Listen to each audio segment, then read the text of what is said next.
Companies of all types and sizes rely on user experience designers to help make their technology easier and more enjoyable to use.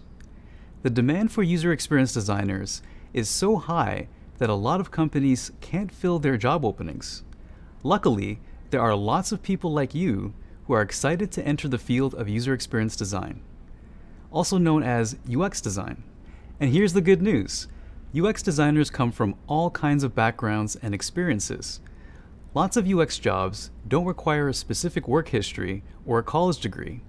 In fact, some UX professionals have taught themselves the skills needed to land their first job. That's where this program comes in. Through these courses, you'll gain the foundational skills, hands-on experience, and confidence you'll need to become a UX designer. This program is for anyone who wants to find a job in UX design. And when you complete this program, you'll have the opportunity to share your information with top employers like Google that are interested in hiring entry-level UX designers. So, welcome to Google's Certificate in User Experience Design. We're so excited you're here. This program is split into 7 courses, with each course concentrating on a different part of UX design, from explaining the basics of UX design to designing your first prototype. Be sure to take the courses in order so you can build on your knowledge and skills as you go with every new assignment. Each of the 7 courses is broken down into weeks, and each week includes videos, readings, hands-on activities, discussion prompts, and quizzes. Whether or not you complete the material in a week is up to you. You have the flexibility to go at your own pace. Throughout this program, you'll learn how to conduct research, draw a wireframe, and create your own designs using tools like Figma and Adobe XD. You'll also complete 3 unique projects to demonstrate what you've learned and to earn your completion certificate. When you're finished, you'll have a portfolio of work, a polished resume, and interview skills to support you as you apply for jobs as a UX designer. Whether you've been experimenting in UX design for years, or you're completely new to the field, you can complete this program. Everything is entirely self-paced, which means you decide how much you want to do each week. Along the way, you'll learn from other Google employees or Googlers, each with their own unique perspectives and backgrounds. We'll share how we became UX designers, give professional tips, and provide you with a glimpse into our day-to-day work. Keep in mind, depending on where you work, your UX role might be general or specialized. Your responsibilities could vary widely from role to role. And so could the members of your team. We'll cover all that in more depth as we go. Because Googlers created this program, you'll learn the most practical information needed to launch your own UX design career. So let's meet your instructors. My name is Michael, and I'm an interaction designer in the Privacy and Data Protection Office at Google. I'll be your instructor for this course, where we'll cover the most fundamental principles of user experience design. I'm super excited to guide you through the first part of the program. Now I'll let the rest of the instructors introduce themselves. Hi, I'm Emily. I'm a senior UX researcher for Google Assistant. I'll be your instructor for user research, empathize, define, and ideate, which is about understanding your user and the design problem you're trying to solve. My name is Karen, and I'm thrilled to lead you in this next part of your UX design journey. I'm an interaction designer on the material design team at Google. We'll soon be creating storyboards, wireframes, and low-fidelity prototypes. I'm Jason, the head of equity engineering at Google. I'm your instructor for course 4, where we'll use your newly acquired research knowledge to conduct studies and test those early ideas. Hi, I'm Kunal, a UX designer for the material design team. I'll be instructor for course 5, where we'll cover how to create mockups and high-fidelity prototypes in Figma, a digital design program. I'm Dave, and I'm a UX manager on Google Maps. I'll introduce you to Adobe XD, which is a design tool you'll use to create the second project for your portfolio. I'll be there to guide you through each step as you design a responsive website. Hey, I'm Paolo, and I'm the Director of UX for YouTube Ads. I'll be your instructor for Course 7, where you'll create a third portfolio project and build a portfolio that's ready for the job market. And I'm Shabby, an interaction designer for the Central Accessibility Organization. I'll be stopping by throughout the program to show you how accessible and inclusive design should be included in every step of the design process. So you've met your instructors and heard a bit more about what you'll learn in this program.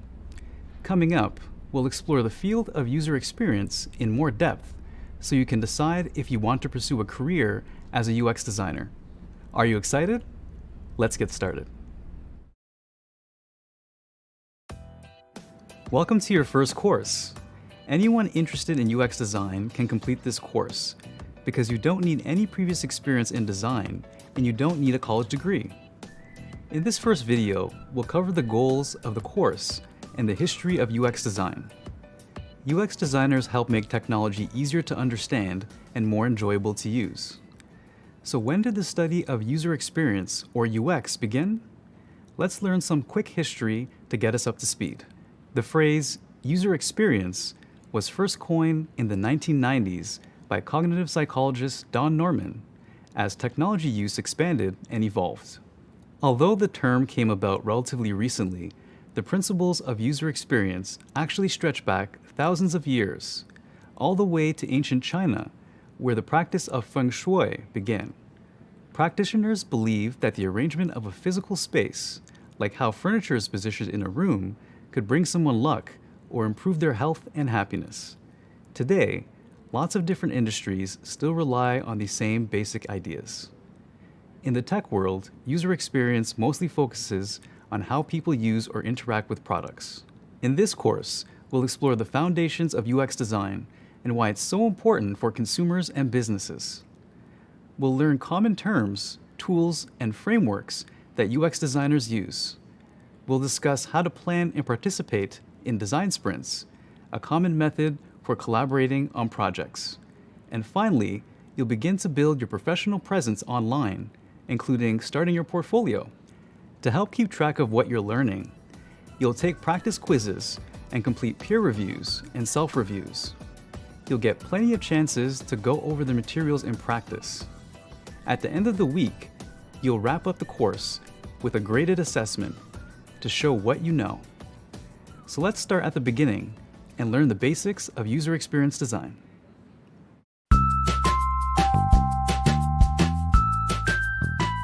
I started off my career in animation, and I worked in the industry for a number of years.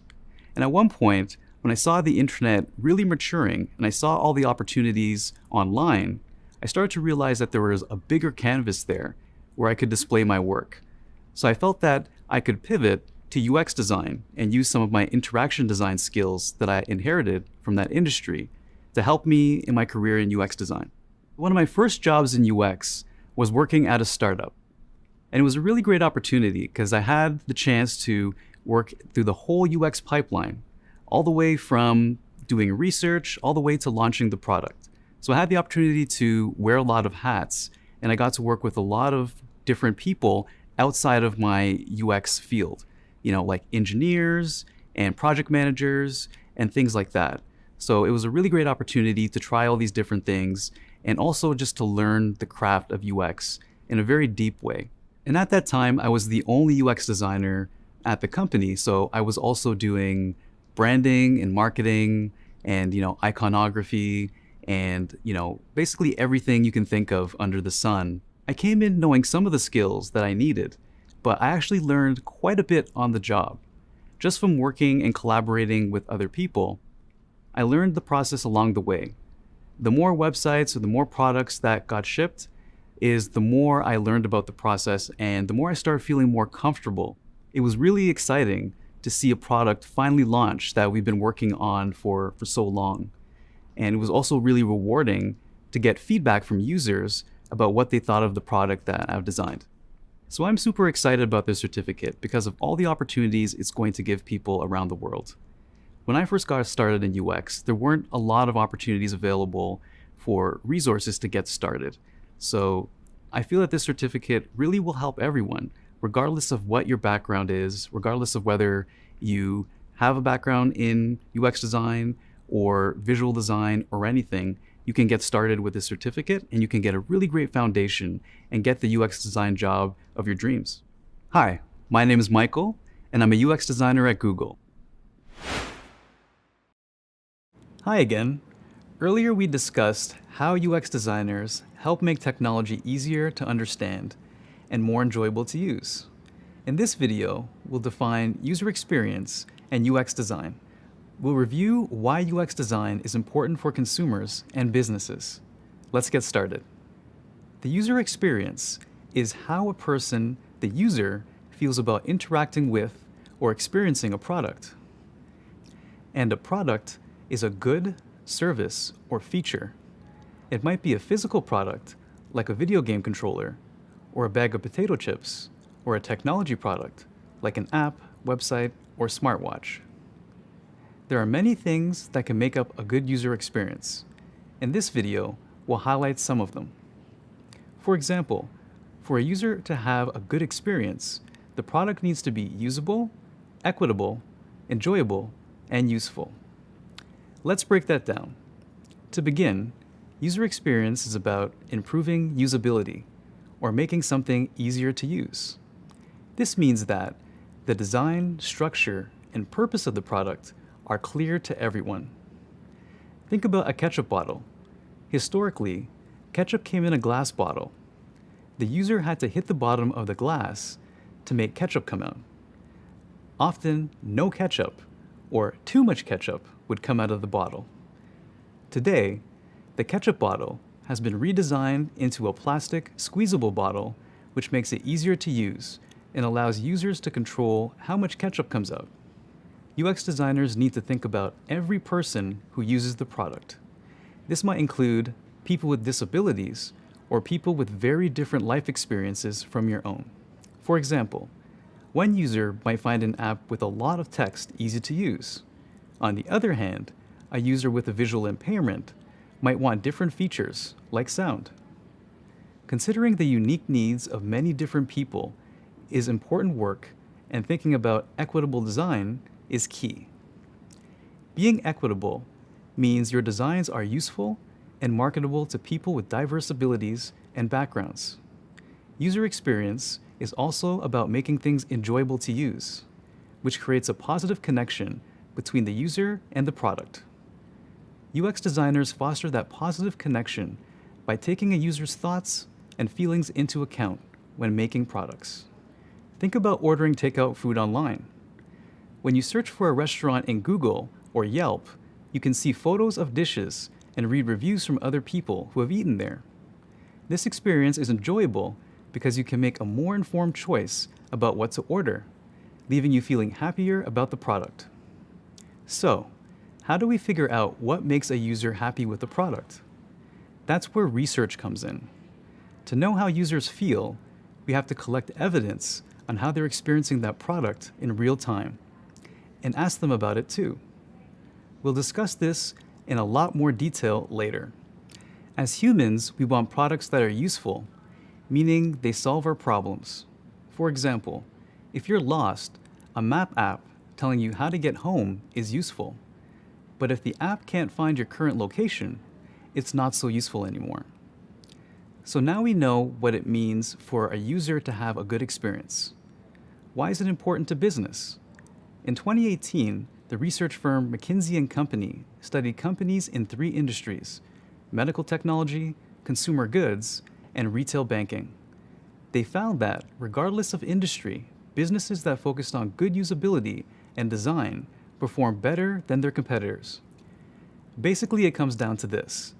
When people like a product, they use that product a lot, and they recommend it to their friends.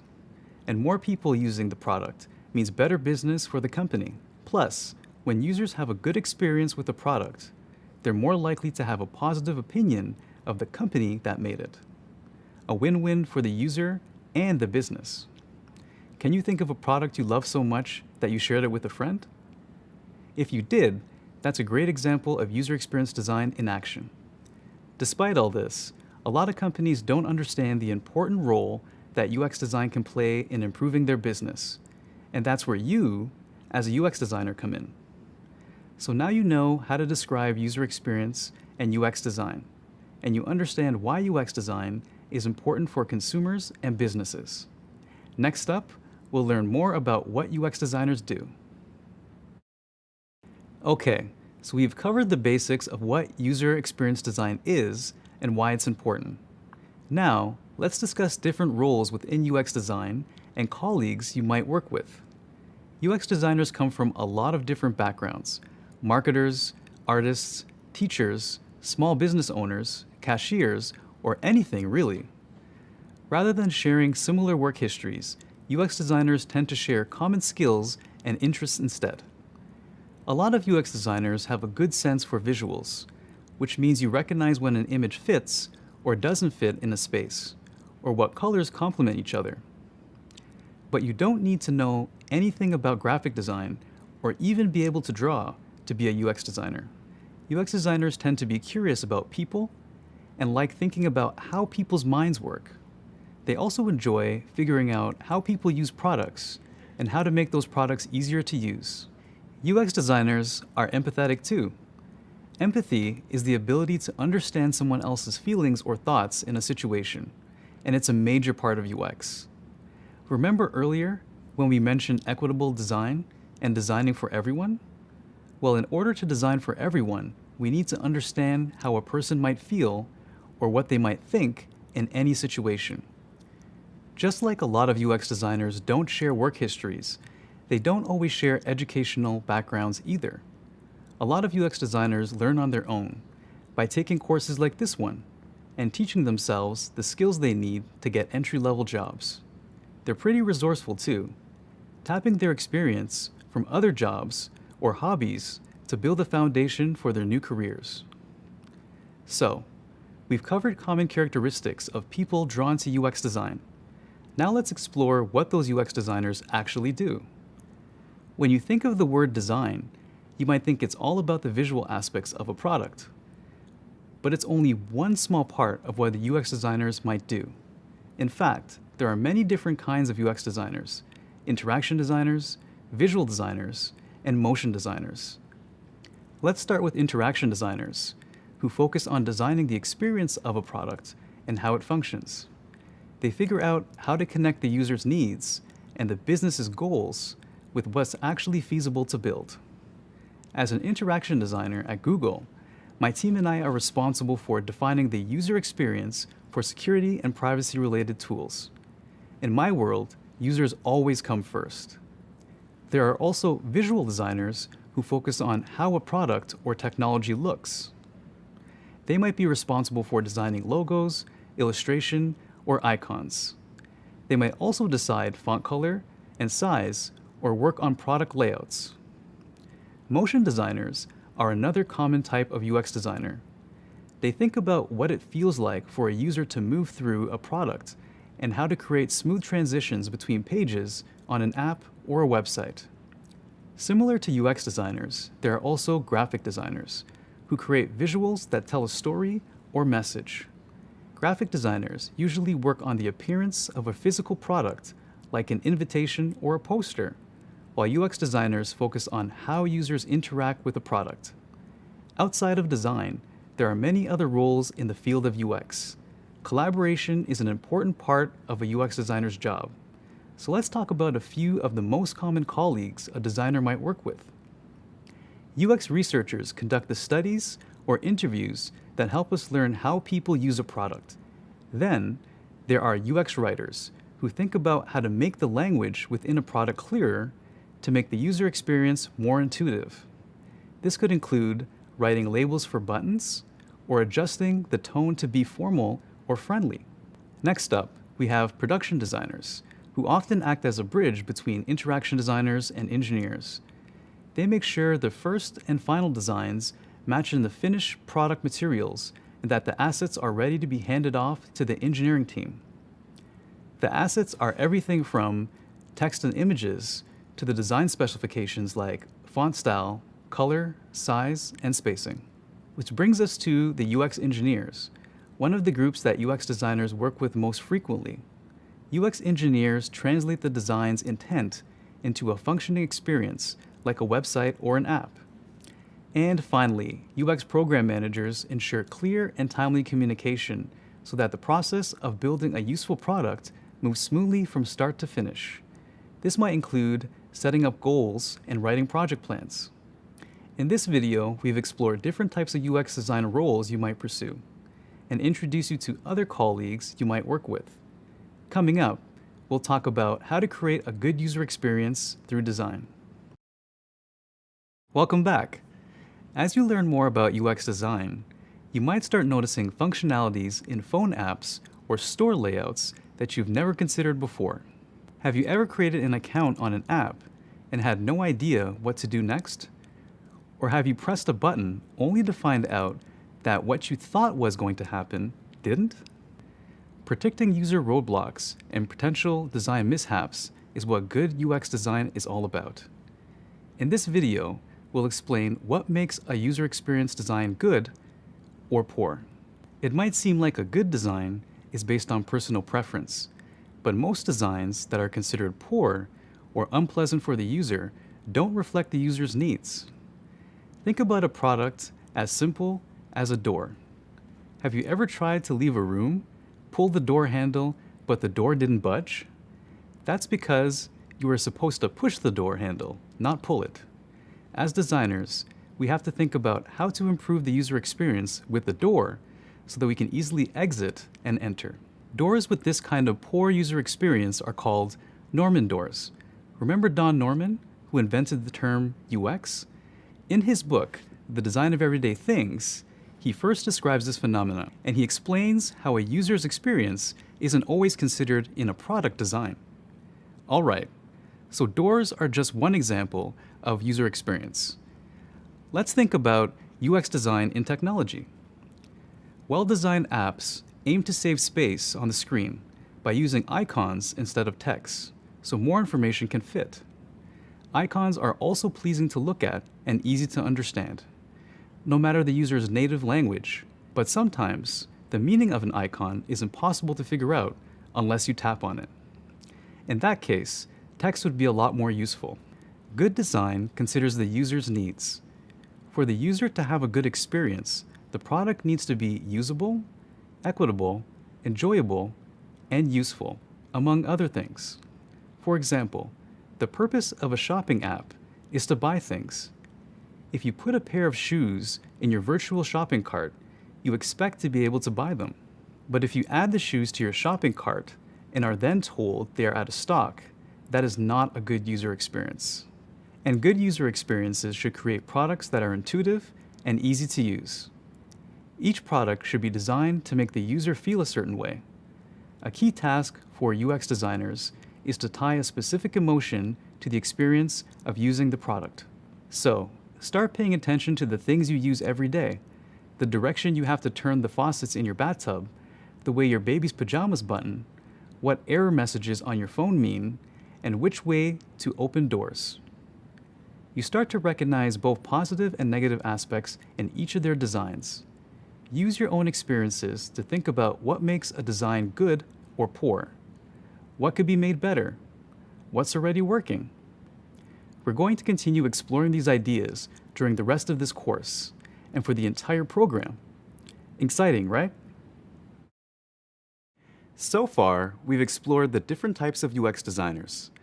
Over the course of this program, you'll become much more familiar with the most important tasks that UX designers do. You might even be drawn to a particular path or specialty.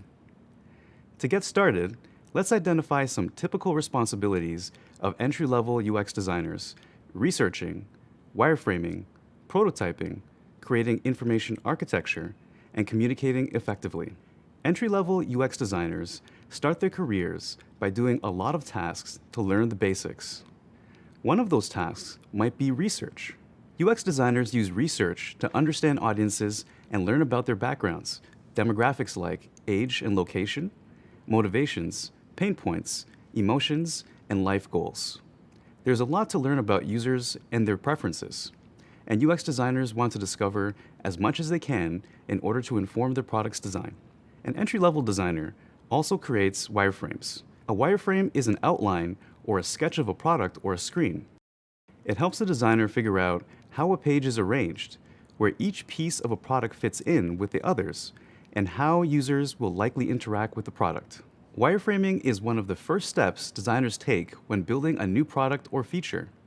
It's done after or at the same time as the research.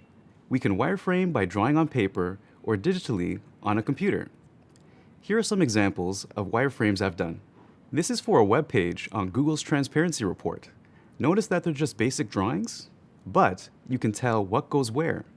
These wireframes were designed to demonstrate the basic structure of the page to gain support from key stakeholders, people with a business interest in the final product. A UX designer will also create prototypes. A prototype is an early model of a product that demonstrates functionality like a wireframe, but a lot more advanced. While a wireframe gives you a general idea of where things go and how the product will function, a prototype illustrates a progression from one screen to the next. We can draw prototypes on paper, create a physical prototype, or build a digital prototype. Here's a prototype for Google's transparency report that I created. And here's the final version.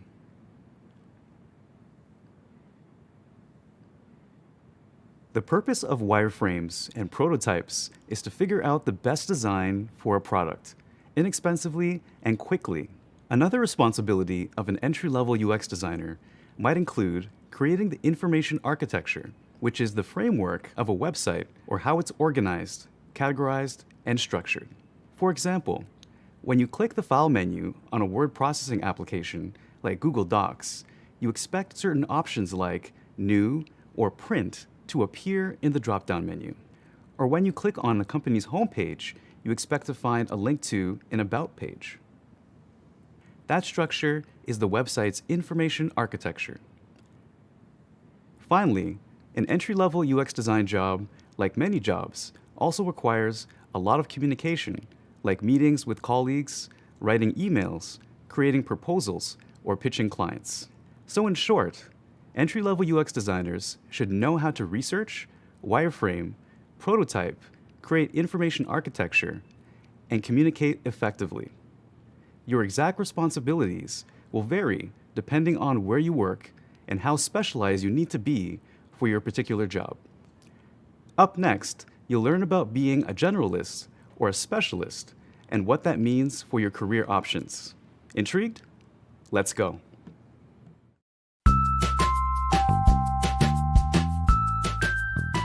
My name is Dane, and I'm a visual designer at Google. The life of a UX designer at Google is pretty interesting and really fun. So when you're working on a product, you'll either be drafting up a new solution or a new feature of that product, or you'll be building upon something that already exists and finding a way to improve it. You'll start by identifying the problems.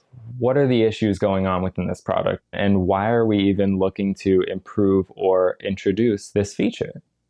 And once you start to find those problems, you'll start to realize what the solution is and why it needs to be done a certain way.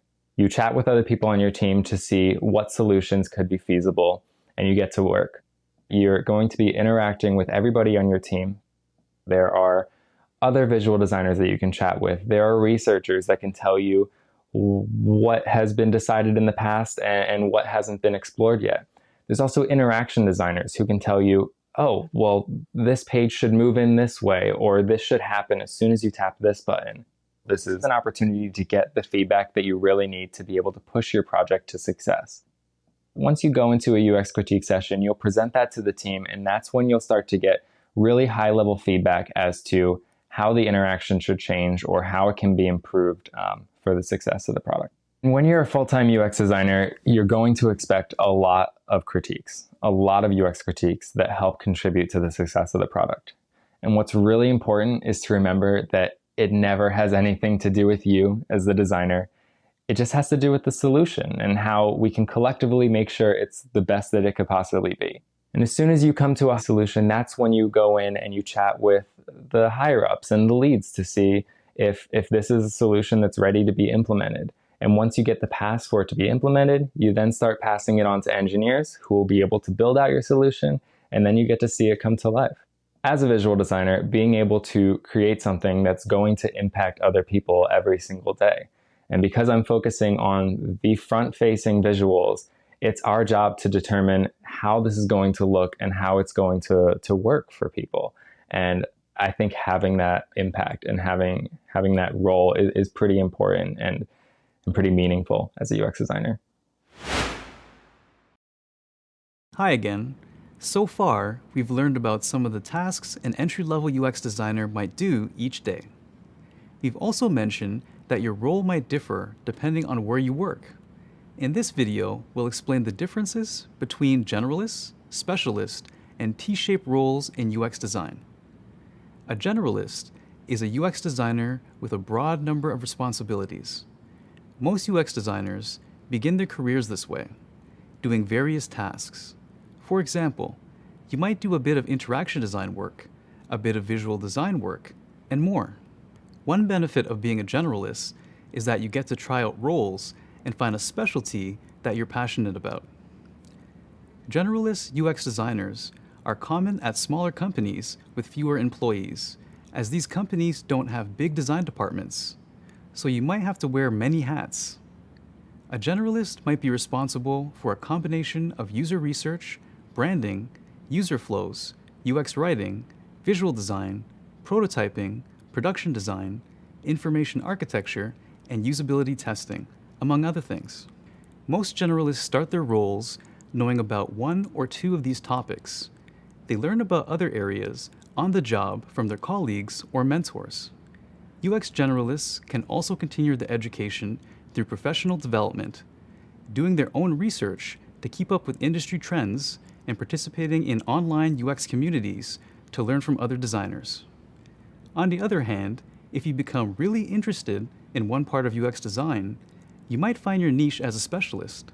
A specialist dives deep into one particular UX design role, like interaction, visual, or motion design. While a generalist has a breadth of knowledge, a specialist has more depth of knowledge in one kind of UX design. Specialists usually work at large companies where the organization can afford to have a big team of UX designers. At Google, we have thousands of specialized UX designers. Take me, for example. I specialize in interaction design. We covered some specialist tracks earlier in the course. If you need a refresher, check out the glossary. As you advance in your career, you may become a T-shaped designer. A T-shaped designer specializes in one kind of UX design and has a breadth of knowledge in other areas. This is called a T-shaped designer because your skills look like an uppercase T. The vertical line of the T is the kind of UX design you specialize in, like visual design. The horizontal line across the top of the T includes your complementary skills. These skills might come from other fields like interaction design that cross over with your specialties or soft skills that help you work more effectively. Becoming a specialist or generalist isn't always a conscious choice. It might be based entirely on where you work and what skills are needed. When I started in UX design, I was a motion graphics designer. Then I worked on video games, apps for businesses, and apps about financial technology. Now that I work at Google, I focus on privacy as an interaction designer. The more experience you get in the industry, the broader your perspective. You'll be exposed to a lot of different companies, design principles, and work styles, and you'll learn how each one can better inform your designs. As a UX designer, there's always room to grow and opportunities for change. So whether you become a generalist or a specialist, there are plenty of options.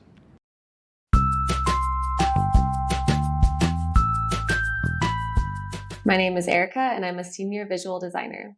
A visual designer is someone who uses iconography, typography, color, space, and textures in their products to create consistent and accessible design patterns. For example, if you were to look at an app, pretty much anything you see on the surface, the buttons, the colors, the typography, the white space around all of those elements is what a visual designer would be responsible for.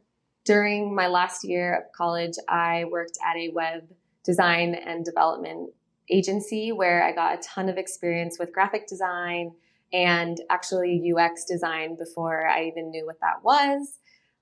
From there, I went to work at a startup called Waze before they were acquired by Google. And there I was hired just as a general designer where I worked on things like our website, our app, designing little icons, illustration, research. I was considered a generalist and I worked on a lot of different design roles. From there, we were acquired by Google, and so my role became a little bit more formalized, and I was technically a UI designer, but I still was a generalist, and I worked a lot on marketing design, the app UX, and as well as a lot of web design for things like dashboards and analytics. I kind of branched out to the visual design path at Google, and that's what I've been ever since for the last few years. As a generalist designer, you work on a bunch of different things, from interaction design and visual design to user research. This would typically happen at maybe a startup or an agency where you work on a variety of different projects, and your responsibility depends on whatever hat you need to wear that day. Some of the benefits of being a generalist designer are that you can learn a ton, and oftentimes this will be in like a fast-paced environment, so you don't really have time to stop and really go deep into any of these roles. Rather, you just learn by doing, and it's a really quick and effective way of seeing what all the possibilities are within UX.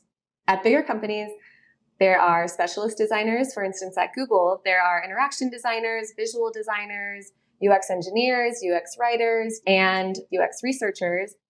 For these roles, the expectations are a little bit more clear for you.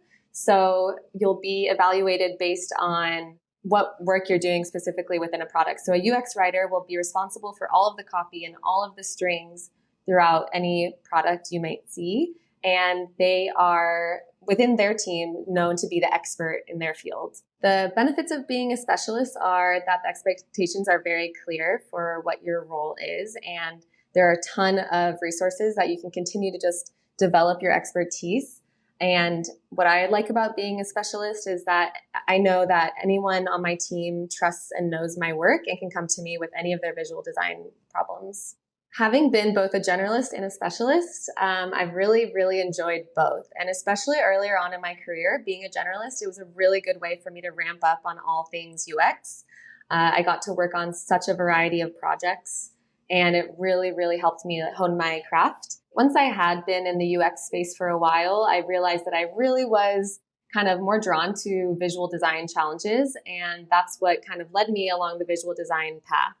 And so now, being a specialist, it feels good to know that you're kind of an expert in your field. And so I can definitely see the benefits in both being a generalist and a specialist, and maybe more so being a generalist when you're first starting out.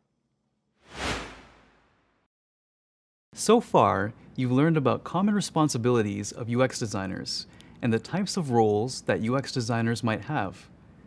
But, like many people, UX designers don't work alone. They work on cross-functional teams that might include other designers, engineers, researchers, product leads, or program managers. In this video, we'll discuss how these cross-functional teams work together to build a product. Imagine you're working on an app for ordering food. You and your team want to build a new feature that shows users restaurants that offer allergen-free meals. The product lead decides the scope of the project. The UX researcher tries to understand user trust, like whether users will trust the information about allergens or trust the app itself. The interaction designer figures out the flow for ordering, like how to include allergen-free foods in the search filter.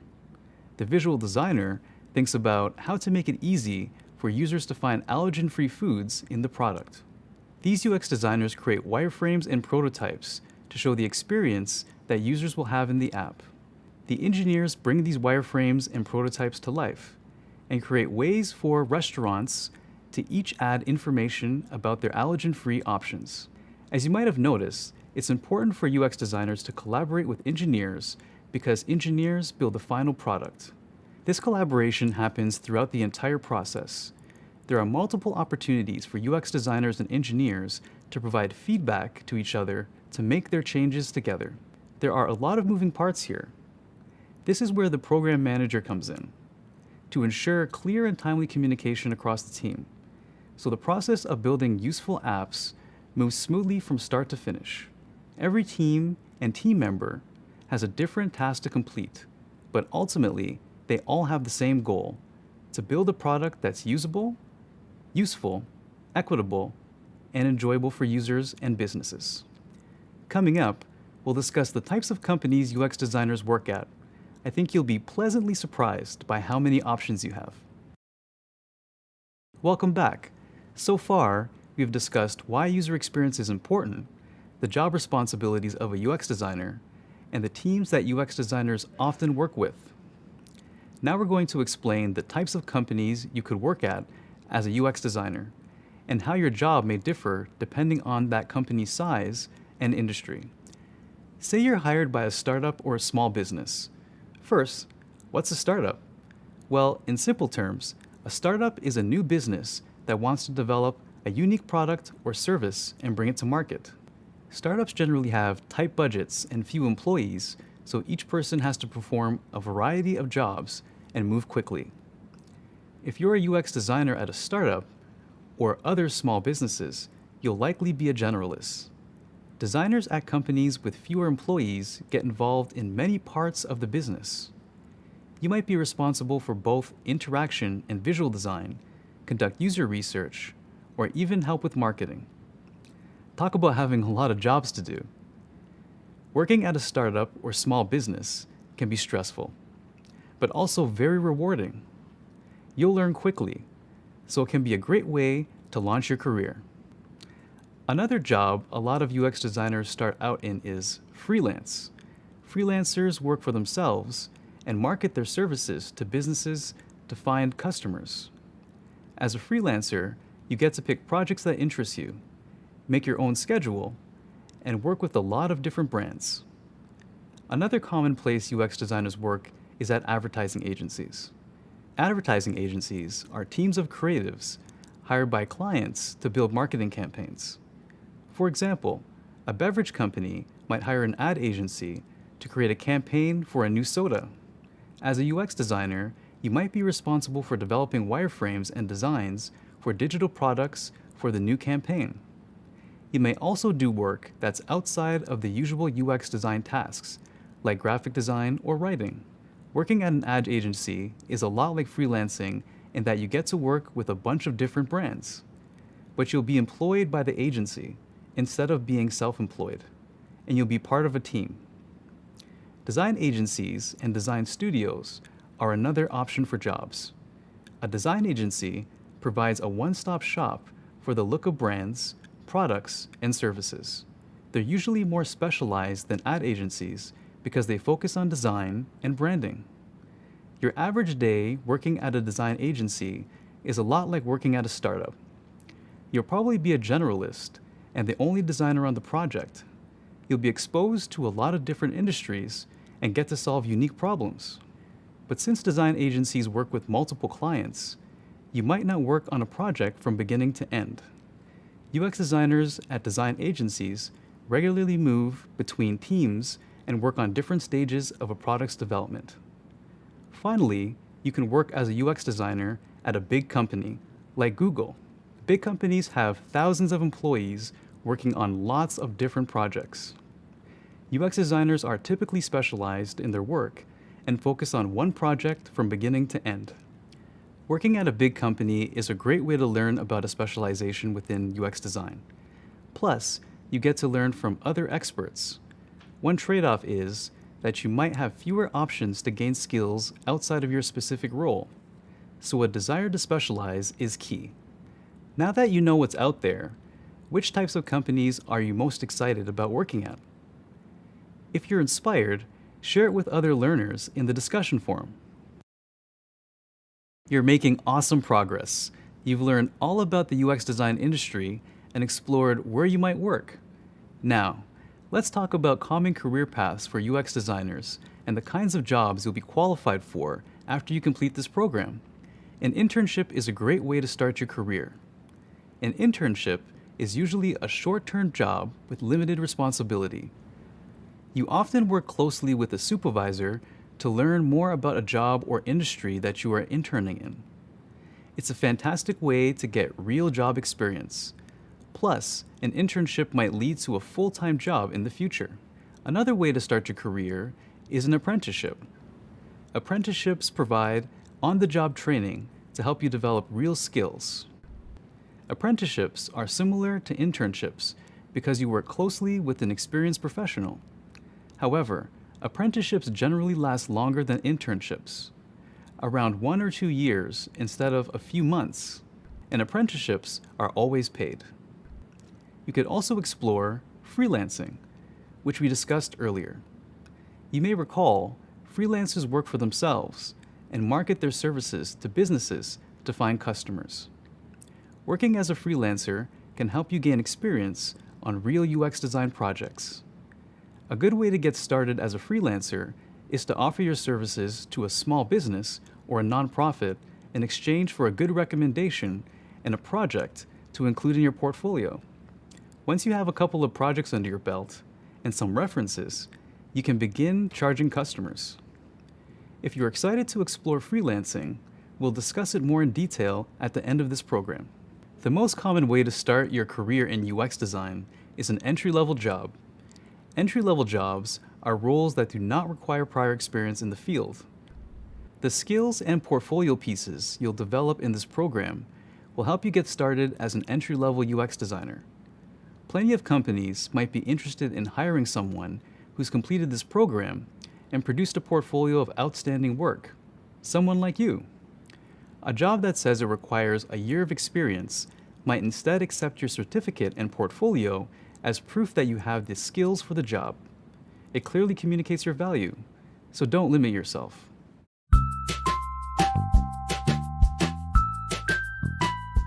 Hi, my name is Juan. I'm a visual designer at Google, and I'm from Dominican Republic, especially from a small town in DR where I don't have access to internet. My passion for computer and internet was very, very high, that every day after school, when I get home, I take my CPU and put it in my head and walk more or less 1 mile to connect to this small lab, because this was the only location in my town where I can get access to internet.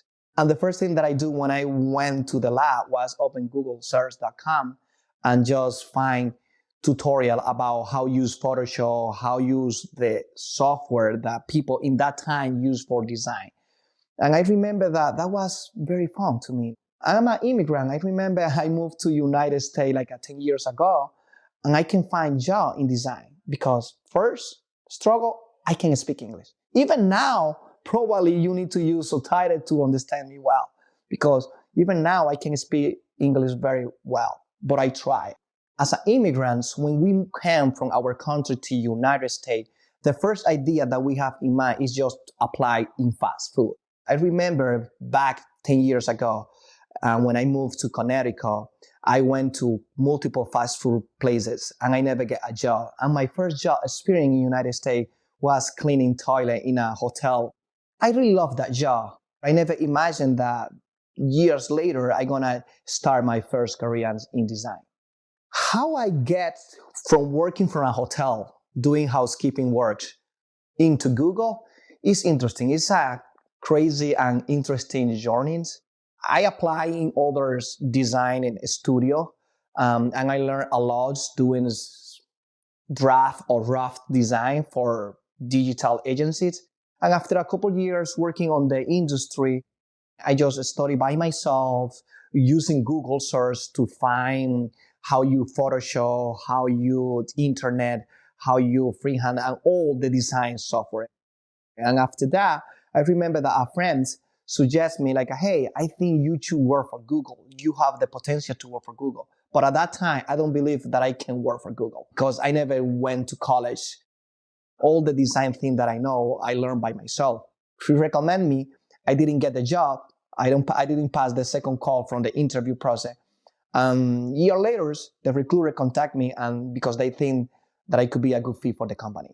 I received an email, hello from Google. And that was really interesting because in the beginning, I thought that was a spam. But I decided to open because I'm curious. And when I read the email where the recruiters say, hey, we believe that now you could be a good fit for the company and we want to have a call with you. Are you still want to work for Google? Of course, I was very nervous. I can't believe that I was reading that email that Google want to have a call with me. I feel very important. And of course, after 10 minutes, after take a deeper breath, I decide to answer the email. And I answered, and the recruiter was very humble. They made me feel important. They was very friendly with me. And this kind of interaction made me feel more confident. Then I moved to the second step of the interview with a visual designer, where that person was asking me questions about how I design, what is my design process. They try to understand how I work. And the next step was go to the office and have an interview in person with 8 people. That was very intimidating to me. Again, especially that I don't speak English, but I prepare myself. I have a problem with my language, but I know that I was good in my design. I feel confident with that. And what I did amazing presentation with a lot of interaction because I want to show them all my potential. And then I received the call that they want to hire me. I really like to share this because sometimes we don't believe that we can go far. And me, that I came from a village or a small town in the Caribbean without internet access and now working for Google is something that made me feel proud.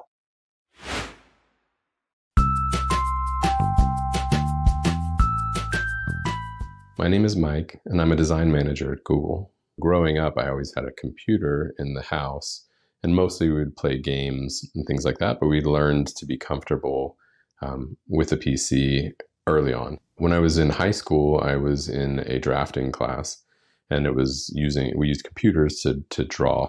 I spent a lot of extra time learning from the teacher outside of class hours, playing on the computer. So around that time, I moved from the Northeast. I was just outside of Philadelphia in South Jersey at the time, moved to the South in North Carolina. And there was a lot of culture shock for me and also sort of a disconnect of parents. There was a lot of autonomy or sort of freedom in a lot of ways. So I ended up dropping out of high school just for a number of those discomforts and kind of wandered off on a different path for a while. I did a number of different things. I worked at car washes. I worked at restaurants. I did network cabling. I installed network cabling in offices and buildings. Eventually, I bought a computer a few years later and started tinkering again. So I started learning the tools to create a website for my dad's company. So now I had kind of a client. And I just learned. I just kept learning one thing after the other. I'd build it, design it, publish it. And then I started wanting to make it do more. And I wanted it to have some functionality. So I started learning simple scripting, and it just kind of continued to evolve from there. In the beginning, you're learning things so quickly, and there's just like this excitement that comes with everything that you figure out that works. And in one day, you could figure out how to do a layout and manipulate colors and fonts, and each one of those is like a little win. It's just like a little boost that keeps you going for the next thing. And eventually they get harder and harder, and soon enough you're building fairly complex systems. I definitely struggle with imposter syndrome even to this day, and I've been in my career for 25 years. Sometimes it's just struggling to figure something out and then just starting to fall into the pit of thinking I just can't do it, and then I just drive myself forward, just kind of a work ethic approach. Persistence was a lot of it, and also not being afraid to ask others or to look for other inputs and resources. You can't do and solve everything by yourself. Knowing when you're stuck and maybe why you're stuck, and thinking of creative ways to get unstuck, that really helps with imposter syndrome. And that's true today. The nature of my work isn't as technical as before. When I run up against something I haven't dealt with before, I don't feel like I'm the most informed person in the room. I listen or ask questions. I try to find other resources to become more informed. Okay, we've sure covered a lot this week. Let's quickly recap what you've learned.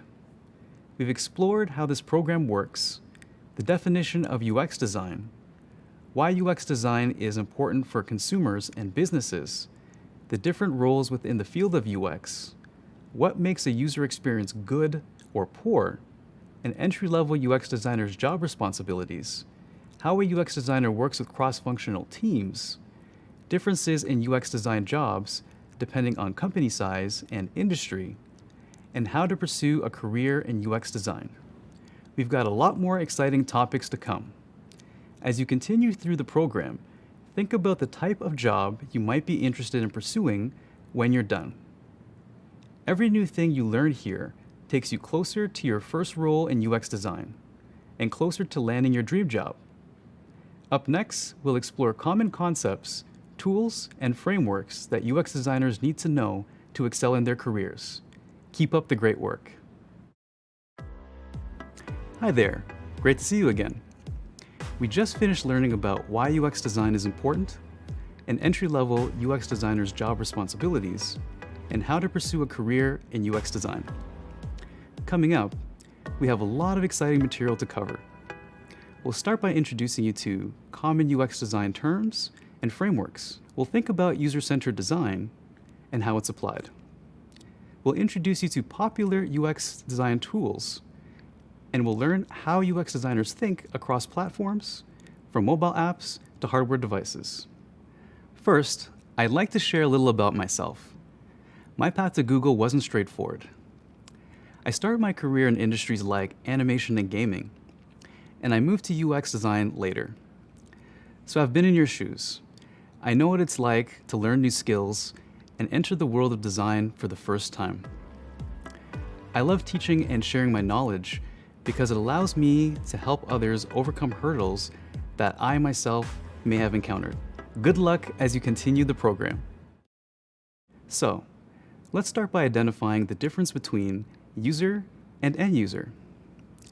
In the field of user experience design, one of the most important terms is user. A user is any person who uses a product. In addition, the end user is the specific audience a UX designer creates something for. Our goal as UX designers is to think about problems and needs from the end user's perspective and design an experience to meet those needs. Think of it like this. An animated movie about talking cars is designed with kids ages 5 to 7 in mind.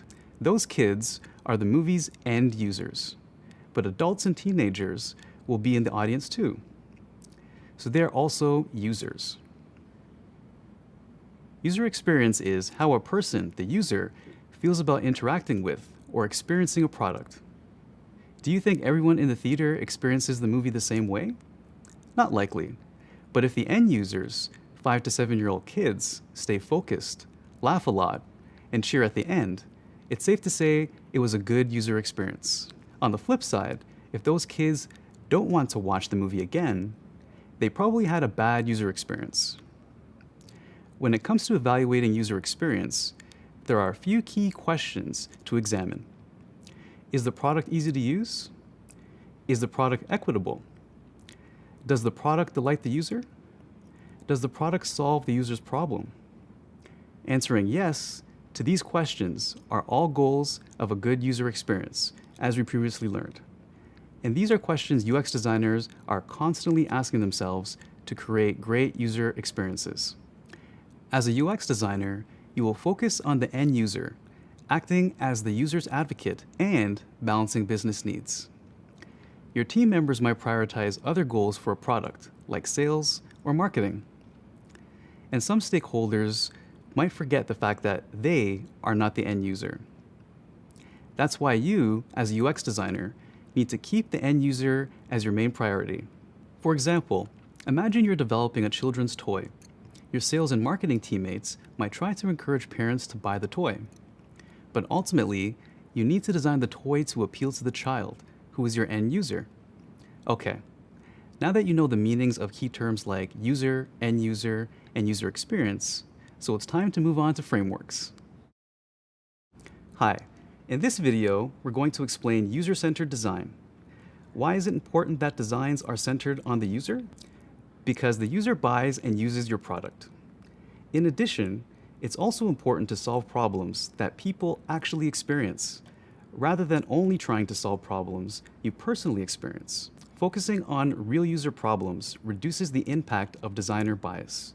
Larry Page, one of Google's founders, highlighted just how important user-centered design is when he said, "There is no substitute for personally watching and listening to real people. At Google, we take this to heart. Larry's statement has morphed into one of Google's core values today. Focus on the user and all else will follow. User-centered design puts the user front and center. Focusing on the user means considering their story, emotions, and the insights you've gathered about them. To keep our focus on the user-centered design process has 4 steps: understand, specify, design, and evaluate. Following this framework helps us build products people actually want to use. First, understand how the user experiences the product or similar products. Really understanding the end user requires a lot of research, and we'll talk more about this later. Next, specify the end user's needs. Based on your research, you'll narrow down which end user problem is the most important to solve. Then, design solutions to the end user's problem. This is where you'll come up with ideas for what the product might look like and actually start building the product. And finally, evaluate your design against your end user's needs. Does your design solve the end user's problem? You'll find out here, and you'll also do it by testing your product with real people. It's important to keep in mind that as you go through this process, iteration is key. Iteration means doing something again by building on previous versions and making tweaks. Let's think about an example of user-centered design in the real world. 5 years ago, we launched Google Photos as a place to store photos and keep them organized. Over time, we noticed that users also want to revisit memories and relive treasured moments. To make it easier for users to do this, we used the user-centered design process to redesign Google Photos. Now users can easily search to find their memories. So, now you understand the importance of user-centered design and why designers always keep the user front and center. Up next, we'll check out 2 additional frameworks that are popular among UX designers. See you there. Welcome back. Now that you've learned about the users, end users, user experience, and the user-centered design process, we're ready to go through other common user experience frameworks and their purposes. A framework creates the basic structure that focuses and supports the problem you're trying to solve. You could think of frameworks like outlines for a project. There are many UX design frameworks, and over time, these evolve or become obsolete thanks to the fast-changing world of technology.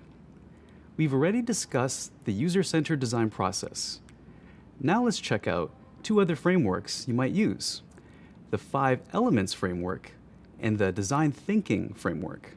The 5 Elements of UX design is a framework of steps a designer takes to turn an idea into a working product. This framework consists of, wait for it, 5 elements: strategy, scope, structure, skeleton, and surface. Each element refers to a specific layer involved in creating the user experience, and each layer is dependent on the one below it. The bottom layer is strategy. This is where you'll define the user's needs and business objectives. The next layer is scope. This is where you'll determine what you're building. You'll decide on features and content to be included in the product. The third layer is structure. You'll figure out how to organize your design and how the user will interact with it. The next layer is the skeleton, which you can think of as the layout. Similar to how the layout of our bones shape our skin, this layer helps detail how the design works. But just like our bones, the user won't see these inner workings.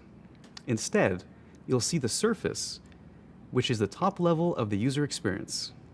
The surface is how the product looks to the user. So to recap, we have strategy, scope, structure, skeleton, and surface. Together, these layers make up the 5 Elements framework. A second common framework is design thinking.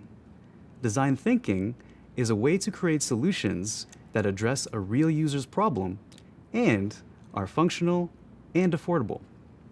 Design thinking has 5 actionable steps: empathize, define, ideate, prototype, and test. The first step is empathize, which is about discovering what end users really need and learning how to think and feel like them. You might conduct surveys, interviews, or observation sessions to paint a clear picture of who your end users are and the challenges they face. The next step is to define the problem by creating a clear problem statement. The problem statement is a clear description of the user's need that should be addressed. The problem statement should be based on user research, and it focuses the team on a clear goal. We'll talk about problem statements in more detail later. Once we've defined the problem, we can start to ideate or brainstorm solutions. You should aim to come up with as many ideas as possible. By focusing on the quantity of the ideas, not the quality, you're more likely to come up with innovative solutions. Eventually, we need to narrow down to a few ideas that we can prototype. A prototype is a scaled-down version of a product that shows important functions. You should have a clear goal for your prototype in mind. And finally, we test the prototypes with users. Testing keeps the user front and center, as it gives users an opportunity to provide feedback before the product is built. Based on user feedback, you can make changes and improvements, or come up with a completely new idea. Okay, now you know 3 of the most used frameworks in UX design: the user-centered design process, the 5 elements framework, and the design thinking framework. Adapting any of these frameworks to suit your specific design needs is really important. Depending on what company, team, or project you work on, you won't use the same framework every time. Coming up, my colleague Shabi will talk about inclusive design. Enjoy. Hey there, I'm Shabi, an interaction designer here at Google. My role focuses on scaling accessibility across Google's design systems. After high school, I wasn't really sure what kind of career would be a good fit for me. I was interested in technology, but I didn't have any technical knowledge, so I was afraid I wouldn't do well in the field. But eventually, I realized what a huge impact advances in tech had on society and my life. I wanted to harness this power to positively affect the lives of people around me, especially those who tend to be marginalized or forgotten. As an intern in UX design, I worked on products for people with chronic pain. I realized how important and impactful it is to consider the needs of people with disabilities and how much I wanted to create products to help them. So I continued researching and empathizing with those who are disabled to understand how I could uplift them with my work. It's a passion I'm looking forward to sharing with you during this program. So far, you've learned about user-centered design, which concentrates on meeting users' needs. As we mentioned before, there are many UX design frameworks, and those frameworks change over time. In this video, we'll talk about 3 more ways to put the user first in your designs: universal design, inclusive design, and equity-focused design. Let's start from the beginning. When designers began considering how to include an even broader range of people in their designs, they called it universal design. Universal design is the process of creating one product for users with the widest range of abilities and in the widest range of situations. Think of it like a one-size-fits-all approach. Designers propose one solution for everyone. The problem is that when you focus on creating one solution for everyone, the designs lose their effectiveness. It's often difficult to achieve any goals with your product when you have so many intended users. It's like when you go to a store that sells a hat in just one size. The label might read, "One size fits all," but the hat still won't fit a lot of people.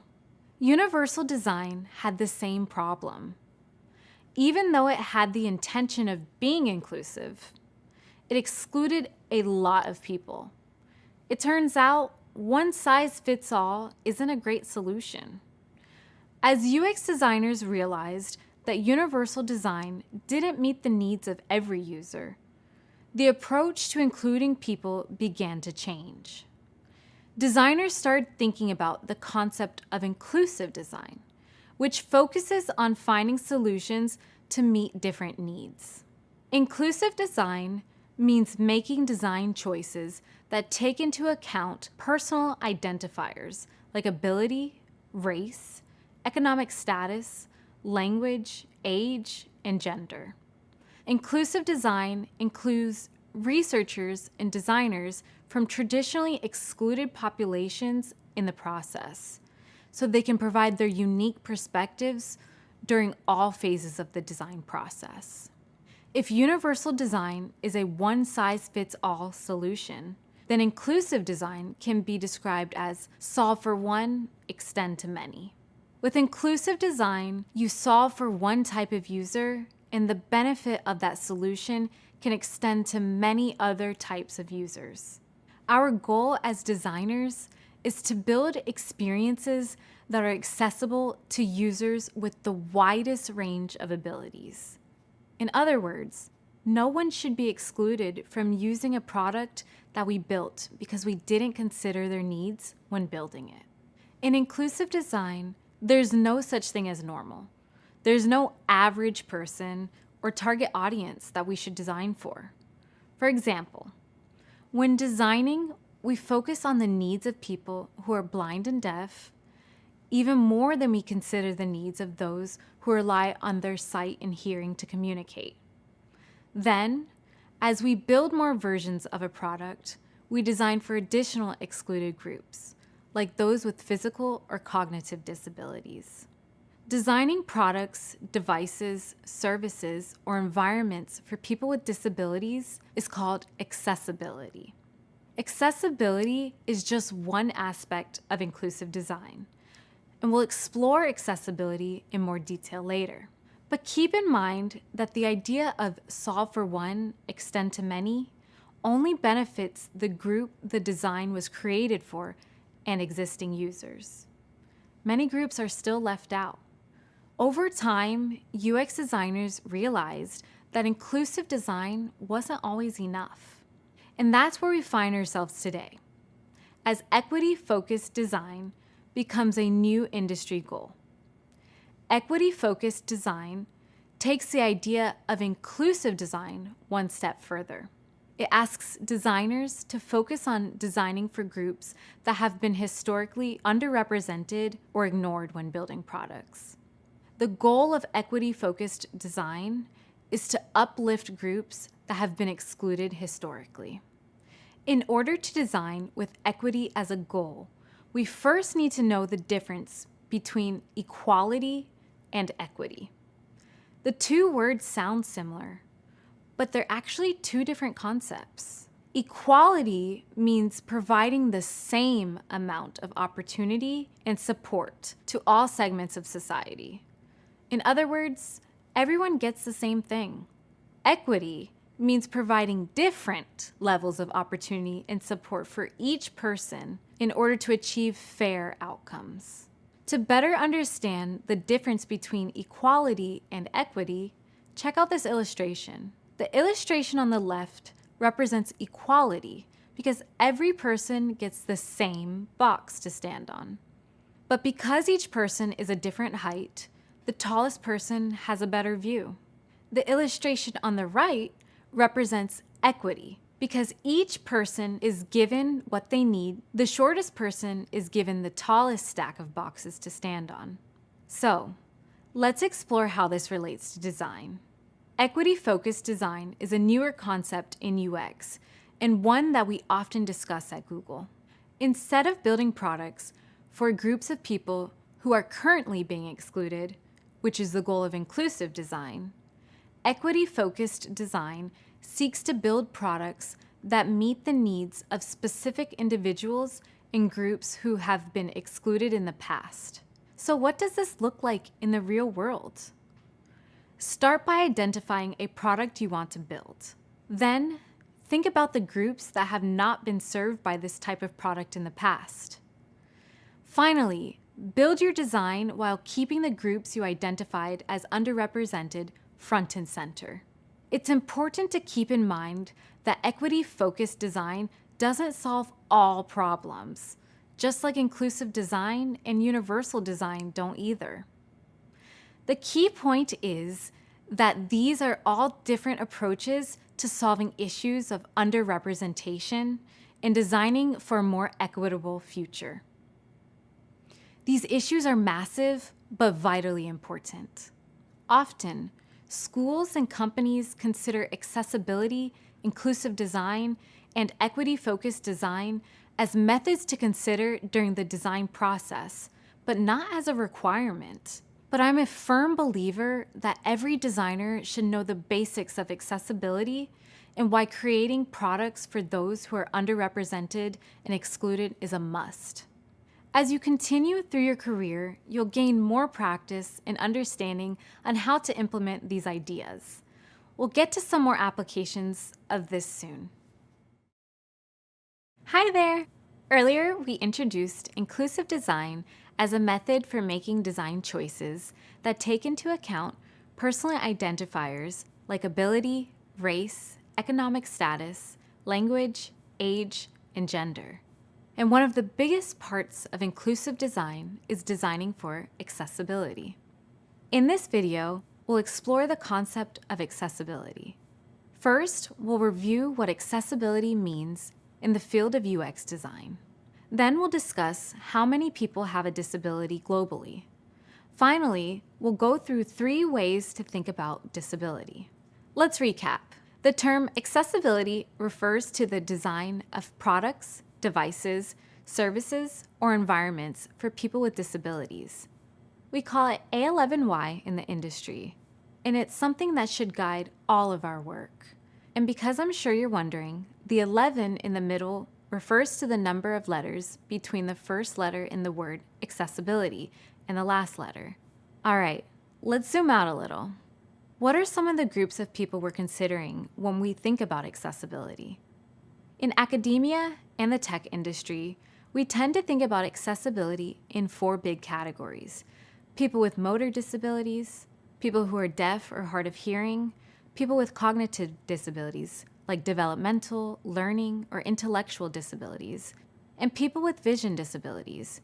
It's also important to keep in mind that some people have concurrent disabilities, where, for example, a motor or cognitive disability can contribute to challenges with speech. It's easy to assume that accessibility just means solving for one specific need, like mobility, but accessibility is much broader than that. Accessibility is about making things accessible to all people, whether they have an obvious disability or not. You might be surprised to find out that more than 1 billion people around the world have a disability. That's right, 1 billion. That's out of a global population of 7.8 billion. This means 13% of people around the world have a disability. In the US, 1 in 4 adults identifies as having a disability.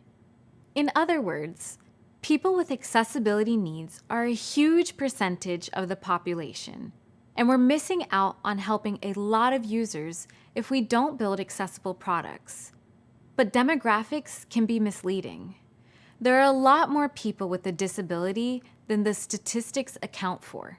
In the disability community and as UX designers, we focus on the social model of disability, which defines a disability as being caused by the way society is organized or how products are designed, rather than a person's ability or difference. As designers, we need to account for disabilities that are permanent, temporary, or situational in our designs. Someone with a permanent disability might have permanent loss of hearing, sight, or smell. Someone else might have a temporary impairment, like a broken arm or loss of hearing after a loud concert. We also need to consider situational challenges.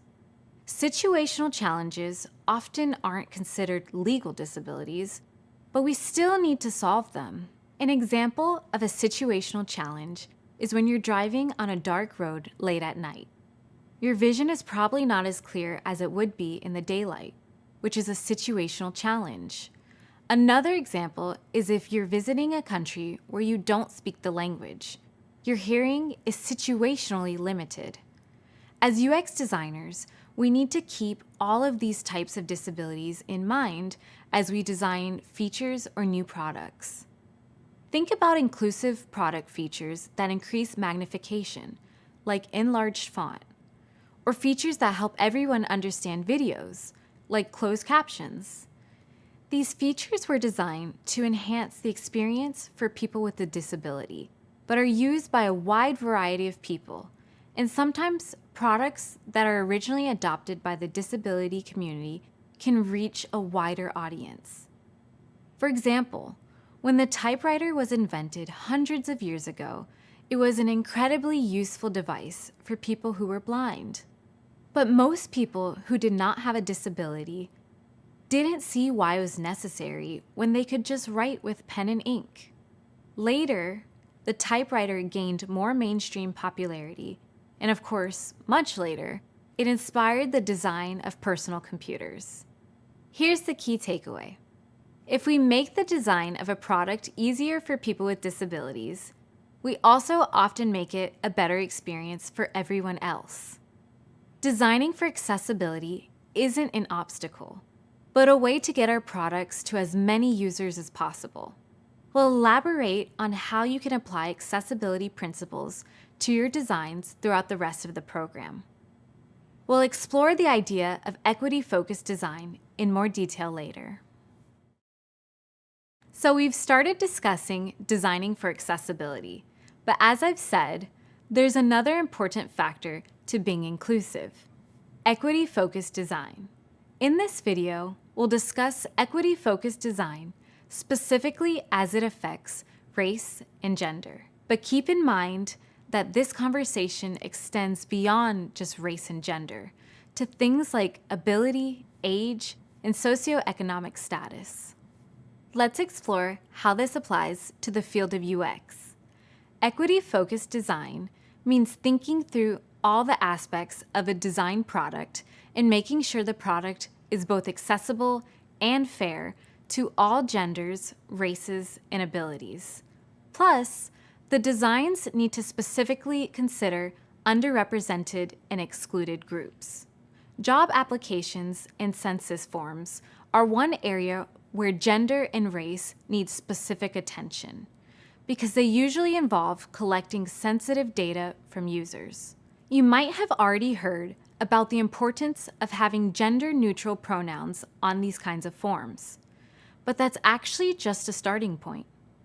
When designing these forms, you should also consider whether a certain question even needs to be included in the first place. Ask yourself why you're collecting this information and whether or not you really need it. For example, a job application probably doesn't need to include a question about gender identity.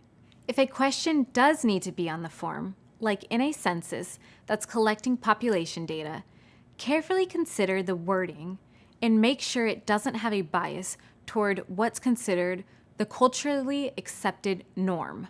For example, imagine you have a form that asks respondents to select their gender. One form gives 3 choices: male, female, and other. The second form offers a wide range of choices: male, female, gender nonconforming, non-binary, and a blank field to allow for a written answer. The second form is much more likely to make everyone feel included, and it will also probably do a better job at gathering accurate data. Gender nonconforming means having a gender identity that doesn't conform to a society's gender norms. And non-binary means having a gender identity that's neither entirely male or entirely female. Another example of how equity affects gender is with public restrooms. If a business offers a men's room and a women's room, each with the same number of stalls, that would be an example of equality. However, that's not an equitable design. For one, people identifying as female often need more time, which means the bathrooms are more crowded. Plus, people who identify as gender nonconforming or non-binary are not included at all. Restrooms that are gender neutral, however, are an example of a physical space that's designed to treat everyone equitably. Everyone, no matter their gender identity, has the same opportunity to use each bathroom. Let's review a few ways this has played out in the tech industry. When voice assistants were first introduced at Google, they were trained primarily with male, native English-speaking voices. As a result, the voice assistants could easily understand and respond to male voices, but they had a hard time understanding female voices because of the higher pitch and voices of people with strong accents. When the product launched, users were extremely frustrated when the assistant could not understand them. This example highlights how testing with a diverse set of users can truly improve a product. Another important aspect of designing for equity is using inclusive images. Imagine you're designing an app and you need to create an illustration to use as a mock profile photo when a user hasn't added their own profile photo to their account yet. What does that illustration look like? As a designer, would you automatically create a picture that looks like you? Or would you be more inclusive in your representation? Representing diverse people through icons, illustrations, and photographs requires viewing everything we design through a critical lens. Avatars, like those used in account profiles, should also consider age, race, and gender, among other things. Sometimes, designers consciously include an avatar that specifically challenges the mainstream image of a user for the product to be more inclusive and equitable. Inclusive and equity-focused design are principles with endless implications, and this video is just a starting point for you to build from.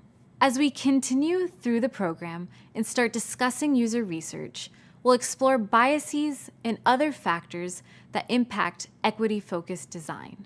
Coming up, we'll consider another group of users to design for: the next billion users.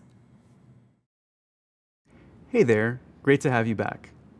User experience doesn't just focus on the experience of existing users, it also pays special attention to people who are about to become internet users.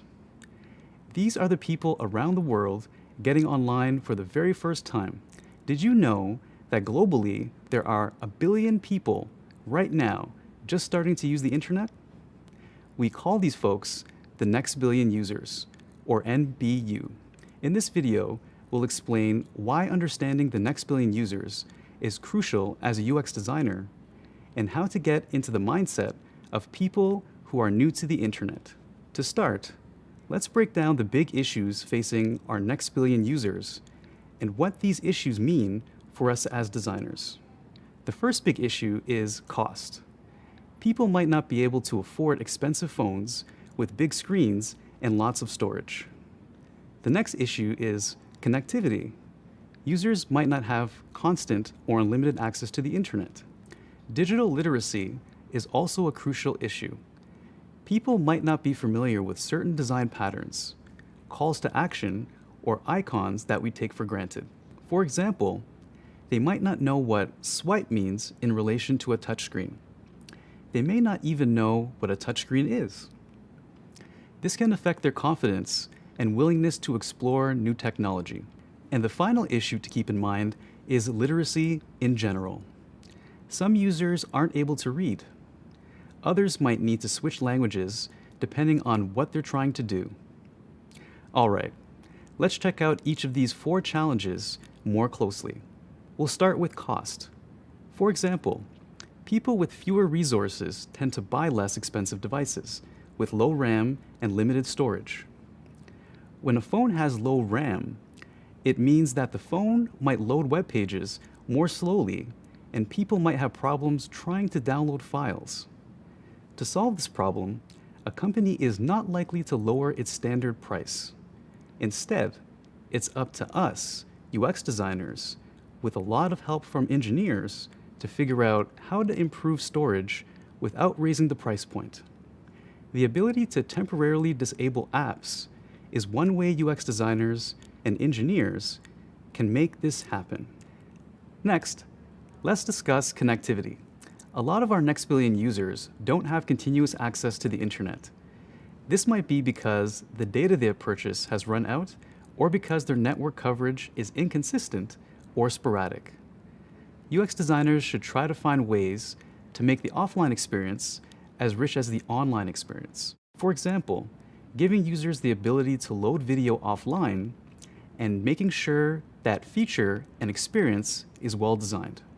Moving on to digital literacy, it's important to mention that your users might not know how to use a phone, download an app, or set up an account. Without clear guidance, they might only use the part of the app that they're already familiar with. Or worse, they might stop using the app altogether. When designing for our next billion users, keep it simple. Consider things like video tutorials to help new users understand how to install and to use an app and explore new features with greater confidence. Finally, there's the issue of literacy in general.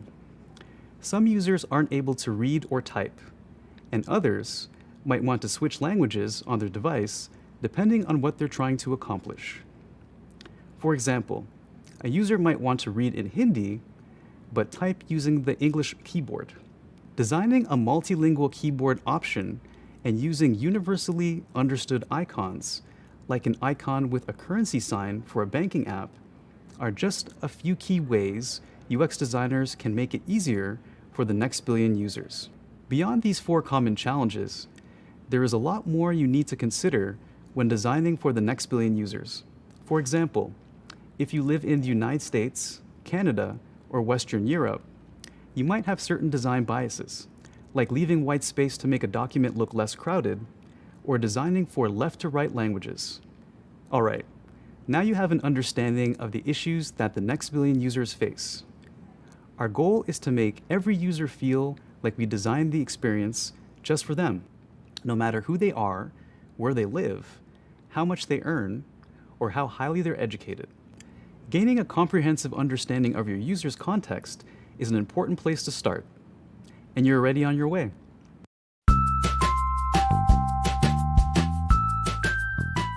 My name is Akhil, and I'm a UX designer at Google.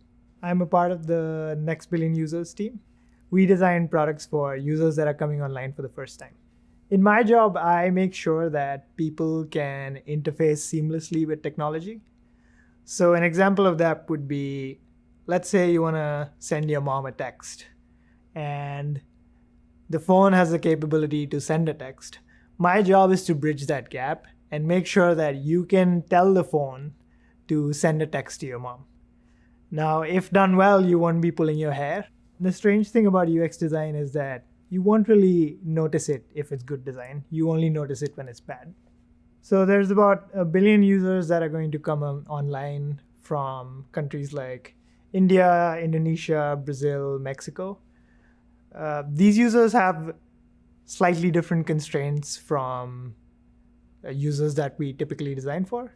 One of them is that a lot of these users are using low-end devices. So what does that mean? It could mean that they don't have enough storage on their phone, which means they can't install a big enough app. So that's an example of using a low storage device. Sometimes they won't have access to data, or they'll have access to flaky data. So you want to make sure that your app works offline just as well as it works online. Another example could be literacy. A lot of these users aren't literate, or they might not speak English, whereas a lot of the internet is kind of serving people who speak English. So that's another thing to think about.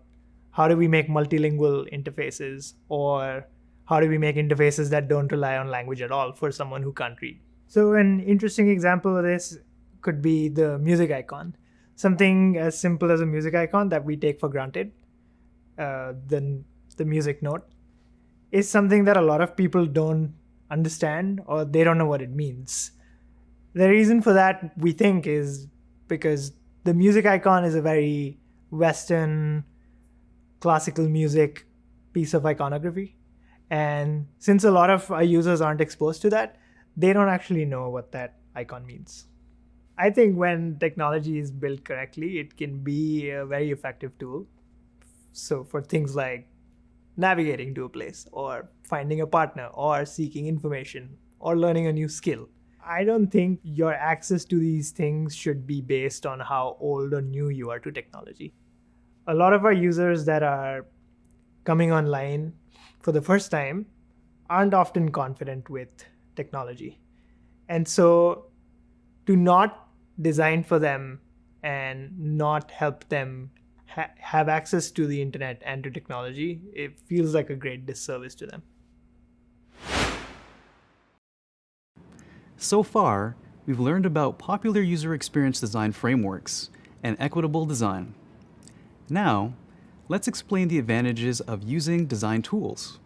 Later on, we'll teach you exactly how to use specific tools, and you'll begin to notice how awesome these tools can be. What are the advantages of using design tools? First, tools allow designers to prototype ideas and iterate on them. Second, tools make it easier for designers to test their prototypes. And third, design tools make it possible for multiple teams to work on the same product. UX designers use tools to create wireframes, prototypes, and more. Engineers use tools to make adjustments to the product before launch. Other teams, like marketing, use these tools to get a sneak peek at your new feature so they can create supporting content. Think of tools as a way to make designing easier and more collaborative. The two tools you'll use in this program are Figma and Adobe XD. As a learner, you'll have free access to both tools. The UX design industry evolves at a rapid pace. The tools UX designers use are constantly changing. So you'll learn new tools throughout your career. In addition, if you work at an agency or as a freelancer, you'll need to adapt the tools you use based on client requirements. The good news is, most design tools have similar features. Once you know one design tool, it's pretty easy to pick up a new tool. Keep in mind, tools are simply there to support your work.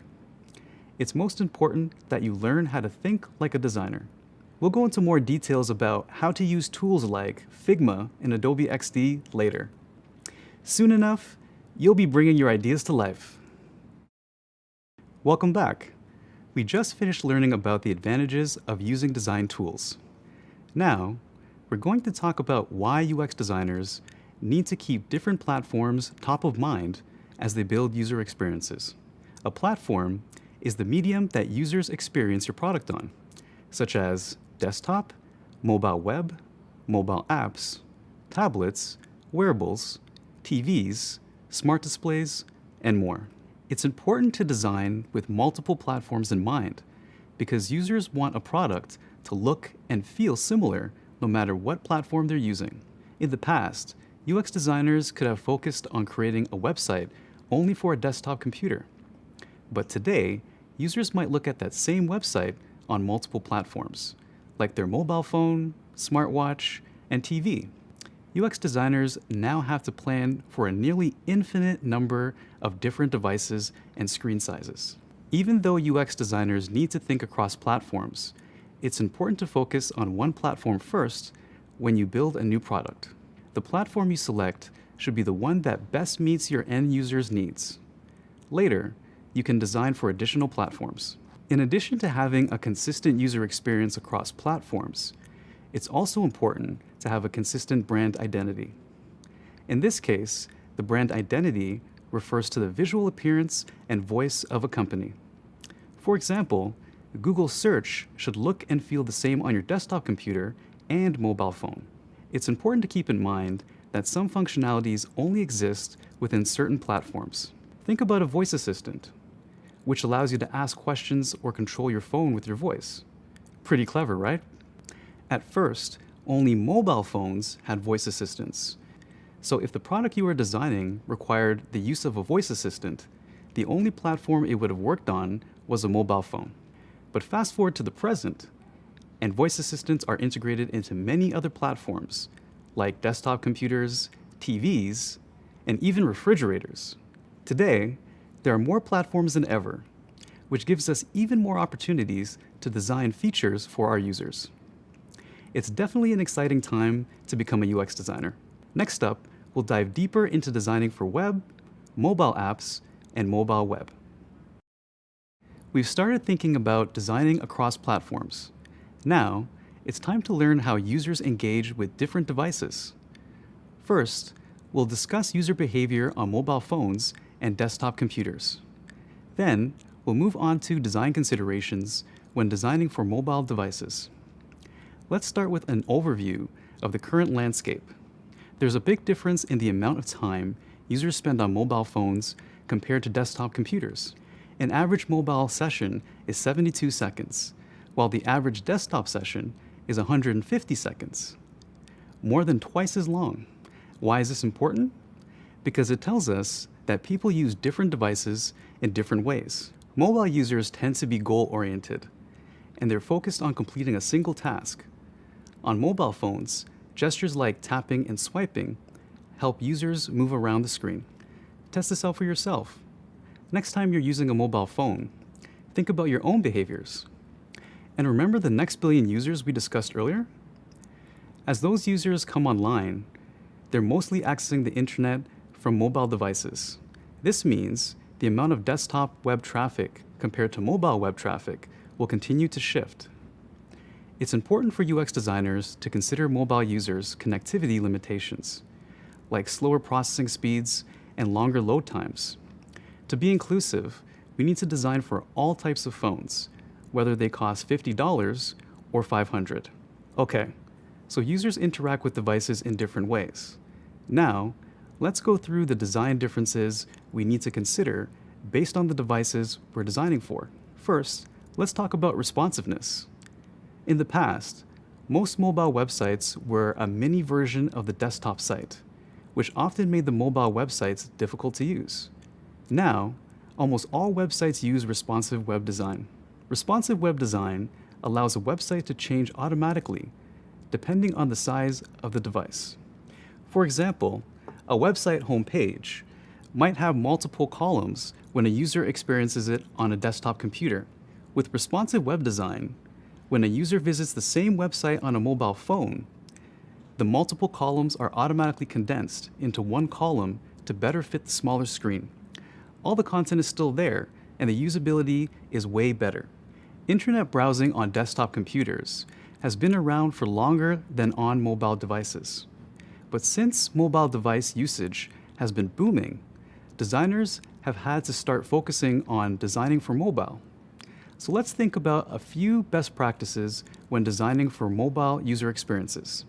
First, call to action buttons should be placed front and center, allowing the user to easily complete the desired task, like joining an email list or adding an item to their shopping cart.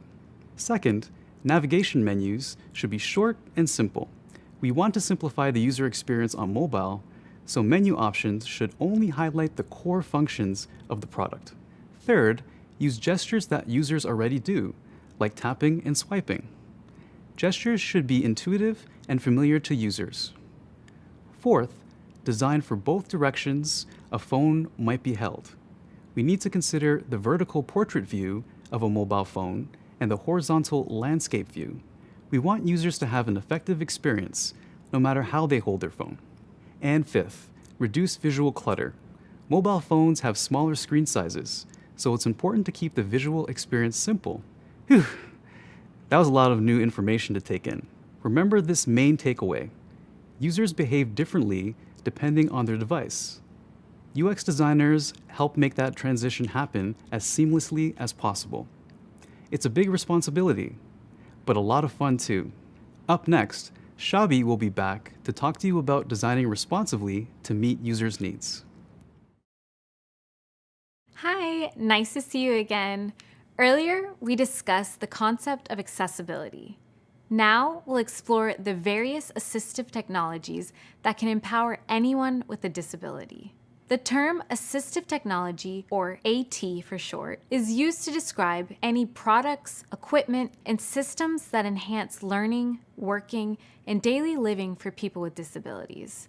In this video, we'll examine several kinds of assistive technologies, including color modification, voice control, screen readers, and alternative text.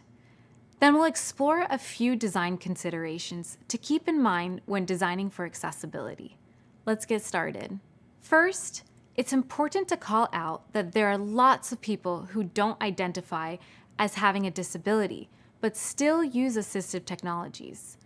That's because ATs make our lives easier and help provide a better user experience. When we think of assistive technology, we might think of computers, tablets, and smartphones.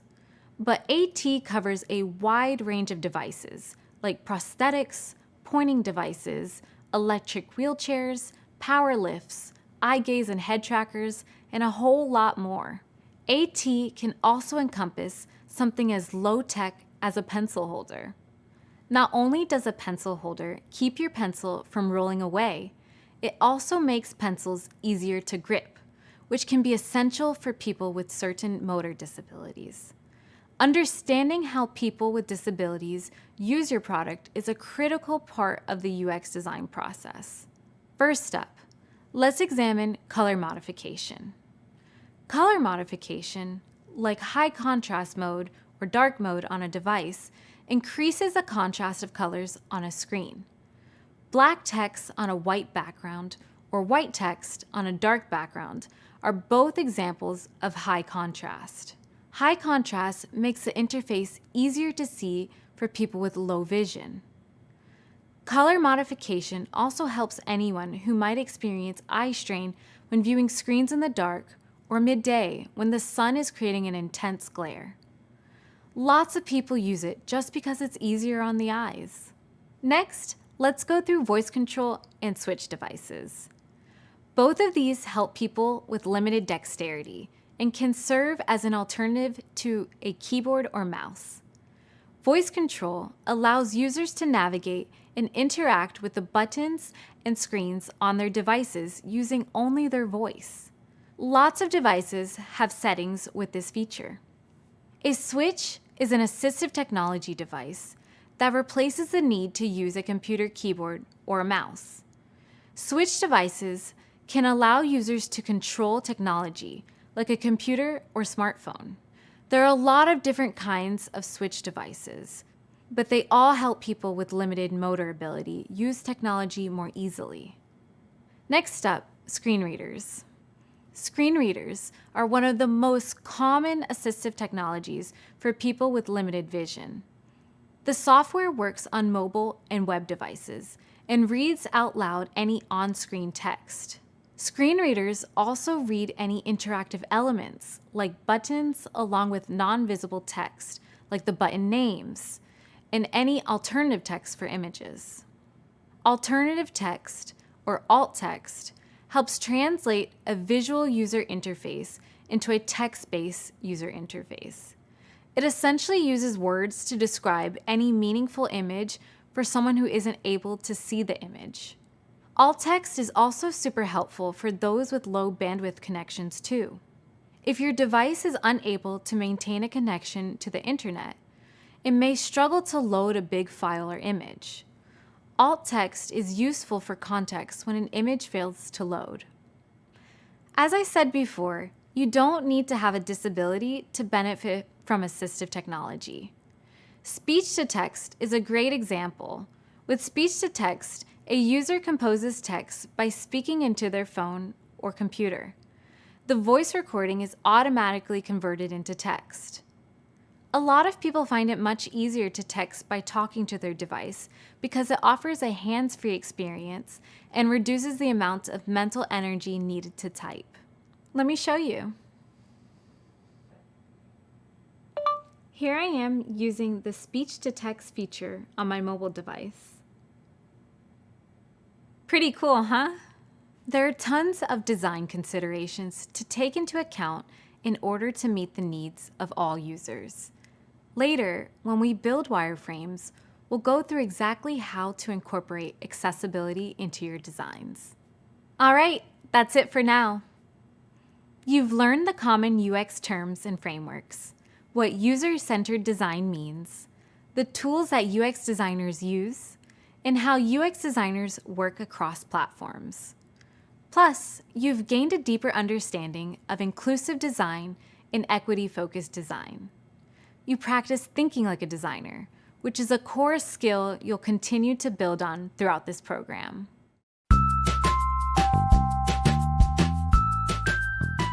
My name is Elise, and I'm the Accessibility and Inclusion Lead for Corporate Engineering.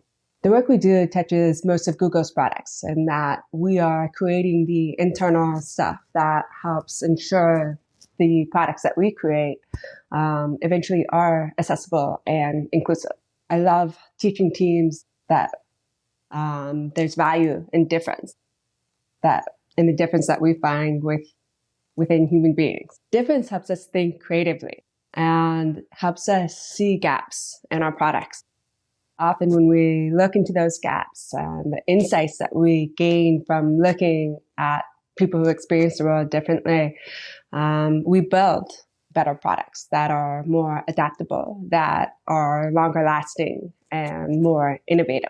When we talk about accessibility, we are talking about how to make a product accessible by people with different abilities. But when we talk about inclusive design, what we're doing is we're looking to difference, to their different experiences and their needs because of their different capabilities, and gathering these insights and applying it in a way that it will benefit everyone, whether they have a disability or not. If we go back in terms of how we used to do websites, they used to be very text heavy. They used to be more like a book. And people with disabilities for years had been advocating for larger text and less content, much more like smaller chunks of text. And when we started to design for accessibility, we created sites that were much more easily consumed.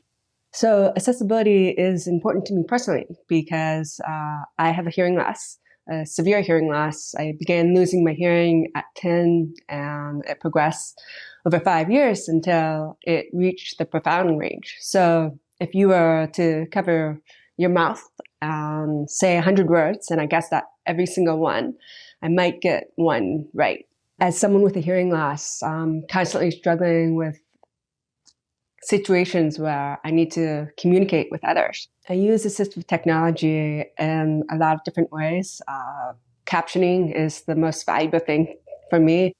I also use things such as Google's Live Transcribe, which helps in real-time conversations with people.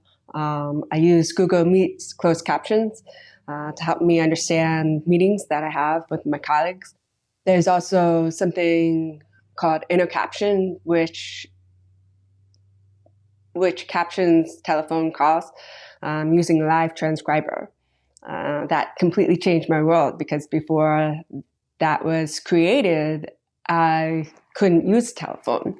And that was something that really blocked my capabilities as in the work setting. The first piece of advice is to consider edge cases or users with difference in all of your product development processes. This is where you're going to gain some really valuable insight. It should be a normal part of your development process. It shouldn't be an add-on. It should be considered from the beginning. But I think it's extremely important to diversify your own network. Start getting to know people who are different from you. Start learning from them. Ask them what their experiences are like with different technology as they go about their world. Learning these unique experiences is what's going to make you see opportunities for great design in your products. Hey, welcome back. So far, we've covered common terms, frameworks, and tools that entry-level UX designers should know. We've also talked about the importance of user-centered design and why UX designers should focus on equity in the design process. Let's start with a little exercise. Take a look around the room you're in right now. Notice the shape of your table and the ergonomics of your chair. What about the device you're using to play this video on right now? All that stuff and almost everything else around you started off as a design problem or a design challenge. So, how does something go from a design challenge to an actual user-centered product? One way is through design sprints. A design sprint is a time-bound process with 5 phases, typically spread out over 5 full 8-hour days. The goal of design sprints is to solve a critical design challenge through designing, prototyping, and testing ideas with users. At Google, we use design sprints to answer questions, define product directions, figure out cross-team strategies, and even build team culture. For example, I was recently a part of a design sprint for Google's transparency report. The goal was to better understand how our users experience the reports. We also discussed the website's goals, values, and future vision. Design sprints generally include 5 phases: understand, ideate, decide, prototype, and test. We'll come back to these phases and investigate each one later. So, what makes a design sprint so useful? For one, design sprints save time. With a sprint, your team can cut the decision-making process down from several months to a single week. Sprints also create an effective path to bring a product to market. Sprints prioritize the user, putting their needs front and center. And sprints allow you to fast forward into the future to test your product and get customer reactions before making any expensive decisions. Running a design sprint is like using a superpower. With all these benefits, you'd think every product team would want to run design sprints. But that's not always the case. Before launching into a design sprint, you need to review your design challenge and ask yourself these key questions. Are there many potential solutions to your design challenge?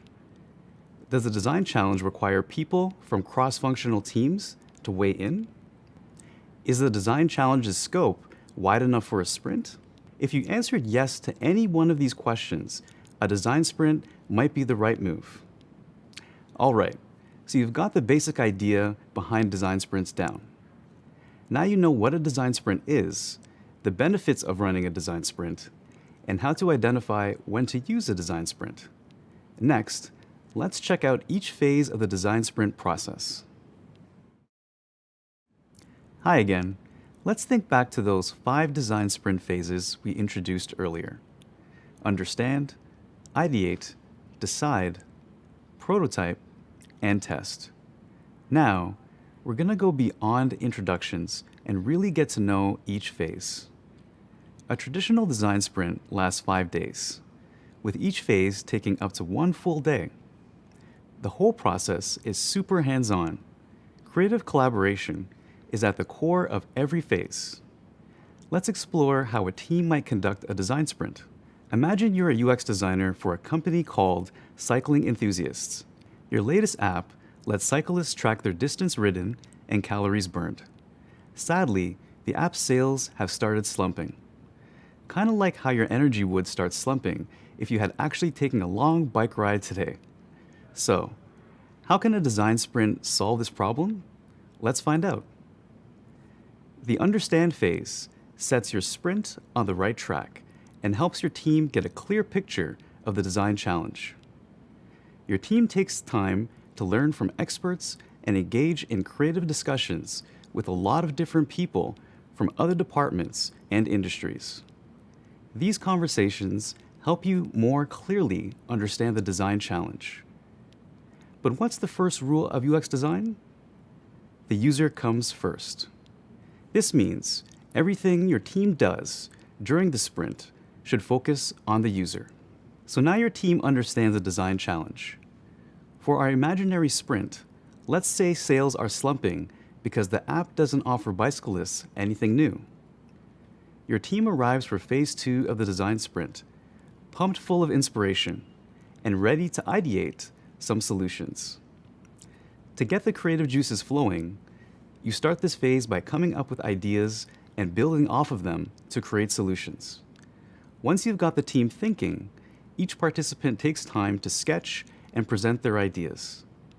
Don't worry about your drawing skills here. The idea is what matters.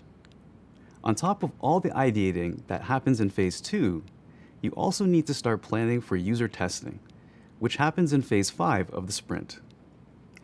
During user testing, you'll have a diverse group of people test your product and provide feedback. To be able to do this, you need to start recruiting users that fit your target profile now, so the sprint stays on schedule. By the time you reach phase 3, you have a lot of potential solutions for your design challenge. Now it's time to decide which solutions you want to build. Together, your cycling app team discusses each possible solution and eventually decides on the one solution that is most likely to excite users and increase sales. For example, the solution might be a feature that uses the cyclist's location to create customized routes that meet their fitness goals. Sounds pretty cool, right? Finally, you'll wrap up the day by creating a step-by-step blueprint for your prototype. Next, phase 4, prototype time. You're now ready to build the first version of your new app feature. At the end of this phase, you don't need a finished product, just something realistic enough to test with users. By focusing only on what the user experiences on their screen, your team creates a working prototype of the new customized routes feature. Way to go!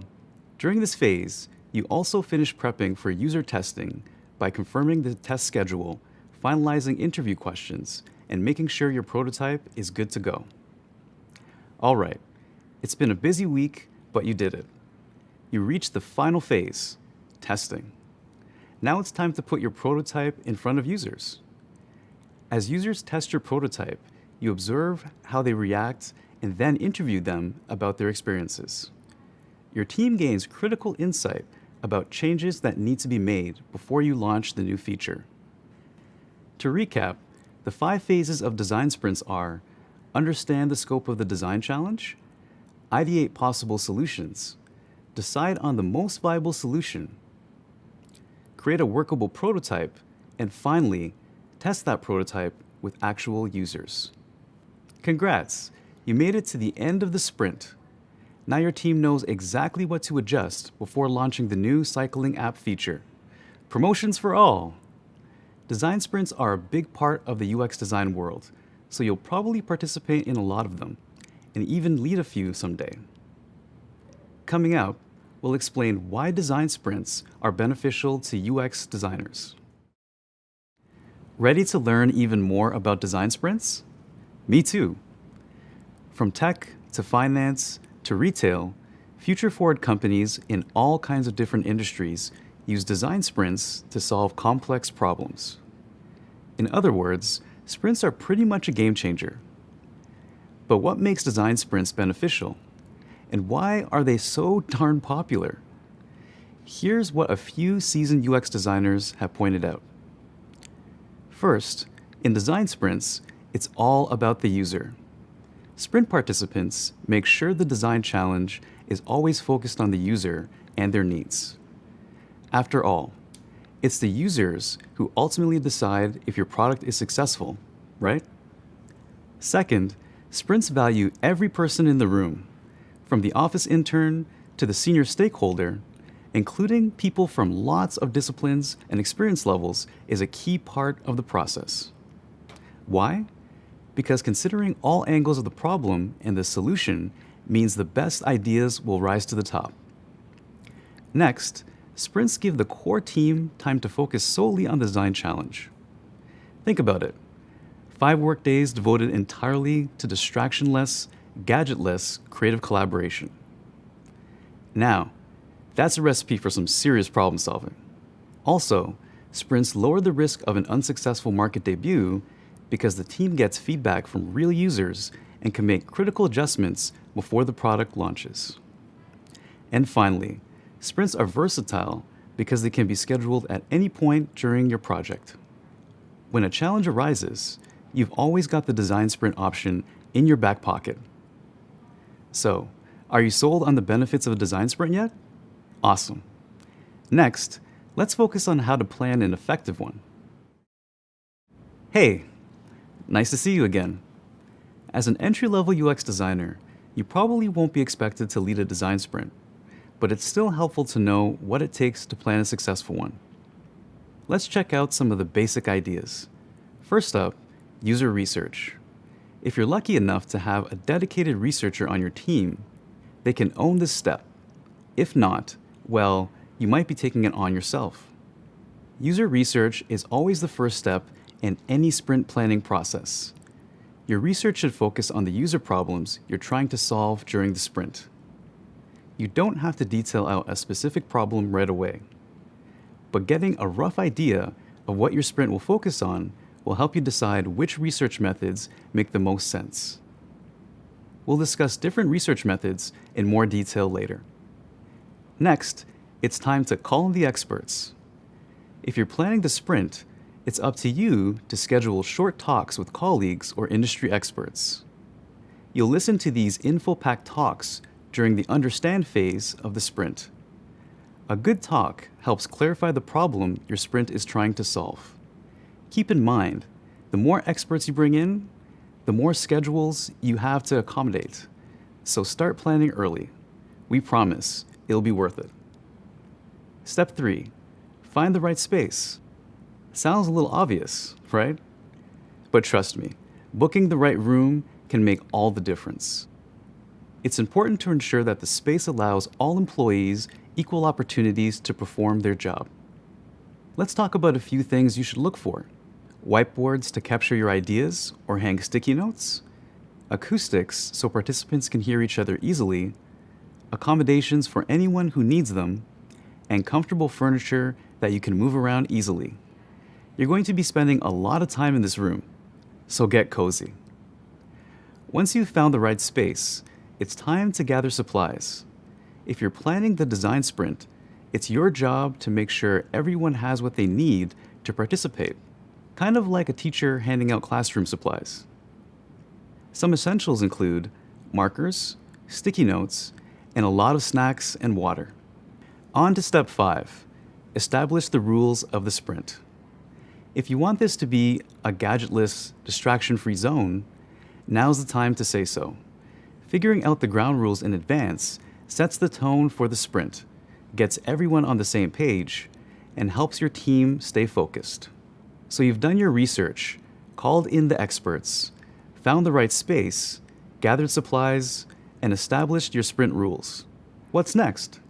Step 6 is planning introductions. This can be pretty important since sprints involve cross-functional teams that may have never met before. We all know icebreakers can be a little cheesy, but they're still a great way to help your team get comfortable with each other. Plus, choosing icebreakers that are relevant to your sprint can motivate your team and put them in the right mindset. Here's an idea for an icebreaker. Ask everyone to talk about a time they call customer service to complain. This puts the team in the shoes of a user, exactly where you want them to be when solving UX design challenges. All right, we made it to the final step, post-sprint planning. That means thinking about what will happen after the sprint wraps up, like how your team might use what you've learned to achieve other goals. To do this, you need documentation. Make sure you enlist a few people to help document the design sprint by taking pictures, collecting sticky notes, and jotting down ideas. Okay, let's recap the sprint planning basics. To prepare for a design sprint, you'll need to conduct user research, schedule talks with experts, find the right space, gather supplies, establish ground rules, break the ice with your team, and plan out post-sprint action items. Sound about right? Awesome. Let's keep going. Up next, we'll walk through a design sprint brief. Hi again. So we've covered the basics of sprint planning. Now let's build a 5-day design sprint brief. The sprint brief is a document that you'll share with all your attendees to help them prepare for the sprint. So let's check out the things that make up a design sprint brief. Start with the Design Sprint Challenge. This introduces your team to the sprint objectives. Think back to the cycling app from earlier. If you created a brief for that sprint, the design challenge might be build exciting new features for the cycling app in time for relaunch later in the year. Next, you need to identify the key deliverables, meaning what your team actually wants to create by the end of the sprint. So for the cycling app, you might say that we want to have a complete prototype that includes the feature update. Then it's on to logistics. First, everyone participating in the sprint needs to know where the sprint will happen and when it will be held. You also want to list who's attending and the name of the sprint master. Usually, the sprint master is the person who sends out the brief. But that's not always the case. If you want to designate a sprint master, you should do it before you send the brief. Next, add approvers. Got some higher-ups that need to sign off on the product before launch? This is the place to note it. If your cycling app needs the official approval of Miss Cycling Enthusiast CEO before launching, the sprint brief should mention it. Your sprint brief should also include a list of resources. For short-term sprints, there's probably a team already assigned to this project. For long-term sprints, you may need to create a plan to secure additional resources. For example, with the cycling app, you might need to assign resources from engineering to take on the work needed to launch the new feature. Next, we have the project overview, where you should explain the current state of the project, call out roadblocks that stand in your way, state early wins if you have any, and outline the estimated launch plan. Finally, we wrap it all up with the sprint schedule, an hour-by-hour schedule of the 5-day sprint, including break times. This lets people know what to expect and gives them time to prep, so you can keep things moving along during the sprint. And you're done. You've planned your design sprint and created your brief. The only thing left to do now is to put the sprint in motion. If you're still a little confused about what goes in the design brief, you'll find some great examples in the readings. Okay, next up, we'll learn more about the role of an entry-level UX designer in the sprint process. Welcome back. Let's do a quick recap of what we've covered so far. We've defined the design sprint, identified the 5 phases, and explored what goes into planning a successful sprint. Now, you're probably thinking, that's great, but where does a newbie UX designer like me fit into all of this? As an entry-level UX designer, you won't be running the show, but you'll play an important role, contributing to every phase of the sprint. Let's check out what your sprint week might look like. When you get to the sprint space, you'll find everything you need to do your work. You'll have office supplies, a bottle of water, and maybe some snacks. The sprint master will welcome everyone and lay out some ground rules. For example, you might have to give up your phone and keep your laptop closed until the end of each day. There might also be a team icebreaker, like the example mentioned earlier. And then you'll get down to it. The first day is the understand phase, where you'll get a clear picture of the design challenge. There will be plenty of short talks by experts that are designed to inspire you, so make note of any thoughts you have. Phase 2 is the ideate phase. The sprint master will guide the team through brainstorming activities to spark creativity and generate tons of possible solutions to the design challenge. Your main focus is coming up with ideas and putting them out there. Welcome to Phase 3, the decide phase. Congratulations, you're halfway through the sprint. Your team will decide on the solution with the greatest chance of success. As a newbie UX designer, you'll get involved in every stage of the decision-making process. When potential solutions fight it out, you'll vote for the one that has the most potential. As you might remember, at this point, you also need to start planning ahead for testing, or Phase 5 of the sprint. As an entry-level UX designer, you might help by scheduling testers, creating survey and interview questions, and gathering necessary equipment. Phase 4 is all about creating a prototype of your product. As an entry-level UX designer, you'll be actively involved in creating a solid prototype for users to try out. You'll ask questions, offer ideas, and review the completed prototype. You might also confirm the test users for Phase 5. We've made it. It's test day. The test phase is the final phase of the process, where you put your prototype to the test. As a newbie designer, you might be asked to collect user feedback by observing and interviewing users. This feedback helps the team know what to revise before bringing the product to market. And that's it.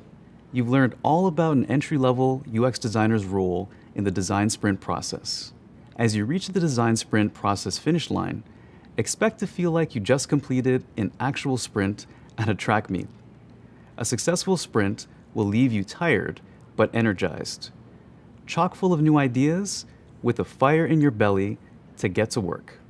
I still remember the first sprint I was a part of. I came up with some cool ideas, but also a lot of bad ones. No worries if this happens to you as well. This is why validating your ideas with users is baked into the design sprint process. You'll have ideas, and so will the rest of your team, meaning it doesn't rely solely on you. It's a team effort, and by the end of the process, you'll have a better sense of whether your idea is working or not before implementing it. Coming up, we'll talk about retrospectives and why it's important.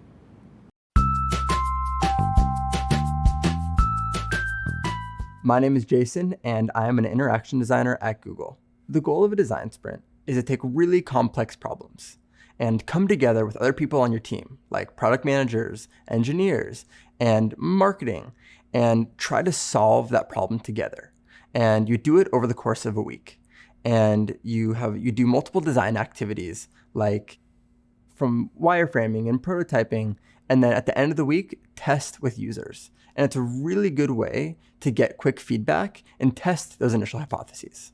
And that's why it's so important to bring people with multiple perspectives together. You may bring this fresh new perspective, and you may have somebody else with historical knowledge on this project. But we also are bringing people together from product management and marketing to bring all of these unique perspectives. And I think that this just proves that sprints at their core are about inclusivity.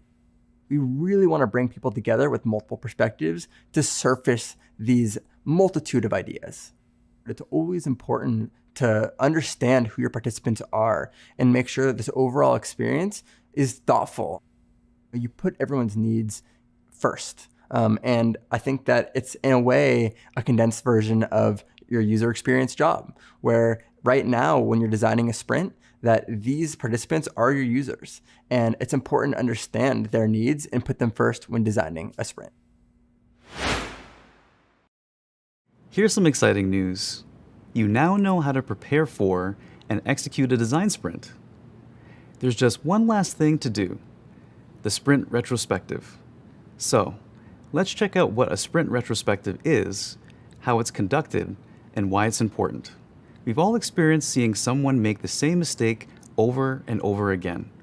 Chances are, we've sometimes even been that person. What if there was a way to stop making mistakes for good? Well, that's exactly what retrospectives do. The retrospective is a collaborative critique of the team's design sprint. We usually do retrospective meetings immediately following the sprint so that everyone's thoughts are fresh. Retrospective meetings don't have any particular agenda. The goal is to make sure everyone who took part in the sprint has a chance to give feedback. The two key questions we aim to answer in the meeting are, what went well, and what can be improved? The person who led the sprint will guide the conversation, and someone will take notes so that the team can use the feedback to make the next sprint even more productive. Retrospectives are super useful. They can help you to work better as a team, improve how you communicate with clients, and even point out areas where you can grow as an individual.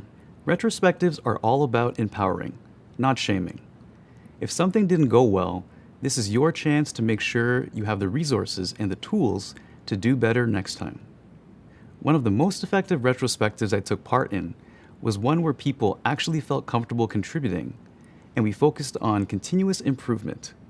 Speaking of retrospectives, let's recap what we learned. We now know what a design sprint is, what's involved in each design sprint phase, and how to plan a design sprint. We highlighted where you, as an entry-level UX designer, fit into the design sprint process. And we learned about the importance of sprint retrospectives. Next up, we'll focus on how to build a professional presence. But first, we've got your next assessment. You've got this. And if you need any refreshers, you can always review. Good luck. Hey, welcome back.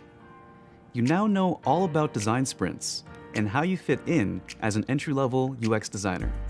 Next, you'll learn what a portfolio is and why UX designers use them, how to choose a website builder for your portfolio and start to create your website, how to demonstrate your unique value and personal brand through the story you tell, how to describe your work concisely and articulately, and how to create a consistent online presence. And finally, how to network with others and find a UX design mentor.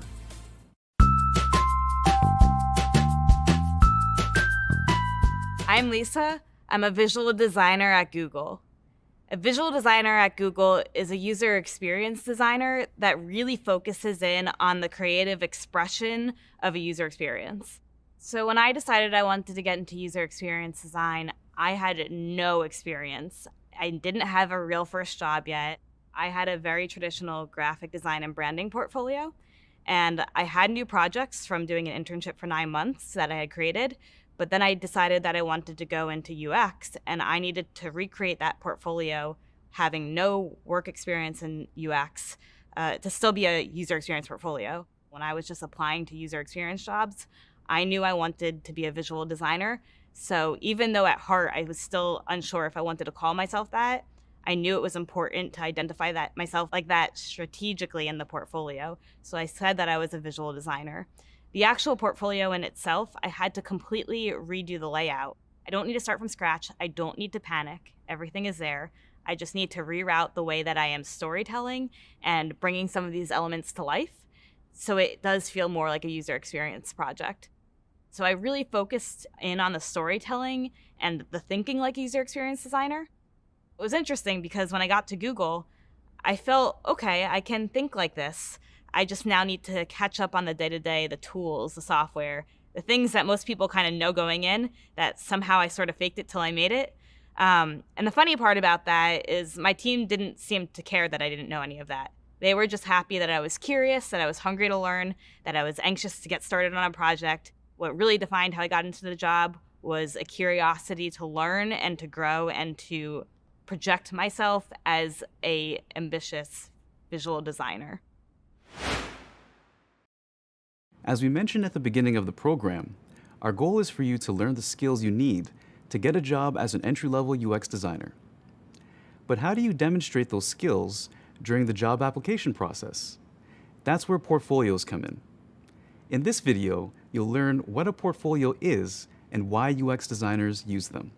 A portfolio is a collection of work that you've created that shows your skills in a certain area, like painting, photography, or UX design. UX design is a creative field, so it's important to show hiring managers examples of your work and demonstrate the skills you can bring to the job. In the past, portfolios were usually a physical collection of work, like a giant briefcase full of drawings. But in today's world, it's more likely that your portfolio will be on a website, which is much easier to update and share. Next, you'll build your own website to showcase your future portfolio. You don't need to know how to write code or have any work to include yet. As you build your own projects throughout this program, you'll add them to this new portfolio. Sound fun? It is. Creating a showcase of your work and skills is a great way to start feeling like a part of the UX design community. Keep in mind that the design of the website itself is also important. Having a well-designed website is another way to demonstrate that you understand the principles of UX design. You wouldn't want your website to have a bad user experience when you're applying for a job in UX.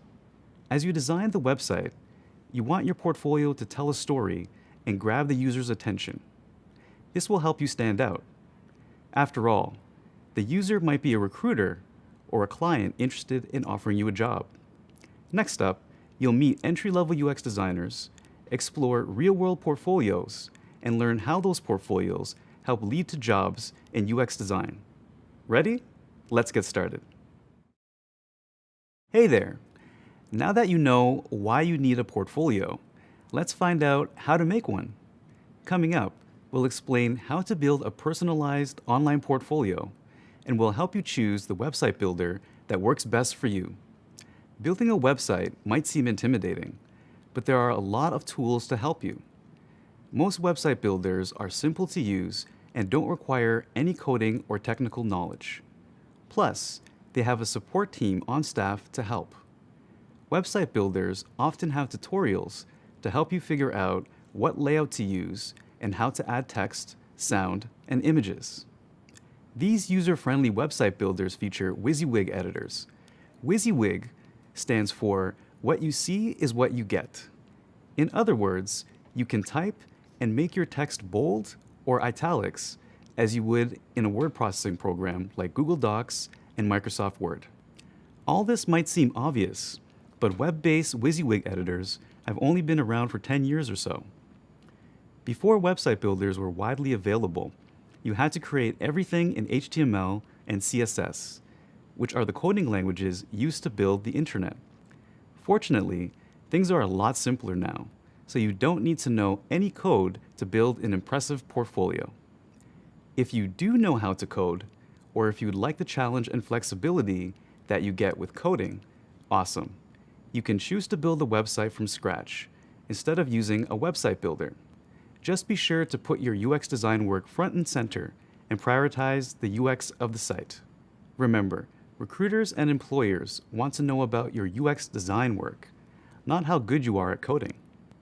Now let's check out some common website builders used by UX designers to build portfolios. There are lots of options for website builders, but in this video, we'll focus on 3 of the most popular: Wix, Squarespace, and Webflow. For this program, you can choose any of the 3. They all have benefits and drawbacks, so choose the website builder that works best for you. Don't worry that your portfolio might look similar to your classmates. There are a variety of templates to choose from on each website builder. You'll personalize your template to convey your unique style, communicate the value you bring to the UX design industry, and showcase your designs. Now, we'll quickly review each website builder, then you can use the links in the readings to learn more and decide which website builder you'd like to use. The reading also has step-by-step instructions on how to set up your website. Wix is easy to use and a favorite with folks in all kinds of creative industries. There are plenty of templates, and even some templates specifically for portfolios. Templates mean that you don't have to start from a blank slate, which makes it easy to achieve impressive results in no time. Squarespace is also popular, especially with visual designers. Squarespace is best known for its blog function, but it also has beautiful website themes. There are a bunch of templates to choose from, and it's flexible to allow for personalization. If you're new to website building, it's definitely a great choice. Finally, Webflow is a well-known option among UX designers for its on-trend styles and layouts and high level of customization. You do need some knowledge of coding though. So if you'd like to practice your coding skills, Webflow might be a good choice for you. Each of these website builders offer their own add-ons that you can purchase. One option is a domain, or the address of your website. It's better to have your own domain name for personal branding. You'll personalize your template to convey your own unique style, communicate the value you bring to the UX design industry, and showcase your designs. Okay, now you know why website builders are helpful tools for building your UX design portfolio. Take some time to check out each tool so you fully understand the options available. Then pick the one you want to use based on your needs and your career interests. Next, we'll cover the best practices and essential features of a UX designer's portfolio. See you then. Congrats on setting up your website. Now that you've got that first step out of the way, you can start personalizing the website. In this video, we'll share best practices and highlight some essential features of UX design portfolios. Keep in mind, there is no right way to build your portfolio. Every designer, recruiter, and client has a different idea about what should be featured in a portfolio. It's most important to find a way to make yourself stand out from the other designers. You'll also want to express yourself in a way that fits your job interests. For example, if you're interested in specializing in interaction, visual, or motion design, your portfolio should showcase that type of work. Ready? Let's get started. Pro tip number 1, establish your personal brand. Your personal brand is the way in which your personality, unique skills, and values as a designer intersect with your public persona. We'll learn more about branding later, but the main thing to know is that your personal brand is the first impression you make. Your personal brand should clearly demonstrate who you are and what makes you interesting. Pro tip number 2, tell a story. Your website could easily turn into a list of links and photos. But to engage your audience, you need to tell a story about your design process with a beginning, middle, and end. This might mean that you start with an introduction of the design problem. Then in the middle, show the process you followed to complete the designs, like user research, sketches, and wireframes. Then end with an image of the polished design and an endorsement from your client or another person whose opinion you value. Pro tip number 3, be concise. Use minimal text to describe your work and highlight the key insights that help inform your decisions. Let your work speak for itself. If you need to explain your work in more detail, add links to other pages or PDFs. Pro tip number 4, keep your navigation simple and intuitive. The navigation is the way users get from page to page on a website. Users should be able to reach the home page from any part of your site, and your navigation should lead them from one project to the next. It should also be easy for users to navigate to the contact page if they want to get in touch with you. Your contact page should include your email address, a copy of your resume, and links to your professional social media accounts. Pro tip number 5, go beyond the template. Although a website builder's pre-designed layouts make it easy to get started, you need to go a step further. Customize your website to align with your brand and the story you want to tell. You should demonstrate your design skills and provide a good user experience. For example, remove the text that comes preloaded in the template and replace it with your own content. Also, register your own domain name so that your website's address doesn't contain the name of the website builder. You can buy a domain directly through website builders or through a third-party service. Pro tip number 6, include a diversity of projects. You should have 3 to 6 projects in your portfolio that demonstrate the range of your skills. At the end of this program, you'll have created at least 3 projects, so you'll be well on your way. Make sure each project shows a different facet of your design talents. Pro tip number 7, feature case studies. A case study leads the user through your design process from the beginning to the end. Your portfolio should feature case studies, not just mock-ups of design ideas. A case study answers these questions. What was the problem you were trying to solve? What process did you follow? Where did you succeed or fail? What insights inform your design decisions along the way? And what was the ultimate solution, and why do you feel that solution was the best? When describing case studies, you might want to include things like the project's name and duration, your role on the design team, including your personal contributions to the project, the project's goal, the research that was conducted, the intended audience, any sketches or wireframes, user testing results, the final design, and a conclusion about what you learned in the process. You'll learn more about each of these elements as you continue through the program.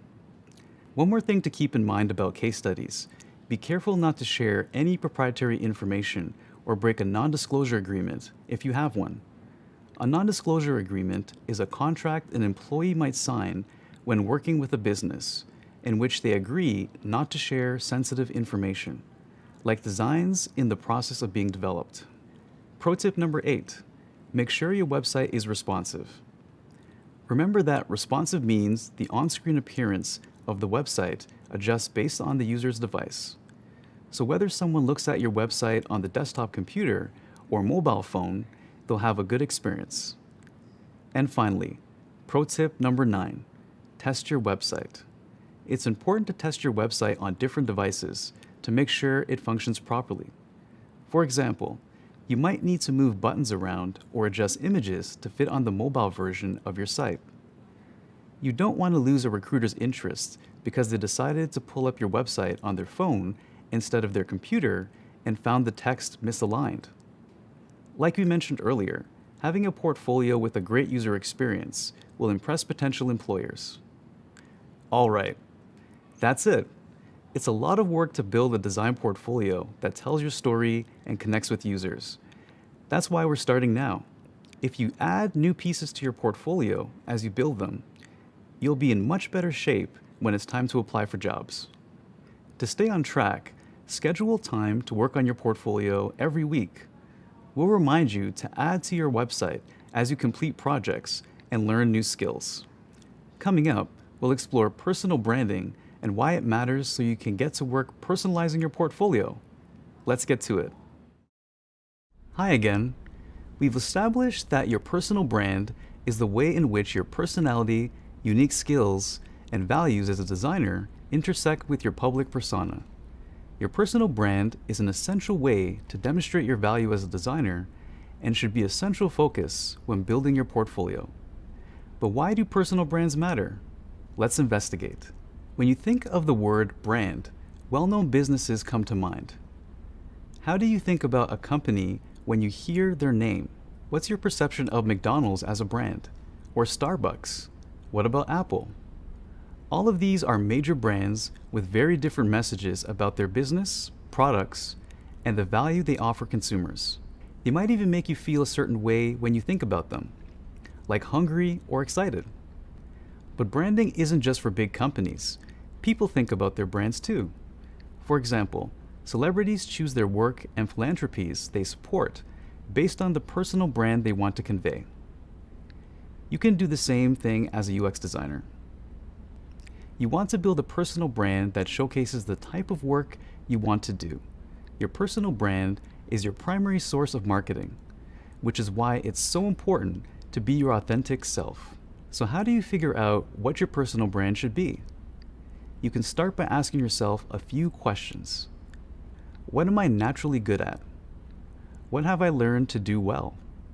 What do I enjoy? What do I value? How do other people describe me and my talents? And what do I want people to recognize me for? If you're already answering those questions in your mind, fantastic. Later, you'll complete a worksheet that will help you answer these questions. Now let's explore why branding is important. When you're working as a UX designer or in any other creative role, your personal brand is a way for you to stand out from the crowd. Otherwise, it's easy to get lost in a sea of job applicants. You want recruiters to understand who you are, your passions, and your strengths right away. Having a strong personal brand can also help match you with companies that share your values. When a company looks for a designer, it's helpful for them to understand your personal brand before they hire you. Think about how you might shop at a certain store based on their branding. For example, what brand comes to mind when you hear the words inexpensive or expensive? What about healthy or comfort food? And how about celebrities? Who would you describe as a social activist, or generous, or humble? Ideally, you want the way you think about yourself and the way others describe you to be similar. When you think about your personal brand, it's useful to come up with a list of your talents and values. When doing a personal branding exercise, you might realize that your self-perception and public perceptions are different. That's perfectly normal. But it's not ideal when you're trying to project a particular brand. So you might want to think about how you can bring your self-perception and public perception closer together. In addition, your brand should be consistent everywhere you have a presence online. That includes your social media accounts, your profiles on UX design communities, your resume, and your business cards. If figuring out how to communicate your personal brand in writing makes you nervous, we've got your back. Later, we'll go through best practices to describe your work in writing. Keep up the awesome work. Great work on your portfolio so far. You've accomplished so much already, like setting up your website and learning best practices for writing. In this video, we'll explain how to build a cohesive and consistent presence online. We covered how to apply your personal brand to your portfolio in an earlier video. Your personal brand should come across in your portfolio on social media, in online UX design communities, and on job search websites. You'll also want to keep handy the worksheets you completed about your personal brand so you can reference them in the next few videos. So what does it mean to build your professional presence online? Start with your personal statement, which was part of the branding worksheet you completed. A personal statement is a 1 or 2 sentence phrase that describes what you do and what you stand for. Think of a personal statement like your own slogan or tagline.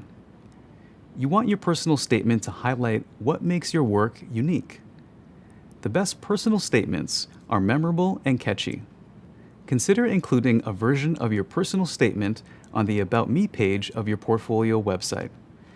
It's helpful to repeat words that you use to describe yourself in order to reinforce the key elements of your brand. You might also want to include your personal statement on your social media profiles or your resume. Keep in mind, whatever your personal statement communicates should also be reflected in your work. For example, if you describe yourself as organized, that should be evident in your designs. Or if you're passionate about working in virtual reality, you should include a design for a virtual reality experience. Even if it's not your own design, you can describe why it's inspiring to you. In addition, you probably know that you should be thoughtful about posting pictures of yourself on the internet.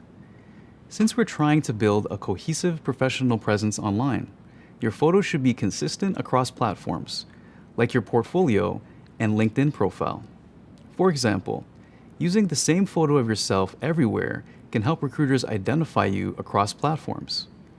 And when selecting a photo of yourself to use, you should express your unique style, culture, and interests. Finally, make sure your color scheme, logo, font, and other design elements are consistent across platforms. This includes websites like your portfolio and social media accounts, as well as physical products like your business cards. Of course, there's only so much customization you can do on some of these social media sites, but try to keep the look and feel as consistent as possible whenever you can. Keep in mind that your online presence and personal brand are important in landing a job and growing your career. It's also a chance for you to be creative, so have fun with it. Next, we'll explore how personal branding is useful when creating profiles on social media sites and online communities for UX designers. See you soon. Welcome back. Now that you've defined your personal brand and built your own website, it's time to think about professional networking on social media. In this video, we'll discuss how you can use social media as a tool to connect with recruiters, potential employers, and your peers in the UX design community. There's a good chance you already have a profile on at least one social media site, like Facebook or Instagram, that you use to connect with friends and family. Social media can be a great way to connect with potential employers, learn about new concepts and ideas, and network with other UX designers. Right now, let's focus on 2 of the most popular social media sites for UX designers, LinkedIn and Twitter. LinkedIn is a professional networking site where you can connect with people you know, learn more about companies, read about interesting ideas, and post your own content. LinkedIn is a great place to host your resume and get noticed by recruiters. It's one of the top websites recruiters use to find job candidates. In fact, many of my job opportunities over the years started with networking and making connections through LinkedIn. So how do you set up a profile on LinkedIn? First, you go to the LinkedIn homepage and create an account. Then create your profile. Be sure to list your job history or other professional experiences, along with descriptions of your role at each organization. Once your profile is filled out, you're ready to connect with people. It's best to connect with people you actually know, especially people you've worked with. You might also want to connect with former teachers, coaches, classmates, or family members. You can add a connection by clicking the Connect button. Personalize your connection request with a short message that reminds the person how you know each other. Once they accept, you'll get a confirmation saying you're connected. You should also use LinkedIn to connect with recruiters in the UX design industry. Add a note to your connection request that you're looking to learn more about the company and their job openings. You can also consider connecting with employees at the company you'd like to work for. Browse the LinkedIn profiles of people associated with the company. Check out if you know anyone who currently works at the company or has worked there in the past. If so, don't be afraid to send them a personalized message. LinkedIn will also tell you if you have friends of friends who work at the company. If this happens, reach out to your friend to see if they're willing to make an introduction to their friend who works at the company. If you don't have connections to anyone at the company, send a personalized message to someone at the company whose work impresses you. You can ask if they'd be willing to have a 15-minute conversation about their day-to-day job and how they like working at the company.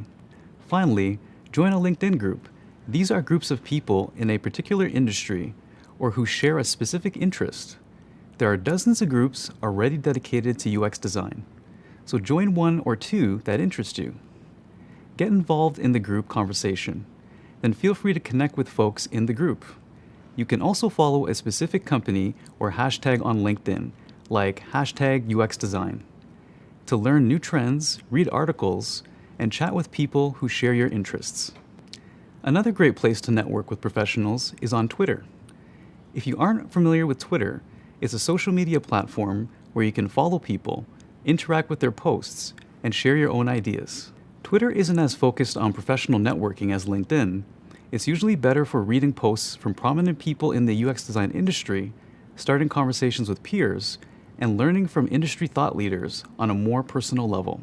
It's okay if you're not ready to start tweeting about your UX design knowledge while you're still learning about the field. You might start by following industry insiders and liking and retweeting their posts. If you're feeling bold, you can add to the conversation by replying to their tweets. You can also tag industry professionals in your own tweets. This is just like striking up a conversation in real life. Who knows, they might want to connect. Keep in mind that LinkedIn and Twitter have different tones, and it's a good idea to treat them that way. You might be more professional and focused on LinkedIn, but more open and conversational on Twitter. That's great. It gives recruiters and other designers the opportunity to see different sides of your personality. Remember, anything you post on social media is public-facing. Even private messages to other users can be copied and shared widely. So be smart about what you post and like. You should also be smart about sharing photos or posts that don't align with the personal brand you're developing as a UX designer. When in doubt, set your personal accounts to private mode. There's a reading included this week that outlines how to do just that. All right, you've got LinkedIn and Twitter covered. Now, let's keep going with popular online UX design communities. We just discussed how LinkedIn and Twitter are great places to network with recruiters and professionals. There are also online communities specifically for UX designers. Having a presence on one of these sites is a fantastic way to gain exposure and demonstrate your skills in UX design. In this video, we'll talk about some of the most popular UX design communities: Dribbble, Behance, and Medium. You can create accounts on these sites to learn more about UX design in general and to get design inspiration from other professionals. In addition, posting your own designs on these sites is a great way to get feedback on your work from experienced UX designers. To get started, let's dig into Dribbble. Dribbble, that's 3 Bs, is a community of designers who want to share their work, ask for feedback, get inspiration, and find jobs. The designs that people share on Dribbble are usually not full case studies like what's in your portfolio. Instead, they are small snapshots of work that highlight a particular skill or interest like branding, product design, or typography. If there's a specific design you like, you can follow that designer. It's also helpful to check out designers with the most followers in order to understand popular kinds of designs and get ideas about how to present yourself effectively. Similarly, you can follow teams on Dribbble. These might include companies like Google or independent design groups that have their own pages. Plus, liking and commenting on projects is a great way to start conversations with other designers and make connections in the UX design community. Finally, Dribbble is a great community to join if you're looking for a job. Dribbble has a robust job search forum, including a job board and a freelance marketplace. Employers pay to list their jobs and internships in this forum, so the posted positions are legitimate opportunities. In addition, recruiters look for designers on Dribbble, so being an active member is another way to demonstrate your skills and get hired. A second popular community for UX designers is Behance. Many features on Behance are similar to Dribbble. For example, you can discover designs from around the world and follow specific designers. Behance also has a job board that features full-time jobs, freelance roles, and internships. You can narrow your search on the job board down to very specific fields. In addition, designers frequently live stream from Behance to demonstrate their skills in real time. Finally, a third online community for UX designers is Medium. You might be familiar with Medium already. It's a popular blogging platform featuring articles on all kinds of topics. There's a vibrant UX design community on Medium, specifically at UX Collective, a subset of the website. Medium is pretty different from Dribbble and Behance. For example, on Medium, your designs are not the main attraction. Instead, the Medium community focuses on long-form writing about UX design, sometimes including visuals. So start reading.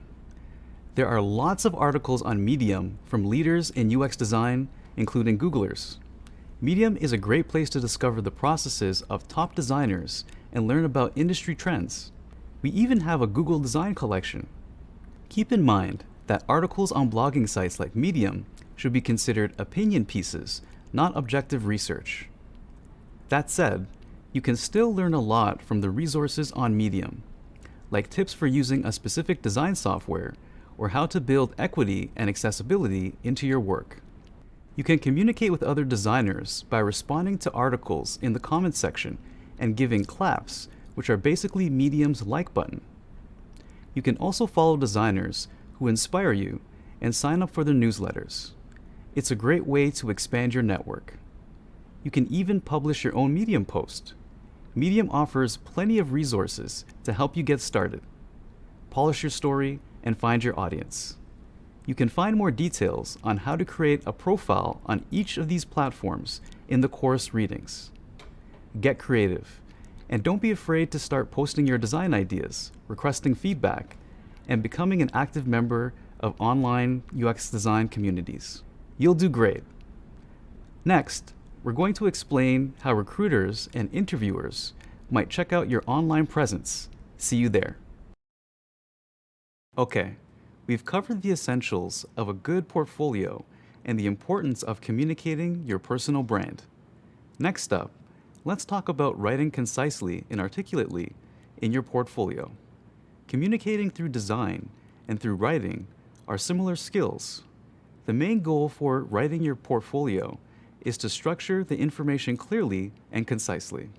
Focus on highlighting the most important parts of your story and keep your writing succinct and easy to skim. Most recruiters and hiring managers review a lot of portfolios. You want them to stay engaged. Let's start with your introduction. The introduction to you and your portfolio should go above the fold on the homepage of your website. The term above the fold comes from the design of a newspaper. If you're holding a newspaper in your hands, The most important information is on the top part of the front page, before you unfold it or flip it over. The same concept applies to websites. What's above the fold is the content on a website that doesn't require scrolling down. Your introduction should be clear and to the point. Your name and what you do. You might also include something that establishes your personal brand. For example, "Hi, I'm Michael. I believe that creative collaboration between design and technology is the magic that takes experiences from good to great." If a recruiter is searching for a motion designer and can immediately tell that's your specialty by glancing at the introduction on your home page, then great. They're more likely to continue going through your portfolio. But if your homepage uses vague language or doesn't communicate anything at all, the recruiter might not bother going further. Next up, the About Me page. This is exactly what it sounds like, a professional page about you. Try reading About Me pages on the websites of a few UX designers or companies you admire. You can write in more detail on your About Me page, since you want potential employers and recruiters to be able to learn more about you. You might include what kind of work you do, what you're passionate about, or things you value, where you work currently if your job is in a related field, your credentials, like this certificate and any additional education, any notable projects, clients, or awards, and your contact information, including your email address, links to your profiles on professional networking sites, and where you currently live. And finally, you want to include descriptions of your work in your portfolio. Within the case study for each project, you should write about the topics we discussed earlier, such as your role in the project, your process, and the final design. Throughout your portfolio, let your designs tell the story and provide evidence of your talent. To keep your writing concise and articulate, here are a few tips. Use as few words as possible to make your point. Avoid complicated language. You don't need 3 adjectives when one specific one will do. The words you choose should be clear descriptors, not buzzwords. Avoid jargon. Jargon are industry terms that people who don't work in UX design may not know. Your writing should be easy to understand and approachable. Include keywords that might be in a job description or concepts that every UX designer should know, like the user journey or design sprint. This is a good way to increase your site's discoverability on search engines. Inject personality. Be conversational. Your website should accurately reflect you, your work, and your brand you've established. Last tip, find a trusted editor. Everyone, even professional writers, make mistakes. Ask a friend to check your writing for spelling and grammatical errors, or to point out any places where the writing is distracting from the projects you're trying to highlight. That's it. Now you know some tips for writing in your portfolio. Writing well takes practice, and it might take a few tries to get it right. You'll have the opportunity to practice your writing in an upcoming activity. If you're having trouble, check out the discussion forum and ask a classmate for advice. Coming up, we'll talk about building a cohesive and consistent presence online. Let's keep going. Hi again. Good job setting up profiles on social media sites and UX design communities. These profiles are helpful to find a job and to connect with other UX designers. Now, we're going to put your online profile to use.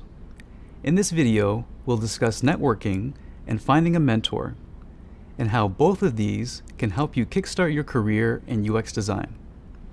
Before we dig in, let's explore why networking is important.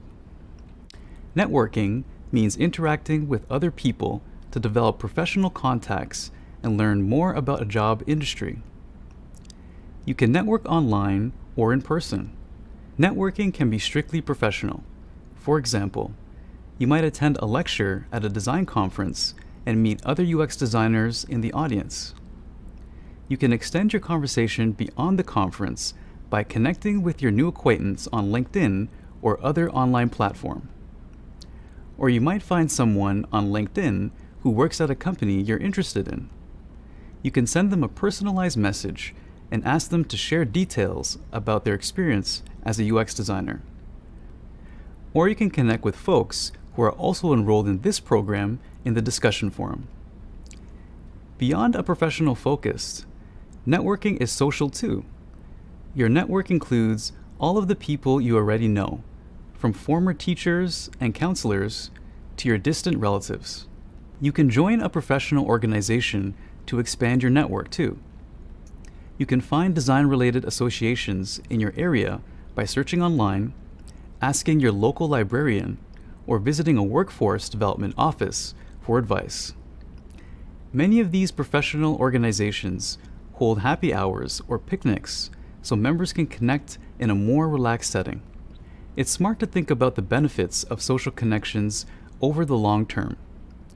A new person you meet at a happy hour might not be able to advance your career right now, but if you keep in touch, in the future, your new friend might know someone who is looking to hire a UX designer at their company. You never know where your connection might lead.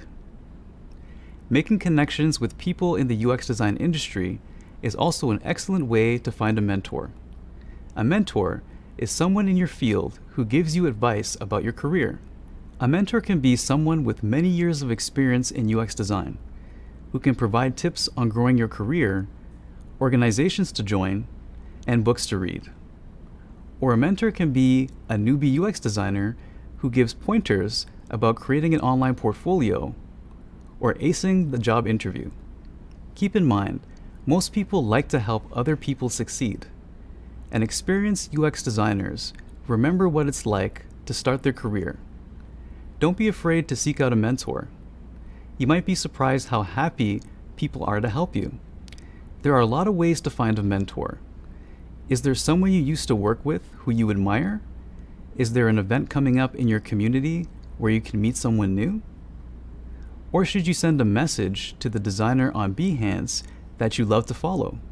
When you find a mentor and are ready to ask for their advice, be prepared. It's helpful to have clear goals for the conversation.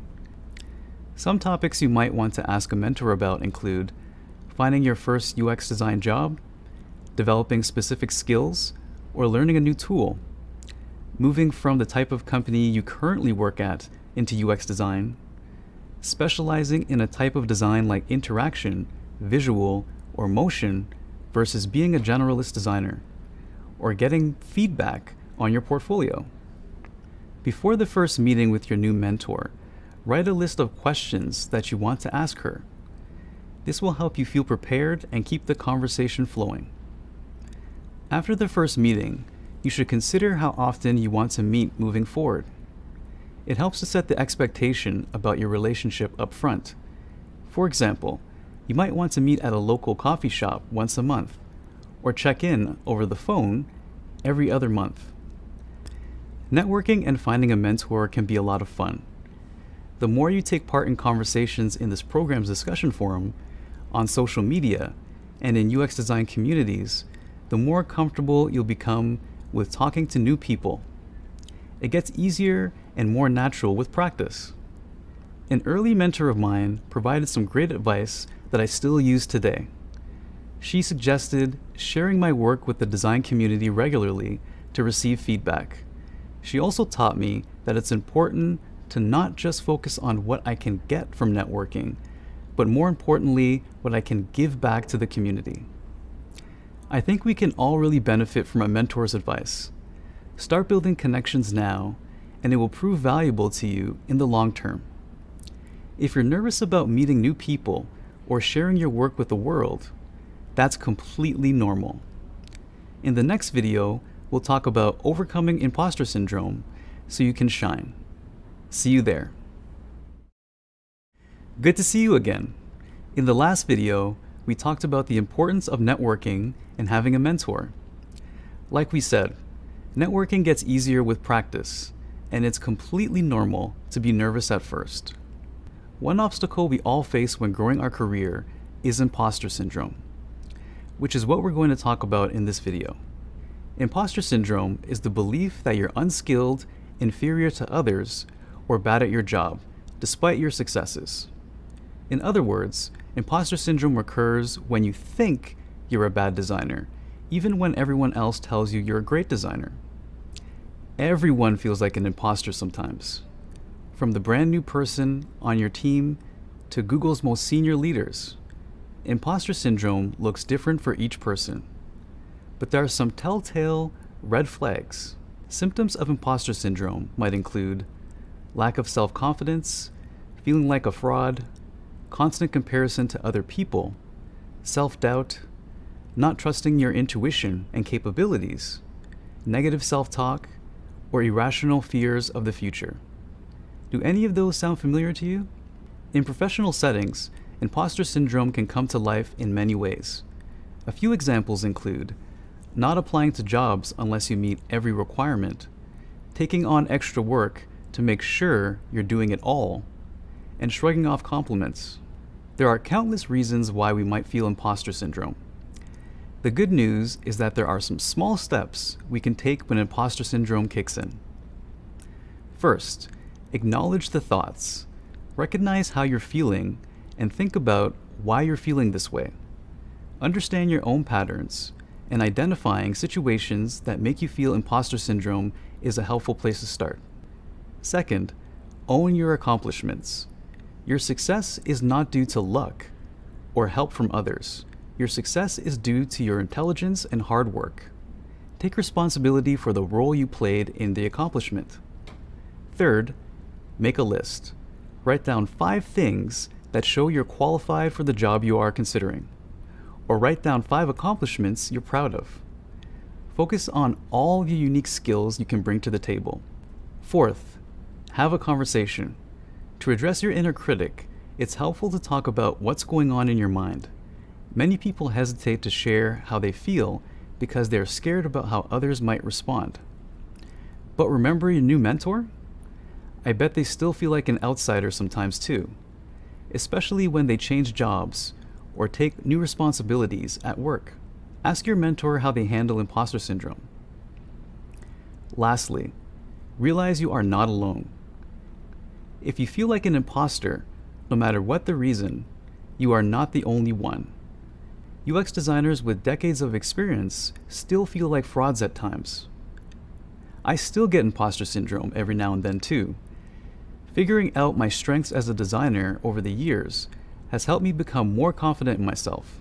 I also find that celebrating my achievements has helped make creeping feelings of imposter syndrome go away. Starting a new job or changing careers takes time.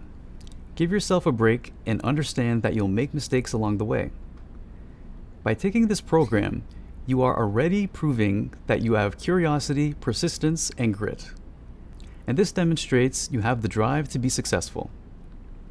If you start questioning your ability, remind yourself that everyone started off at the beginning. So the next time you feel you're not good enough to be a designer, consider whether it's just a bad case of imposter syndrome. If you acknowledge that feeling and follow the advice from this video, it might seem less scary.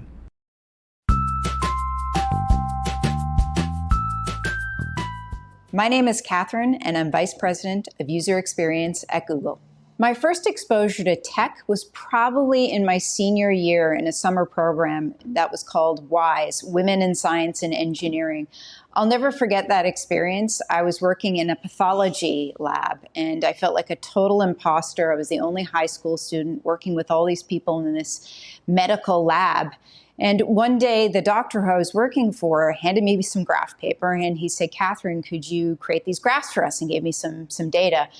And I thought, okay, I can do this. And I looked at the graph paper and I thought, oh, I remember my mother, who's an academic, had this new software program where you could create graphs using software. And I thought, okay, I'm going to actually try and create the graphs instead of on graph paper in this software program.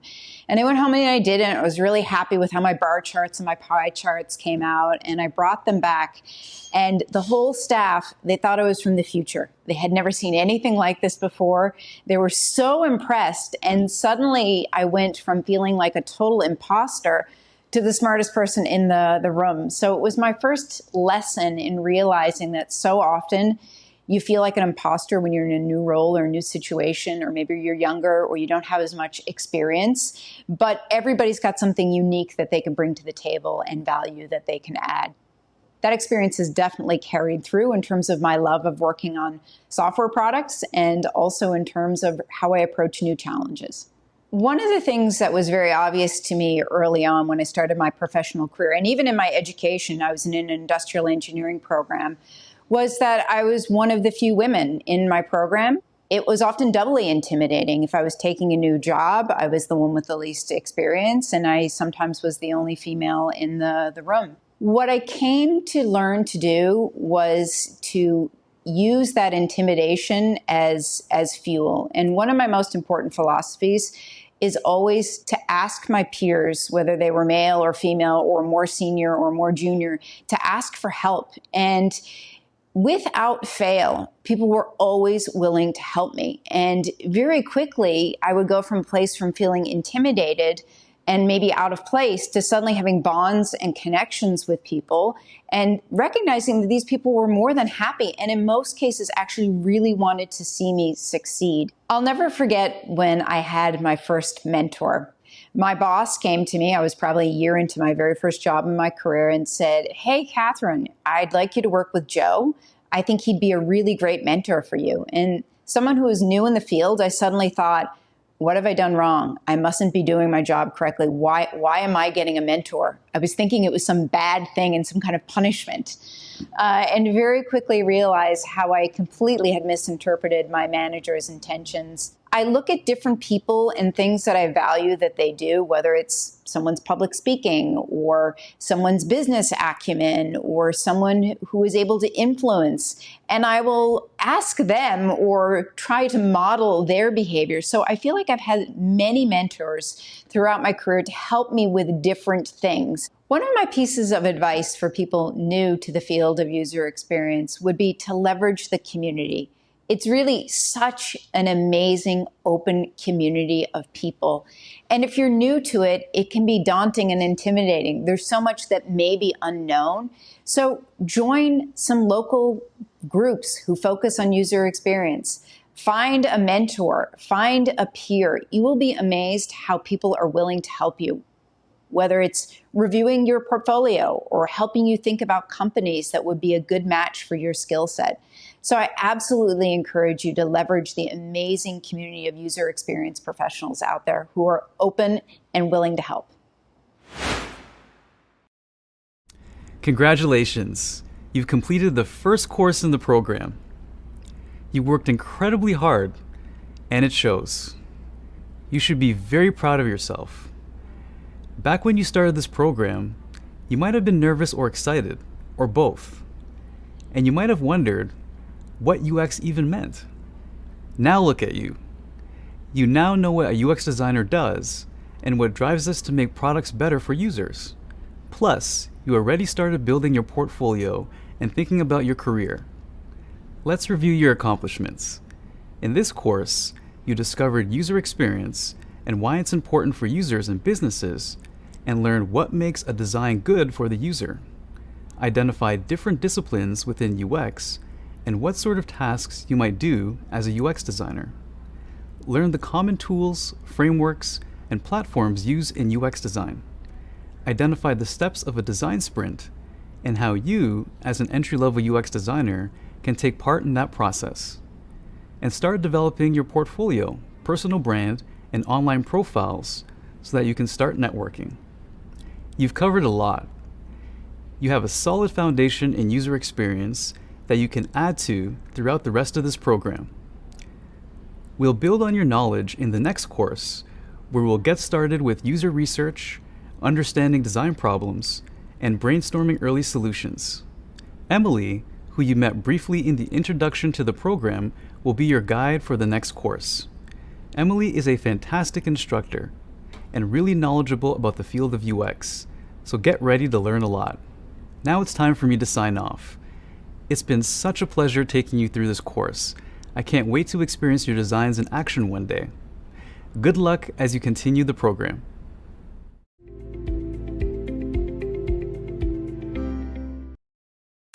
Hi there. Welcome to the next course. I'm Emily, a UX researcher at Google, and I'll be your instructor. Before we get started, how about a quick recap of what we've covered so far? We started with the basics. You learned why user experience is so important and your role as an entry-level UX designer. Then you were introduced to common tools, frameworks, and platforms used in UX design. And we walked through the steps of a design sprint. Before too long, you were thinking like a designer and started developing your portfolio, personal brand, and online profiles. Everything you've learned so far has given you a solid foundation that we'll continue to build upon. Over the next several videos, you'll learn how empathy is key to creating phenomenal experiences for our users. Every activity you do will bring you closer to empathizing with your potential user. You'll also learn how designers predict what a user or group of users might think as they interact with your product. And more importantly, you'll be able to anticipate how users might feel about the experience. Next, you'll bring together everything you know about your potential user to define your problem statement. Then, we'll give you tools to ideate solutions to address user problems. Before we dive deeper into what empathy is and how it's applied in UX design, you might want to know a little bit more about me. I've been working in UX research for more than 10 years. Right now, I work on the Google Assistant, where I help families communicate and coordinate so they can focus on what really matters, being together. I've always been interested in understanding how people, and kids in particular, learn. I care about bringing user perspectives into the product development lifecycle, and being a UX researcher lets me do just that. I'm so excited to share my passion for creating great user experiences with you. Let's get to it. Coming up, we'll learn how to empathize with users, build an empathy map, understand user pain points, explore personas, write user stories, identify happy paths and edge cases, discover the benefits of user journey maps, write problem statements and hypothesis statements, and we'll consider how accessibility fits into all of this. So let's get started.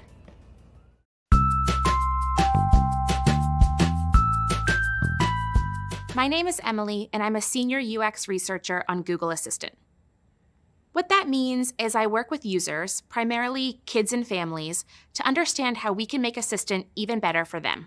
There are a lot of ways that I conduct research in my job, but I'm primarily a qualitative research, which means I do a lot of interviews. I do a lot of talking in depth with kids, parents, families of all kinds. Sometimes I'm in their home observing their lives and how technology actually fits into their space, and sometimes we're having conversations in one-on-one interviews in person. I work with designers in a lot of different ways. There are formal ways that we work together through meetings and, team efforts. We do a lot of design sprints, but I also like to work with designers in informal ways, just chatting in the hallway or coming to each other with ideas for things that I've heard in research that I'd love to build out, or designs that they're creating that they want to get a family perspective on. I think the power of user research has come through most clearly to me when I kept trying to tell my engineers about kids' developmental levels. I'd say, we need to change this feature because kids can't always read. And I kept pushing on this, but the engineers just didn't see that. They didn't quite understand it because we were operating from two different knowledge bases with two different goals. So I invited them to research, and I put our app in front of a 7-year-old girl. And as she's going through the app, you can see her frustration. And I said, what would you do next on this screen? She said, I don't know. And I kept pushing, and she kept saying, I don't know, till finally she said, I can't read. All of the engineers in the back room had a new appreciation for research, for our users, and really learned to empathize with our user through research. Let's shift gears and talk about user experience research. Because I'm a UX researcher, I'm particularly looking forward to this section. Coming up, we're going to talk about how user experience research fits into the development of a product, common types of UX research methods and their benefits and drawbacks, and biases in UX research. As we get started, it's important to keep in mind that the role of a UX designer can look very different at different companies. At a larger company like Google with thousands of employees, UX designers often have a dedicated user experience research partner, so designers don't have to do much research themselves. But at a smaller company, one UX designer might be responsible for both the UX research and the UX design. That's why it's so critical for you to learn how to do both parts of the job. Plus, having some research skills can be really enticing to companies that are eager to hire new UX designers. Let's start with the basics. UX research focuses on understanding user behaviors, needs, and motivation through observation and feedback. The goal of user experience research is to prioritize the user. We also want to make sure business needs are met. UX research can help bridge the gap between what a business thinks the user needs and what the user actually needs before an expensive and time-consuming product is made. So how does UX research fit into the development of a product? To answer this question, we need to zoom out and revisit the product development lifecycle. You may remember that the product development lifecycle is the process used to take a product from an idea to reality. User research is a continuous part of the product development lifecycle and takes place before, during, and after Phase 3, design. Research that takes place before anything is designed is usually called foundational research. Some UX teams might also call it strategic or generative research. All three terms mean the same thing, but in this course, we'll stick with foundational research. Foundational research answers the question, what should we build? Additional questions you might ask during this research phase are, what are the user problems? How can we solve them? The goal of foundational research is to help define the problem you would like to design a solution for. This research includes talking with users and identifying their pain points when using a product. And guess what? Sometimes foundational research reveals opportunities no one on the design team would have come up with. Research that takes place during the design phase, Phase 3, of the product development lifecycle is called design research. Some teams call it tactical research, but both terms refer to the same thing. Design research answers the question, how should we build it? Here's a list of things you might want to ask users about during this phase of research. How was your experience using the prototype today? How easy or difficult was it to use? Why? Did you encounter any challenges? The goal of design research is to inform how the product should be built. Design research gives designers a chance to reduce the problems that occur as users interact with your prototype. You can conduct design research very early in the design process when you have paper sketches, or you can wait until you have a prototype to test with users. It just depends on what your key research goals are. The third type of user research is called post-launch research. You might guess that post-launch research only happens at the end of the product development lifecycle. Post-launch research can be used to evaluate how well a launched feature is meeting the needs of users. Post-launch research answers the question, did we succeed? The goal of post-launch research is to understand how users experienced the product and whether it was a good or poor user experience. You might also want to check your product's performance against the competition. Next, let's discuss some of the key qualities that UX researchers usually possess. Qualities of a good UX researcher include empathy, pragmatism, and collaboration. Empathy is the ability to understand someone else's feelings or thoughts in a situation. Pragmatism is a practical approach to problem solving. Pragmatic people are focused on reaching goals. Collaboration is the ability to work with a range of people, personalities, and work styles. You already have all of these qualities. All you need to do is learn how to apply them in your work. The more you develop these qualities, the more capable a researcher you can become over time. So keep at it. If you want to specialize as a UX researcher, you'll need some additional training. While our program focuses on UX design, keep in mind that research is always a part of the design process. Next, we'll discuss the types of research methods used for different research questions. Hi again. Now that you know what's involved in user research, let's talk about user research methods. The term methods refers to how you get the research done. There are many different ways to get the answers we need from users, and you'll decide which research method to use based on the questions you need answered. Each method has positives and negatives, which we'll cover in another video. Before we jump into each research method, let's cover the basics. There are two ways we categorize research methods. The first way is based on who conducts the research. The second way is based on the type of data collected. So first, let's think about who conducts the research. Primary research is research you conduct yourself. For example, you might interview users, survey users, or conduct a usability study to hear from users directly. Secondary research is research that uses information someone else has put together. Secondary research can be information from books, articles, or journals.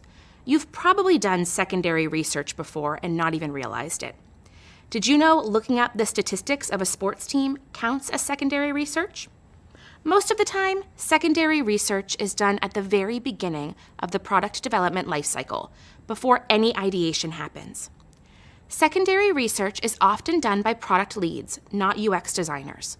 But the insights they share can help you make a stronger case for your design choices and gain more empathy for your users. Another way to categorize research methods is to think about the type of data collected. Data can be collected through qualitative or quantitative research. Quantitative research focuses on data that can be gathered by counting or measuring. Quantitative research is often based on surveys of large groups of people using numerical answers. This type of research often answers questions like how many and how much. If you want to know how the majority of users are experiencing a product, you should use quantitative research. On the other hand, qualitative research focuses on observations. Qualitative research is often based on interviews, where we focus on a smaller number of users and understand their needs in greater detail. This type of research answers questions like why or how did this happen? If you want to know why users are having a bad experience with your product and how to improve it, you should use qualitative research. Here's a quick way to remember the difference. Quantitative research gives you the what, and qualitative research gives you the why. So now that you know the basics of how we categorize research, it's time to dive into some common research methods. Let's start with interviews. Interviews are a research method used to collect in-depth information on people's opinions, thoughts, experiences, and feelings. Interviews are usually conducted in person and include a series of open-ended questions where the researcher asks the user about their experience. Use interviews when your questions require a detailed response. For example, can you spot the difference between these two questions? How would you rate your experience using the app on a scale of 1 to 10? Versus, how was your experience using the app?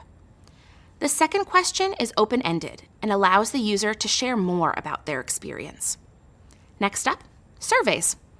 Surveys are an activity where many people are asked the same questions in order to understand what most people think about a product. Surveys allow us to hear from a larger number of users than we can during interviews. Surveys include a mix of quantitative and qualitative questions. Surveys are most useful after you have some initial understanding of the user's pain points and want to solidify that by surveying a larger number of people. Finally, let's talk about usability studies. Usability studies are a technique that help us evaluate a product by testing it on users. The goal of a usability study is to identify pain points that the user experiences with different prototypes, so the issues can be fixed before the final product launches. During a usability study, you get a chance to see how your end users interact with your new product or feature, and afterwards you can interview the users to learn more about their experience. The usability study data is then used to improve the UX of the design. If the product has already launched, a post-launch usability study might include data like success metrics and key performance indicators, which are commonly known as KPIs. Key performance indicators are critical measures of progress toward an end goal. The KPIs for an app or new product launch might include things like how much time the user spent on a task or the number of clicks they used to make a purchase. You'll learn how to conduct your own usability study soon. Now that you know all the research methods, you might be wondering how you can possibly pick one. The key thing to remember is that the research method we choose is decided by the question we're trying to answer. As you start working on a specific project, you'll be able to define the questions that will lead you to the best method. Next up, we'll check out the advantages and disadvantages of the methods we just introduced: interviews, surveys, and usability studies. Hi again. So, now you've been introduced to research methods that are commonly used in the field of UX. With lots of different methods to choose from, it can be tricky to know which method to use. We've got you covered.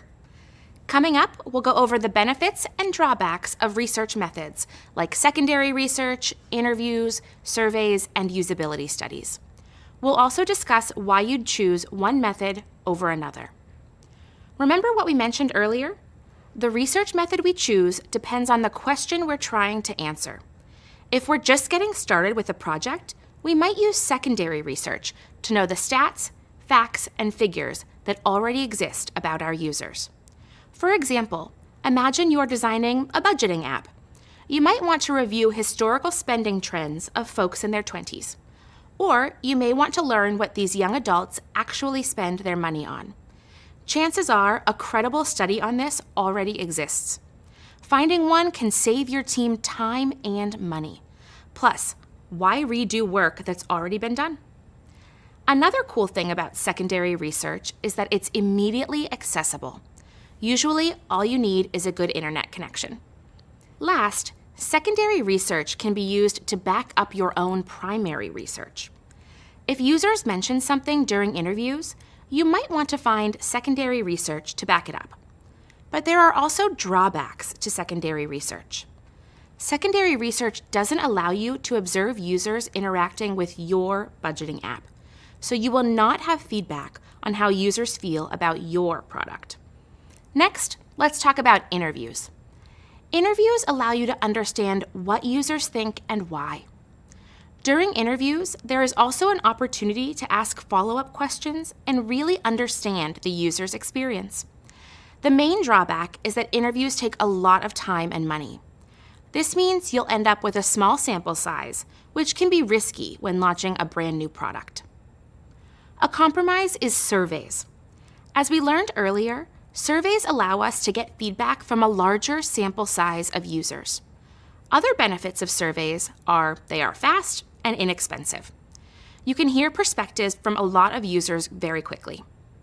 One big drawback to using surveys is that feedback from users is limited. Survey questions don't allow for in-depth feedback. Last but not least, let's think about usability studies. Usability studies allow us to observe firsthand user interaction with our product.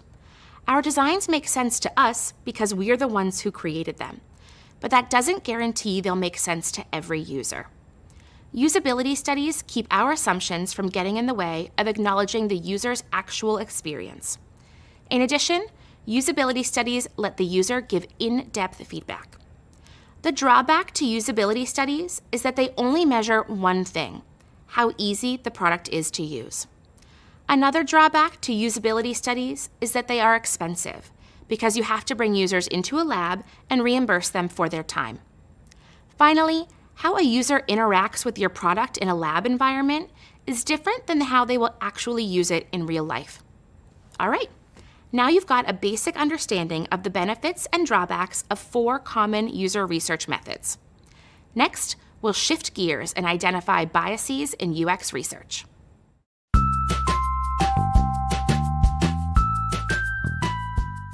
Hi there, my name's Craig, and I'm a research manager at Google. Thinking a little bit about my career path into UX, it was definitely not straightforward. I left university not sure what I wanted to do, not sure what UX was, bearing in mind this was 20 years ago when UX was really getting going. So my first job, I swept the floors in a gym. That was my first job. But I knew that I was interested in technology, and I knew I had this research qualification, but I wasn't really sure what I needed to do or where I needed to go with that. Eventually, I managed to get a job in market research. So market research was really buoyant at the time, plenty of jobs in market research. So I spent a couple of years working for a couple of different organizations, but it always seemed slightly removed from actually building products and actually using technology. A friend of mine made me aware that there was a junior position as a UX researcher in an online gaming company back in the UK.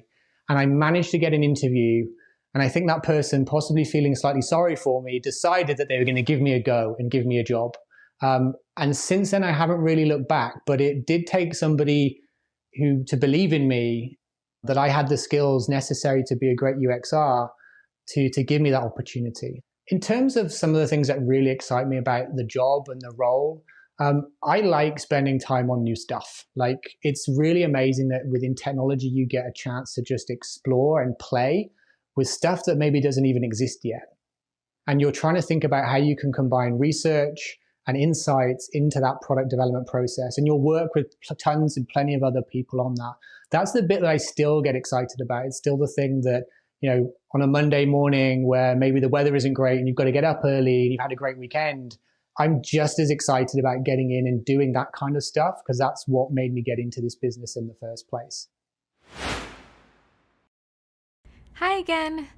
Now that you know the basics of user research, let's explore how bias can get in the way. In this video, we're going to discuss how bias specifically affects design work. We'll examine 6 kinds of biases: confirmation bias, false consensus bias, primacy bias, recency bias, implicit bias, and the sunk cost fallacy. To begin, let's define the word bias. In short, a bias is favoring or having prejudice against something based on limited information. It's like making up your mind about someone before you've really gotten to know them. We all have biases, and they're often unconscious. While we can't completely get rid of biases, we can be more aware of them and work to overcome them. In UX design, this is critical to product success and to your professional development. Everything we've learned so far has shown us that we aren't the user. We've also learned how important it is to put ourselves in our user's shoes when making design decisions. Biases can really get in the way of doing this. Later, we'll get into the details of how this all applies to your work. The first kind of bias to be aware of is confirmation bias. This bias occurs when you start looking for evidence to prove a hypothesis you have. Because you think you already have the answer, you're drawn to information that confirms your beliefs and preconceptions. Let's say you have the preconception that left-handed people are more creative than right-handed people. As you research, you'll tend to gravitate towards evidence that supports this belief, and you'll use it to build your case, even though it's not necessarily true. One of the most effective methods for overcoming confirmation bias during research is to ask open-ended questions when conducting interviews. An open-ended question lets the person being interviewed answer freely instead of with a yes or a no. You also want to get into the habit of actively listening without adding your own opinions. That means you aren't leading your interviewees towards the answer that you want them to give. Another way to avoid confirmation bias is to include a large sample of users. Make sure you're not just looking for a small group of people who fit your preconceived ideas. You want to have a big sample of users with diverse perspectives. Next up, let's look at the false consensus bias, which is the assumption that others will think the same way as you do. In UX research, the false consensus bias happens when we overestimate the number of people who will agree with our idea or design, which creates a false consensus. It's possible for the false consensus to go so far as to assume anyone who doesn't agree with you is abnormal.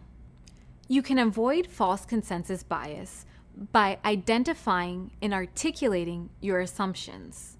For example, you might live in a community that often identifies with certain political beliefs. When you meet a new person, you might assume they share your political beliefs because you both live in the same town. but that isn't necessarily true.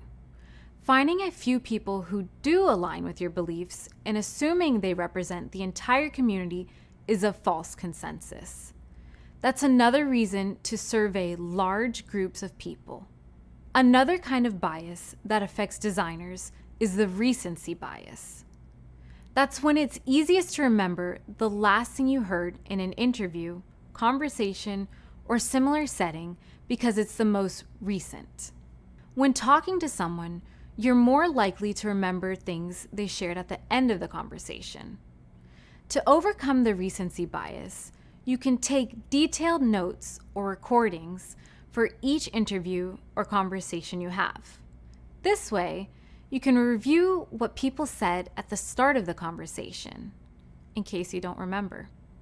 UX designers might also struggle with primacy bias, where you remember the first participant most strongly.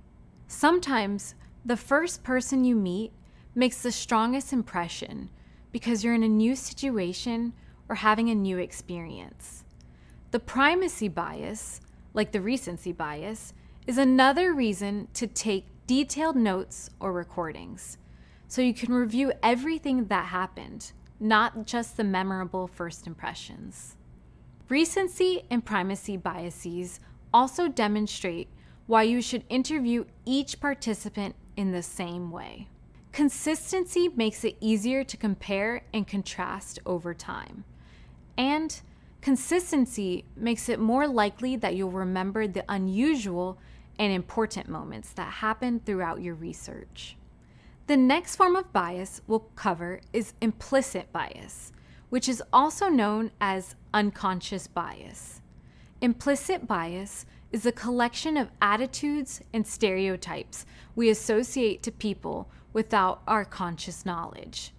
One of the most common forms of implicit bias in UX is when we only interview people within a limited set of identity profiles, such as race, age, gender, socioeconomic status, and ability. These profiles are generally based on assumptions we have about certain types of people. For example, implicit bias might cause you to feel uncomfortable interviewing people whose life experiences are different from your own.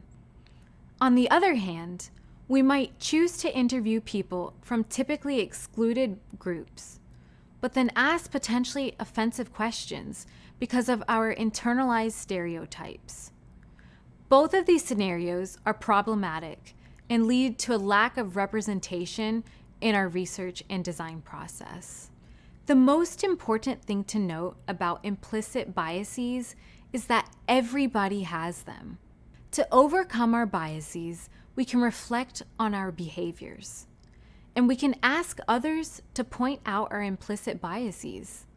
That's one of the best ways we can become aware of our biases.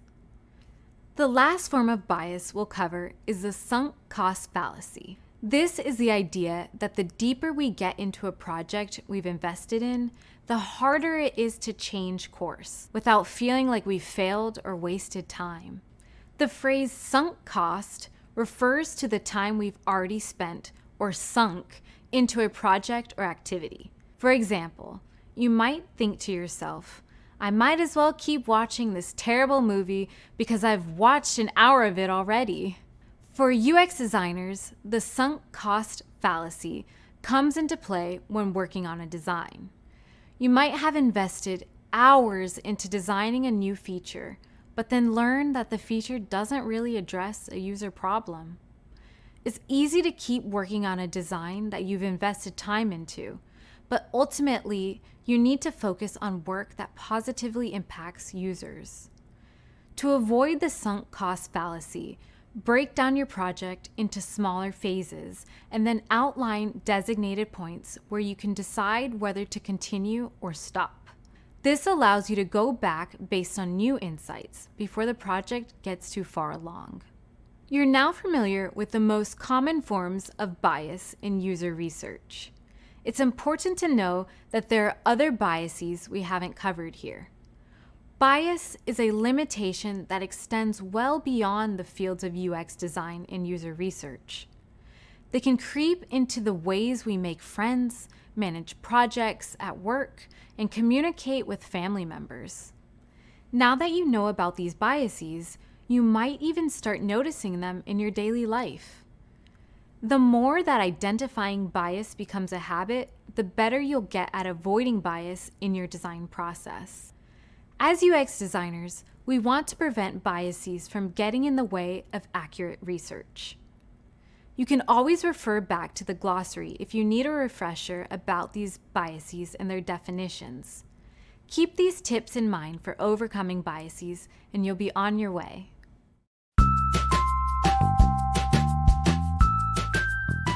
Hi, my name is Dina. I'm a senior user experience researcher at Google. As a user experience researcher, I really channel the voice of people, their motivations, their desires, their needs. I bring those insights back to my team, which they use to help build new products or improve existing products. Let's talk about bias in user research. That can happen in many ways, in many shapes, in many forms. I'll give one example. In user research, we set out to interview people. What we may not realize is for every person we interview, we're probably excluding someone. And so as a researcher, it's really important to know why we choose to interview certain people over others and who we are excluding, and whether or not those we're excluding need to actually be interviewed. One of the products I work on is Google Food Ordering, where we help consumers be able to order food from businesses around them. But along the way, we realized we hadn't really spoken to the merchants since we weren't really directly integrating with them. We didn't speak to them and understand their needs. So we set out to actually do that. Once we uncovered that insight, it was a light bulb moment for us. And we realized we had a great opportunity to build an ecosystem that was going to be equitable for everyone. As a researcher, you uncover so many insights. We take those insights and we're constantly improving on the products that we build.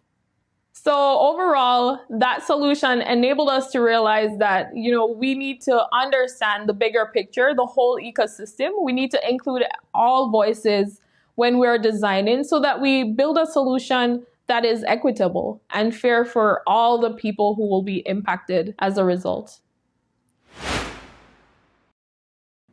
Hey there!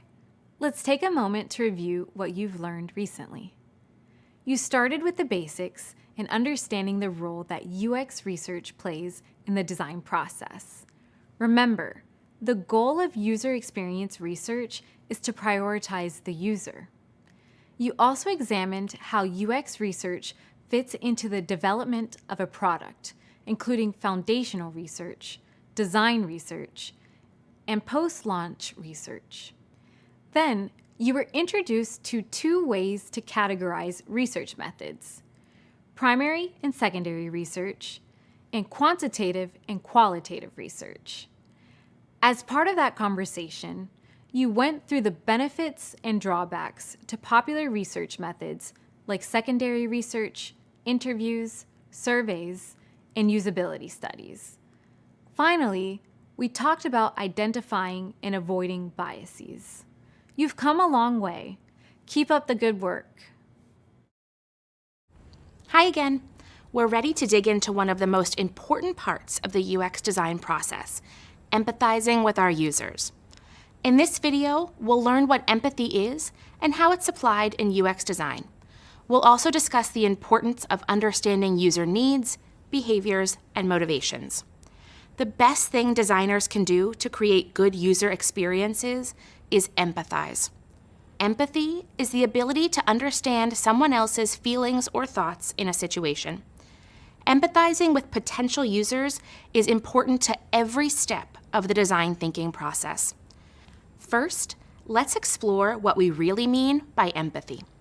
Sure, you have a definition, but when you think about empathy in relation to similar words like pity and sympathy, the meaning can get a little blurry. So let's break it down. When you have pity for someone, you feel sorry for them. But pity usually has condescending overtones. Think about it like this. Pitiful and pathetic are synonyms.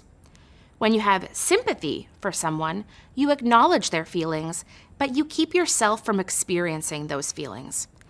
Empathy goes beyond sympathy. When you empathize with someone, you share their mental and emotional experiences. Empathy is at the core of everything we do. Approaching UX research with empathy makes it easier for you to solve the right problem. Like anyone else, UX designers make a lot of assumptions, but UX design is not about solving problems we assume users want solved. It's about solving problems that users actually want solved. When we first meet someone, we may have a lot of assumptions about who they are. As we get to know them, though, we may discover that our assumptions were not so accurate. This is true in UX design, too. We might think we know who a user is and what they need, but UX research reveals who they really are and what they actually need, allowing us to better empathize with the user. One way that we can visualize empathy is by creating an empathy map.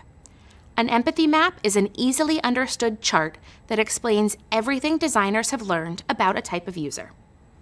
An empathy map consists of 4 squares, which show what the user says, does, thinks, and feels. The word user goes in the middle, right where these squares intersect. Now you're ready to fill in the squares. Imagine you're on a team building an app that promises food delivery in 30 minutes or less. Your users test a prototype of your app, and you interview them about their experiences. Let's create an empathy map. The top left of your empathy map includes what the user says during the interview. Use direct quotes if you can. For our example, one user, Simone, has ordered food from 2 of our competitors' apps before, but she isn't loyal to either of them. Simone might say something like, "I wish food delivery apps provided more accurate time estimates." We should write this direct quote from Simone in the says square of our empathy map. Next, the bottom left square focuses on what the user does during the interview. We should observe and record the user's physical actions. For example, when Simone interacts with our food delivery app prototype, she refreshes a page multiple times and takes the time to read something carefully. The top right square focuses on what the user thinks. This includes things the user doesn't actually say, but that you can tell through observation. Facial expressions are a great way to understand what a user is thinking. A furrowed brow might indicate that Simone is thinking, "This is really annoying." Leaning toward the screen might indicate that she's thinking, "This is really hard." Finally, the bottom right square of the empathy map focuses on what the user feels. You can directly ask Simone what she's feeling during the interview, so long as it's done in an open-ended way. For example, you might notice that Simone seems annoyed about navigating in one part of the app. So ask her a question about how she's feeling. For example, how did you feel when you tried to place an order on the app? After the interview, fill in the feel square with these observations. Okay, now you know why it's important to empathize with users, and you can visually represent that information in an empathy map. Coming up, we'll discuss how to identify user pain points. Welcome back. Earlier, you learned why empathizing is so important. As a UX designer, empathizing is your #1 superpower because it helps you spot user problems. Solving user problems is the ultimate goal of UX design. But how do you even know if a problem is really a problem? Let's jump right in. Think about New Year's resolutions. Most of us set goals at the beginning of the year, but how many of us keep those goals? Well, it turns out not many. 80% of New Year's resolutions fail because they are not clear or we set unrealistic expectations. UX designers face similar challenges when setting goals. To make sure you're tackling something you can impact, set clear and actionable goals by focusing on user problems. So, let's identify those user problems. By now, one thing should be pretty clear. UX design is all about the user. You're always designing for the user. But who is the user, and what are their struggles? To find out, you need to be a bit of a mind reader. Okay, you don't exactly have to read minds, but you do need to use your superpower, your ability to empathize. You need to do research to get into the user's head and understand where they're coming from. You also have to anticipate both the needs that users know they have and the needs they don't know they have. That's weird, right? How do users not know what they need? Well, here's an example. In the heyday of flip phones, customers might have thought they needed a longer battery life, a bigger interface, an easier way to text. But they had no idea they needed smartphones. Most of us didn't even know smartphones were possible. So when Apple introduced the first modernized smartphone in 2007, we were dazzled by all it could do. Having a smartphone quickly turned into a need for so many of us. So if you narrow down everything that a UX designer does into a single role, that role would be problem solver. And solving user struggles or pain points is number one on the list. Pain points are any UX issues that frustrate the user and block the user from getting what they need. Remember the Norman door? If you expect a door to open, it should open. If it doesn't, that's a user pain point. Or how about this one? Ever gone on a company's website to find their customer service info? You click tab after tab, scroll page after page, and you still can't find it?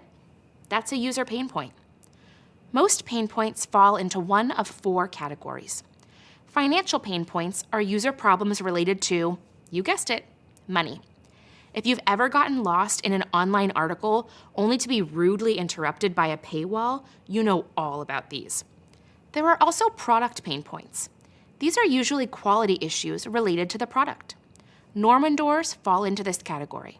Next up, there are process pain points. These are frustrations that stop the user going from point A to point B.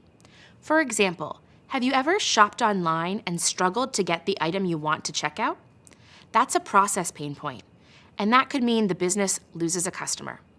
And finally, there are support pain points. When users interact with your product, they might have questions. If they can't find answers to their questions, they won't feel supported. Customer service information that's hidden on a website falls into this category. Remember when I said designers need to read minds? Well, we also need to read hearts.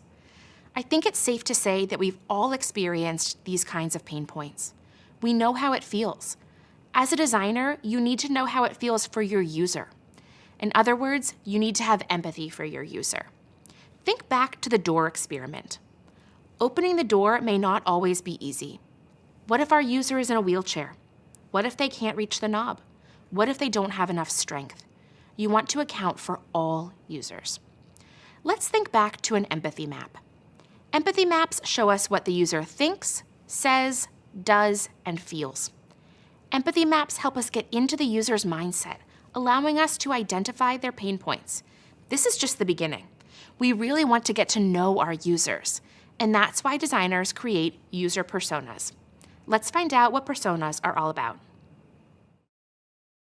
Hey there, and welcome back. Now you know all about user pain points. Next, let's explore personas and why UX designers use them. In UX design, personas are fictional users whose goals and characteristics represent the needs of a larger group of users. Personas can help us identify patterns of behavior in users. These patterns might point to a common pain point that a group of users experiences. While personas are fictional, we don't make these characters up from scratch. We build them based on research. You've got to do your research if you want a set of personas that truly represent your potential users. As you research, you'll form images in your head about who your users are. These will become your personas. Let's build a persona together. First, we'll need to figure out what user group our persona represents. Imagine you're designing a fundraising app that connects nonprofits with volunteers. You do some secondary research and conduct phone interviews with a diverse set of users. Let's say during research, you discover that single professionals in rural areas donate to environmental causes twice as often as single professionals in big cities. You also discover that big city singles are more likely to volunteer than single professionals in rural areas. Based on this, one of your user groups might be owners of environmental nonprofits in rural areas. A user group is a set of people who have similar interests, goals, or concerns. Now that we've identified a solid user group, let's build a persona to represent it. Ready? Meet Seering Choadun, founder of OurPlanet.org. As we build the persona, we want to include her photo and a short biographical sketch. Include things like age, occupation, hometown, marital status, and any other demographic data points that might give us a better sense of who our user group is.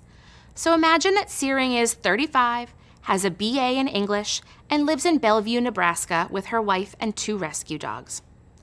After the bio sketch comes a bit about her professional goals and day-to-day duties.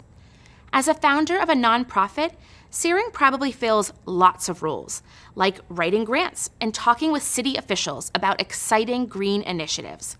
She also keeps residents informed about how and where to recycle their trash. After that, since you're designing an app, you might want to know how comfortable Seering is at navigating online and working with tech. So let's say she's not so tech-savvy, but knows she has to get her nonprofit online if she wants to find more volunteers. Finally, you might want to give her a catchphrase, something she says to inspire herself and her small team every day. For Seering, that might be something like, "Getting greener every day."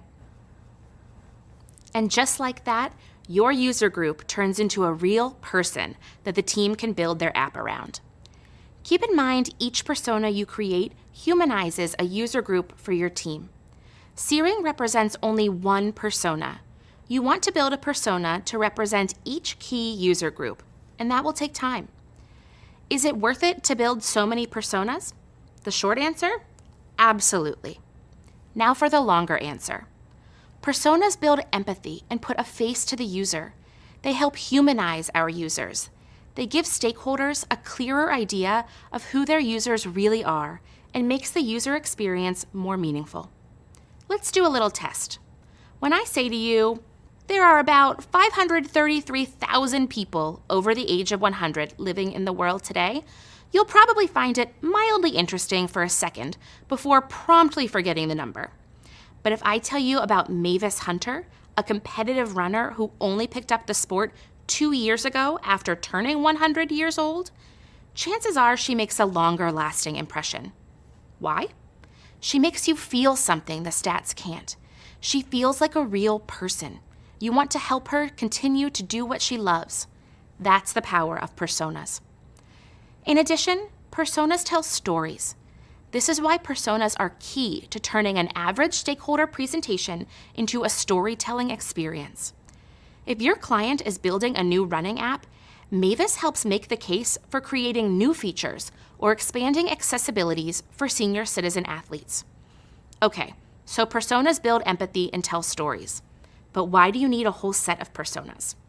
Well, one persona isn't enough to tell all the sides of a design story. As cool as Mavis is, you aren't improving the running app just for her. This is why you need a set of personas. All user groups should be vividly represented. This shows stakeholders the diversity of their user groups, and it lets you test features against them. This leads us to the third reason for why personas are worth it. Personas stress test designs. Let's go back to the running app. What works for Mavis might not work for Diane, a working mother of 3 children under the age of 5. What matters most to Mavis isn't the same as what matters most to Diane. Mavis wants accessibility, while our working mom wants time. Personas make sure we designers create something that benefits a wide range of users. Now that you know what a persona is, what personas do for UX designers, and how to build a persona, let's get to know how personas help us tell a user story. Hey there! Now that we know all about personas, it's time for some stories. A user story is a fictional, one-sentence story told from a persona's point of view to inspire and inform design decisions. It introduces the user, lays out an obstacle, and states their ultimate goal. Don't get confused if you notice some designers refer to these as scenarios or user cases. They mean the same thing. Now, let's check out the goal, structure, and benefits of user stories. The user story expands on the persona and deepens your understanding of a user group. Here are some cool things a user story can do for you. User stories prioritize design goals. If you have a lot of user needs to consider, user stories determine which ones are the most critical to resolve. User stories also unite the team around a clear goal.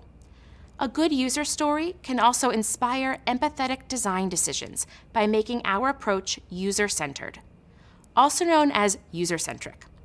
And finally, user stories personalize pitches to stakeholders. You aren't just presenting your design update ideas, you're demonstrating how the updates will help specific types of people. So, how do you write a user story? Like a classic short story, user stories have a hero with an ultimate goal and a conflict that keeps them from conquering that goal. To write a user story, we follow this simple formula. As a type of user, I want to action so that benefit. All that's left now is filling in the missing pieces. Type of user describes who we are designing for. Action is what the user hopes will happen. And finally, benefit is why the user wants the action to happen. This formula keeps the problem user-centered, actionable, and clear. Let's think about a user story that I experience all the time. As an online shopper, I want to receive a text when the item arrives so that I can pick it up right away. So now you know what a user story is, why it's important, and how it's structured. Up next, you'll learn how to predict and prevent a bad user experience. Welcome back. With user stories, just like any story, there's always a chance that things might not go exactly how you want them. The hero detective doesn't always crack the case, and your user doesn't always reach their goal. Luckily for your user, you can change their experience as the UX designer. When building a new or improved product, the designer's goal is to keep all users on the happy path. The happy path describes a user story with a happy ending. For this user, everything goes as they expect, and they reach their goal without issue. Unfortunately for other users, things don't go quite as smoothly. For example, say Isla, a Londoner, wants to buy birthday flowers for her friend Priya in California. She visits the website of a California-based flower shop and sets to work, designing a bouquet of Priya's favorite flowers and writing a meaningful message. Everything is going well. Isla is on the happy path. But when Isla's asked to enter her address, there's a field that asks for her home state. Since Isla doesn't have a home state, she lives in London, England, she tries to skip that field, assuming the site would let her. But the state field is required. She reaches a dead end on the happy path, and after all that work, has to close the website and find another way to get flowers for her friend. In the design world, Isla and others like her are called edge case users. An edge case is what happens when things go wrong that are beyond the user's control. Good UX anticipates edge cases and reroutes users back to the happy path when things don't go as planned. In edge cases, the obstacle is beyond the user's control to fix. Think back to Isla, who only wants to wish her American friend a happy birthday. There is no way for her to skip the state field, so there's no way for Isla to successfully buy Priya's flowers on that shop's site. Unfortunately, Isla's user experience is broken and unrepairable on her end. Let's check out some UX design pro tips for spotting and resolving potential edge cases before the product launches, so other users don't end up in Isla's situation. Pro tip 1, create personas and user stories. If UX designers make sure their personas and user stories account for a wide variety of users and problems, they can keep even the most vulnerable users on the happy path. Pro tip 2, thoroughly review the project before launch. In the rush to launch a product, UX designers might focus only on the happy path. Giving the project a final good review from the user's perspective helps designers identify edge cases. Pro tip 3, use wireframes. You'll learn how to create wireframes later. Wireframes help visualize the project, which makes it easier to identify potential user pain points and fix them before launch for folks who are not visually impaired. We all have that friend who always has whatever you need when you need it. You're at an amusement park having lunch and dropped your fork on the floor. This friend's got an extra fork ready to go. Need an extra pair of nylon footies to try on some fancy flats? They've got you covered. As a UX designer, you want to be that friend to all users, whether they're on the happy path or not. Okay, so far we've gotten to know our users and their stories. Up next, we'll go on a journey, the user journey.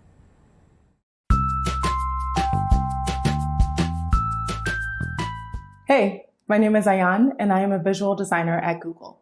An edge case is a situation within a product experience that the product team doesn't think is very likely to happen, or that is without or outside of the typical flow within that product. When you're trying to figure out what the edge cases are for your product, you really need to actually sit down with users and see how their life actually shakes out with your product. Often what you think is going to happen when your app is in the hands of a user is actually not what happens. And so identifying those cases is really key to creating a harmonious experience when things don't go the way that you planned for them to.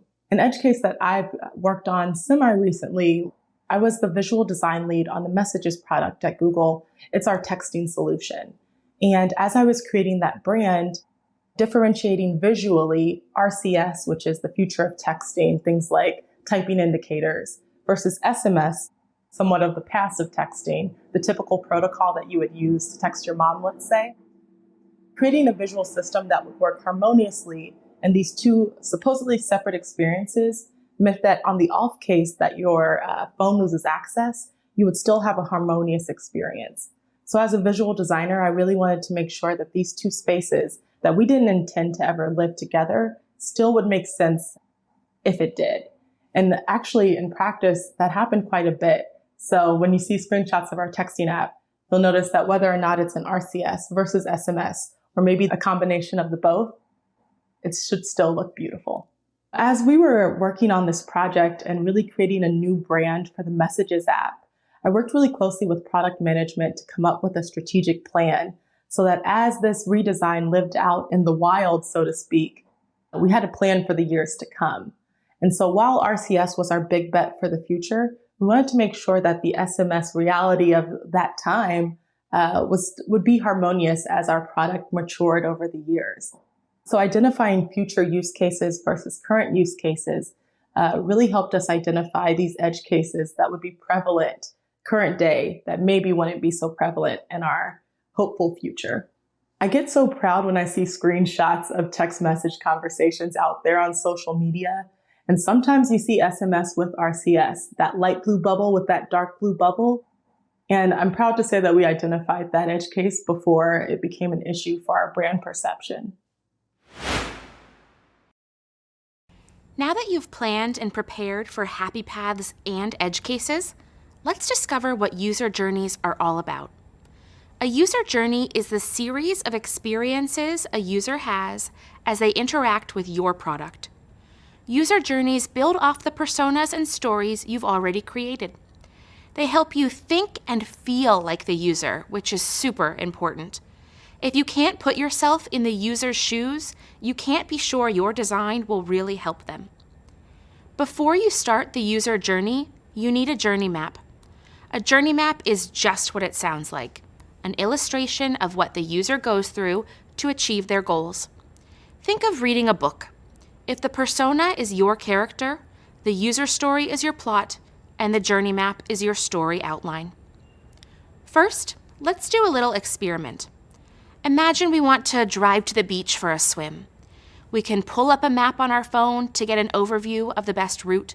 We know our starting point and our end point. So let's go for a drive. So far, so good, right? Oops, looks like a traffic jam up ahead. Luckily, the Map app gives us a detour route to avoid the traffic. Map apps help drivers avoid obstacles along their route. The same idea applies to journey maps. A user journey map helps UX designers create obstacle-free paths for users. That's the first benefit to user journey mapping. Now let's go over some more. A user journey map reduces the impact of designer bias, which you might remember as the tendency for the designer to design according to their own needs and wants, instead of the user's. Creating a journey map lets you thoroughly detail the user's interaction with your design. That way, you can really focus on how a specific persona, not you, thinks and feels at every step. Journey mapping also highlights new pain points. For example, say your persona, Kindred, is biracial. Her user journey is filling out her census info online. Everything's going well until it's time for Kindred to select her race from the drop-down menu. Suddenly, she hits a roadblock. There's no option for her to identify herself as both Black and Korean. That's a pain point. If you yourself aren't biracial, you might not have predicted this problem. But by creating the persona of Kindred, giving her a story, and mapping out her journey, you are able to clearly identify the issue and correct it. Which brings us to the final key benefit of journey mapping: identify improvement opportunities. In Kindred's example, you could add an option in the menu for users to write in their racial identity. Or maybe you could add another field to the drop-down menu for multiracial citizens. Improving the UX here can make a big difference. So how do we map out a user journey? One action at a time. Let's say our persona, Jamal, comes from a town of 500 people in rural Mississippi. He uses a wheelchair to get around, and he's visiting New York City for the first time. Today, he wants to fulfill his dream of going all the way to the top of the Empire State Building.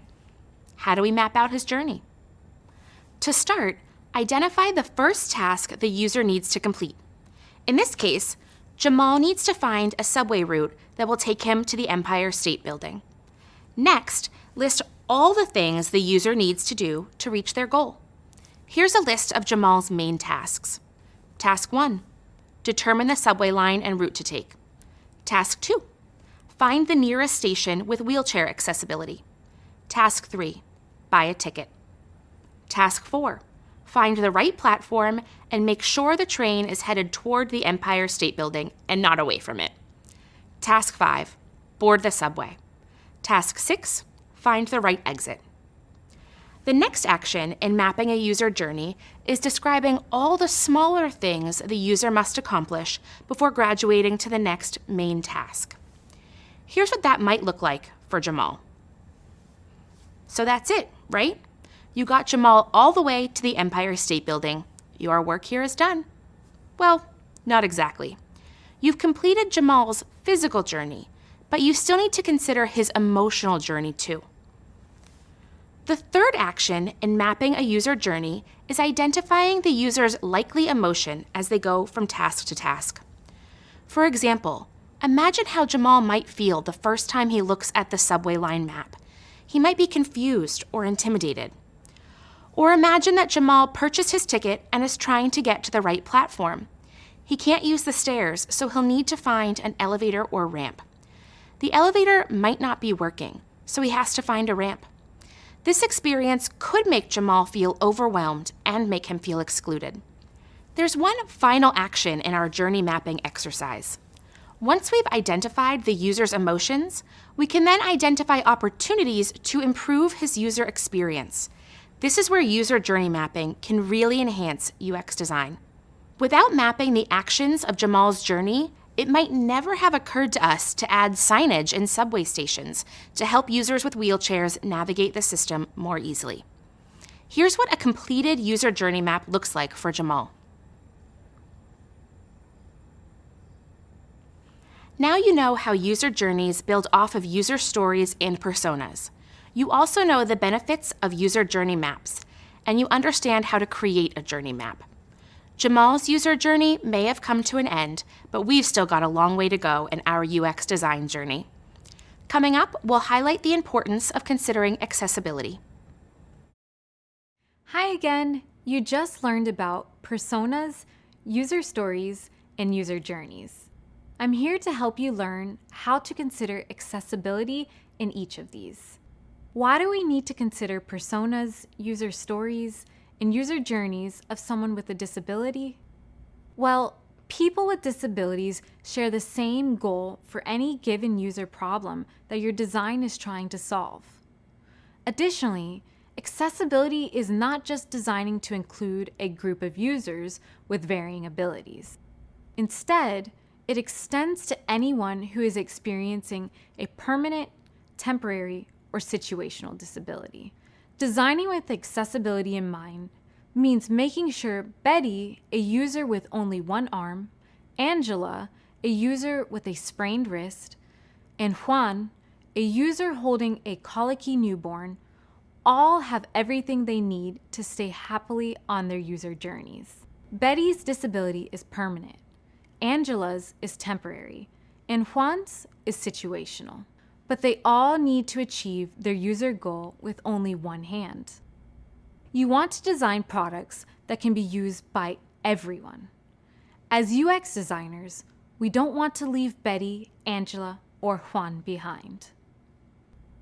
It's critical to understand how a person with a disability might have a slightly different journey due to the fact that their needs may not have been addressed during the initial design process. Sometimes not addressing those needs can have serious consequences. Consider fire safety escape routes. Usually, people are advised to use the stairs to exit a building during a fire. But what about people who use wheelchairs to get around? They're not considered in those evacuation plans and maps. Accessibility should matter to all of us. Start familiarizing yourself with the experience that people with a disability might have when using digital products. It's important to have conversations with people with disabilities and immerse yourself in the assistive technology that they might use. Learning more about assistive technologies might mean watching videos of experts using them. There are plenty of videos out there demonstrating just that. Or you could even try an assistive technology yourself.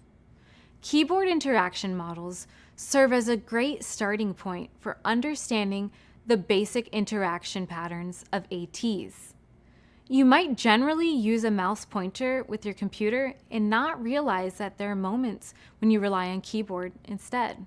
For example, when you're filling out a form, like this, you might use your mouse to navigate to a new form field, like name. Then you might press Enter or Return on your keyboard to submit the form, instead of clicking the button with your mouse. Some people rely solely on the keyboard to interact with websites at all times.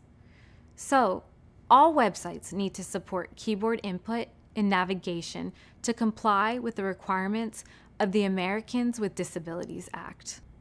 By doing so, you also enable other ATs, like switch devices, to properly interact with the same website. It's impossible to overstate the importance of designing for accessibility. UX designers empathize with their potential users, which includes people with disabilities. Coming up, we'll explore how designing for accessibility can end up benefiting everyone, too. See you there. Hi again! Want to hear a fun fact? One of the first curb cuts in the US was installed in Michigan in 1945. You've probably used a curb cut yourself. A curb cut is a name for the slope of the sidewalk that creates a ramp with the adjoining street. Curb cuts are usually found at intersections. Thanks to curb cuts, people with wheelchairs, leg braces, or crutches can navigate their neighborhoods with a lot more freedom. But, funny thing, the benefits of curb cuts extend to everyone, from people pushing strollers to bicyclists, movers, and elderly people. Chances are, curb cuts have helped you too. Curb cuts have become such a popular example of designing for accessibility that there's now a whole concept named after it. The curb cut effect is a phenomenon that describes how products and policies designed for people with disabilities often end up helping everyone. Let's check out some more examples of this effect. Today, most crosswalks in major cities across the United States come equipped with signals that indicate that it's safe for someone to cross the street. There's a visual signal, like a symbol of a person walking. There's an auditory signal, like a series of beeps. The auditory signals even speed up to let people with vision disabilities know that their time to cross the street safely is ending. And there's a tactile signal, like the bumpy blister paving on the sidewalk's curb. The physical sensation of the tactile paving indicates that they've safely made it to the next sidewalk. But these signals help everyone. Think about a sighted person who is focused on something other than the crosswalk, like a new text message. The sequence of beeps and the textured ground designed to help people with vision disabilities will help the distracted person too. Or consider this. If you've ever broken your leg, you know how challenging it can be to do everyday things like go down a flight of stairs. When you design features for someone with a permanent limited mobility, like elevators, power lifts, or wide aisles to accommodate wheelchairs, you'll end up helping an even broader range of users. Similarly, if you're a sighted person who has tried to watch a breaking news story on TV in a noisy bar, chances are you've been helped out by closed captioning. You don't have to hear the news anchor as long as you can read what they're saying. And since closed captioning is multilingual, users who aren't fluent in the language being spoken can understand what's being said by reading closed captioning in their native language. Now, let's think about products and services that are inaccessible. As a security measure, many websites automatically time a user out if they haven't been active for 2 minutes. However, we live in a world full of neurologically diverse people who might need more time filling out a form or reading text. Designing for inclusivity and accessibility may mean removing or lengthening this time window. If you do that, you'll help people with neurodiversity, multitasking parents, senior citizens, and even the folks who need more time to find their credit cards. All these people would benefit from either removing the timer, extending the amount of time allowed, or a timer that prompts users with a visual or sound notification when their time is running low. To wrap up, let's recap what you've learned. As we considered the experiences of users with disabilities, we discovered how designing for people with disabilities can benefit everyone. Coming up, you'll learn how to define a problem statement. Hi again. Remember the design thinking process? So far, we've been focused on the empathize phase. All of our work on empathizing with the user will help us define the problem, which is where we're at now, moving from the empathize phase into the design phase. As we've discussed, design exists to solve users' problems. To start defining the design problem, we'll need to synthesize everything we've learned in the empathize stage, including pain points, personas, user stories, and user journeys. Also, empathy maps can help us focus on the user's needs and problems they are experiencing. So let's get started. It's the moment we've been waiting for. Drum roll, please. We're ready to write a problem statement. A problem statement is a clear description of the user's needs that should be addressed. Problem statements align the team on which user problem to focus on, giving everyone a clear goal. A strong problem statement is human-centered. It should be broad enough to allow for some creative freedom, but narrow enough that it can actually be solved by a design solution. Problem statements can be written using a simple formula. Start with the name of the user. Add a short description of the user's characteristics. Clearly describe the user's need and explain why the user has that need. In other words, an insight about the user. For example, Amal is the name of the user. His user characteristic is that he's an athlete. His user need is that he wants to sign up for a workout class. And the insight, or why he has the need, is that the workout classes are filling up quickly. So what can we learn from an effective problem statement? First, problem statements help us establish goals. An effective problem statement tells you what the user really needs. Defining the goal clearly and concisely gets everyone on the design team on board and focused on the same thing. Second, problem statements help us understand constraints. We want to know what's keeping users from satisfying their needs. Third, problem statements help us define deliverables. When we finally solve the problem, what will we have to show for it? It's helpful to know what our solution will produce. And finally, problem statements help us create benchmarks for success. How will we know when we succeed? If your goal is to open a door, for example, you'll know you've succeeded when you can see what's behind the door. Most design problems will be more complicated than opening a door, but the benchmark for success should be just as straightforward. All right, you nailed down your problem statement. What happens next now that the problem is clearly defined? Well, think about how this happens in your own life. Let's say you're a barista who needs to find an affordable moving company because you are moving across the country. If this is the problem you're facing, you would brainstorm possible solutions. Brainstorming solutions is similar to making a hypothesis or an educated guess about how to solve the problem. In UX design, we write possible solutions to the problem as hypothesis statements. A hypothesis statement writes out our best educated guess on what we think the solution to a design problem might be. So how do we write hypothesis statements? Unlike problem statements, there's not a standard formula to use for writing hypothesis statements. But to get us started, we'll try what's known as an if-then statement. It looks like this. If, name an action, then name an outcome. Let's go back to our earlier example with Amal. Amal is an athlete who needs a way to sign up for workout classes because the class he wants to participate in fills up fast. Your hypothesis statement might be something like this. If Amal downloads the gym's app, then he can reserve his favorite class in advance. Like we said, hypothesis statements don't have a standard formula.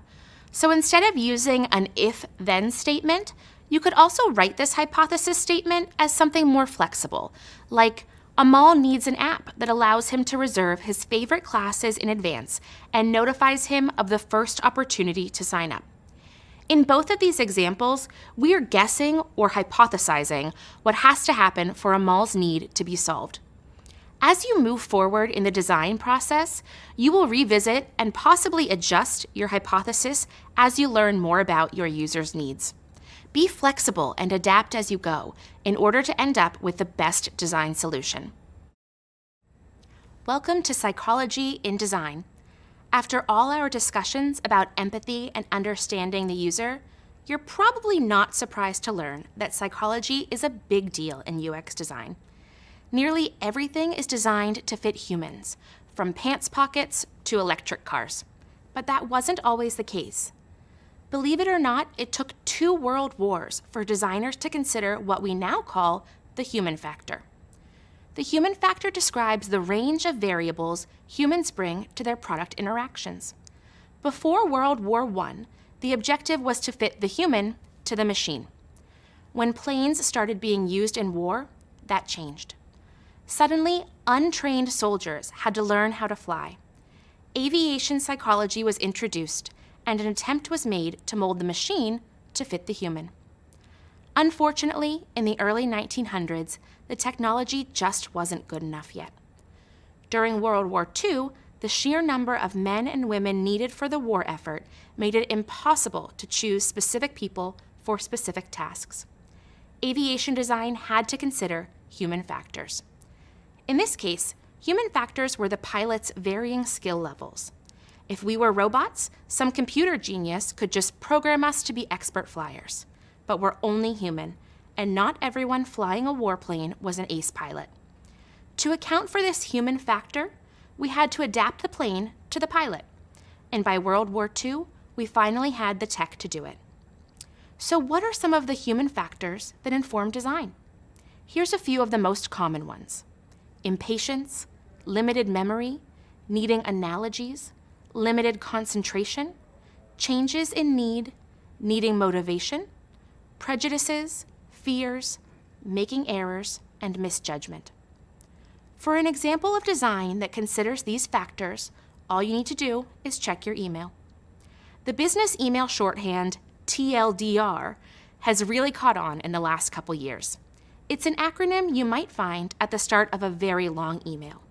A TLDR is a short, succinct summary that only gives you the email highlights you really need to know without any excess content. So what does TLDR stand for? Too long, didn't read.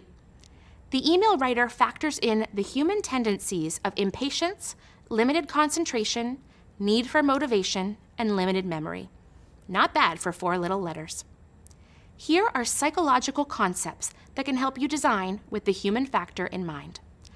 Mental models are internal maps that allow humans to predict how something will work. When you face a door, your mental model tells you that the door can be opened. Once the door is opened, you'll be able to leave the room. The process of opening the door is expected to end with you being able to leave the room. A mental model breaks when you can't go through the open door because, for example, there's a solid brick wall behind it. The next psychological concept is feedback loops. Feedback loops refer to the outcome a user gets at the end of a process. For example, if you enter a dark room and flip a light switch, the room will either brighten or it won't. Positive feedback would be the light coming on, while negative feedback would be nothing happening. The more positive feedback a user gets when completing the action, the more they will expect the outcome to be positive. The same is true with negative feedback. If your user takes an action, it's important that they get some kind of confirmation that the action worked or that it didn't. In spite of all the limitations the human factors puts on UX designers, it also gives us opportunities to create even better user experiences. Sometimes a well-known brand will revert their product packaging back to the original design in order to connect to a user's sense of nostalgia. For example, a potato chip company might reissue its classic bag design from the 80s, or a century-old soda company might create replicas of bottles they used decades ago. In these cases, the designer uses nostalgia to connect with users, something they couldn't use to connect with robots. When UX designers turn limitations into opportunities, the human factor isn't so limiting after all. Pretty cool, right? Coming up, we'll go through some of the psychological principles that act on the user's subconscious as they interact with a product.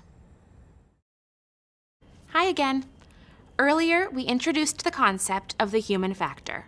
Now, let's learn about other psychological phenomena that can impact UX design. Sometimes the human factor isn't as simple as lacking concentration or needing motivation. Human beings can be pretty complicated. We're always making associations between what we think and what we see. For example, humans usually prefer the color red over the color blue. Why? A 2005 study of the Olympic Games might give us a clue. For one-on-one combat-style competitions like wrestling or boxing, Olympic rules randomly give one athlete a blue uniform and the other one a red uniform. Researchers discovered that Olympians in red won a statistically higher portion of their matches than those in blue. The study attributed these findings to the human tendency to associate the color red with dominance and aggression. Because of that association, the athletes wearing red were thought to be in a better mindset for a fight. Turns out, the right outfit really can make all the difference. But it's not just color preferences that make humans so complex. Every day, whether we know it or not, we experience examples of psychological phenomena. Let's check out some that can be especially useful to UX designers. The first psychological phenomena, von Restorff effect, or isolation effect, states that when multiple similar objects are present, the one that differs from the rest is most likely to be remembered. Think back to the childhood games you used to play. Remember those spot the difference puzzles? The puzzles were made up of images. Maybe there'd be a picture of 3 cows. The first 2 cows are white with black spots and look like pretty generic cows. They fit a young child's definition of what a cow is. But cow number 3 doesn't have any spots. The von Restorff effect tells us that the cow without spots, the unique cow, will be the one we remember. In UX design, this is why the call to action buttons look different from the rest of the buttons on a site or app, because we want them to stand out. In case you're not familiar, a call to action, or CTA, is a visual prompt that tells the user to take action. For example, the Start button on Google Maps is bright blue on a white background, which makes it stand out. The second psychological phenomena, serial position effect, says that when people are given a list of items, they are more likely to remember the first few and the last few, while the items in the middle tend to blur. This is why most applications and websites position the most important user actions toward the far right or far left of a navigation bar. The third psychological phenomena, Hick's law, states that the more options a user has, the longer it takes for them to make a decision. We can experience Hick's law in action in the potato chip aisle of any grocery store. Rows and rows of different potato chips. Even if you narrow your choice to one brand, you still have to decide between Ridge chips or kettle-cooked chips, sour cream and onion flavored or barbecue flavored, and so on. The options are endless, and so is the decision-making process. In other words, if the number of choices increases, the time to make a decision increases in proportion. As a UXer, you might think that giving your user a lot of choices enhances their experience, but Hick's law tells us we may be making their decisions harder. It's important for UX designers to use these different psychological principles in an ethical way. You don't want to exploit the user. You only want to encourage them. You don't want to overpower the user. You want to empower them. With a little psychology, creativity, and empathy, what starts as a limitation can end up as a benefit. Coming up next, we'll move into the ideation phase of the design process. See you there. So that's a wrap. We've discussed the empathize phase in detail and have now entered the design phase. Along the way, we learned how to empathize with users, build an empathy map, understand user pain points, explore personas, write user stories, identify happy paths and edge cases, discover the benefits of user journey maps, incorporate accessibility and inclusion into UX design, and write problem statements and hypothesis statements. Next, we'll move into the ideation phase. See you there. Welcome back. I hope you enjoyed learning about how to empathize with users and understand the design problem. Now we'll enter the ideation phase of the design thinking process, where we'll focus on understanding design ideation, conducting competitive audits, brainstorming approaches like how might we and crazy eights, and determining if we need additional research. Keep in mind, the ideation phase is where we transition from learning about users and the problem to coming up with solutions. Let's start by discussing what ideation means. As you might have guessed, the term ideation comes from the word idea. Ideation can be defined as the process of generating a broad set of ideas on a given topic with no attempt to judge or evaluate them. The broad set of ideas part is really important.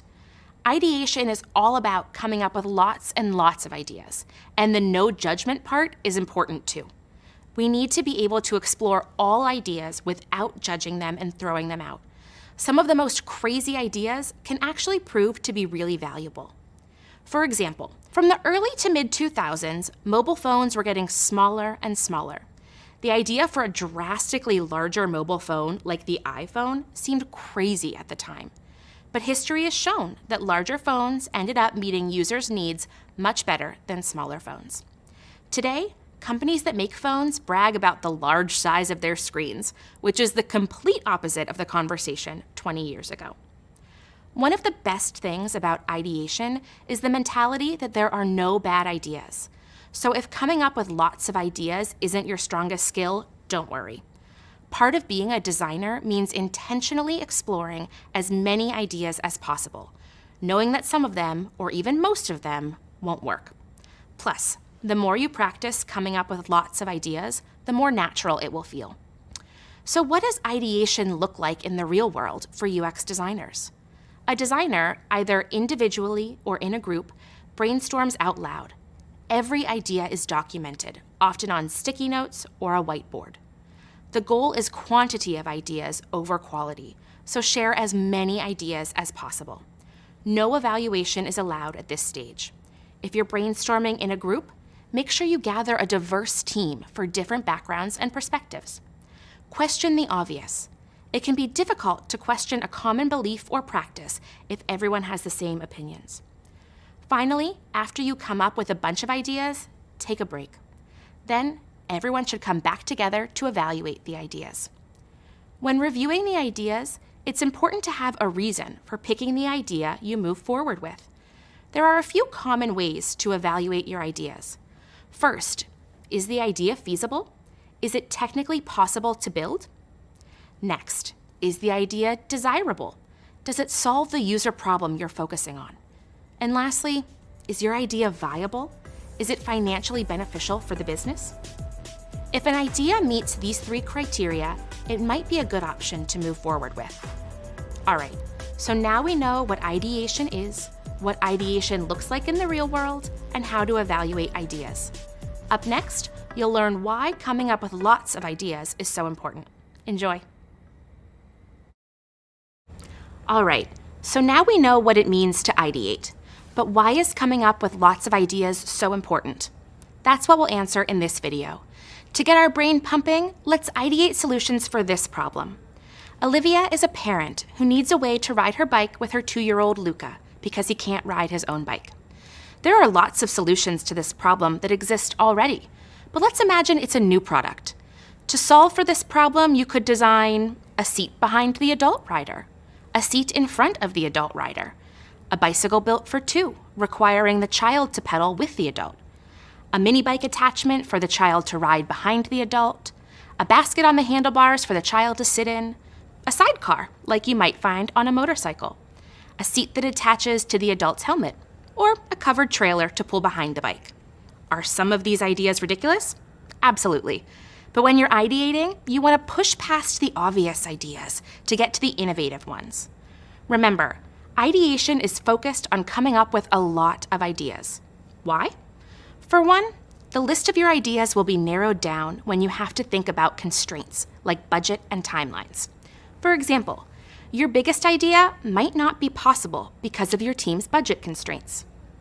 You want to start with a long list of potential ideas, so that when constraints are introduced, you still have solutions that could work. In addition, we need to come up with ideas that are equitable. The first idea you come up with might be perfect for you as a user, but when we're designing with equity in mind, we want to make sure that the design works for everyone who will use the product. There are a lot of solutions to every problem, but we want to find the one that works best for your users, not you. Lastly, keep in mind that you might not be the one to decide which idea is the best solution. Instead, let users test a bunch of your ideas, and they might find the right answer. So, now that you understand why exploring lots of ideas is so beneficial, we can start the ideation process. Coming up, we will show you how to evaluate ideas based on business needs. Welcome back. We now know how to come up with lots of ideas and evaluate those ideas. As you ideate, it's important to think about the business you're designing for. This includes the business's voice, tone, and budget. That's what we'll focus on in this video, understanding the business needs behind design. UX designers often work closely with marketing and branding teams. That's because branding has a big effect on how users experience a product. 2 major components of branding are voice and tone. Even though a brand isn't a human being, it still has a personality. Users don't want to communicate with a brand that uses robotic-sounding language. Instead, users want to interact with a brand whose voice and tone sounds human and engaging. Here's the thing. Voice and tone have a huge impact on a user's experience with a product. For example, imagine you place an order online for shoes and receive a confirmation email that says, "Great choice! Your purchase should be landing on your doorstep in the next 5 days. Let us know how much you love it." When you order another pair of shoes from a different company, the confirmation says, "Order shipped, estimated arrival 5 to 7 business days." The first email feels enthusiastic and conversational. while the second email feels cold and detached. Small changes in language communicate a brand's voice and tone and help improve the user experience. As we continue through this program, you'll see how design can help facilitate a conversation between a business and its users. For example, Apple and Google might each have a product that focuses on similar user needs, but the approach, tone, and branding for that product can be really different. In addition, we need to keep in mind the fundamentals of driving sales when designing. For example, imagine you are designing an e-commerce site. You want to make it easy to find the checkout button. This improves the user experience and drives sales. So your design benefits both the customer and the business, a win-win. Finally, it's helpful to research your brand's competitors as part of the design exploration. Knowing the successes and failures of your competition can help influence your design decisions. That might involve asking questions like, how do your competitors approach the checkout cart? Or what does your competitor's sign-up process look like? To recap, we need to consider both the business needs and the user's needs when designing. Next, we'll investigate our competitors, so get your detective gear ready. Welcome back. Did you get your detective gear? In this video, we'll explore an important part of the ideation process, competitive audits. A competitive audit is an overview of your competitor's strengths and weaknesses. We know that it's important to come up with lots of ideas before deciding on one solution. A competitive audit is just one tool to explore ideas for designs, so we can learn from others about what has worked and not worked. Let's begin by discussing what you can learn from a competitive audit. This includes identifying your key competitors, reviewing the products that your competitors offer, understanding how your competitors position themselves in the market, examining what your competition does well and what they could do better, and considering how your competitors talk about themselves. So, who do you consider to be your competition? To be thorough, you should include both direct and indirect competitors in your audit. Grab your magnifying glass. Direct competitors have offerings, meaning products, services, or features that are similar to your product and focus on the same audience. Essentially, you're both trying to solve the same problem. Indirect competitors are a little more nuanced. They either have a similar set of offerings but focus on a different audience than you, or they have a different set of offerings and focus on the same audience as you. For example, let's say you're creating a weight loss app that focuses on people in their 30s. Your direct competitors are other companies that also make weight loss apps targeted at people in their 30s. Your indirect competitors are any company that makes health or wellness apps targeted at people in their 30s, or make weight loss apps targeted at people in a different age bracket. It's helpful to audit a wide range of products that compete with yours to get a full picture of the landscape. In UX design, competitive audits are important for a few key reasons. Let's investigate. First, they help inform your design process. How did your competitors approach designing their products? Knowing what others have done can help you make better design decisions for your own product. Second, competitive audits help you solve usability problems. Is your competitor's website difficult to use? If so, you know what to avoid for your own website. Third, competitive audits can reveal gaps in the market. Are there user needs your competitors do not meet? Your product might be able to address these user needs. Fourth, competitive audits provide reliable evidence. Why is it important to gather evidence? Design ideas are most successful when there's a deep understanding of business needs and market gaps. Competitive audits are a huge part of gathering that information. Knowing all of these things can help you save time, money, and energy. I know we all want to be detectives, but who actually conducts an audit? Well, it depends on where you work. A smaller company might have a single UX designer conduct the audit, while a larger company might have an entire team to do the work. Either way, it's important for you to know how to put together a competitive audit because it's critical to your work as a UX designer. Now you know about competitive audits and their benefits, so you can put your detective cap back on the hook. Coming up, we'll explore some of the limitations of competitive audits. See you there. Hi again. Now that we've defined competitive audits and explored their benefits, we'll discuss a few limitations. Let's start with the biggest limitation first. Competitive audits can stifle creativity. If you spend too much time focusing on what others are doing, you might prevent yourself from creating a truly innovative product. Innovation doesn't happen by copying the competition. The key is to understand what the competition is doing and use that as a starting point to push forward and innovate. Another limitation is that the success of the competitive audit depends on how well you interpret the findings. Analyzing data can be tricky, and it's a skill that you'll develop throughout your career as a designer. Working on a team can be helpful here, as you'll have others to interpret the data with. Another thing to keep in mind while doing a competitive audit is that not all designs work in all use cases. The features that work well for a competitor might not work well for your product if you serve different users. For example, imagine you're designing a website for a clothing company. A competitor has a feature that shows photos of customers wearing their brand's clothing on social media. But if your audience doesn't regularly use social media, this feature is not a good fit for your clothing website. One last thing to call out. You should do competitive audits on a regular basis, not just once. You want to stay on top of what your competitors are doing and keep an eye out for new competitors that might emerge. All right, now that we've discussed why we do competitive audits and their limitations, coming up, we'll share the specific steps to take when conducting a competitive audit. Let's go. Welcome back. Now that you understand why we use competitive audits, let's go through how to conduct one. The first step is to outline the goals for your competitive audit. Make sure your goals are specific. It can help to break down your goals into the different product features you want to compare. For example, imagine you're reviewing 3 competing e-commerce websites. Your overall goal is to compare the features of the shopping experience on each site.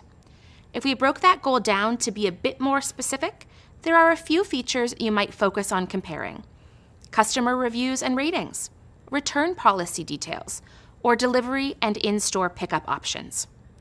Or imagine you're reviewing 2 subscription-based music streaming platforms. In this case, your competitive audit might focus on features like pricing options, browse and search functions, and creating and sharing playlists. As you might notice, your specific goals will differ based on the kinds of companies you review.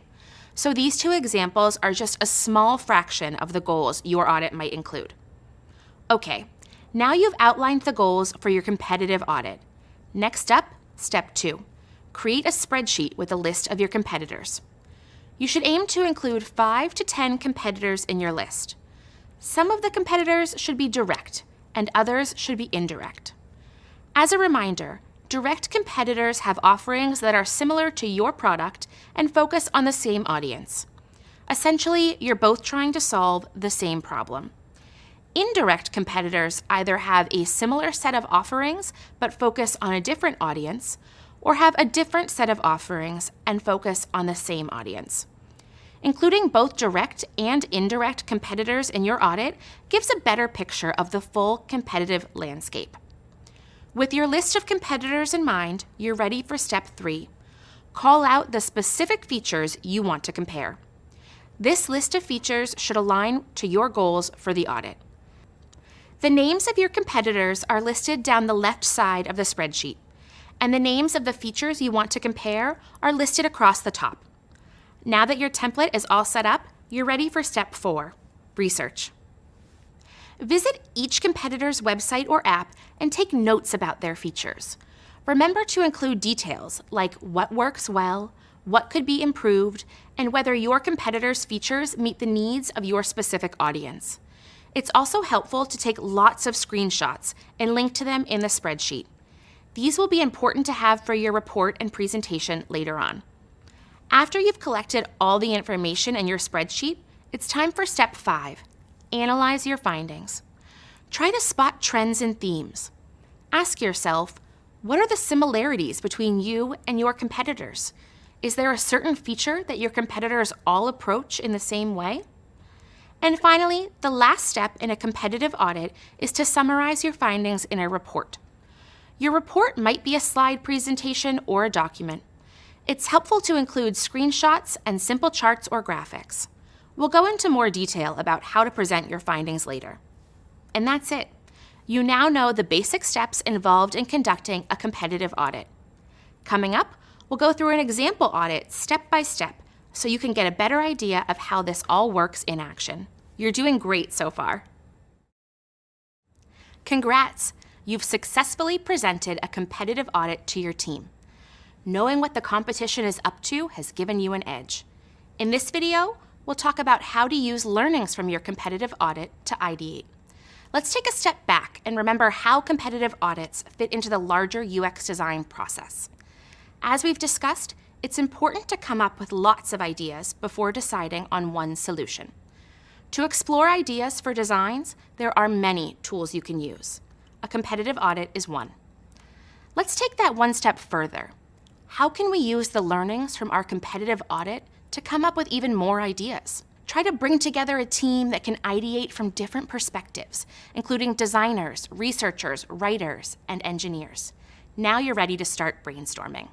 For example, let's say that 2 of your competitors have a difficult sign-up process. Is your product's sign-up process easy? Can you update your sign-up process design to make your product stand out compared to competitors?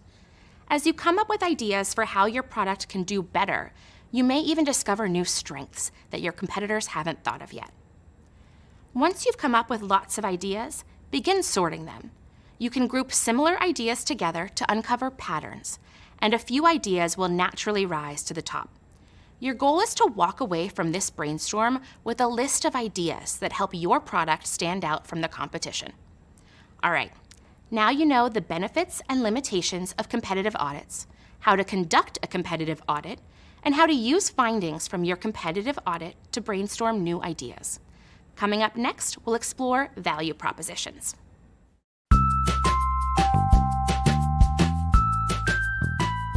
Hi, my name is Vanessa, and I am a user experience researcher at Google. So before becoming a researcher, I had a ton of different jobs, more than most people can probably list in their career. I was working at a library, then I decided to become a personal trainer. My first kind of stint into tech was essentially becoming an office manager at a startup. And so that was the first time that I was exposed to engineering and design and product management, but in a very, very limited manner. I did something very bold and essentially told the CEO of one of the small companies that I worked at that I don't want to be an office manager forever. And so he ended up telling me, fine, let's figure out what you want to do. You can learn more about the business. And he made me his executive assistant. And so that's how I got to start sitting in on meetings, understanding more about all the different roles within tech. And a year after that, decided that UX was going to be kind of the field that I want to be in. And so from there, I essentially looked into research, looked into design, started shadowing some of the designers, was taking design thinking courses, all different types of things just to get more exposure. And once I finally decided that research is the thing that I wanted to do, I got a master's degree. So I was working full-time in school, part-time, and that was kind of my transition into UX and into research. So I always say research is like party planning. You have to just think of everything ahead of time. There are so many different aspects to it in order for both sides kind of to have a good experience, which I think is always super critical. It's like you don't want the participant to be uncomfortable. You don't want the researcher to be uncomfortable.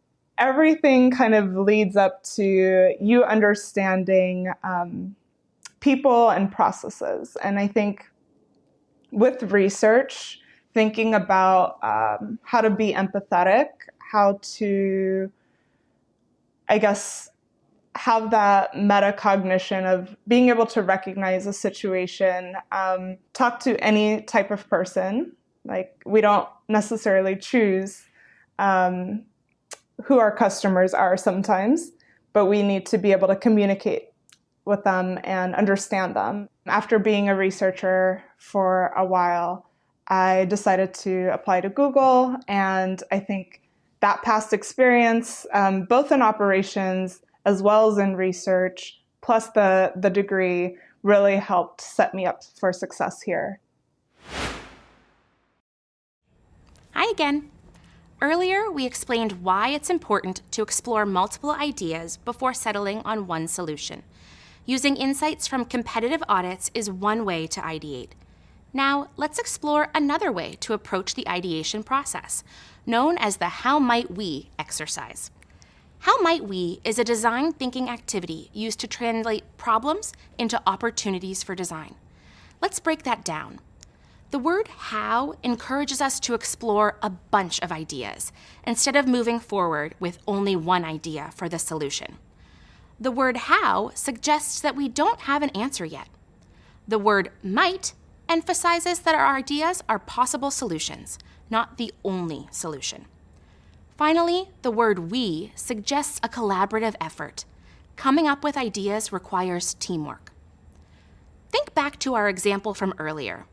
Olivia is a parent who needs a way to ride her bike with her 2-year-old Luca because he can't ride his own bike.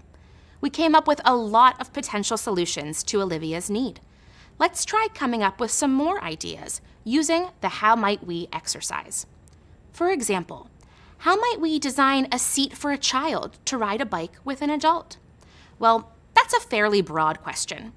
What about how might we design a safe, forward-facing seat that attaches to an adult's bicycle so that a child can choose to ride or sleep while an adult rides on a mountain trail? Okay, that's too specific. Try this instead. How might we design a safe and comfortable seat for a child to ride a bike with an adult? The phrasing of that last question is what we're looking for during a How Might We exercise. The question should be specific in describing the needs of the user, but still have room for innovation in the final product. This means the question is broad enough to leave space for solutions that might not be evident yet. As we know, during the ideation phase, we want to come up with a lot of ideas. So for this exercise, we want to come up with a lot of how might we questions, not just one. Coming up with how might we questions can be tricky. To help, the design school at Stanford University outlines a bunch of ways to create how might we phrases. Some of them include amp up the good. For example, how might we create a traveling experience for a parent and child to enjoy together? Explore the opposite. How might we design a bike for a 2-year-old to ride with an adult instead of our original framing of an adult who wants to ride a bike with a 2-year-old? Change a status quo. How might we improve public transportation options in Olivia's hometown so that she has options other than biking? And break the point of view into pieces. How might we make a 2-year-old comfortable on a bike? How might we easily travel from point A to point B? There are more ways to reframe the problem covered in the course readings too. Asking how might we questions is just one way to ideate and approach a design problem. It might be incredibly helpful to you and your team, or you might find another exercise that works better. Either way, reframing the user's need as a question can help you think of your users and their needs in a new way. Next, we'll talk about another ideation process, sketching. Sketching is just what it sounds like, drawing your potential solutions to the design problem. Coming up, we'll go over a popular and useful way to sketch that's called Crazy Eights. Get excited. Hi, welcome back. So far, we've talked about ideation and how to come up with lots of ideas to solve our user's problem. Now it's time to start the fun part, sketching. In this video, we'll discuss why quick, simple sketches are critical in the ideation process. And you'll try sketching by doing an exercise called Crazy Eights. So this is it. We're ready to start drawing. For some of you, this will be your favorite part of design. For others, drawing can be a little intimidating. The good news is that we're going to create truly simple designs. In fact, your drawings don't actually have to look like anything in particular. Remember that in the ideation phase, we're just exploring lots of ideas, not trying to create something beautiful. So let me show you. Grab a piece of paper and a pencil or marker. we're going to practice sketching. Let's start by drawing basic shapes. Triangles, squares, and circles. Add in straight and squiggly lines. Sprinkle in a few stick figures of humans. You might need a bit of text as well. Here's a pro tip.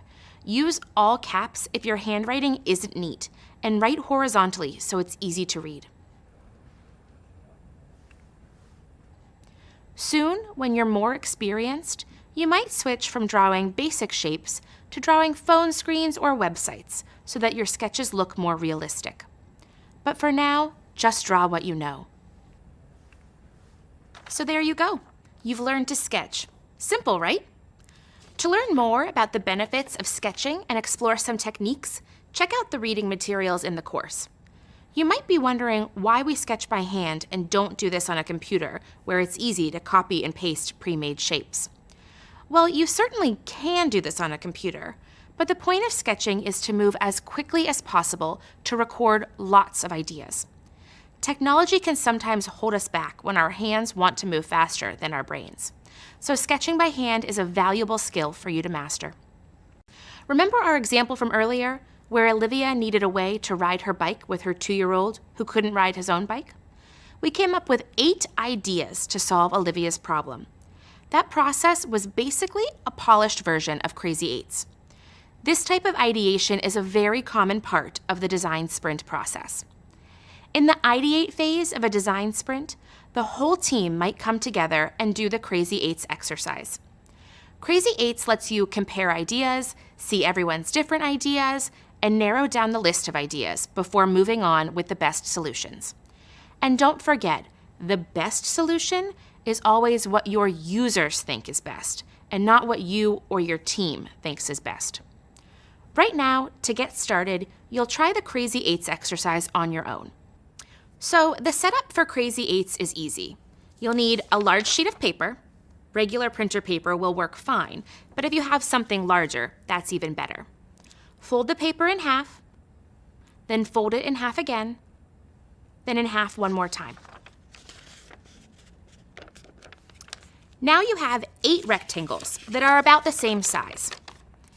Each of the 8 spaces will be for a different idea. That's where the Crazy 8s name comes from, if you were wondering. Next, find something to draw with. A lot of designers like Sharpies because they create distinct lines. Or you might want to use a pencil so that you can darken certain areas. You'll also need a timer. The Crazy 8s exercise will take 8 minutes. 1 minute for each idea. Any kind of timer will work. Your phone, Google search, or a wind-up kitchen timer. Finally, you'll need to refer to a problem statement. You'll sketch 8 ideas to address that problem. To inspire you, let's go through an example based on a new problem statement. Charles is a retired grandfather who needs a way to keep his essential belongings with him because he often loses track of his wallet. I'll draw 8 ideas for this one to serve as an example. Later, you'll do this exercise yourself. Remember, no idea is too wild, so I'll draw any solution that comes to mind. Here we go.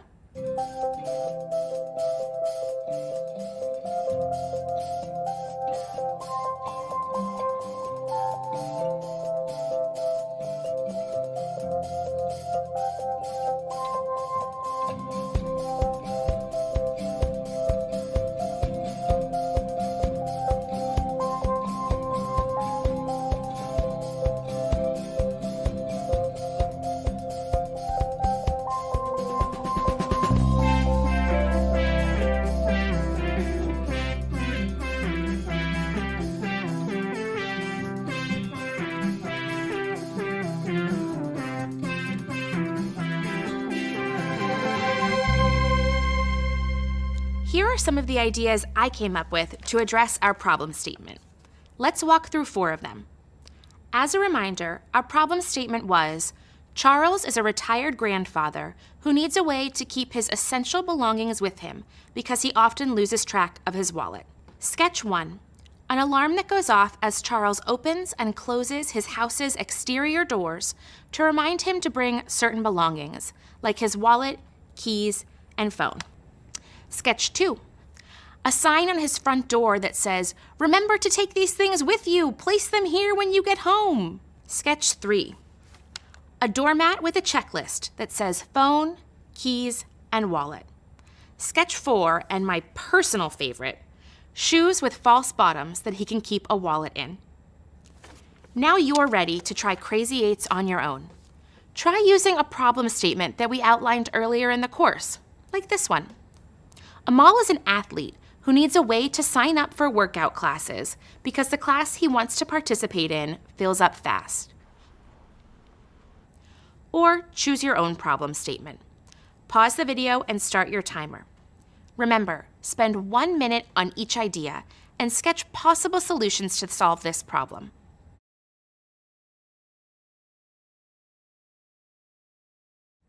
Congratulations! You just did your first set of Crazy 8s. How did that feel? Were you able to come up with 8 ideas? The Crazy 8s exercise is great practice for any design problem you need to solve. The sketching and ideating both get easier the more you do it. A great way to learn is to get feedback on your ideas. So if you'd like, take a photo of your completed Crazy 8s grid and share it on the discussion forum. Or do the exercise again with a different problem statement. Up next, we'll talk about how you can use the data you gathered in your user journey to ideate.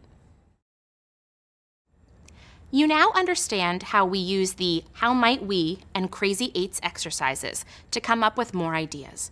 It might seem odd that both these exercises are part of the same ideation process. After all, one method is practical and the other is more creative. With the How Might We exercise, you carefully considered a very specific user problem to create a list of questions. And with the Crazy 8s exercise, you sketched solutions to that problem with no limitations and no thoughts to practicality.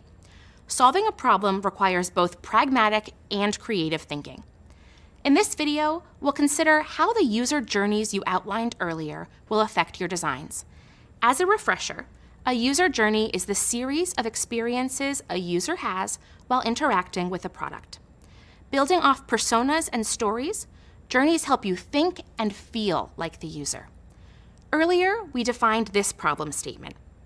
Olivia is a parent who needs a way to ride her bike with her 2-year-old son, Luca, because he can't ride his own bike.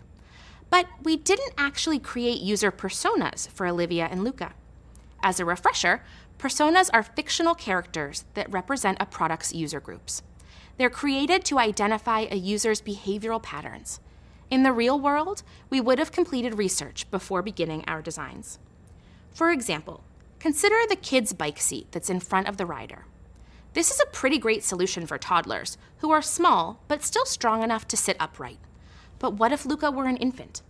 A small baby wouldn't be able to sit upright in that seat or wear a helmet, so it's not a safe solution for Luca. Or if Luca is much bigger but isn't able to ride his own bike because he has special needs or there's too much traffic for a child to ride alone, that seat arrangement won't work either. It's okay if a specific design doesn't work for everyone who shares Olivia's problem of needing a safe bike seat for her child. But part of the research process requires you, as the UX designer, to figure out who you're designing for and what their needs are. Olivia might need an entirely new solution. So think back to your user journeys for the problem statement you outlined and designed for. Did you keep those personas in mind while sketching? If not, go back and add their stories and needs into your designs. Maybe you're not sure you have enough research to make the call on what solution Olivia really needs. In this hypothetical interview, did you forget to ask Olivia how tall her child is or what his specific needs are? And what about Olivia's needs? Some of our bike solutions from before could create an extra hassle for the rider. I'm looking at you, sidecar. If Olivia rides her bike on backcountry roads, that might work perfectly. But if she lives in a big city with designated bike lanes on busy streets, the size of the sidecar probably wouldn't be a good solution either. It's okay if you didn't ask the right questions. You're still learning. Plus, sometimes in the ideation phase, new blockers come up that never occurred to us before. If this happens, consider whether you have enough information to go forward or whether you need to go back to your research and collect more data. This work you've done, from writing user personas to mapping the user journey to exploring design concepts through sketching, is a great story to tell in your portfolio. It might not be a final project that you decide to share, but telling the story of the research, the problem, and the proposed solutions is good practice for the more detailed case studies you'll have in the future. And it's something employers might look for when reviewing your portfolio. All right, we've reached the end of the ideate phase. Let's review what you've learned. Understanding design ideation, conducting competitive audits, brainstorming approaches like how might we and crazy eights, and determining if we need additional research. See you soon. Guess what? You reached the finish line. You should feel great about that. Let's look back on everything you've accomplished in this course. You learned the basics of UX research and where it brings value within the design thinking process. You learned what it means to empathize with users and why it's important to do so before you start designing. You also explored personas, wrote a user story, identified happy paths and edge cases, and discovered the benefits of user journey maps. Next, you defined the user problem by creating problem statements and hypothesis statements. Finally, you started to ideate through the use of competitive audits and brainstorming exercises like how might we and crazy eights. Plus, you continued working on your career growth by building your portfolio and updating your website with your latest designs. We'll keep moving toward a complete picture of the user journey in the next course, where we'll dive even deeper into the research portion of the design process. Knowing how to empathize, define, and ideate are foundational skills in UX research and in design. You now have everything you need to keep building on that knowledge going forward. Even more than the technical skills you've gained, you've shown your determination to succeed and your desire to help others.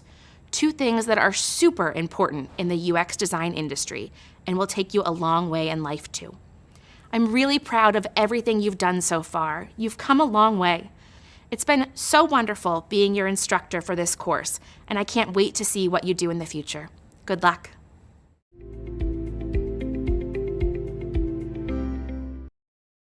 Welcome. Are you ready to start putting pen to paper on a regular basis? We'll soon be creating storyboards, wireframes, and low-fidelity prototypes. Let's review where we're at in the UX design process.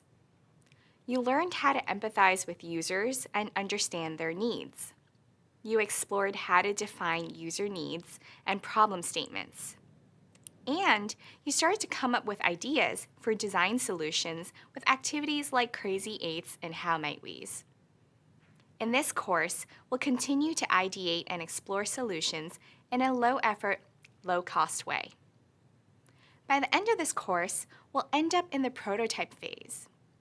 More specifically, by the end of this course, you'll be able to use research to inform the ideation process, build storyboards and explain how storyboards are used to create wireframes, draw basic elements like shapes and lines, understand information architecture, create paper wireframes, build digital wireframes on a tool called Figma, construct low-fidelity paper prototypes, develop low-fidelity digital prototypes on Figma, and understand how to avoid the effects of deceptive patterns in designs. Keep in mind that throughout this course, you'll continue to build on a project for your portfolio. My name is Karen, and I'm thrilled to lead you in this next part of your UX design journey. I'm an interaction designer on the material design team at Google. At work, one of my focus areas is UX accessibility. Outside of work, I help run a UX community called Hexagon UX, which advocates for underrepresented communities in the UX design industry. I'm also one of those designers who didn't start out in this field. I used to work in marketing and business development, so if you're switching careers, I can relate. To get started, let's discuss how to use research to inform the ideation process. See you there.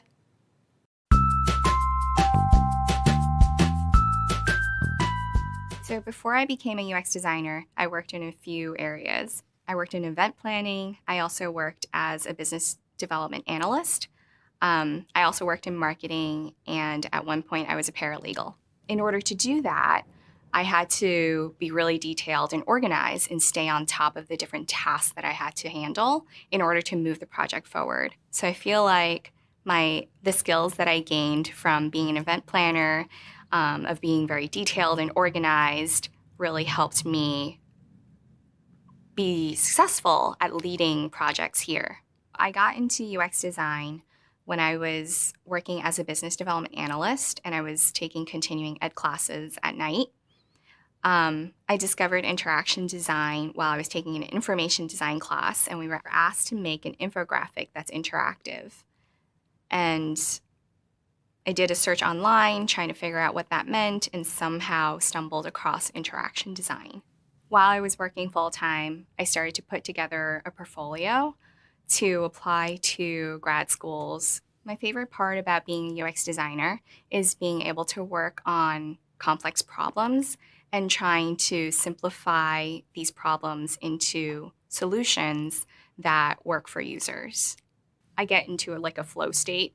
I'm very focused and my mind is just focused on designing the different connection points going from one screen to another and all the different ways that the app could flow. And I really like being able to think about, okay, I have these findings that I've gained from talking to research participants. How do I bring it back into my designs, like a fully developed product?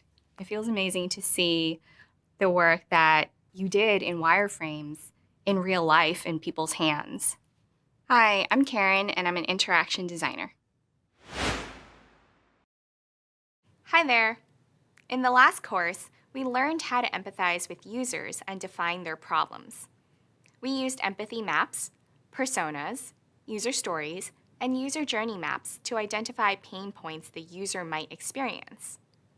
Our role as UX designers is to understand these pain points and come up with ideas to solve them. Empathy maps, personas, user stories, and user journey maps are tools UX designers commonly use to expand our understanding of the people we're designing for. A lot of planning and detail goes into using these tools, so if you need to refresh your memory, feel free to revisit earlier content. Let's think back to empathy maps. As a reminder, an empathy map is an easily understood chart that explains everything designers have learned about a type of user. Empathy maps help UX designers understand a user's behavior when interacting with a product. To get a little more specific, empathy maps focus on 4 main motivations of users: what the user says, thinks, does, and feels. In other words, empathy maps tap into our users' minds and hearts to help us understand their thoughts and feelings in a given situation. The insights gathered from empathy maps allow us to come up with ideas for solutions that address the user's problems and appeal to the user on a deeper level. Next, let's recall personas. As you might remember, personas are fictional users whose goals and characteristics represent the needs of a larger group of users. As you're ideating, it's a good time to reference the personas you created to help you remember who you're designing for. Ask yourself, are there any specific goals they want to achieve? Or are there any needs that you should design for in order to support the personas? In addition, you might want to review your user stories. A user story is a fictional one-sentence story told from a persona's point of view to inspire and inform design decisions. It introduces the user, lays out an obstacle, and states their ultimate goal. The user story expands on the persona and deepens your understanding of a user group. A good user story can also inspire empathetic design decisions by making our approach user-centered. If you have a lot of user needs to consider, user stories determine which ones are the most critical to resolve. This can help narrow down which user needs to focus on when coming up with ideas for solutions. Lastly, think back to the user journey maps you created. Remember, a user journey is the series of experiences a user has as they interact with your product. User journeys build off the personas and user stories you've already created. User journeys help you come up with ideas for designs that truly support the user's needs and reduce their problems, or what we also like to call pain points. Together, empathy maps, personas, user stories, and user journey maps help us create a problem statement, or a clear description of the user's needs that our design should address. Coming up, we'll transition from the problem the user is facing to the solution we can provide as UX designers. So get ready to dig in.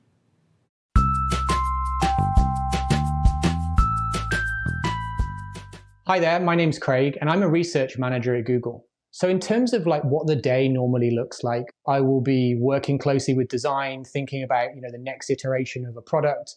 I'll probably be working with a product manager, trying to convince them of a certain direction that we should be taking. I'll be thinking about the research gap. So what research should we be doing? Where could we have real benefit and impact to the business? There's very particular moments where research and design really come together to align on who we're designing the product for, and seeing how that product is then built, and then seeing it in the hands of our users and seeing how that's then evaluated by them. Normally up front, before we even think about launching a product, there's a good amount of what we call formative or strategic research that goes on, that our design counterparts are utilizing to effectively build out those like initial concepts that we will start advocating for around the business.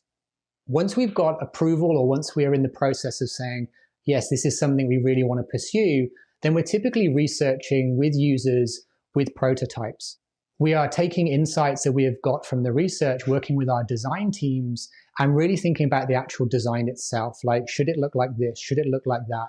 Where should we place this? How will the user move from screen to screen? And in those moments, we're testing frequently and we're testing often. One of the biggest mistakes I think every researcher learns at some point in their career is not testing early and frequently enough. And we all have stories of where we haven't done that and the effect that it's had on the product. Eventually, we'll have something that we can launch. And that's a really exciting moment. So we've gone all the way from an idea, all the way from ideation, through to testing something in the hands of our users, all the way to a proper launch where it's out in the public. And our job doesn't stop. We're then really heavily involved in understanding, has that product landed? Is it doing the things that we wanted to for the user? How do the users feel about that? How are they responding to it? And again, we take that feedback and we work quickly with our design, product, and eng team to put that feedback into the product and iterate from that moment on. So over time, you get these cyclical loops. You get this product development process, using research and insights to inform like the next stage of the product. I'm fortunate that I manage a really great team of researchers, so it's also about giving them responsibility and giving them ownership of things. So where can I step back and let them do more and let them shine? Welcome back. Let's work on merging the insights from empathy maps, personas, user stories, and user journey maps to come up with a focused scope for your designs. To focus the scope of your designs, we'll create a goal statement, which is 1 or 2 sentences that describe a product and its benefits for the user. In other words, the goal statement provides the ideal solution for the design. So, at this point in the design process, we're transitioning from the problem the user is facing to the solution we can provide as UX designers. The problem is defined in the problem statement, and the solution is listed in the goal statement. Goal statements cover who the product will serve, what the product will do, and why the product solves the user's need. To answer the who, what, and why, you should lean on the user research you've already conducted. The easiest way to find out the who, what, and why is to refer back to your problem statement. Let's think back to the problem statement formula we introduced earlier. User name is a user characteristics who needs user need because insight. Now, imagine we're designing an app that helps people find and schedule dog walkers. A problem statement we might create would be, Drew is a pet owner in a small town who needs to find and schedule a dog walker because they work the night shift. Now let's connect the dots. Remember, we're transitioning the problem that our user Drew is facing to the solution we want to focus on to meet their needs. The first part of the problem statement, Drew is a pet owner in a small town, describes the user that our design will serve.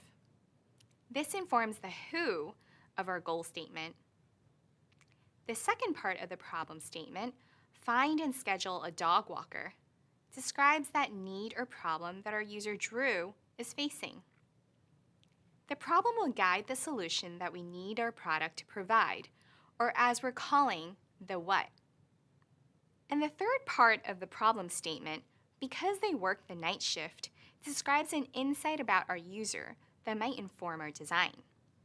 In this case, our dog walker app helps people find care for their animals when they're at work or otherwise busy. So how do we actually turn this information into a goal statement? Remember, the goal statement should be just 1 or 2 sentences.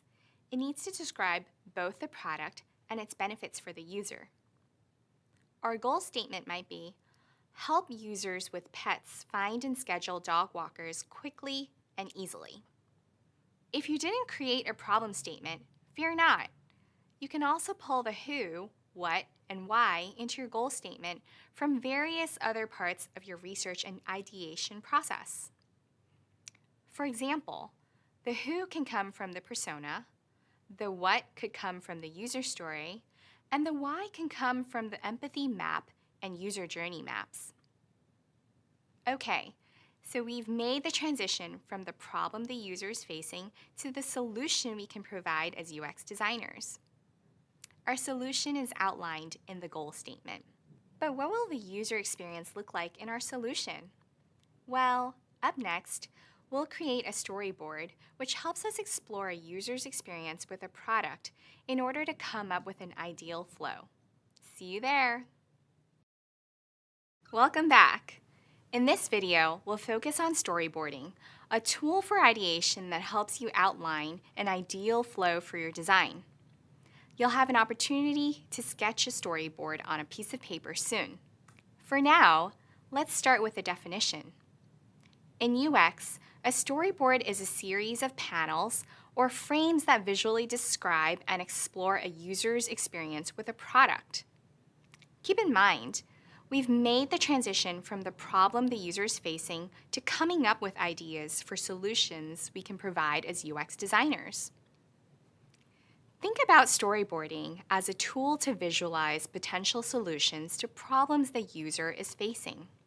You might have heard the term storyboarding used in reference to movies or commercials. In those cases, a storyboard gets divided into a set of panels, and each panel tells a piece of the overall story. Well, in UX design, it's similar.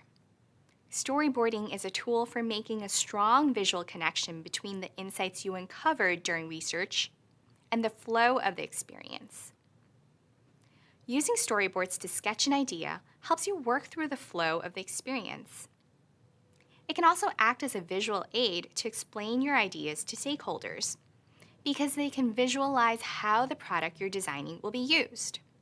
A real product might have many screens, but your storyboard should focus on just the most important parts of a user's experience with a product.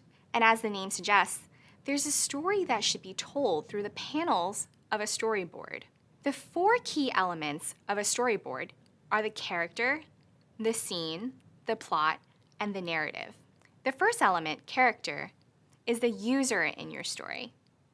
The next element, the scene, helps us imagine the user's environment.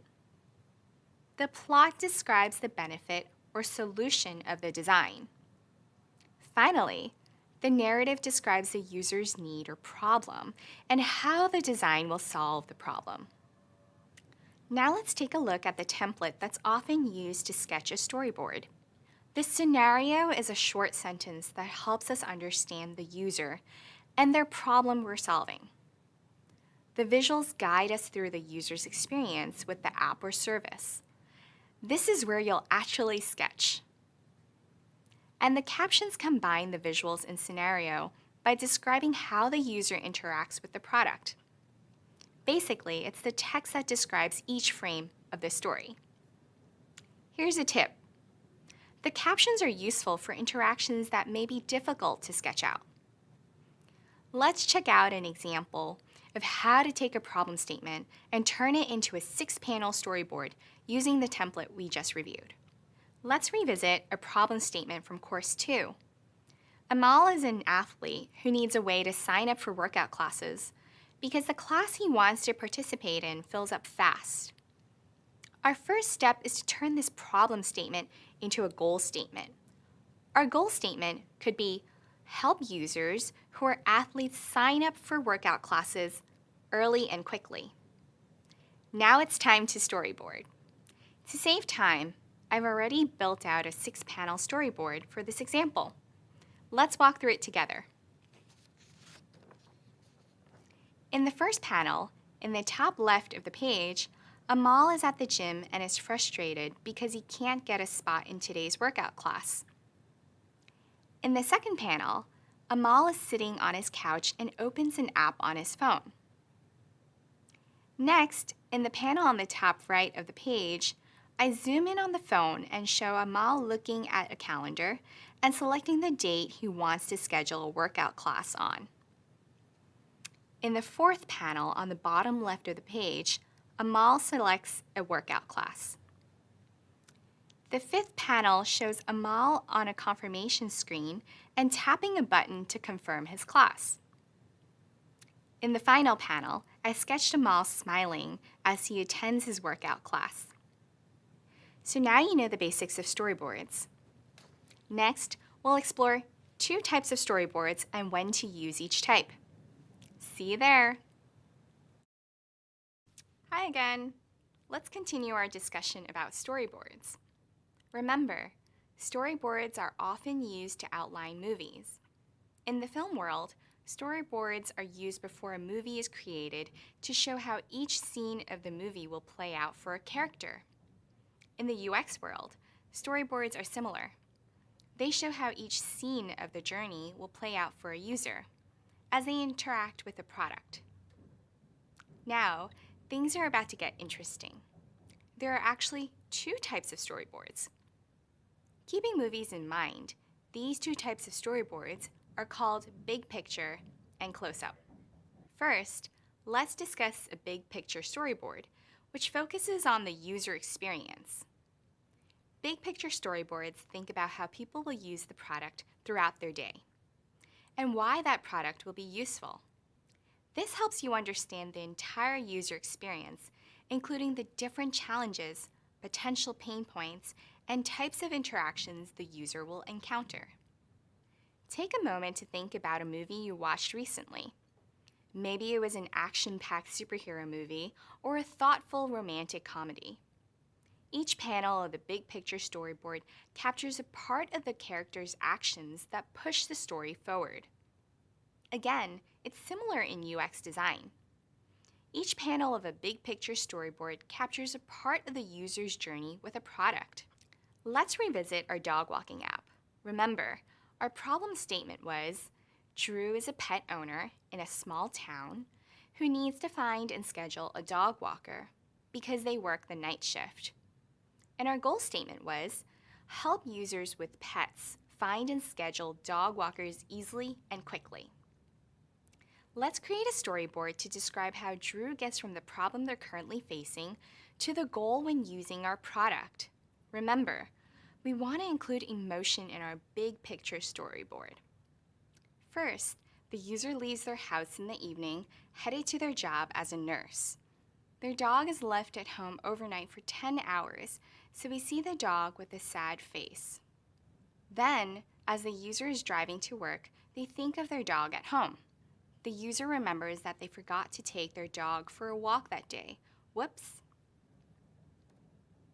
Later, while the user is on a break at work, they grab their phone and open the dog walking app. The app shows the faces of local dog walkers who are eager to meet the user's pooch. The user feels relieved, knowing that someone might be able to bring their dog for a walk. In the app, there's a clock icon, and the user selects a time for the dog walker to come to their house. There's also a calendar icon to schedule the dog walker on a regular basis. The user clicks the Confirm button to finish scheduling. Their dog will be so happy to have some company and go for a walk. Finally, the user returns back to work and is smiling, feeling happy that their dog will be well taken care of and will get more exercise in the future. Notice that this big picture storyboard is focused on how and why. Think about questions like, how will the user use our dog walking app? Why will the app be useful? And why will the user be delighted by the app? Like a good movie, a big picture storyboard can show the emotional engagement that a user will have with our app, or with any product. Understanding how a user feels while experiencing your product is an essential part of the design process. All right, so you have the hang of a big picture storyboard. Let's transition to the second type of storyboards, close-up. In a close-up storyboard, the sketches in each panel focus on the product instead of on the user experiencing that product. While big picture storyboards focus on the how and the why, close-up storyboards focus on the what. Think about questions like, what happens on each screen of the product? What does the user do to transition from one screen to another? And after you've created the storyboard, what are potential problems with the flow? Keep in mind, we only need to pick a few key screens to sketch in order to demonstrate the product experience. It's not necessary to do a detailed click-by-click play of every part of your product. Let's think about our dog walking app again. In a close-up storyboard, you'll include the same screens that a user will experience. First, the user taps the icon on their phone's home screen to open the dog walking app. Next, the user enters their email address and password to log into the app. The user navigates to the settings page of the app to share the location of their house for the dog walker to visit. Then, the user returns to the home page and taps the clock icon to select a time for the dog walker to come to their house. The user also taps the calendar icon to schedule the dog walker on a regular basis. Finally, the user presses the Confirm button to finish scheduling the dog walker. What did you notice about how this close-up storyboard was different from the big picture storyboard? The close-up storyboard is less about emotion, since we're not focused on the user. Instead, the close-up storyboard is focused on the practicalities of the design itself. So, how do you decide which type of storyboard to use? To decide, it's helpful to think about the stage of the design process you're in. If you're early in the design process, you might want to present your high-level ideas to stakeholders to get them excited and bought in. In this case, a big picture storyboard makes sense, so your team can focus on the user, their needs, and their experience with your product. On the other hand, a close-up storyboard is more useful after your initial design directions have been explored. Since a close-up storyboard focuses on the details within your product, like screens of an app, this type of storyboard can help you think through practical ideas about improving the product. One more thing. In many cases, you might want to create both a big picture and a close-up storyboard. There are also ways to bring both types of storyboards together. For example, in the storyboard about Amal booking a workout class, we changed the focus from the user to their specific interactions within the app. And that's okay. As UX designers, it's good to have a flexible and creative approach to explaining your ideas. So try experimenting with both styles. And that's a wrap. You now know about two types of storyboards, big picture and close-up. Keep your storyboards close by, because later on, we'll use the sketches we created in this close-up storyboard to draw wireframes. Next up, we'll learn the basics of wireframes. Keep up the great work. Hello. To kick things off, I'll introduce some common terms that will help describe what we'll work on for the rest of the course. Let's start by explaining what a design is in the context of this program. A design solves a real problem that users are experiencing, and a strong design always puts the user front and center. A design can have different levels of fidelity. In UX, fidelity means how closely a design matches the look and feel of the final product. If a design is low fidelity, that means it has a lower amount of complexity and is less refined or polished. We call low fidelity designs lo-fi for short. UX designers use low fidelity designs when we want to get ideas out quickly and leave room for exploration. If a design is high fidelity, that means it closely matches the look and feel of the final product and is more refined or polished overall. We call high-fidelity designs hi-fi for short. UX designers use high-fidelity designs when we want to test a design that looks like a real product and get more specific feedback from users. You can think of fidelity like a dial you can turn up or down. For example, imagine you want to quickly draw the rooms of an apartment on a piece of paper with a pencil. You might use simple rectangles and squares to indicate where the rooms are and where the furniture is positioned in each room. That would be a low-fidelity design. Or you can dial it up and make a detailed drawing of the apartment, including paint colors and images of pieces of furniture. Your design is now high fidelity because it looks more like the real apartment. In this course, we'll focus on low-fidelity designs. We'll cover high-fidelity designs in a future course. So let's dive into one kind of low-fidelity design, wireframes. A wireframe is a basic outline of a digital experience like an app or a website. As the name suggests, wireframes look like they were created with wires. They're mostly lines and shapes with some text. So why do UX designers create wireframes?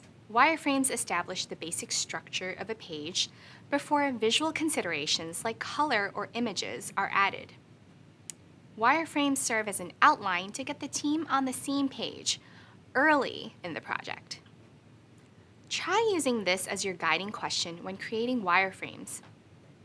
How do I organize information on the page in a way that makes sense for users? Second, wireframes highlight the intended function of the product. When drawing a wireframe, you should think about how the elements serve the overall functionality.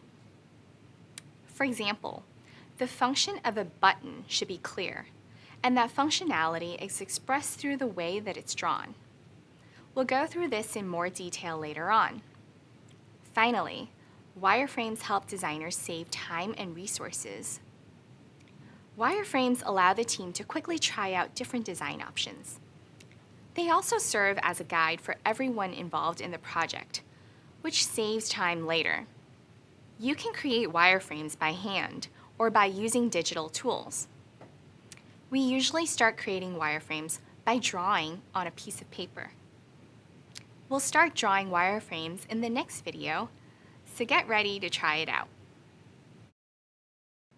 All right.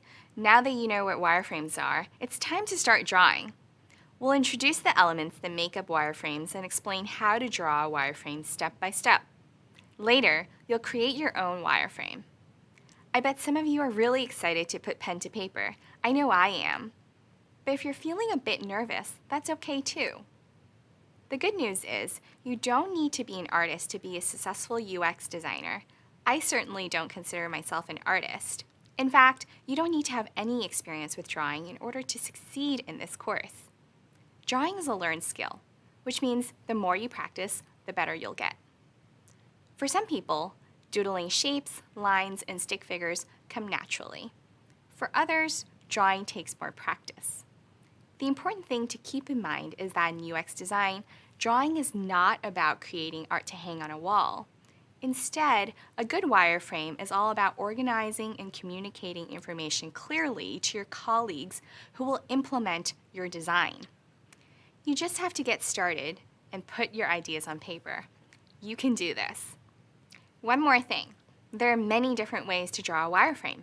Some designers prefer messy, hand-drawn wireframes. Others may use rulers and are super meticulous about the way their wireframes look. Do what feels best for you. Okay, so let's start with the basics of drawing wireframes. Your wireframes will be made up of elements. Elements are building blocks for creating a design. Most of the time, you'll use these elements to draw wireframes. Lines, shapes like squares and circles, and text.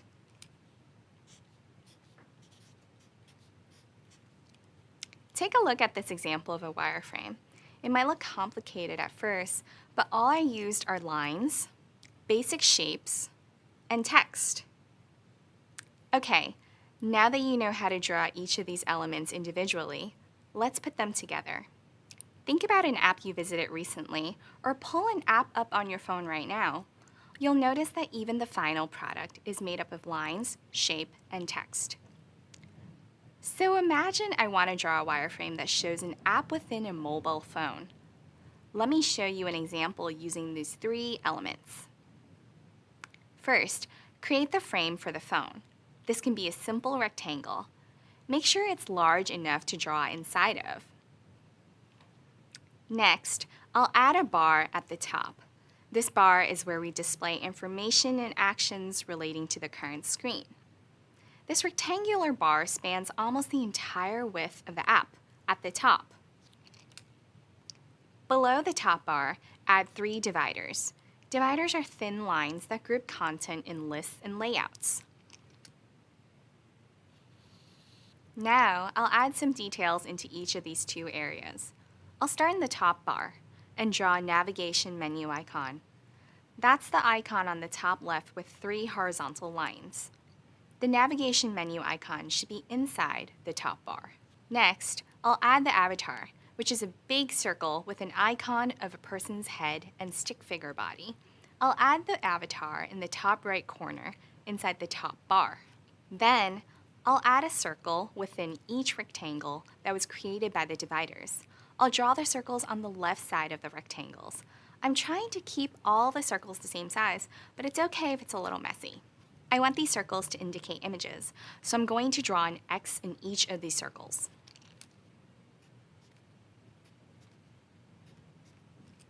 Next, add a circle with a plus sign in it, in the bottom right of the frame. Finally, draw horizontal lines to indicate text to the right of each circle. In this example, the line should only be in the middle of the rectangle, not drawn from end to end. Just like that, I have a wireframe. And guess what? It's a wireframe for the Gmail app. Keep in mind, this is just one example of a wireframe, so you can start to visualize this process. The elements you draw in wireframes will vary across different apps and across different screens in an app. To make sure that your wireframes are simple and understandable, we have industry standards. Industry standards are common ways to indicate page elements. In the case of wireframes, there are a few industry standards you should be aware of. You might have noticed these in the wireframe I just drew. The first is text, which should be represented by horizontal lines. Second is images, photos, illustrations, and icons, which are represented by a circle and an X overlapping circle. And third, calls to action are often represented by rectangles or circles. A good example of a call to action is a submit button on a form or the circle to compose a new email in our example. Okay, you know the basics of drawing wireframes and industry standards, and you've seen me draw a wireframe live. It's time for you to get to work. Grab a piece of paper and pen or pencil and meet me in the next video. You're going to draw your first wireframe. An easy way to practice drawing wireframes is to recreate an existing app. For this example, we'll draw a wireframe of Google Photos together. First, draw a large rectangle to represent the frame of the phone. We'll leave a short pause to allow you to do this yourself. If you need more time, feel free to pause the video too. Second, draw the top bar, which spans the entire width of the app at the top. Third, draw 3 rectangles in a row below the top bar. Each rectangle should take up about a third of the frame and have an X inside to indicate their images. Leave a little bit of space between each rectangle. Next, draw the bottom navigation bar, which spans the entire length of the bottom of the frame. Then above the bottom app bar, draw 2 rows of 3 squares. When you're done, there should be 6 identical squares in this section.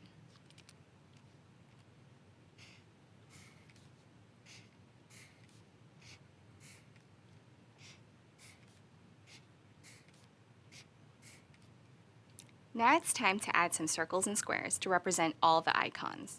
In the top bar, draw a small rectangle on the far left and a circle on the far right.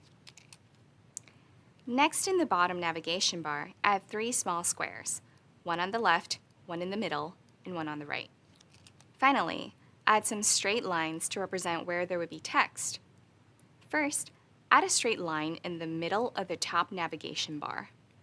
Then, add a straight line that goes from the left of the frame to the middle of the frame between the 3 rectangles and the 6 rectangles. Last, add a small line below each of the small squares in the bottom navigation bar. Congratulations! You just drew your first wireframe. Are you feeling like a UX designer? You should be. I'm so excited for you. Remember, the more you practice drawing, the better you'll get. So keep up the great work. Hi again! Congratulations on drawing your first wireframe. I hope you're feeling like a UX designer. Now that you have the hang of things, let's explore wireframes in more detail. Remember, a wireframe is a basic outline of a digital experience like an app or website that's made up of lines and simple shapes. There's almost no wrong time to use a wireframe. Some UX teams might be tempted to skip wireframing because they think it'll save time, but it's a key part of the design process. So, what are some of the benefits to creating wireframes? First, wireframes inform the elements to include in your design. Seeing the elements laid out on a page will help everyone decide if the right elements are included.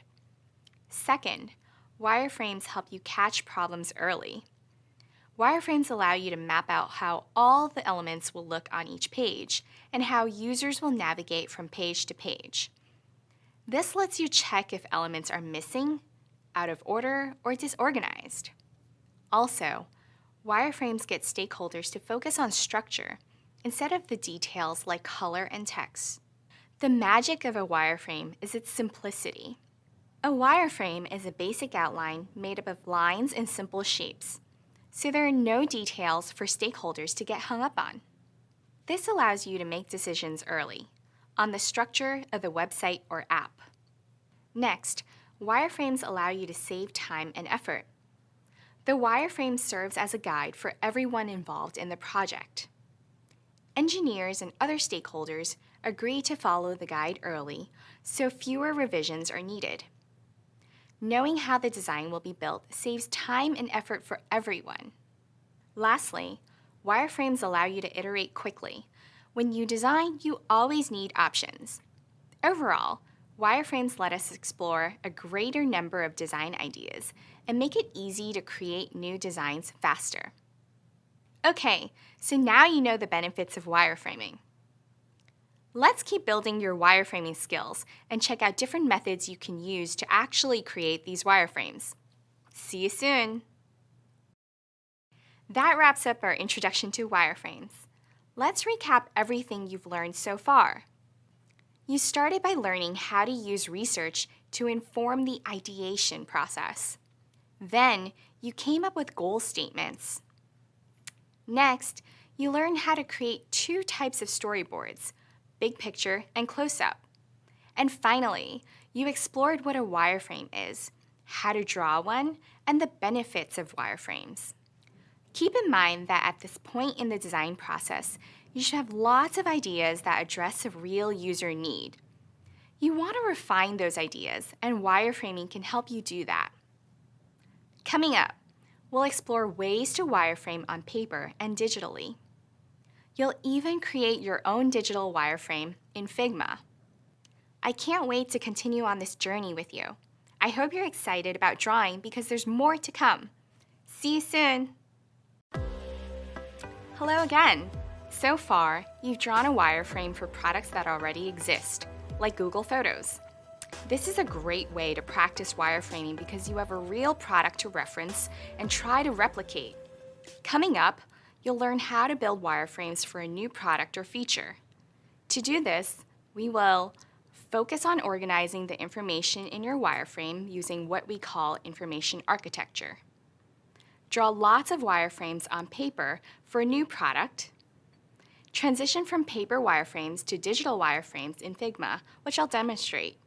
Hear directly from Figma about how to best use their tool, and learn about a few Gestalt principles that you can apply to your wireframes. This is an action-packed part of the course, so get ready to explore the wide world of wireframes. Let's get going. Hi again. Previously, we shared how insights from your research can inform your goal statement and storyboards, which ultimately builds toward the wireframes you'll design. In this video, we'll focus on organizing the information in your wireframe using what we call information architecture. Information architecture, or IA, organizes content to help users understand where they are in a product and where the information they want is. When users find a product easy to use, it means they can find what they're looking for quickly and intuitively. This isn't by chance, it's by design. To make sure your product is easy to use, your information architecture should be informed by many sources, like user research and the ways that existing products in the market are structured. Knowing the users, their goals, and their behaviors is key to effective IA.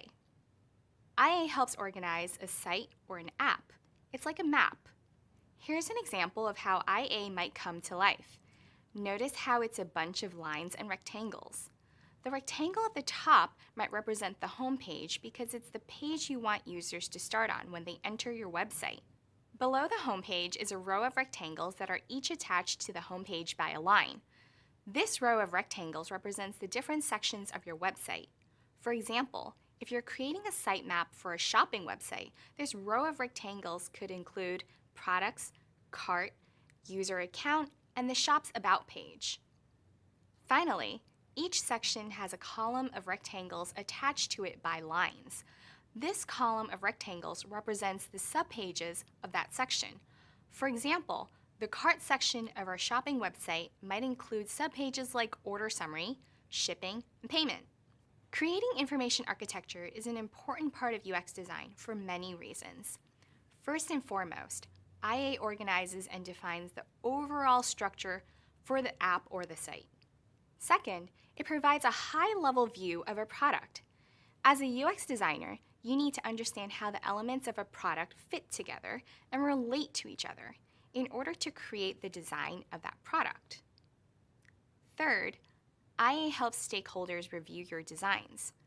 Stakeholders can evaluate whether the content in the site or app is the correct type of content and if it's placed in the appropriate places to help achieve business or product goals.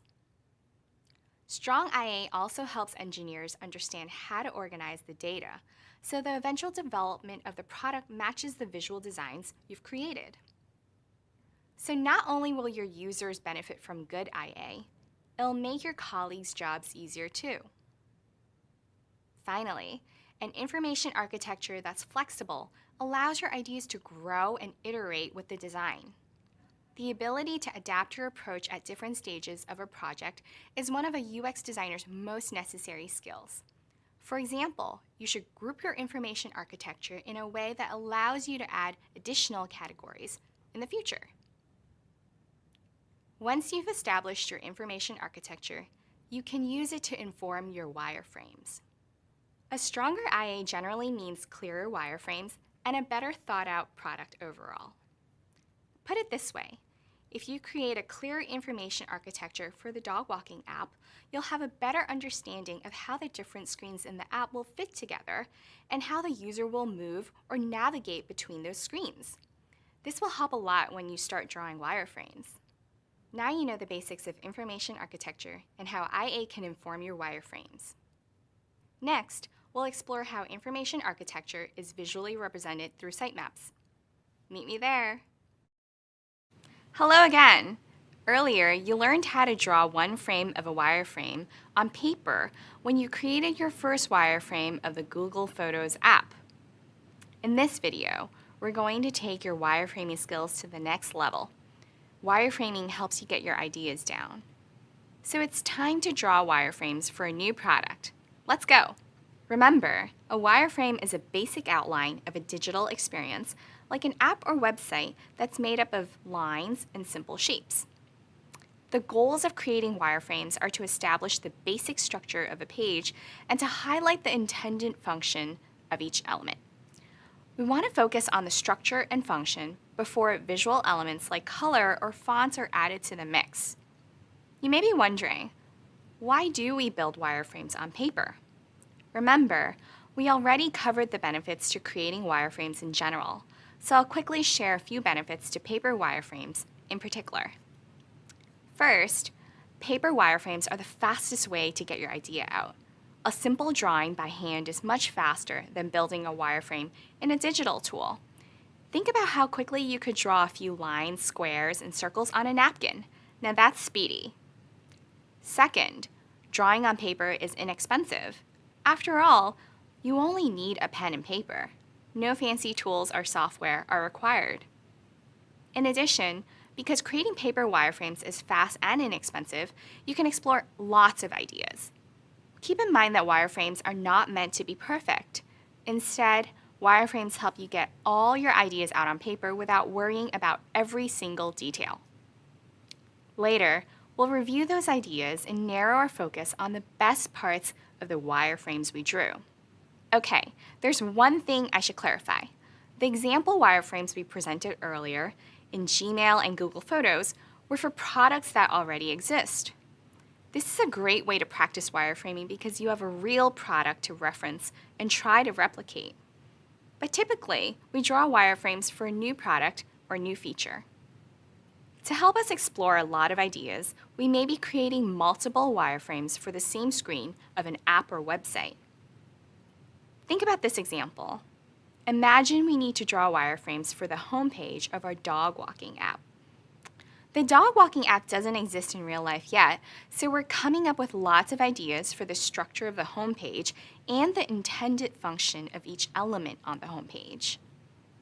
In other words, you're drawing wireframes for lots of ways that one screen, the homepage, could work.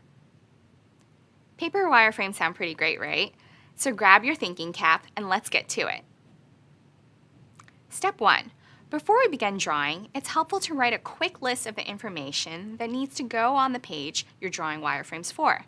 It's important to list this information up front so you remember to draw all of the elements in each of your wireframes. We're drawing wireframes for the homepage of our dog walking app, so the information that needs to be included on this page might include a navigation icon, a search bar, images, and text descriptions. Step 2. Start drawing. It's a good rule of thumb to try to create at least 5 different versions of how you want to structure information on a page. Remember, at this stage, our goal is to explore lots of ideas with our wireframes. For our example, I'll draw 5 wireframes of the homepage for a dog walking app. As I draw, I'll check the list from step 1 to make sure I don't forget any elements. There's no right answer, so be creative and try new ideas. You might come up with what feels like a ridiculous layout, but that's how we come up with innovative ideas. Wow, that was fun. Let me share my thought process for each of the 5 wireframes I just drew. First, for option A, I drew a layout for the homepage where each dog walker has their own profile card. I wanted each profile to look like a card because it reminded me of when dog walkers put up flyers at the grocery store. There's also a search bar at the top of the homepage. For option B, I wanted more than just the dog walkers' profiles on the homepage. I thought it might be helpful for users to have some tips or articles about how to train your dog at the top of the page. I also tried making the dog walker profiles horizontal rectangles instead of vertical rectangles like cards. For option C, I added an area to show the user's recent activity within the app. I thought this might be helpful for users who want to schedule the same dog walker multiple times. I like the horizontal dog walker profiles, so I drew them again. But this time I used dividers instead of rectangular shapes. I also added a header to describe the profiles as dog walkers near you. Next, for option D, I drew something totally different. That's part of the ideation process. I drew 3 large sections to highlight the most important features in the app: schedule a dog walker, recent activities, and latest training tips. I thought this would help users easily navigate the app. Finally, for option E, I wanted the homepage to be more visually engaging, so I added a few placeholder images, which are the squares with an X in them. I also added an avatar in the top right corner to help users easily navigate to their profile page. Alright, so now it's time for step 3. We're done coming up with ideas, and it's time to refine the wireframe. Review the versions of the wireframe you came up with and add a star next to the pieces you like most. In our example, I drew a bar at the top holding the navigation menu in most of my explorations. That tells me I probably want to keep that content up there, so I'll add a star to that part of the wireframe. In addition, I really like showing the dog walkers near you in a list because it makes it easy for the users to quickly see as many new dog walker candidates as possible and find someone they like to hire. So I'm going to put a star next to that. And finally, step 4.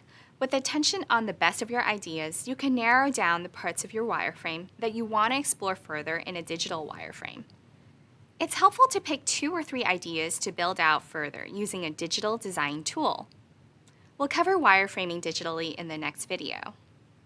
One more thing, it's helpful to refer to your sitemap to determine which pages you've already wireframed and which ones you still need to wireframe. You can also use your sitemap to chunk the project into smaller pieces. For example, if you were building wireframes from the shopping website sitemap, you might wireframe the home page, then each of the section pages, and finally, each column of subpages. Because wireframing is such an important part of the design process, you want to save your paper wireframes to include pictures of them in your portfolio. Each time you create paper wireframes, remember to take photos, so when you're ready to work on your portfolio piece, you have a bunch to choose from to include. Coming up, you'll learn how to use your favorite elements of your paper wireframes to build digital wireframes. Welcome back. We've learned a lot about wireframing and why paper wireframes are a great starting point for your actual UX designs. By now, you should have created a pretty solid paper wireframe yourself. Be sure to hang on to your paper wireframes for your portfolio so you can showcase your full design process. In this video, you'll learn how to know if you're ready to convert your paper wireframes to a digital version and the most important elements to focus on as you get started. Let's do it. After you've explored multiple ideas for wireframes on paper and you understand which wireframe elements will provide the best user experience, it's time to bring your paper wireframe to life digitally. While drawing wireframes on paper is fast and inexpensive, things get a little trickier when we move to digital wireframes. So make sure you feel good about your paper wireframes before you move on to the next step. There are a few questions you can ask yourself to decide if you're ready to move on to a digital wireframe. 1. Is my paper wireframe complete? As we know, a wireframe isn't anywhere close to a finished product, so complete means you have an idea of the structure that you want to use in your wireframe. 2. Have I received feedback on my paper wireframe? Hopefully by this point, you've received feedback from peers or your manager on your wireframes. And 3, am I ready to consider basic visual cues? Remember, color and images don't come into play until much later, but at this point in the design process, you might vary the kind of text you include in your wireframes. We'll discuss this more soon. If you can answer yes to these 3 questions, you're probably ready to transition from a paper wireframe to a digital wireframe. If not, that's okay. Keep working on your paper wireframes until they meet this criteria. As you move forward with your wireframes and make the transition from paper to digital, there are a few things you should keep in mind. First, use actual content for important pieces of text instead of all placeholder text. For example, for different sections of the screen, I might want to call out what that section is called. In the dog walking app, right above the list of dog walkers, I'll write out available dog walkers near you to make that clear. Another example is, in a bottom bar, you might list the actual text label below the icons to make it clear what each icon will do. But for large chunks of body copy, use a placeholder text like lorem ipsum. If you're not familiar with it, lorem ipsum is meaningless placeholder text written in Latin that you can use to show where content will go and how a page will be laid out.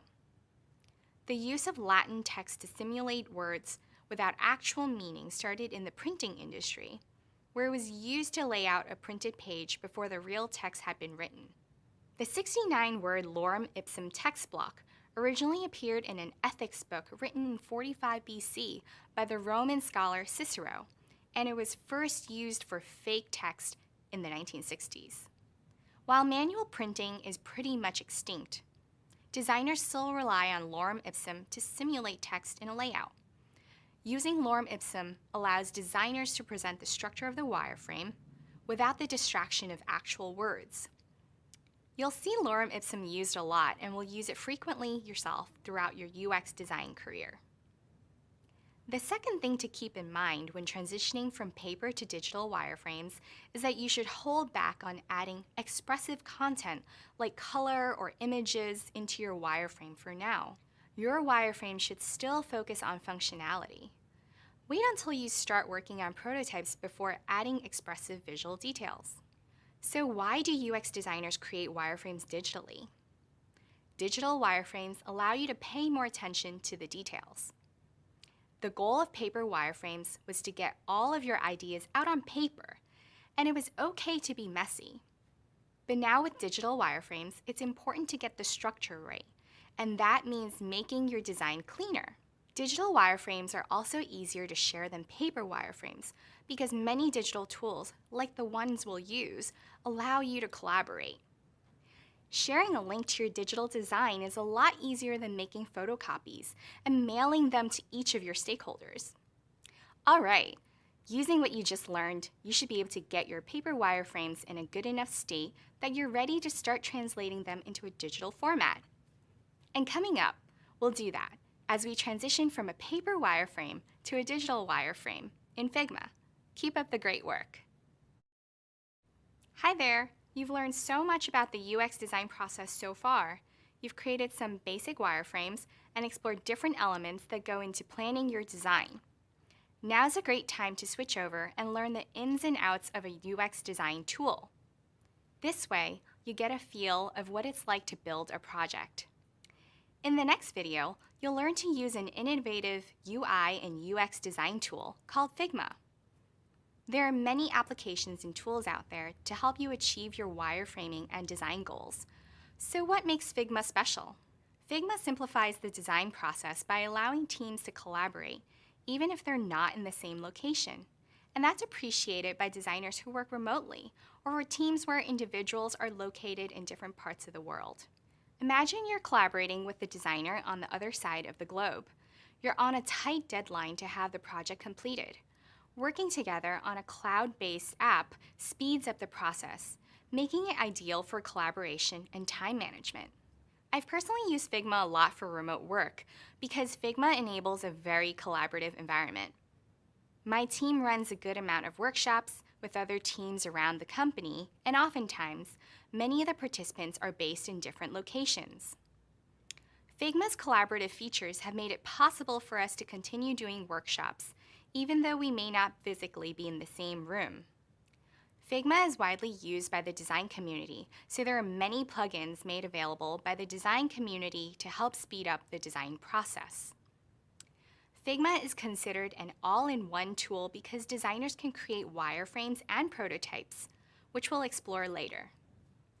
Even though we'll be working in Figma for this part of the certificate, it's important to remember that many of the skills we'll explore are transferable to other UX design tools too.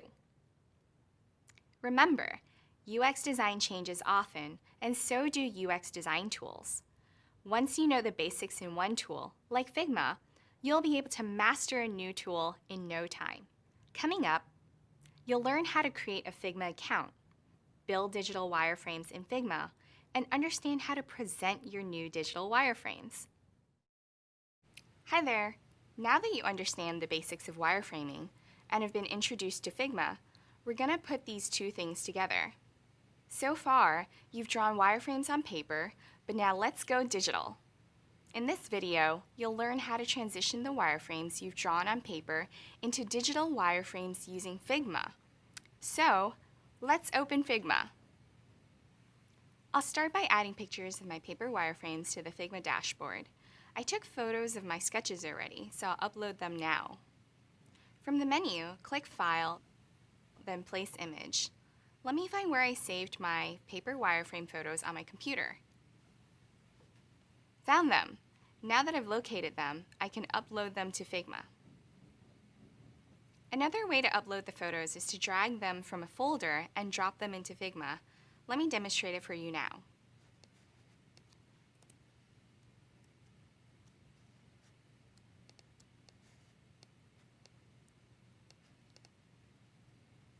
There, now I have something to reference as I build a digital wireframe. Next, I'll build the frame. On the toolbar, I'll click this icon that looks like a hashtag. It's called a frame icon in Figma.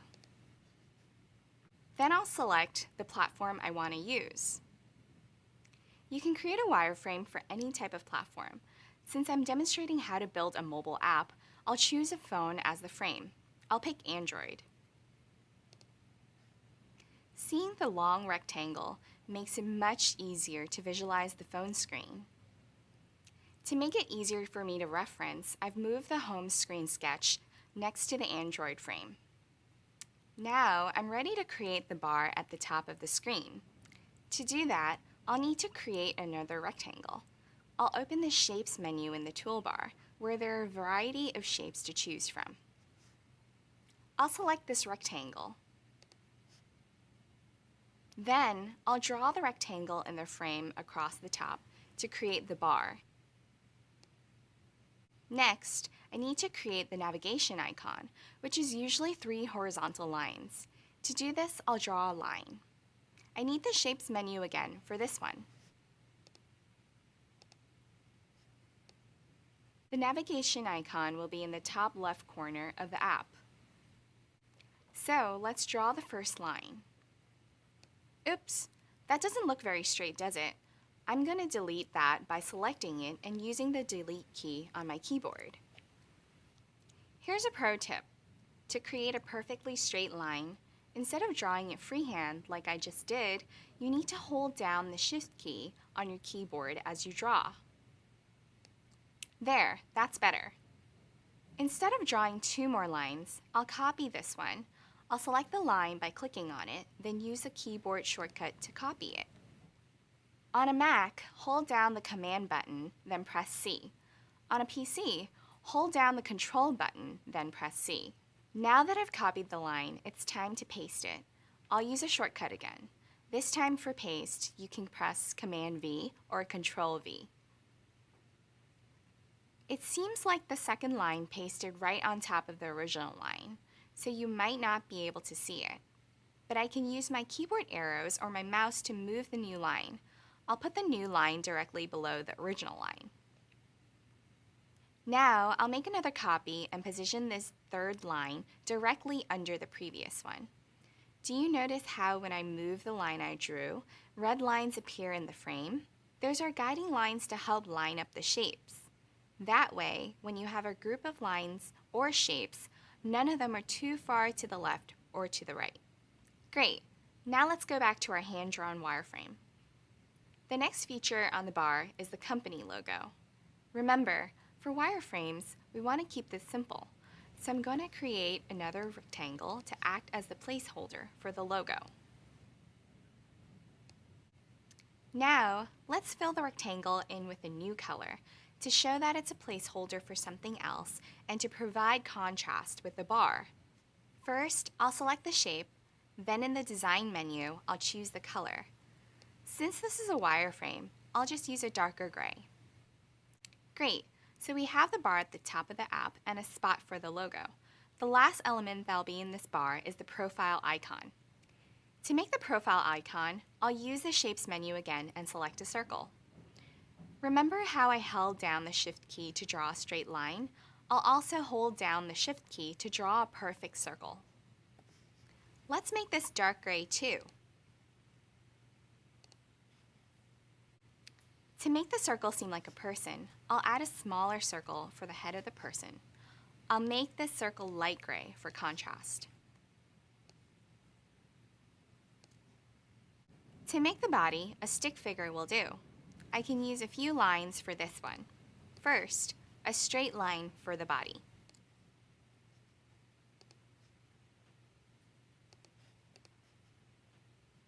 Then, for the arms, let's use diagonal lines. The Shift key trick won't work for diagonal lines, but that's okay. I'll just draw these two lines as straight as I can.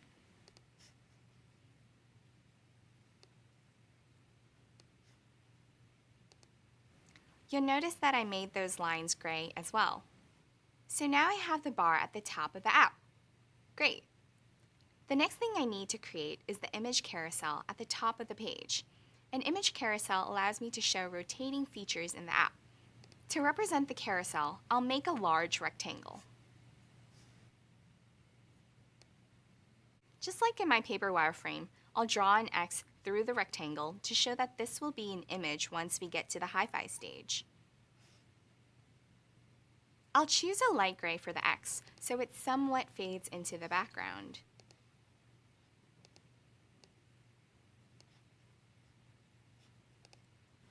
Next, to show that this is a carousel and the content will change, I'll need to create something that shows there are multiple pages. We call this a pagination indicator. On our paper wireframe, I used an ellipsis, so I'll do the same here. First, I'll draw a very small circle. And as a reminder, I'm holding down my Shift key as I draw. There, now I'll fill the circle in a black color for contrast. Next, I'll make 2 copies of the small circle. I'll put the 3 circles in a line and place them in the middle of the rectangle, at the bottom. Now, I'll line them up using the built-in guides.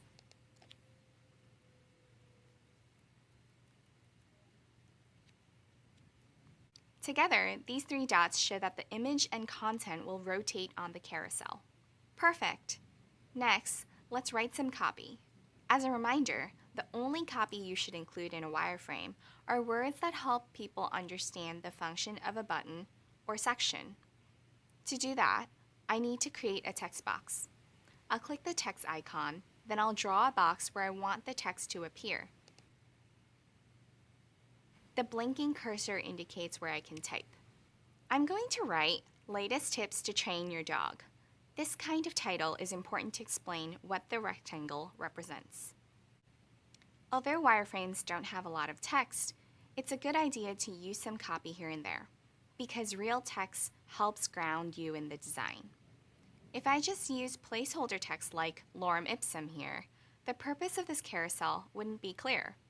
Now, we need to adjust the size of the text using the design menu. I'll make this 24-point font. Finally, let's center the text in the carousel so it's visually appealing. Let's use the guides to center the text. Great, now that's done. I'll add the schedule button next. Since schedule is the call to action, or the button I most want users to click, I'll make the button big and obvious. I'll draw a big rectangle and write schedule in the middle. I'll do this a bit faster now that you're getting the hang of the process.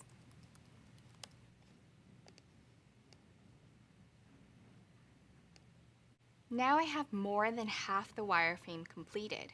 The last section I want to create is the list of dog walkers that'll automatically populate at the bottom of the screen based on the user's location.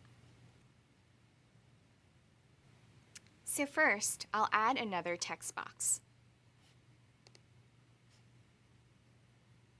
I want another simple title here to explain the function of this section of the wireframe. I'll use dog walkers near you, and I'll adjust the font size to 24 again so it's consistent with the title above. Next, I need to create the profiles for each dog walker. The profiles need to be divided into sections, so I'll create some dividers. To create dividers, I'm going to draw a straight line that fills most of the length of the screen. You'll see this line is drawn in black, which fits the style that we've been using. Now, I'll make a copy of this line and move it a little ways underneath the first line to allow space for the dog walkers' profiles. Great, I'm going to select both of these lines and make 2 more copies. Now I'll paste them an equal distance from the original 2 lines. This is a pro tip. Copying and pasting multiple items at a time makes the wireframing process faster.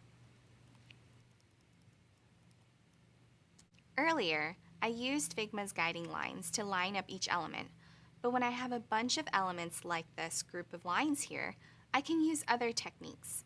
In the design panel, I'll first click on a line to the left. This makes all of my lines start at the same point on the left. Next, I want to have the same amount of space between each line, so I'm going to click on Distribute Vertical Spacing in the Design panel. Ta-da! Beautiful, evenly spaced lines. It may seem like a small detail, but it can really give your wireframes a cleaner look. Okay, next, let's show some profiles. I'm going to use a circle to represent a profile photo, just like we did for the user account. Then, I'll add lines to show that there's some text here. Holding down my Shift key again, I'll draw one line. I'll make it a bit wider by going into the Design panel and changing the stroke. I'll make the stroke 5, which is a thicker line. The stroke was previously 1, which is a thinner line. Wide lines typically indicate text in wireframes. Narrower lines are meant to show divisions, another small detail that conveys a lot of information. Next, I'll copy this wide line and paste it underneath the first one. I'm going to make this one longer than the first one.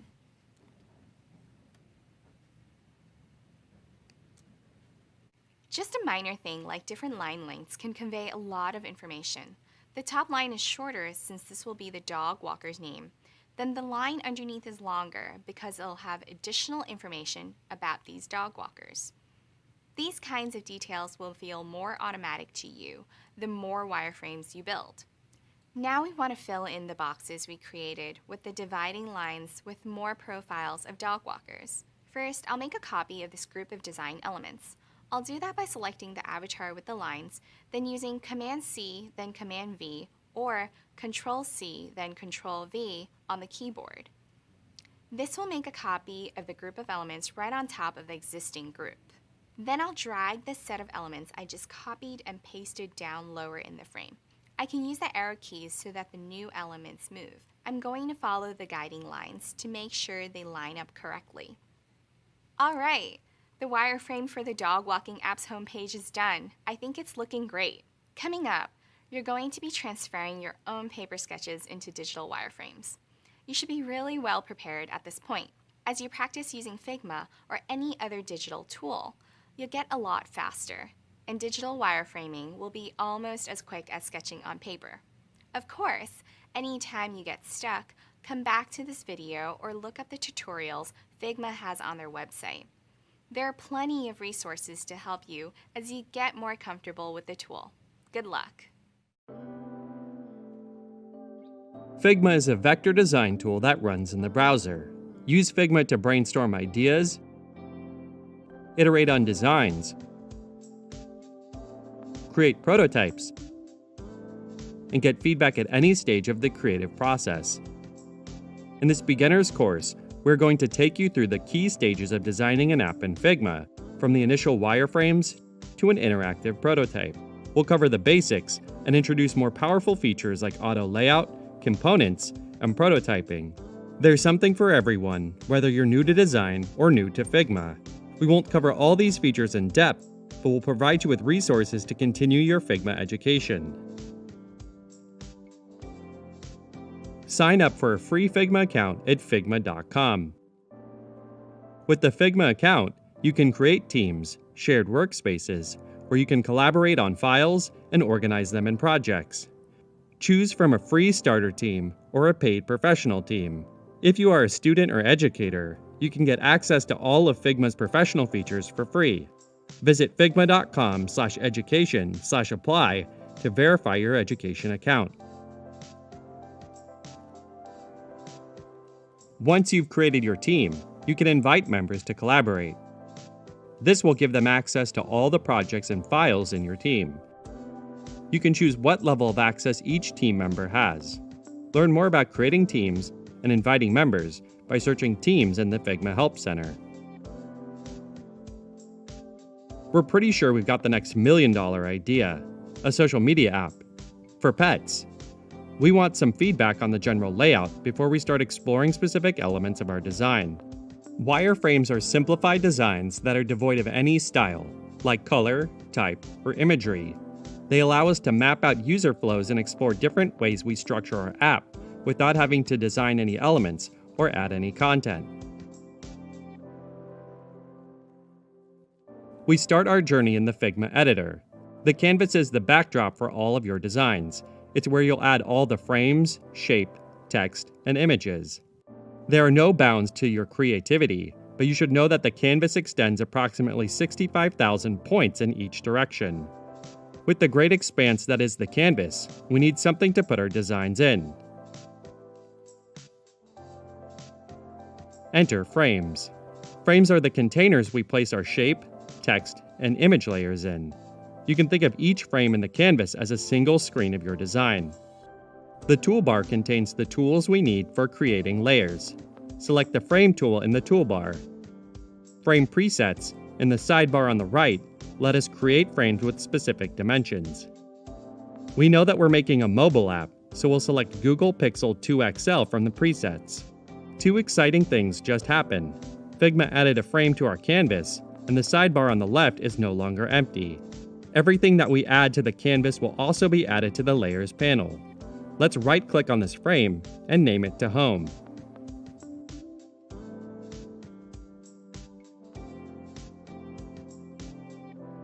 To explore more of the canvas, we can use 2 fingers on a trackpad or the scroll on the mouse wheel to pan around. We can also press and hold the spacebar and click and drag to pan. Let's zoom out so we can see the entire frame. If you're using the trackpad, you can also use the pinch gestures to zoom in and out. You can also use shortcuts like Command+ and Command- to zoom in or out. For granular control, adjust the zoom level in your view settings up here. Now we're ready to add some layers to our frame. As this is a wireframe, we're going to keep it basic and use shapes like rectangles and ellipses to represent more complex aspects of our designs. We'll select the Rectangle tool to create an image for a post on our app's homepage. Just like frames, every layer in the canvas has dimensions. We can adjust a layer's position and dimensions at the top of the right side bar. We want our rectangle to take up most of the horizontal space in our frame, so let's make the width of our rectangle 380 and a height of 300. If we look in the Layers panel again, we can see that our rectangle is within our home frame. Some layers, like frames, can contain other layers. If we move our rectangle outside of the frame, the Layers panel updates too. We're going to place our rectangle back inside of our frame. Figma will help us snap the position of the rectangle to align it to the center of the frame. Cool. Now we're going to create a shape that represents a user's profile picture or avatar. Select the Ellipse tool in the menu and click to start drawing the ellipse. If you hold down Shift as we drag, we can create a perfect circle. We'll release to create the avatar with dimensions of around 30 by 30. Holding Shift can strain the proportions of our ellipse. If we update one value in the right side bar, the other will update too. We can click into the Width field and use the arrow keys to nudge the ellipse's dimensions to 30. Some fields in Figma accept equations. We can use equations to resize layers by adding, subtracting, multiplying, or dividing the existing value. Let's add +10 to the field to set the dimensions of our circle to 40. Basic shapes support both fill and stroke properties. We can see these in the right side bar when we select both of our layers. By default, our layers have a fill of gray, but you can choose another color.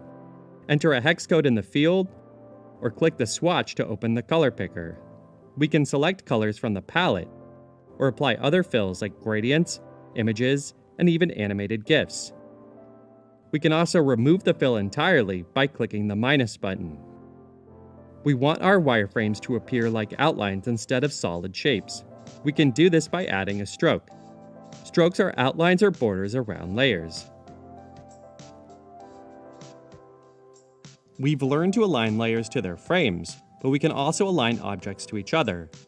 Let's use the alignment tools to align the layers to the left. As our avatar layer is smaller, Figma will align it to the larger image layer. Now, we need a username to go with our avatar. Select the text tool, click a spot on the canvas next to our avatar, and type in name. We'll cover adjusting text properties later in the series. We want our text layer to align to the center of our avatar. Drag over multiple layers to select them all at once, and click Align Vertical Center. If we want to make small adjustments to a layer's position, we can use our arrow keys to nudge objects on the canvas. Looks good to me. Users will want to engage with each other by commenting, liking, and saving posts. Let's press R to select the rectangle tool and create some icons for these actions. We'll use Shift again to constrain the proportions and create a perfect square. Let's aim for dimensions of 32 by 32. Instead of drawing 3 separate squares, we can copy the original layer. There are a few ways to copy layers. Hold down Alt or Option and click and drag on our layers to duplicate it. Or press Command D. Figma will maintain the same distance between objects. If we want to change the uniform spacing between them, we can select our layers and update the horizontal spacing in the right sidebar. We'll need some text below our image. Let's add that.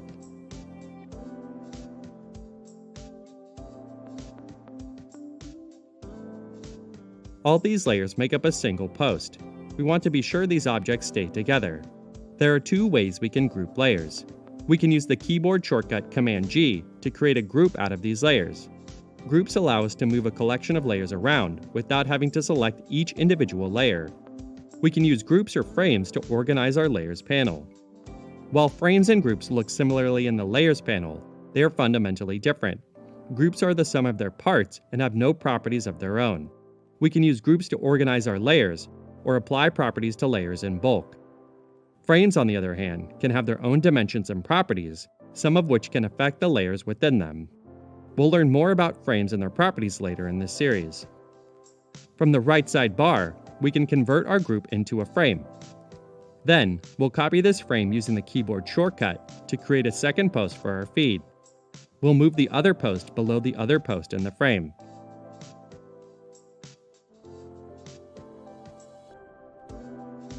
The feed is starting to take shape, but we're missing some crucial elements to make it look like an app.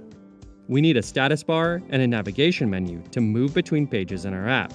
We could make these elements using shapes, or we could rely on components and libraries to speed up the process.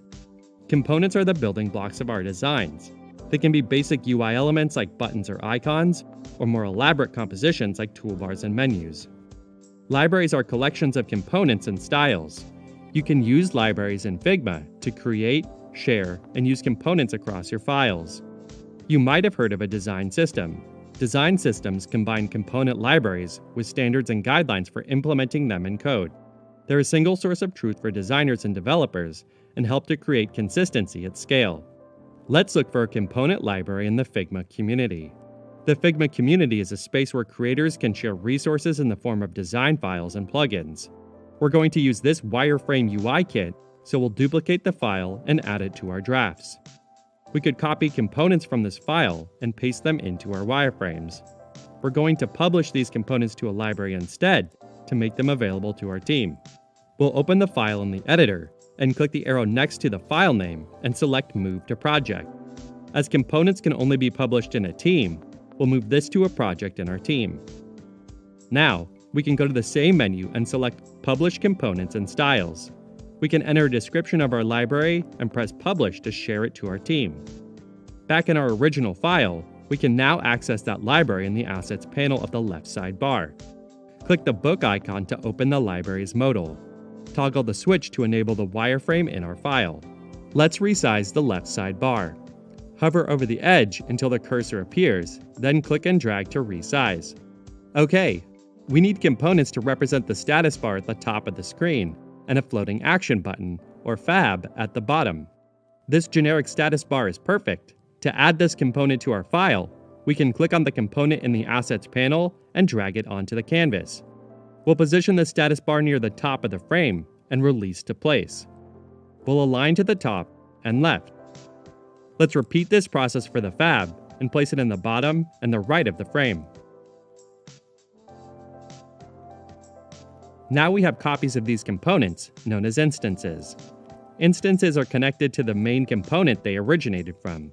If you make a change to the main component, Figma will also apply those changes to any instances. This saves you from having to manually update every instance when you want to change properties of your component. Our eventual application will need to adapt to different screen sizes. If we want to resize our frame now, our components don't change. We can make sure they respond to different frame sizes using constraints. At the moment, our constraints are set to the top and left by default. We want the status bar to take up the full width of the frame.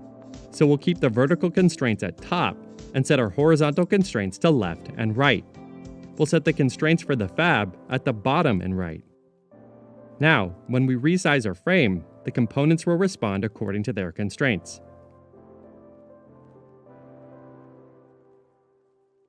Our app is starting to come together.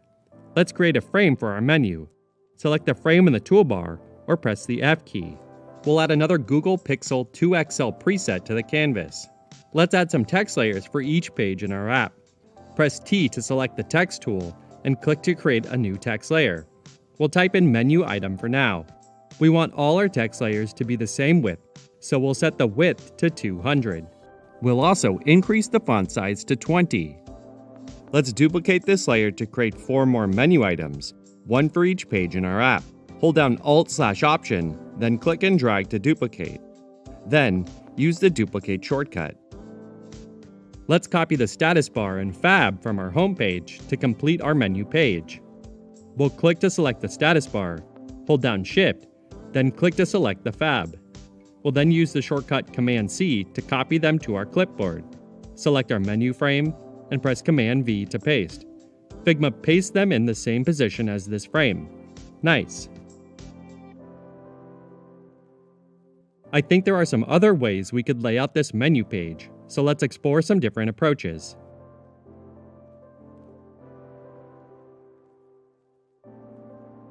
Okay, we have a few designs here, but I'm not quite sure which approach to take. We could set up a design critique and schedule some time on the calendar, but I wonder if anyone on the team is around to help me choose. We'll click the Share button in the toolbar. As we've already invited everyone on our team, we don't have to invite them to every file.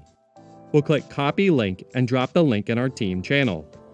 Our team has some existing sticky note components, which we love to use for feedback.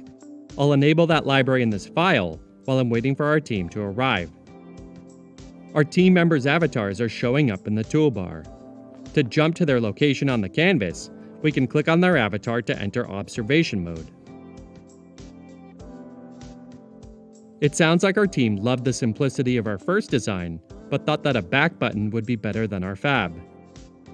Someone suggested the menu could be underneath the rest of our content. I like that idea. Another person pointed out that the centered text makes it hard for users to scan quickly. That's a great point. It looks like fellow design intern Daniel is creating a new version of the menu, which incorporates some elements of each of our designs. This looks awesome, and everyone's on the same page. I'm glad we got some feedback on our wireframes before we invested in some higher fidelity designs. Now we know which direction to go in. We'll see you in our next video where we explore color, typography, and imagery.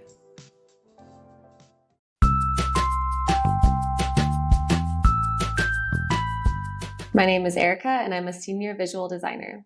Over the years in my career, I've used a number of different tools. I started using all Adobe products, so like Illustrator and Photoshop.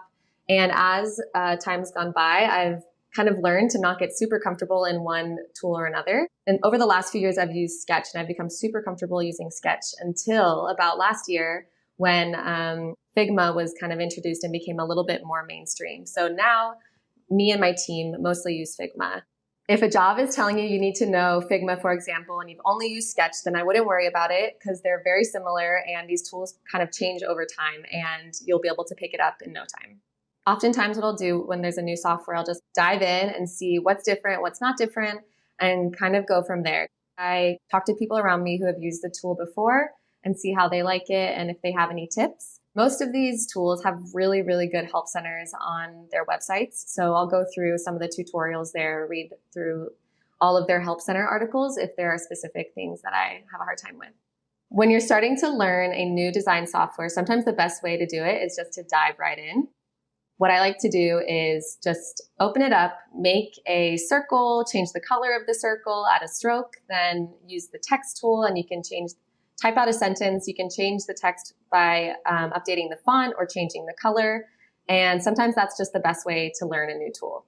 As I've been learning more using Figma, I've definitely run into some hurdles here and there, and it's been super frustrating trying to kind of wrap my head around some of those problems and why it's hard for me after I've spent years using Sketch and other programs.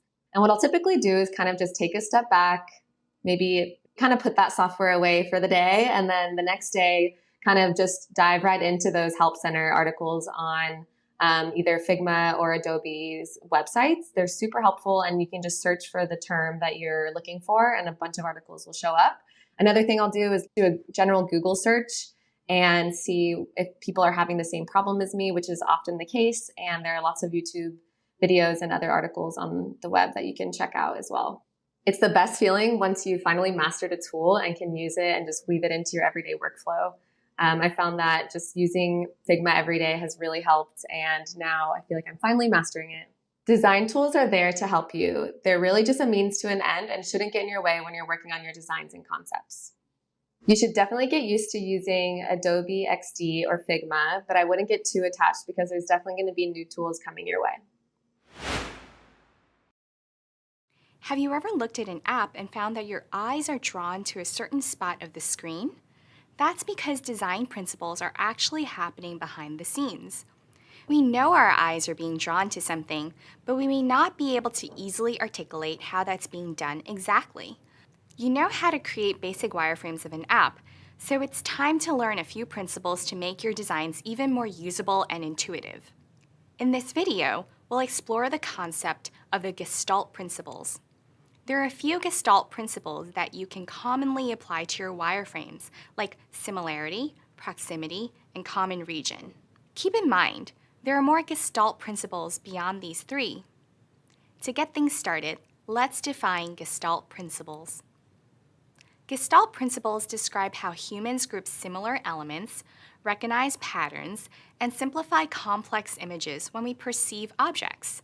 You can use the principles to organize content on apps and websites so it's visually pleasing and easier to understand.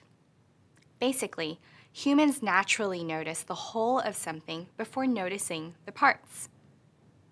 Gestalt principles got their name from the word Gestalt, which is a German word that means shape or form. Have you ever looked at the clouds and tried to find shapes within them? You might have spotted a cloud that loosely resembled an animal or a familiar object. That's an example of Gestalt principles at work. We unconsciously connect different elements in a scene to quickly understand them. In short, our brains are designed to make meaning at a glance. Let's examine one of the Gestalt principles, similarity. This principle means that elements that look similar are perceived to have the same function. Elements might look similar based on their shape, size, or color. One example of this is links within a web page. They're almost always the same color, blue. This leads us to think that their function is similar too. Let's look at an example of how similarity comes into play in wireframes. Earlier, we worked on a wireframe of Google Photos. If you look closely, you'll notice that the bottom half of the app contains 6 squares that are the same size. Because they all have the same shape and size, you perceive these elements as being similar, or peers in a group. In this case, Each square represents a photo, and the function of each square is the same. If you tap on the square, it will enlarge to fill the full screen. Here's the takeaway. When designing a wireframe, consider making elements that have a similar function look similar to give your app a more intuitive user experience. Now let's examine another Gestalt principle, proximity. This principle states that elements that are close together appear to be more related than things that are spaced farther apart. How does this play out in our Google Photos wireframe? At the top of the wireframe, there are 3 large rectangles placed close together in a row. Because the rectangles are close together, our brains think they're related. It turns out our brain is correct. These 3 rectangles are photo albums, while the 6 squares below, which are placed more distantly from those rectangles, are just individual photos. Here's the takeaway. When designing your wireframe, put elements that are related close together instead of far apart. Great. Now you're getting the hang of this. Let's examine one more principle, common region. This principle states that elements located within the same area are perceived to be grouped together. Let's think about this principle in our Gmail wireframe. The divider line creates a border around each email, so the subject line, email recipients, and email content appear to be grouped together. Here's the takeaway. You can use borders in your wireframes to group elements together. Great. Now you know some of the most commonly used Gestalt principles: similarity, proximity, and common region. Keep these principles in mind as you create your wireframes, and your products will be easier to use. Congratulations! You've done a great job exploring the wide world of wireframes, both on paper and digitally. Here's a quick recap of all the new things we just covered. First, we discussed how to organize the information in your wireframe using information architecture. Next, we drew lots of wireframes on paper for the homepage of a new product. And we walked through the steps to refine your paper wireframe and focus on our favorite ideas. Then, we transitioned from paper wireframes to digital wireframes in Figma. And finally, we learned about a few Gestalt principles, similarity, proximity, and common region that you can apply to your designs. Coming up, we'll transition from wireframes to low-fidelity prototypes, and we'll continue to build our project in Figma. See you there! Hi again! Earlier, we explored how to design products that solve users' problems and give them meaningful experiences. We covered the first 3 stages of the design process: empathize, define, and ideate. Now that you've used empathy to identify and define a key user problem and ideated a solution, what's next? The prototype stage. We'll define prototypes in more detail later, but for now, you can think of a prototype as an interactive representation of your design solution. In this module, we'll transition from wireframes to low-fidelity prototypes. First, we'll create paper prototypes. Next, we'll learn from Figma about how to use their tool to create digital prototypes. Then, I'll demonstrate how to create a low-fidelity digital prototype in Figma. Finally, we'll explore ways to recognize potential bias in your designs and learn how to avoid deceptive patterns. Let's get started. By now, you may have noticed that UX design is a cycle of continuous improvement. We come up with an idea, conduct some research, and then update the idea. We're always trying to design the best user experience possible. And that takes a lot of feedback and iteration. So let's keep improving the designs we've been working on. Earlier, you learned how paper wireframes become digital wireframes. Now, we're going to check out how a digital wireframe becomes a low-fidelity prototype. Let's start with the basics. What is a prototype? A prototype is an early model of a product that demonstrates its functionality without actually building the entire product. A prototype shows stakeholders and your potential users what your design idea can do. Users can interact with the prototype and provide feedback before your team invests a significant amount of time and money. So how does a wireframe become a low-fidelity prototype? To understand the transition, you first need to know what a low-fidelity prototype is. We compared low-fidelity and high-fidelity design in an earlier video. As a reminder, in UX, fidelity means how closely a design matches the look and feel of the final product. So a low-fidelity prototype is a simple interactive model that provides a basic idea of what the product would look like. The goal is to make your designs testable so that you can collect and analyze feedback early on. As we transition from a wireframe to a low-fidelity prototype, the biggest difference is the interactivity or the ability to click from one screen to another. A low-fidelity prototype can be on paper or digital.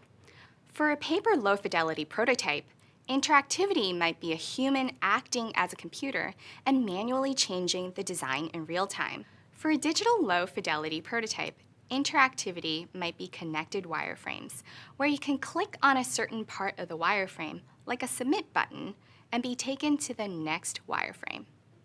Later, we'll make a high-fidelity prototype, but to get there, we need to build a low-fidelity prototype first. All right, now you know the differences between a wireframe and a low-fidelity prototype. Up next, we'll see this transition in action and build a paper prototype. Hi there. The time has come to transition from wireframes to prototypes. We'll start with building paper prototypes, so let's get cooking. You might be wondering, why would I want to build a paper prototype? First, paper prototypes are inexpensive. All you need is a pen and paper. Second, paper prototypes allow for rapid iteration. Because you're only using pen and paper, you can whip up paper prototypes for lots of different ideas quickly. Third, building paper prototypes is low commitment. Digital prototypes take a while to make, so it can be painful if you need to totally scrap them. But paper prototypes can be made quickly, so it doesn't burn so badly if they need to be trashed. Fourth, paper prototypes encourage honest feedback. Paper prototypes are less polished, which makes your teammates and users feel more comfortable criticizing them. Finally, building paper prototypes is a collaborative activity. There can never be too many cooks in the kitchen. For example, different members of your team could each quickly sketch their own prototype for a specific page of an app. There are, of course, some drawbacks to paper prototypes. It can be hard to interpret a paper prototype. It requires a lot of imagination for users who are testing a paper prototype to picture what the real product will actually look like. It's like a list of recipes without any images. In addition, paper prototypes can only be tested in person. You need to bring the paper prototype to the testing location, and a person has to act as a computer to manually change the design in real time. Think of it this way: you can't taste a cake over a computer. Lastly, paper prototypes are difficult to create with a remote team. Imagine trying to make a cake when the baker and the decorator are in different countries. Because paper prototyping is so hands-on, collaboration is best for this activity when you're together in person. With all this in mind, when is building paper prototypes useful? Well, paper prototypes are great to make during brainstorming sessions. You can quickly draw multiple ideas and compare those ideas. You might also want to build a paper prototype to test your early product idea with users. One more thing. It's important to point out that designers can take a number of different paths when creating wireframes and prototypes. For example, once you've completed your paper wireframe, you might discover that going straight to a lo-fi digital prototype works best for you. Or sometimes, you might not use paper at all and build everything digitally, like if your app or website is already well established. It all depends on what type of project you're working on and what works best for you and your team. All right, it's time to start cooking. Let's make our first paper prototype. For this example, we'll build a paper prototype for a dog walking app. Remember the wireframe for the homepage that I made earlier? While you were making your own wireframes, I also made wireframes for the rest of the dog walking app, the user profile page, the scheduling page, and the checkout. Let's test one of these wireframes out. Since we sketched a schedule button on the home page, let's find out what happens when we give it a tap. Absolutely nothing. So how do we take this wireframe and turn it into an interactive, low-fidelity prototype? Well, it's time to get crafty. To make our prototype interactive, I'll grab a pair of scissors and cut out every screen, like this.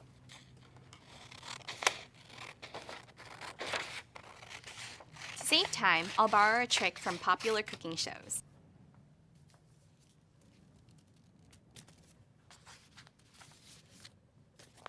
And voila! We have our cutouts. But wait, there's more. We also need the outline of a mobile phone that the screens will fit inside of. Let me see if I have one in here. Oh yes, here we go. Now that we have our screens and mobile phone outline, how do we make them interactive? First, think about the order that a user will experience each of the screens you've drawn. That's the order we should lay them out in. Let's start with the home page. Since that's where our users will enter the app, I'll place the screen with the home page here. Next, I'll place the schedule screen to the right of the home page where users can select a date and time for the dog walker to visit. To the right of the schedule screen, I'll place a screen with the list of available dog walkers on this date and time. To the right of this screen, I'll place the dog walker profile page with a book button. To the right of the profile page, I'll place the booking confirmation page. We might also want to consider what happens when a user visits the app to edit their profile. They wouldn't go through the flow we just discussed, so instead we'll place that screen to the left of the home page. To make our prototype interactive, let's imagine a user wants to schedule a dog walker on the 11th of the month at 5 p.m. Let's use the mobile phone outline to simulate how the user moves through the app. This will require some imagination. The user opens the app and starts on the home page. They tap the schedule button and are brought to the schedule screen where they can select a date and time for the dog walker to come to their home. Next, the user selects a date and a time and presses the book button. They're brought to a screen with a list of available dog walkers on the date and time they selected. To select a dog walker, the user taps on the dog walker's profile. This takes the user to the dog walker profile screen. Here we click Book and we'll go to the checkout screen. Then the user clicks on the Confirm button. Whoops, it looks like I forgot to make a screen for the confirmation page. This happens all the time and is the reason why we make an interactive prototype. As I'm working with paper, it's super easy to create the missing screen. Let me grab my supplies. Give me a couple seconds to draw this. I'll start with a simple rectangle for the phone outline, and then I'll add a square with an X to represent an image of the selected dog walker, and add a few lines below the image to indicate the confirmation text. Now let me quickly cut this out.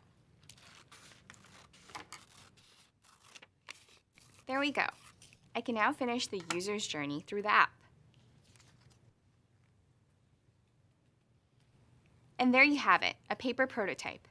If you want to make your paper prototype a fancier dish, you can add a scrolling element to the mix. Let me see if I have one in my picnic basket that I can show you.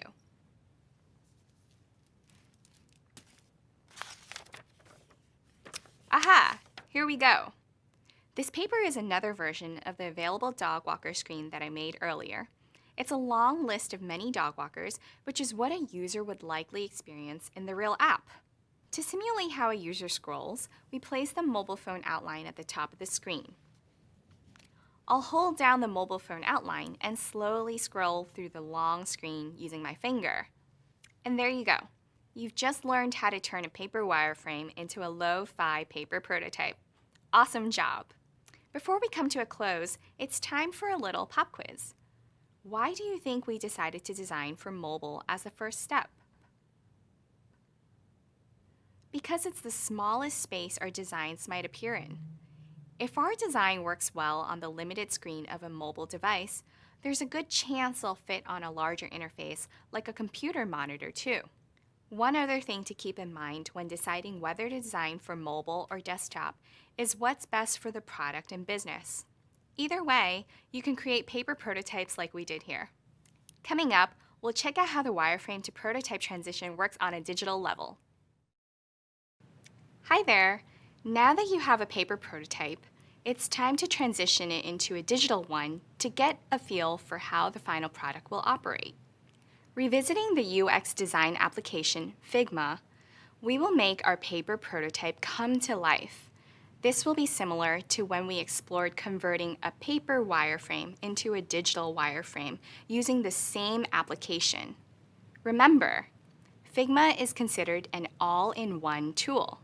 It provides both design and prototype capabilities. You'll notice that your prototypes will look different than the ones in the upcoming videos. That's okay. You are currently working on simple, lo-fi prototypes, and the ones you'll see in the next video are more complex, high-fidelity prototypes. As we mentioned before, we'll explore hi-fi prototypes later on. Just keep in mind that the tools we'll explore can be used for both low-fidelity and high-fidelity designs. Many of the skills we'll learn to build a digital prototype are transferable to other UX design applications like Adobe XD or Sketch. Once we finish exploring Figma's prototype tools, we'll discover what makes lo-fi prototypes different from hi-fi prototypes and how they are similar. I'll see you again soon. Hello again! Now that you have some experience with digital wireframing in Figma and lo-fi paper prototyping, you're ready to start experimenting with some lo-fi digital prototyping. In this video, we'll review the differences between wireframing and prototyping. Then, I'll demonstrate how to create a digital prototype in Figma based on wireframes. Remember, wireframes are used to establish an overall structure of the design. In both paper and digital wireframes, you draw each screen a user might experience on a device, like a home page or user profile page. With prototypes, however, the focus is on understanding how users interact with the design. In other words, the user needs to know what happens when they press a button or tap a menu. So let's pull up the wireframes for the dog walking app that I created earlier. Last time I demonstrated something in Figma, I created a wireframe for the homepage. While you were working on your own project, I went ahead and created the rest of the digital wireframes for the screens I drew on paper. Now we have the homepage from earlier, the schedule page with a date and time, the list of available dog walkers, the dog walker profile page, and the booking confirmation page. You probably noticed that the dog walker's search results page is a lot longer than the others. This is intentional. In a wireframe, the long length signals that the screen will scroll. Since we'll be using these wireframes for our prototypes, having the longer screen will allow users to scroll down the screen. Figma has the capability for scrolling long screens built in, and we'll get to this in more detail later. So, to make these wireframes into a low-fidelity prototype, we need to show how the user navigates the app from one screen to the next. In a paper prototype, I moved the phone outline to show how the user would navigate from screen to screen. You might also draw lines to show this movement or cut out the screens and stack them. But in a digital low-fidelity prototype, your designs are interactive and mimic the real-life navigation between screens. For example, on the homepage, what happens when a user taps the schedule button or clicks the image carousel? Each scenario needs to be accounted for. In a digital low-fidelity prototype, users should be able to click a button and be taken to the correct screen. So let's do that now. The first thing we need to do is label these wireframes. It'll make it a lot easier for us to refer to each screen by number and name. Plus, it clarifies the page's intentions. I've already labeled these wireframes, but here's how you would do it. So I'll click on the frame and go to the Layers panel and change the name. Number 1 is the home page.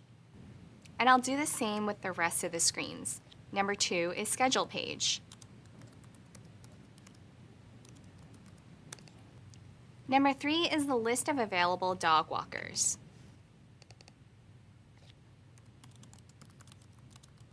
Then we have number 4, dog walker profile page. And finally, number 5, booking confirmation page.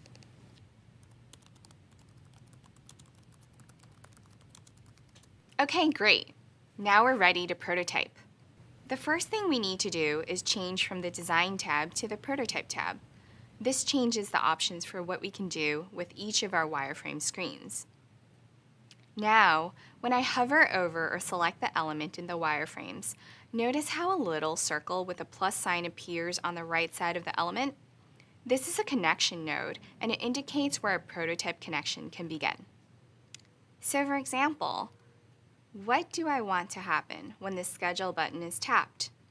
I want users to go from the home page to the scheduling page, right? So I'll click on the connection node and drag the arrow, and a connection arrow appears. We can drag this arrow from the Schedule button on the home page to the scheduling wireframe, which is our desired destination here. When we release the click, there's a connection between the two elements. Now, on the scheduling page, users can pretend to enter the date and time they need a dog walker. When they're done, they'll click the Submit button. So I'll connect Submit to the next screen. I'll click on the node and drag the connection arrow from the Submit button to the next wireframe, which is the list of available dog walkers.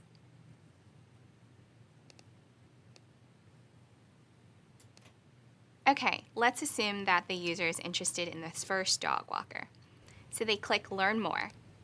This button takes them to the dog walker's profile page, right? So I'll connect those two. Perfect. Now the user is read up on the dog walker and is ready to book. When they click Book, they're taken to this final confirmation page. I'll add this connection arrow too.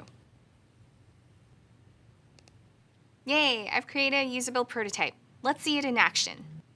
To do this, let's go into Presentation View by clicking the Play button in the upper right corner of the toolbar. Here's my prototype. Now I'll follow all the steps I just outlined to make sure the prototype works. First, I'll click the Schedule button on the home page. Then I'll schedule a date and time and click Submit. Here's the list of available dog walkers. Notice how it scrolls to show users all the dog walkers. Pretty cool, right? Okay, next in the user journey, I'll choose to learn more about a dog walker. And I'm taken to the dog walker profile page. Finally, I'll book the service. Here I am on the confirmation page. It seems like I created a usable transaction. It may seem like we're done with the prototype, but there's still more to test. I'll play the prototype again and choose a different dog walker from the list of results. What happens when I click Learn More under dog walker number 3? Nothing. So I need to fix that. I'm going to connect all of these Learn More buttons to our profile page for Jane Doe, since that's the only profile we'll use for this low-fidelity prototype.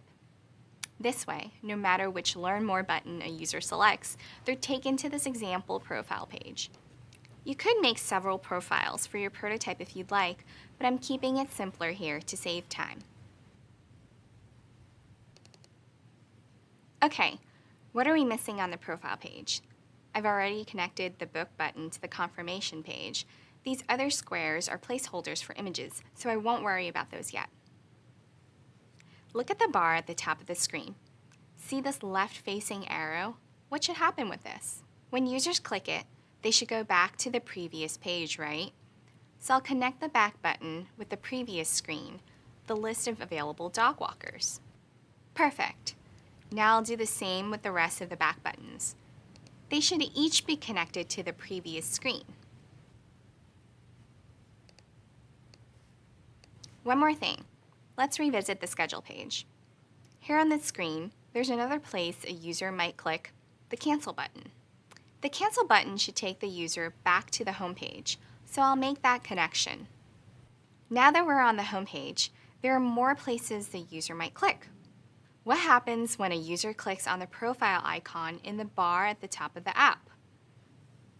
Well, nothing yet, but it should take users to a user profile page. And we're in luck, because it just so happens that I've already created that wireframe. Let's check it out. When I want to view a different part of the file, I just hold down the space bar and click on the page to pan around. Great. Here's the wireframe I've drawn up for this profile page. Eventually, on this page, the user can edit their personal details. I'll connect the profile icon to the profile page. Now, I'll connect this page to the home page using the back arrow up at the top. Okay, so I'm back on the home page. Next, what should happen when the user clicks this headline in the image carousel? It should take them to a list of dog training tips, but right now nothing happens because we haven't created this screen or connected it. This is an entirely different journey for the user. Instead of booking a dog walker, they're reading content, so I need to account for that by providing a screen for the articles. Let me show you how quickly I can create a new screen in Figma.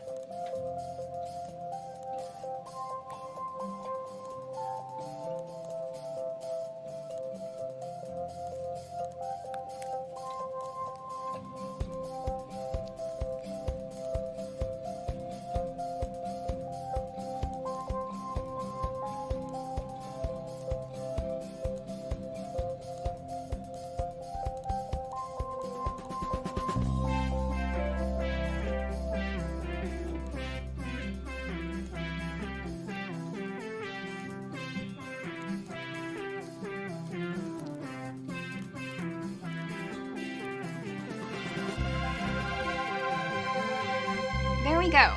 I have a totally new page to count for this user journey. Remember, now I need to add a connection arrow to the carousel on the home page.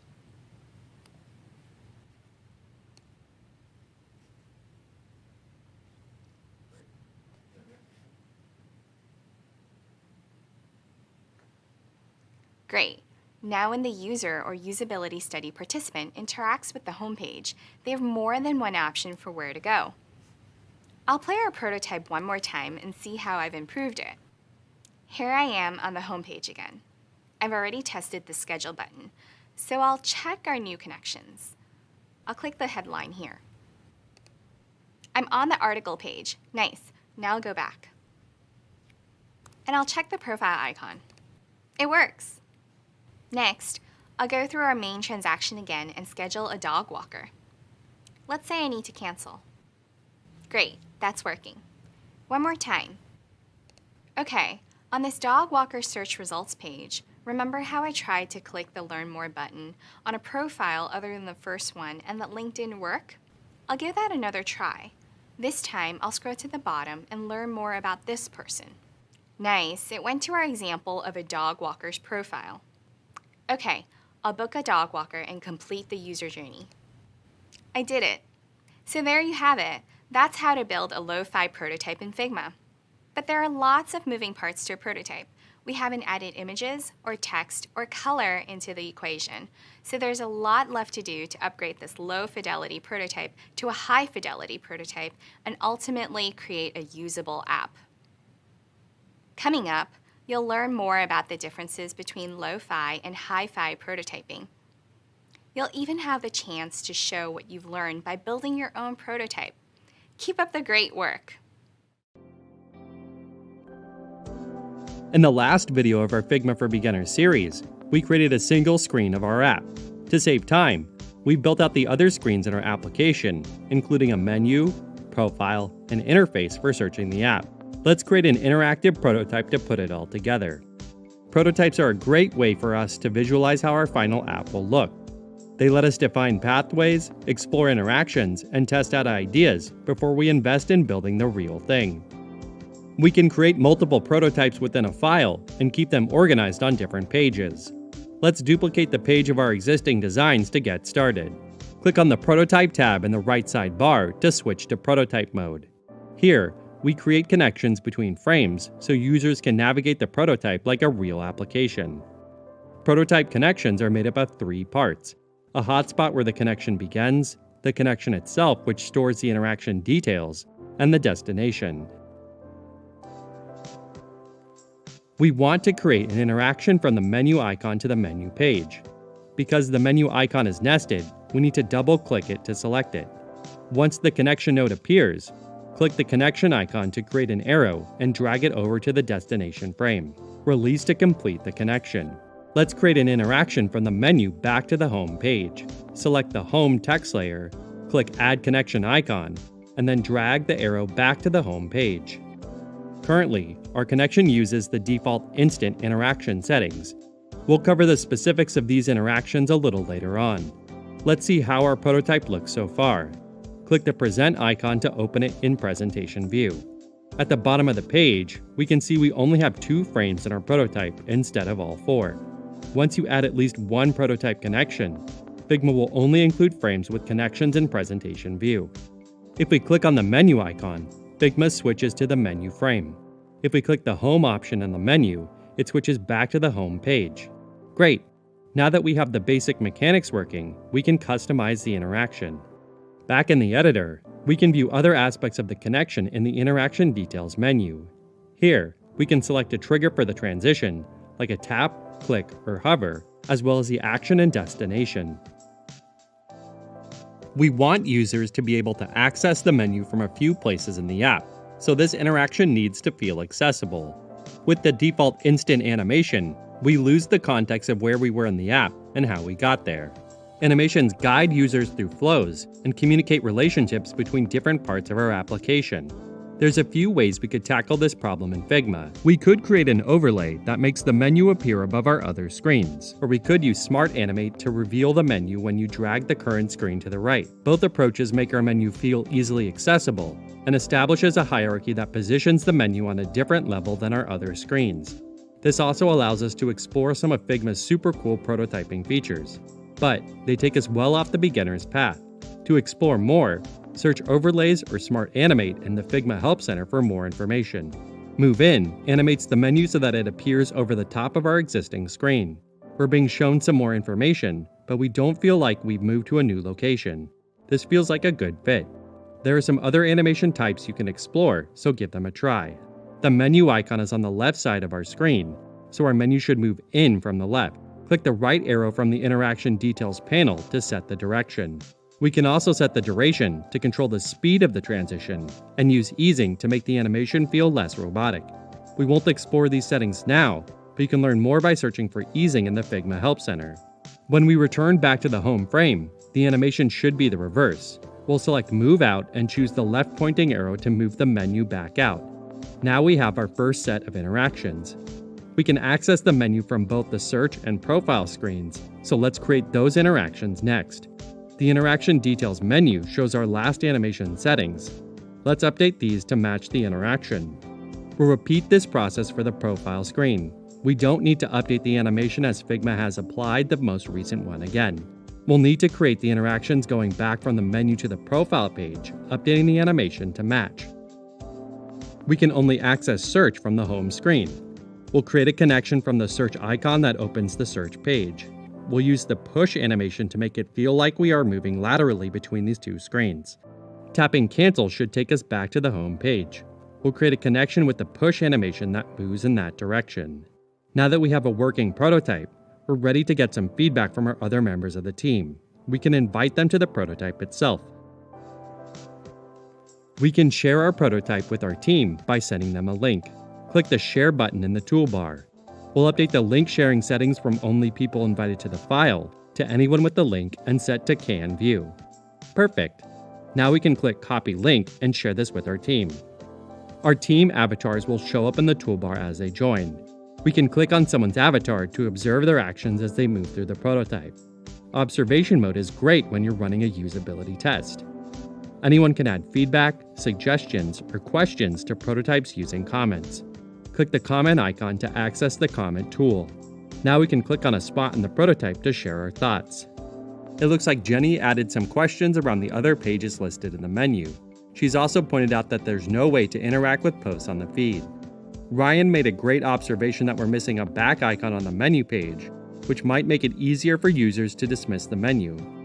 Stella loves this photo of Yuna. If we switch back to the editor and press C to select the comment tool, we can see the comments our team made on the prototype on our frames. This allows us to collect feedback in one place, incorporate advice, and resolve any outstanding comments. As Jenny mentioned, we want a way for our users to interact with our posts. Let's add some icons to allow users to like, comment, and bookmark posts. Let's go to the Components page. Here's some components we created earlier. We've placed them in a horizontal auto layout frame and made them into a component. We can then place an instance of this component inside of our post component. When we switch back to our prototype, we can see the changes we made to the main component reflected in our instances. And because we built our feed using auto layout, our posts have adjusted accordingly. We'll finish up by incorporating Ryan's feedback. We'll drag a back icon from the Assets panel into our menu frame. We'll then switch to the Prototype tab and add an interaction to this icon.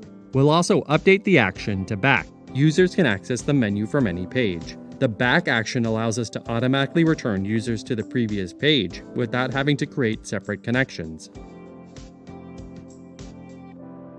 We did it! We built an interactive prototype of our designs, explored animations, and incorporated feedback from our design team. In our next video, we'll prepare our file for sharing assets with our writers and developers.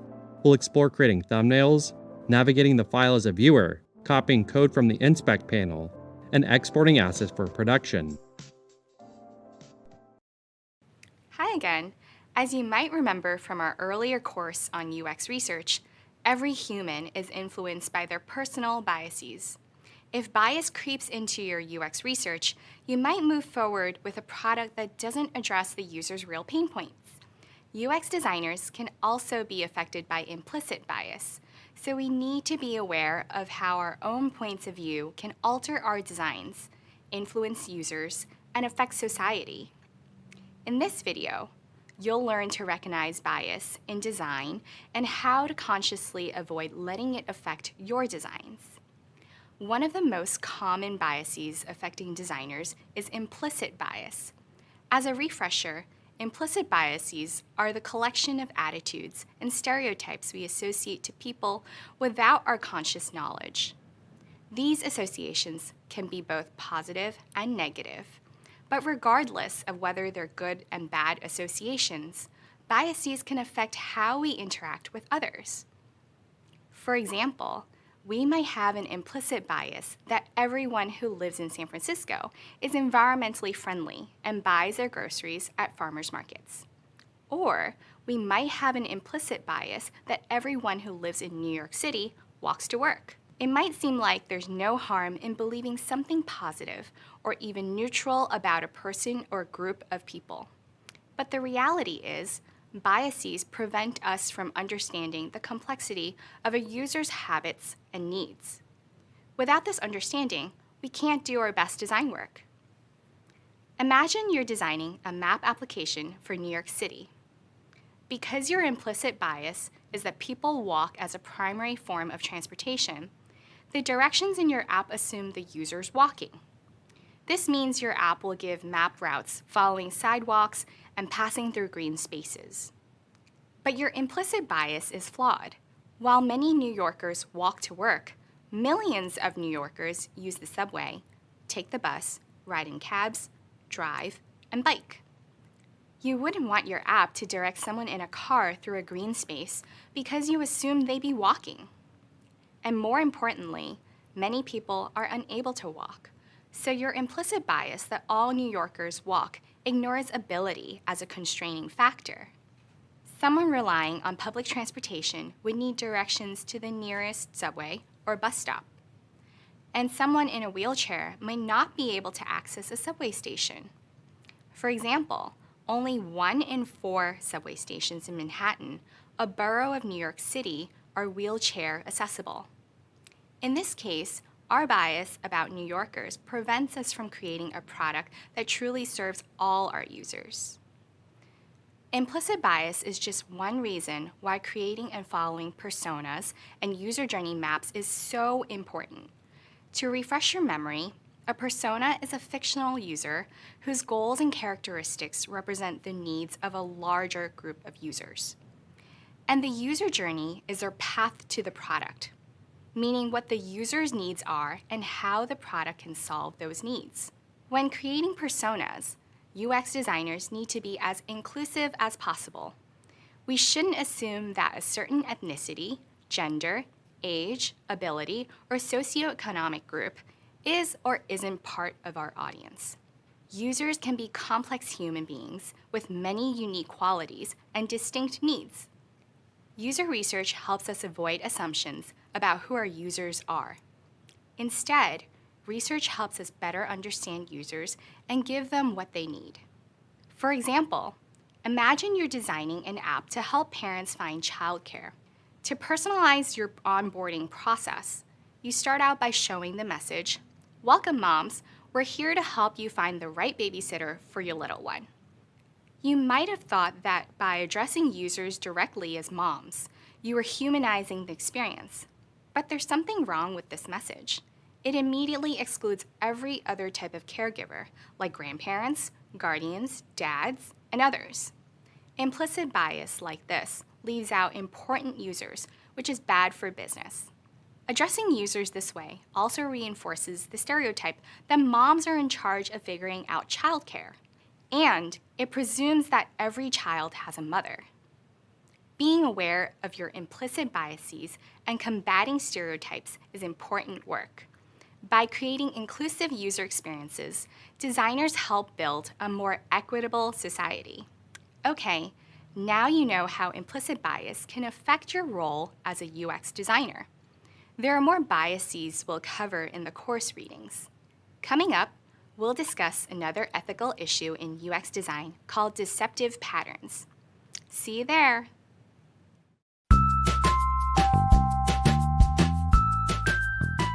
Hey, my name is Ayan, and I am a visual designer at Google.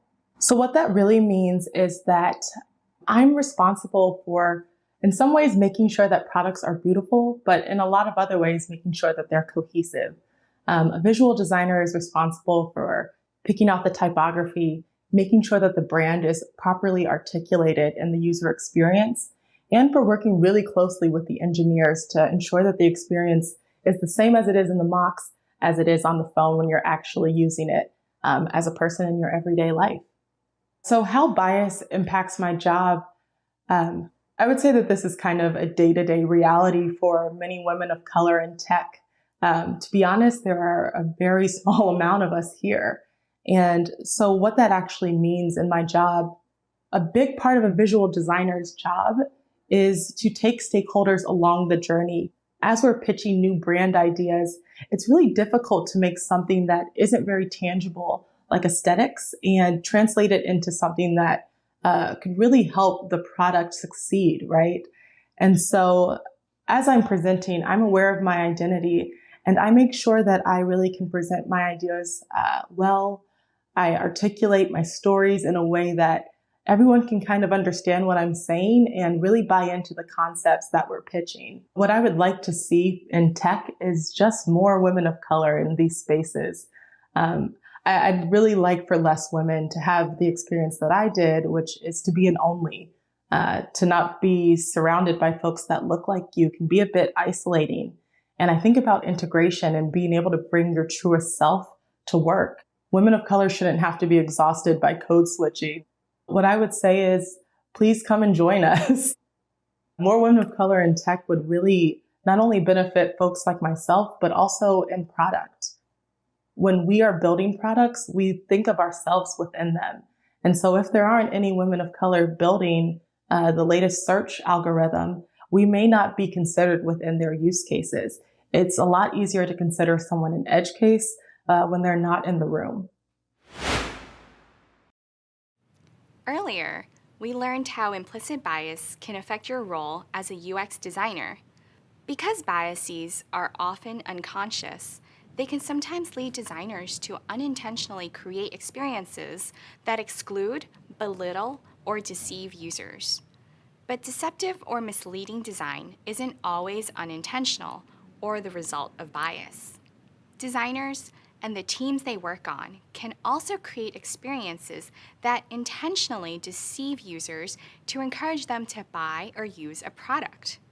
Deceptive patterns are UX methods that trick users into doing something or buying something they wouldn't otherwise have done or bought. These can include a range of visual, interactive, audio, or motion elements added to e-commerce sites, ads, and other marketing content. One important note, we've chosen to use the phrase deceptive patterns instead of the industry standard term dark patterns. We consider the use of the word dark problematic when referring to something that's bad. You can find out more about this concept in the course readings. Deceptive patterns were first identified by UX specialist Harry Brignall in 2010. The use of deceptive patterns has only increased since it was first called out. In this video, you'll learn about some of the common types of deceptive patterns used in design and how to identify them. But before we get started, let's make one thing clear. Deceptive patterns are ethically wrong and not a good business practice. Once users notice that they're being purposely deceived, they can lose respect and trust for a company's brand. They might even publicly complain and take their business elsewhere. The list of deceptive patterns we're about to discuss doesn't include every possible deceptive pattern out there.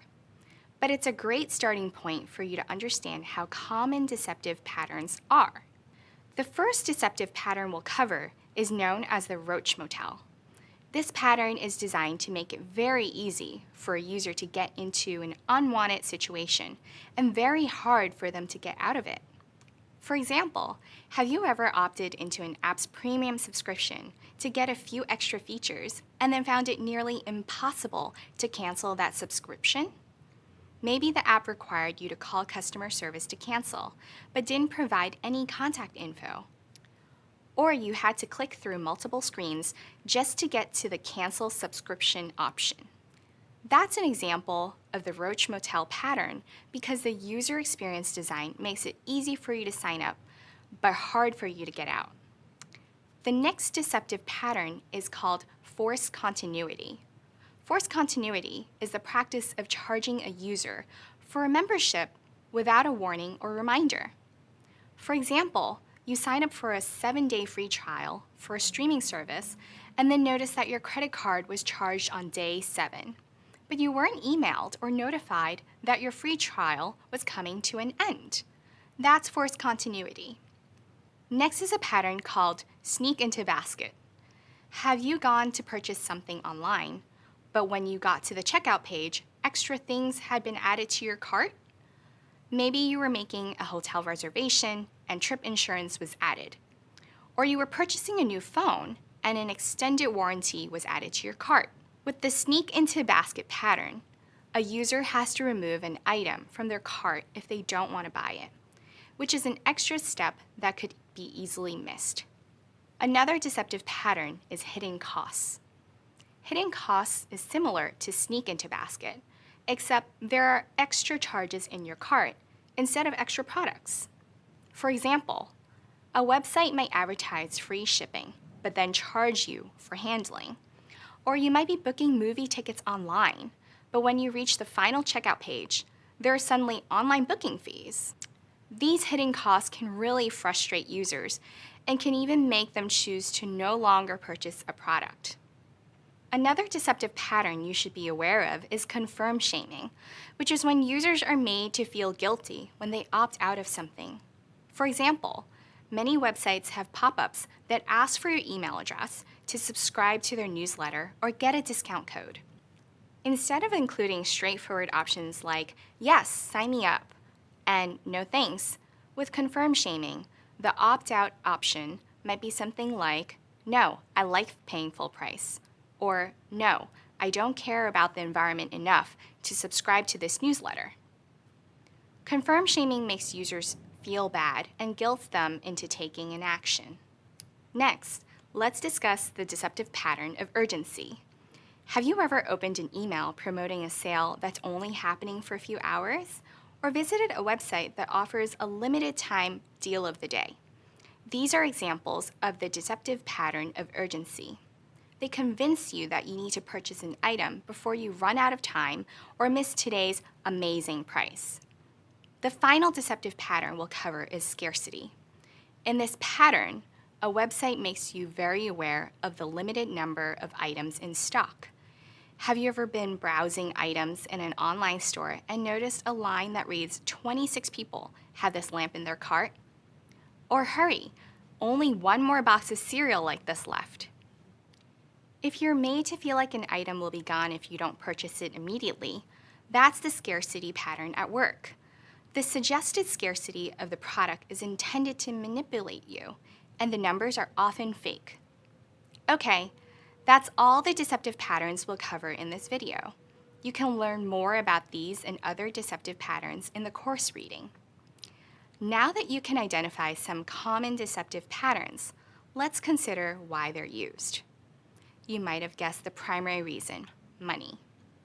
Using deceptive patterns to trick people into using a product, subscribing to a service, or sharing personal information is an easy way for companies to earn more cash. But these practices are unethical. You've learned a lot so far about empathizing with users. Well, empathizing with users is about understanding their product needs and solving their problems. Deceptive patterns do the opposite of that. They create a bad user experience. As a UX designer, you might feel pressured to use these unethical practices. But always remember, good UX benefits both the user and the business, not one or the other. Coming up, we'll discuss the effects of deceptive patterns. We'll also cover how you, as a UX designer, can avoid using deceptive patterns in your work.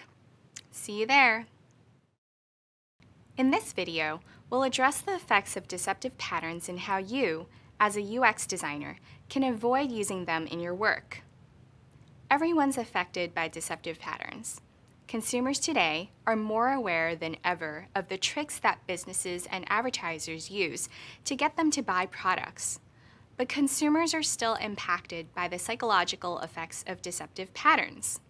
Deceptive patterns are harder to ignore than traditional forms of advertising because they're designed to be difficult to identify. Imagine you're in a brick-and-mortar clothing store, shopping for jeans. A salesperson comes up to you and asks if you need help, and you politely send them away. 10 seconds later, the salesperson comes back and asks again, telling you that there are only 4 more pairs of jeans left in your size. 10 seconds after that, they bring you a stack of t-shirts that they think you might want. And 10 seconds after that, they ask if you want to sign up for their store credit card. All of this together would likely annoy or anger you. You probably leave the store without buying anything. But imagine the same scenario happening in an online store. This might have even happened to you.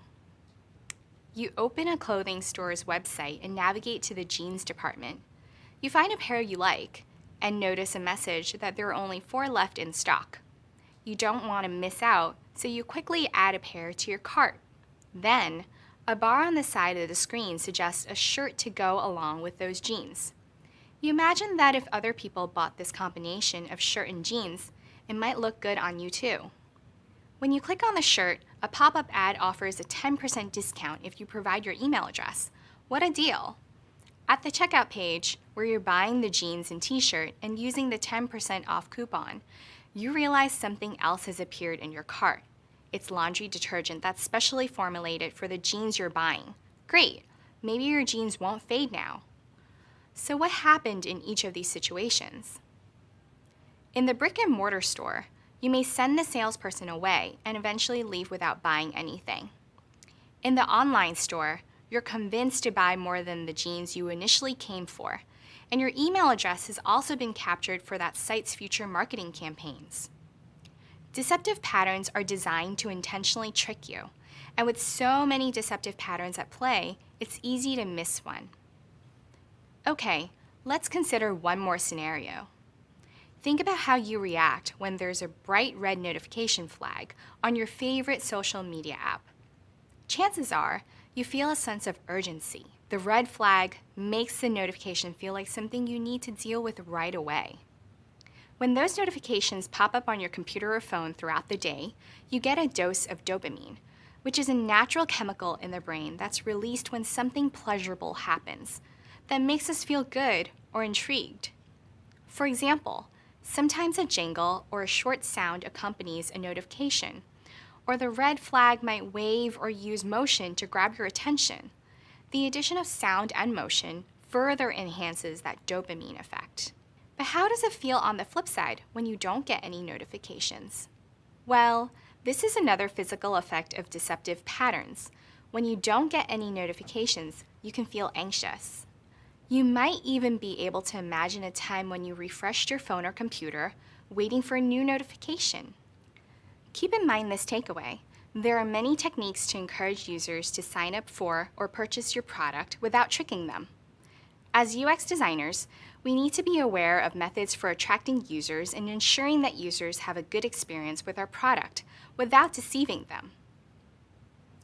If you detect deceptive patterns being used in the products you're working on, you should raise the issue with your colleagues quickly. Beating deceptive patterns is a team effort. The first step to fighting them is recognizing them, and you're already gaining the tools you need to do just that. Congratulations on completing this course! Wow, you've come such a long way, and I'm so proud of the progress you've made. Let's recap all that you've learned in this course.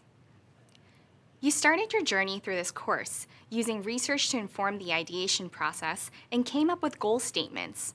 Next, you built 2 types of storyboards and explained how storyboards are used to create wireframes. Then, you learned how to draw basic elements like shapes and lines. Hopefully, this is when you really started feeling like a UX designer. You also briefly explored information architecture before getting creative and creating paper wireframes. After paper wireframes, you left your pen and paper behind to build digital wireframes on a tool called Figma. Then, you made the transition from wireframes to prototypes. You started by constructing low-fidelity paper prototypes. Before long, you developed low-fidelity digital prototypes on Figma. Finally, you learned about some common deceptive patterns and how to avoid them in your designs. Wow, great work! I've really enjoyed guiding you through this course and helping you in your journey to become a UX designer. This is where we part ways, but I can't wait to learn about everything you accomplish in the future. You're going to do big things, and I'll be cheering for you. Now on to the next course, where you'll be led by a new instructor, Jason, a senior UX researcher on the equity engineering team, who's ready to help you learn more about the research process. You'll get to build a research plan, conduct a usability study, analyze and synthesize the study results, present your research insights, and iterate on your low-fidelity prototypes. Good luck and have fun!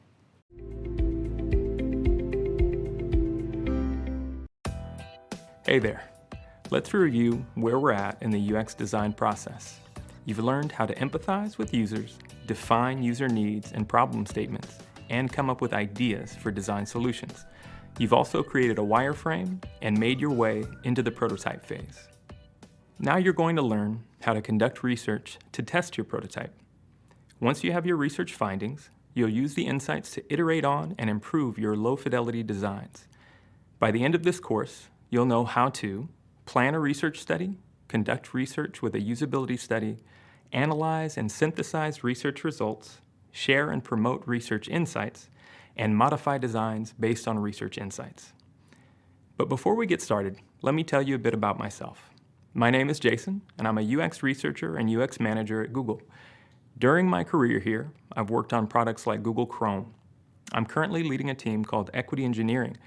Our team practices equity-focused design, and we work to make sure that Google's products, systems, and processes are fair and equitable for both Googlers and our users. I advocate for folks that are underrepresented and for groups that have been historically excluded from design. Focusing on equity in your design can be a powerful tool to help you effectively meet the needs of your users. Early in my career, I held many different jobs that were not in UX design. My journey into UX design has not been the most straightforward, but it has been fulfilling. Your career journey will be a unique one as well. I'm excited to guide you through your next course in UX design, which is all about conducting research and testing prototypes. To get started, we'll go through the 4 steps in a UX research study. Then we'll deep dive into the first step, planning a study, which has 7 elements. Ready to get started? Let's do it.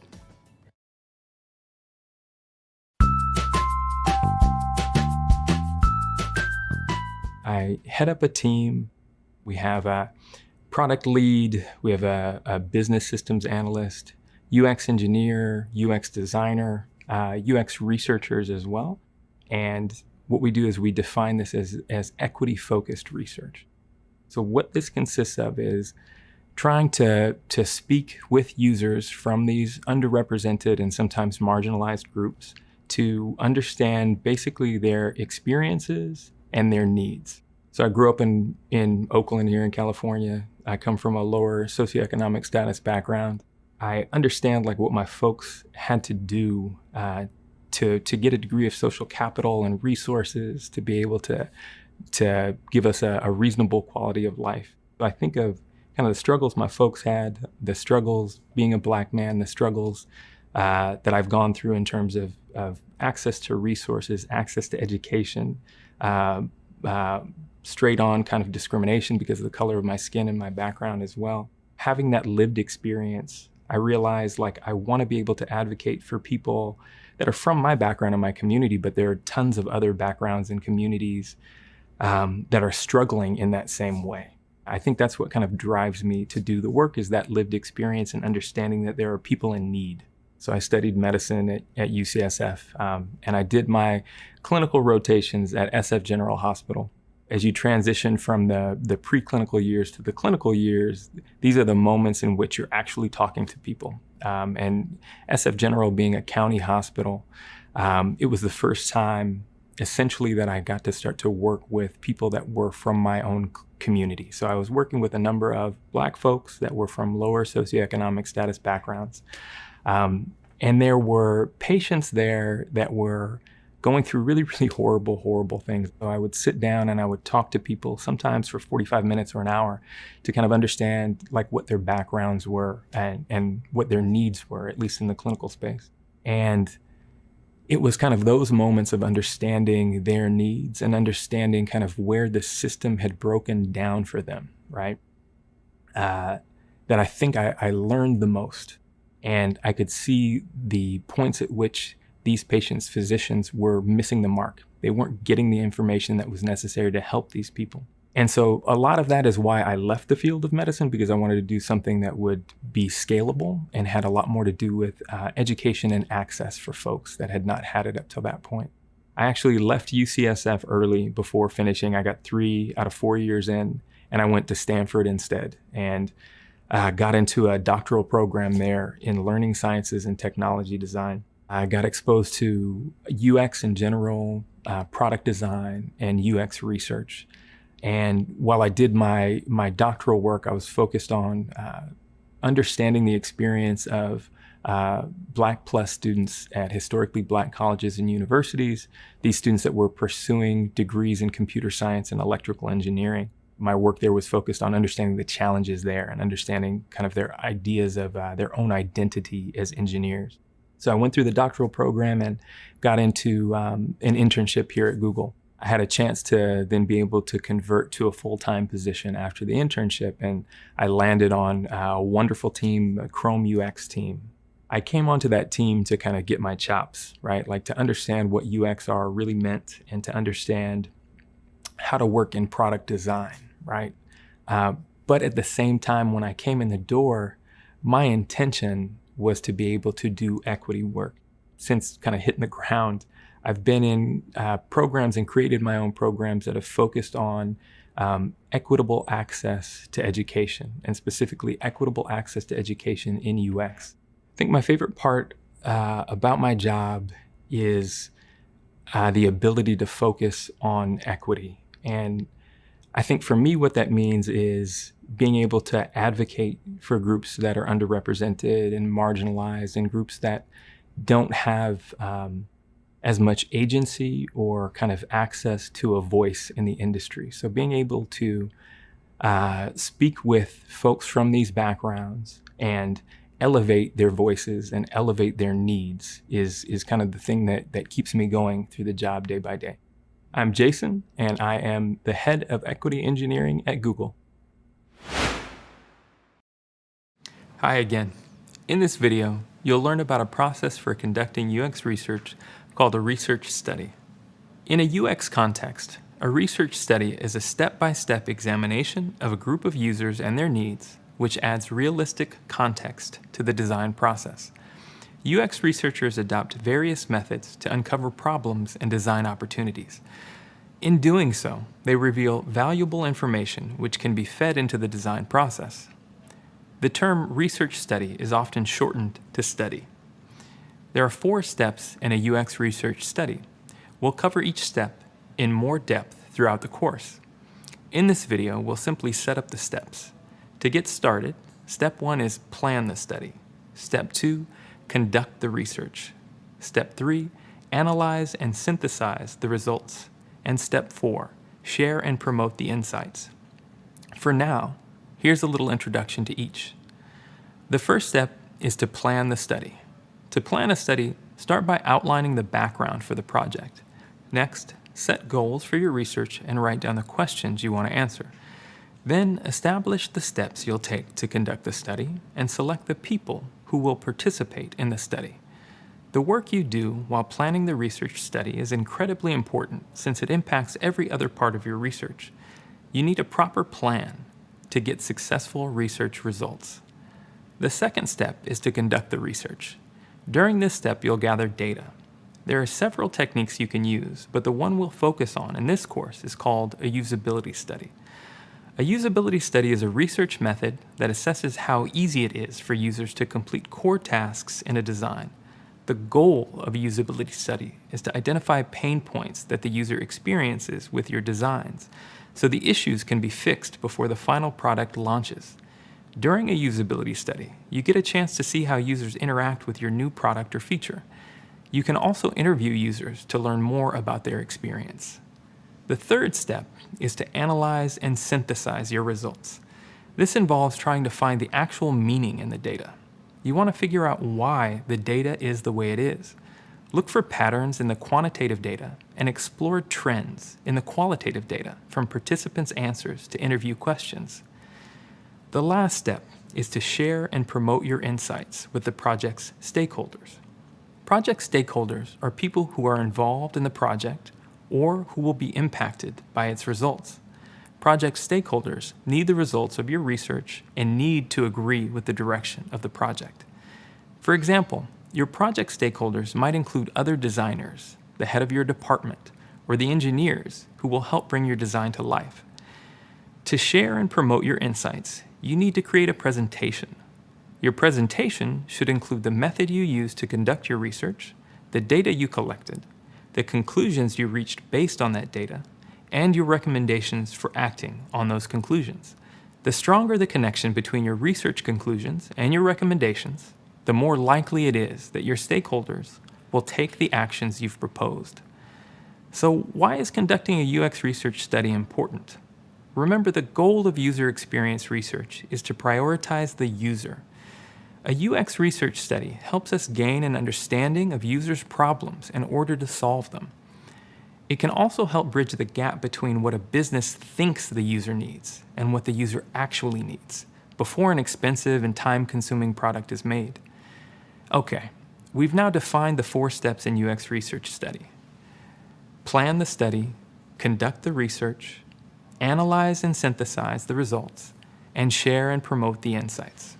In the next video, we'll begin our journey through the steps of the UX research study. We'll start by discussing the elements of a research plan. See you there.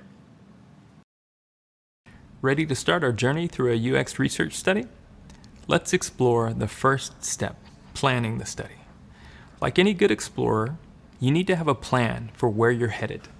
There are 7 elements that your plan should include: the project background, the research goals, the detailed research questions, the key performance indicators or KPIs, the methodology, the participants, and the script or questions you'll ask participants. Let's break them down. The first element of your plan is the project background. The project background answers the question, what led you to conduct this research? You don't have to provide a long, drawn-out history. Just a few lines is good. You might explain the project background like this. We're creating a new app to help people find and schedule dog walkers.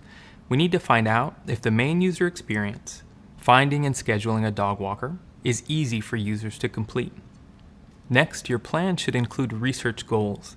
Ask yourself questions like, what design problems are you trying to solve, and how will the results of the research impact our design decisions? Use your answers to create goals for your research project. In our example, one research goal might be, determine if the dog walker app is difficult to use. we need to consider the ease of use in order to understand why customers join our app and leave or stay. After you determine research goals, you need to develop detailed research questions for your plan. What are the questions your research is trying to answer? For example, our research questions might be, how long does it take a user to find and book a dog walker in the app? And what can we learn from the user flow, or the steps that users take to book a dog walker? Another important element of your plan is the Key Performance Indicators, or KPIs. As a reminder, key performance indicators are critical measures of progress towards an end goal. You might ask, how can you measure your progress towards the research goal? For our app, one thing we should track is how many users in the research study complete their search for a dog walker. So the KPI would be the percentage of users who book a dog walker. The next element of your plan is the methodology. This is where you document the steps you'll take to conduct your research. How will you collect data? And how will you analyze the data once you get it? To find out if users are able to find and schedule a dog walker in our new app, we might want to conduct a survey of prospective users. To analyze the survey results, we will use a spreadsheet and identify trends. In addition, your research plan lists the research participants. Who will you survey? What characteristics do the participants have? For example, you might want to recruit participants who are dog owners with full-time jobs and who go out for activities more than once a week. The types of participants you select should be based on your research goals. Also, make sure the participants you select do not bias your results. To show you what I mean, let me tell you a true story. In the 1936 United States presidential election, Republican Alf Landon challenged the Democratic incumbent, Franklin D. Roosevelt. The Literary Digest, one of the most respected magazines of the era, conducted a poll of 2.4 million people to predict who would win the election. With that large of a sample size, you'd think their results would be pretty reliable, right? You'd be wrong. The Literary Digest predicted Landon would beat Roosevelt, with Landon taking 57% of the vote and Roosevelt taking 43%. But on election day, Roosevelt scored a decisive win. Landon gathered only 38% of the vote and Roosevelt took 62%. So why was the Literary Digest prediction so inaccurate? The problem was something called sample bias. The Literary Digest selected its participants from contact info they found in car registrations and telephone directories. Can you spot the problem? Let's break it down. The majority of people who owned cars and telephones in 1936 were wealthy. And at that time, many wealthy people tended to vote Republican. That means that the sampling was biased in favor of Republicans. So the prediction that Republican Alf Landon would win reflected that sample bias. So what does this teach us? When conducting research, we need to choose study participants who are representative of all our users, not just a select group. You'll learn more about different types of biases later on. The final step in your research plan is to script the questions you ask study participants as they test your product. The script is also known as the discussion guide. Make sure these questions are specific and speak to the KPIs you're trying to measure. For instance, you could ask, did you face any challenges when trying to book a dog walker in the app? Now, you know the 7 elements of a research plan. Coming up, we'll continue our journey and dive into each of the 7 elements in more detail. We'll start by focusing on the first 3 elements: project background, research goals, and research questions. Let's cruise on over.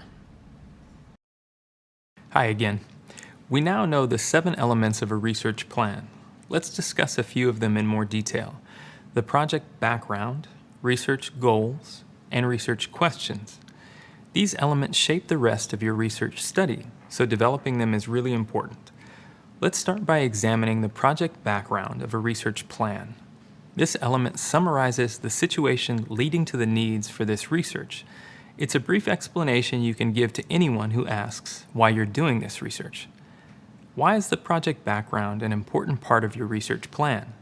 Establishing a project background gets the team on the same page at the beginning of the study. Everyone on the team needs to have a common grasp of the history leading up to the current situation. Think of it this way. Your team needs to agree on why you're doing the research before you start the study. A clear project background also shows you understand why you're doing this research and promotes confidence in the overall quality of your analysis and insights. The value of this might not be apparent when you're planning your study, but it will be when you present your research to people who have the power to act on your recommendations. Now that you know why the project background is an important part of a research plan, you're ready to create your own. Keep these 3 things in mind as you write the project background. Identify the signals that indicated research was necessary. Ask yourself why you're doing this research and if there's a problem you're trying to solve. Describe any previous research that has been conducted or solutions that have been tried. How have previous attempts brought us closer to solving the problem? Lastly, list insights the research will generate. An insight is an observation about people that helps you understand the user or their needs from a new perspective. A great insight inspires clear action and uses simple language. In the project background, include how the insights will be used and what decisions will be made based on those insights. There might be a lot of information, but keep the project background concise so that everyone on your team will read it. Now, let's move on to the second element of a research plan, research goals. This element might also be called research objectives. Research goals state the specific ideas that you want to learn from the research or what you would like the outcomes of the research to be. Research goals help you understand what is the bigger picture of doing this research. And that's why identifying your research goals is so important. Essentially, they drive the entire study. So how do you develop research goals? Let's break it down. The goals of your research will differ from project to project. They will fit into one of 3 categories depending on when, during the product lifecycle, you run your research. If you run research before you start the design process, your research goal should help you understand why or if you should build the product. As a reminder, research at this time is called foundational research, and the goals of the research are to better understand the user problem you're trying to solve. You want to make sure that there is a real need for the product. For our dog walking app, the goal of foundational research would be to understand if there is a need for a dog walking app. If you run research during the design phase, your goal should help you understand how to build the product. Research at this time is called design research, and it will give you the answers you need to move forward through the design process with confidence. In our example, the goal of design research would be to learn how you should build the dog walking app and what features it will need in order to solve the user's problem. Finally, if you run research on a product after it has been launched, your research goals help you understand if the product worked as expected. This type of research is called post-launch research, and the goals reflect whether you have successfully completed what you set out to do. The post-launch research goal for our dog walking app could be to understand if the app we designed attracts and retains regular users. Okay, so now you've got the hang of the project background and research goals. Next, let's think about the third element of a research plan, research questions. To put it simply, research questions are the handful of questions you plan to answer during the study. These should not be the literal questions you plan to ask study participants. We'll go over these later when we start creating our interview script. Instead, the research questions should be the questions you want your research to answer and should align with the goals of your research. So why are research questions important? They guide your research. Research questions provide focus and structure for your research study. In addition, research questions will be the main topics you cover in your presentation. A few quick tips for writing research questions. A good research question should be actionable. You should be able to identify a clear way to attempt to answer the question, and you should know when you found the answer you're looking for. Make sure your research questions are specific and not too broad. You want to answer specific questions and produce meaningful data. And make sure your research questions aren't leading. Questions should be neutrally phrased so that they don't sound like you're assuming a particular answer to your question. For example, let's say your research goal is to make your dog walking app easier to use in order to keep customers. You might ask research questions like, on average, how many times a week does a user hire a dog walker through the app? Or, what frustrated users most about finding a dog walker through the app? One last thing to keep in mind about research questions. The way you write research questions will determine whether your research method should be quantitative or qualitative. You might remember that we talked about quantitative and qualitative research in an earlier video. Quantitative research focuses on data that can be gathered by counting or measuring. Think numbers. Qualitative research focuses on observations about why and how things happen. Think written descriptions. Let's revisit the example from our dog walking app.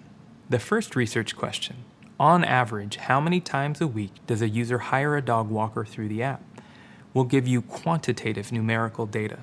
The second research question, what frustrated users most about finding a dog walker through the app, will give you qualitative information. Both of these questions are important to consider for your design, and they focus on different parts of the user experience. All right, do you feel you can write a project background, research goals, and research questions? You can do it. For our next adventure, we'll describe how to measure the success of your journey. Ready to explore the world of key performance indicators? Welcome to the world of key performance indicators, the fourth element in a research plan. When conducting research, you'll want to have a way to measure the effectiveness of your product or prototype. For this, we use key performance indicators, or KPIs. These are critical measures of progress toward an end goal. In this video, we'll check out 6 KPIs that can be useful in UX research studies: time on task, use of navigation versus search, user error rates, drop-off rates, conversion rates, and system usability scale, or SUS. You ready? Let's dig in. First up, time on task. This measures how long it takes for a user to complete a task. A task could include filling out forms, making a purchase, or any other user activities. It's generally safe to assume that the less time it takes for users to perform a task, the more effective your UX design is. Next, we have use of navigation versus search. This KPI indicates the number of people who use a website or app's navigation compared to the number of people who use the search functionality. Think about when you visit a website. Do you use the navigation bar to get around the site, or do you go straight to the search bar and type in what you're looking for? There's no right answer. Everyone has their preference for how they get to where they want to go. Ideally, you want to make it as easy as possible for people to navigate the site. But if this KPI indicates that people use one navigation method way more than they use the other, you might want to adjust your design as a result. The third KPI, user error rates, indicate the parts of a design that cause users to make errors. An example might be that they click on the wrong icon when trying to check out their cart. The user error rates help point to areas where you need to make improvements to the UX. Keep in mind, though, that just because a design element has a low error rate doesn't necessarily mean it's a strong design. Study participants could use the product correctly, but still not understand what they're doing. This can cause as much frustration as not being able to complete an action. The fourth KPI to keep in mind is drop-off rates, which show how many users abandon the experience. In other words, this shows how many users quit before reaching the end of a purchase or some other endpoint you're trying to lead them to. Maybe they got bored, or maybe they got frustrated because they couldn't do what they wanted. Either way, you want to decrease drop-off rates with each design iteration. On the other hand, a conversion rate is a number you want to see increase. It measures the percentage of users who complete a desired action. Let's say you want users to take multiple steps and make a purchase. The conversion rate tells you the percentage of users that actually made a purchase. Finally, if you want to answer the question, how easy is my app to use, and you need quantifiable answers, a system usability scale can help. A system usability scale, or SUS, is a questionnaire to measure the usability of your designs. With an SUS, users are asked to agree or disagree with 10 statements about the usability of a design. Statements like, I found the design unnecessarily complex, I thought the app was easy to use, and I felt very confident about using the app. The users are asked to respond to each statement on a strongly disagree to strongly agree scale. It's a quick and reliable way to know if a design is working. When conducting a study, you typically wouldn't use all 6 of these KPIs. Instead, you choose a couple that map most closely to your research goals. For example, if you want to determine the checkout process for your dog walker app, you might choose KPIs like time on task and conversion rate. Time on task measures how long it takes a user to complete a task, so how long it takes to find and book a dog walker. Conversion rate measures the percentage of users who successfully booked a dog walker.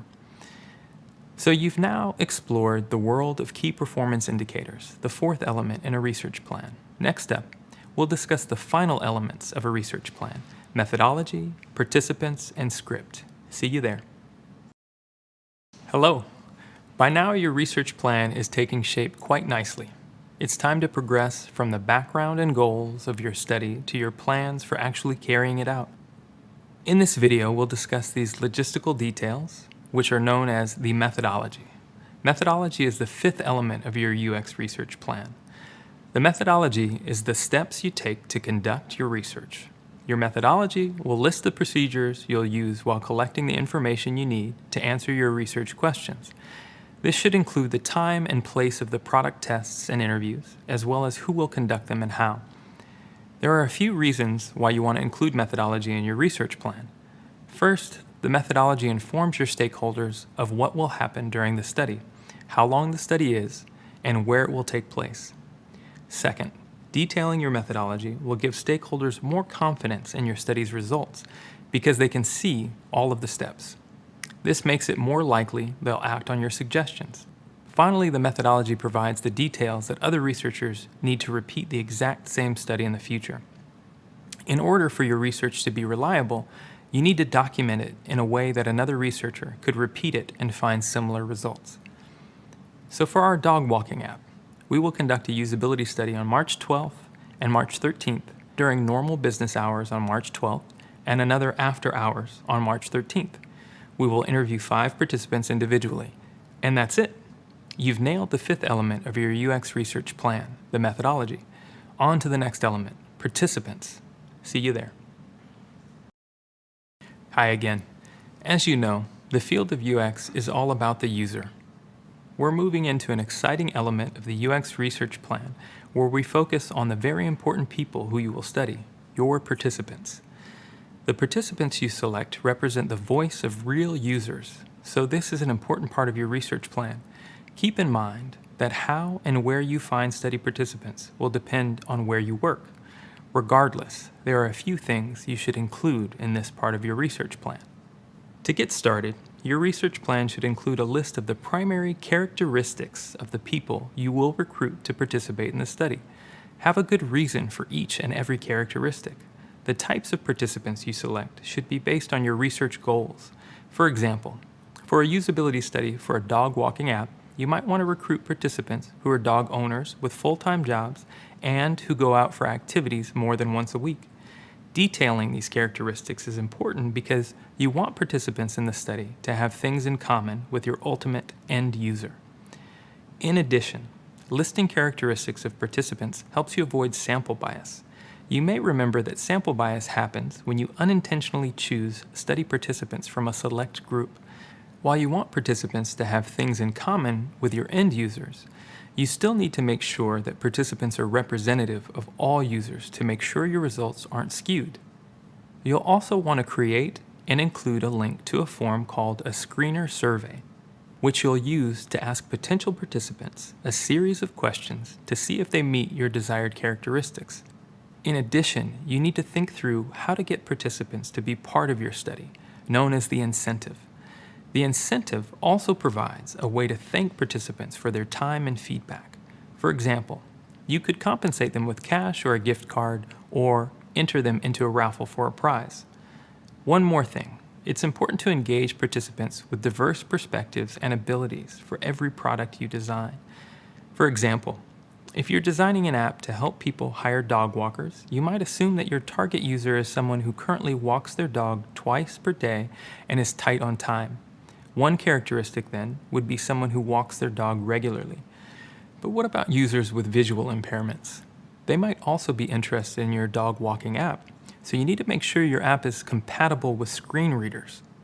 When recruiting participants for your usability study, you want to have a representative sample. The small group of participants in your usability study should represent your key user group as well as user groups that are often marginalized. The goal of a usability study is to collect honest feedback from users, so you want to gather feedback from people with really diverse perspectives.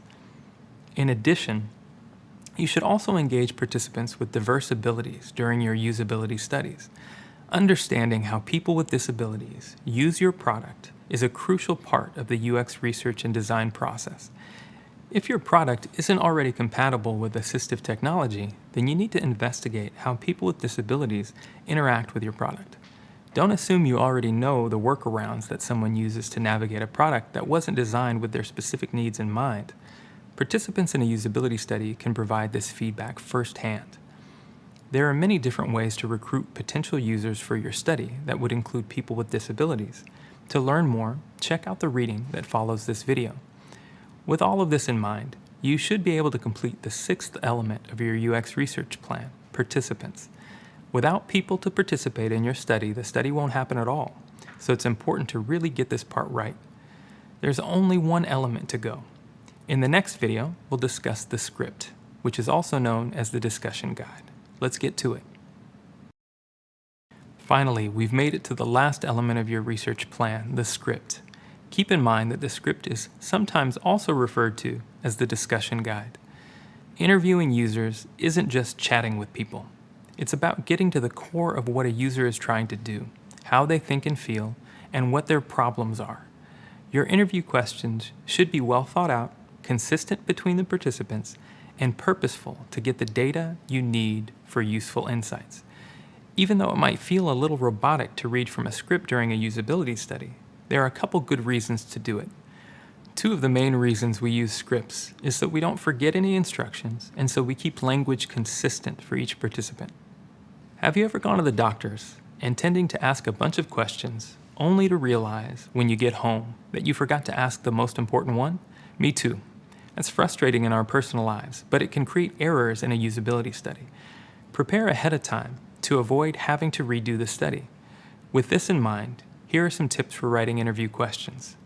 First and foremost, use the same set of questions for each interview. Usually, usability studies focus on one person at a time, and you want your conversations with each person to be about the same product features. For your user interviews to be consistent, you need to use the same base set of questions every time. Don't improvise or ask random questions to different participants. Second, ask open-ended questions. Open-ended questions like, how did you feel about, and what bothered you about, are key to finding out what people are trying to do and what their problems are. Avoid yes or no questions because they can shut down detailed answers. Third, encourage elaboration. Sometimes in an interview, users answer a question briefly. For example, I didn't like that search page. If the user stopped there, you wouldn't know what part of the search page they didn't like or why they didn't like it. A good interviewer will then say, "Oh, tell me more about that," to encourage elaboration. This is when you get the best information from your participant. Fourth, ask the same question from different angles. Interviewees often need a little time to get comfortable and used to the interview format, so it may take a while before you get to the core of what they really think. With that in mind, consider asking the same general question from multiple angles over the course of the interview. For example, you might ask, how often do you walk your dog at the start of the interview? Then, how many times a week does your dog need a walk in the middle of the interview? You'll probably get more detailed, useful data this way. Next, don't mention other users. Mentioning other users sets up possible privacy violations, and discussing how other users felt about the product being tested could bias the answers from your current participant. Finally, don't ask leading questions. Leading questions are questions designed to elicit a specific response. If you're a fan of courtroom dramas, you may have heard this sentence coming out of a lawyer's mouth: "Objection, leading the witness." You may not actively be trying to trick a study participant into giving a certain answer, but if you provide a possible response like, "Was it easy to find the checkout cart?"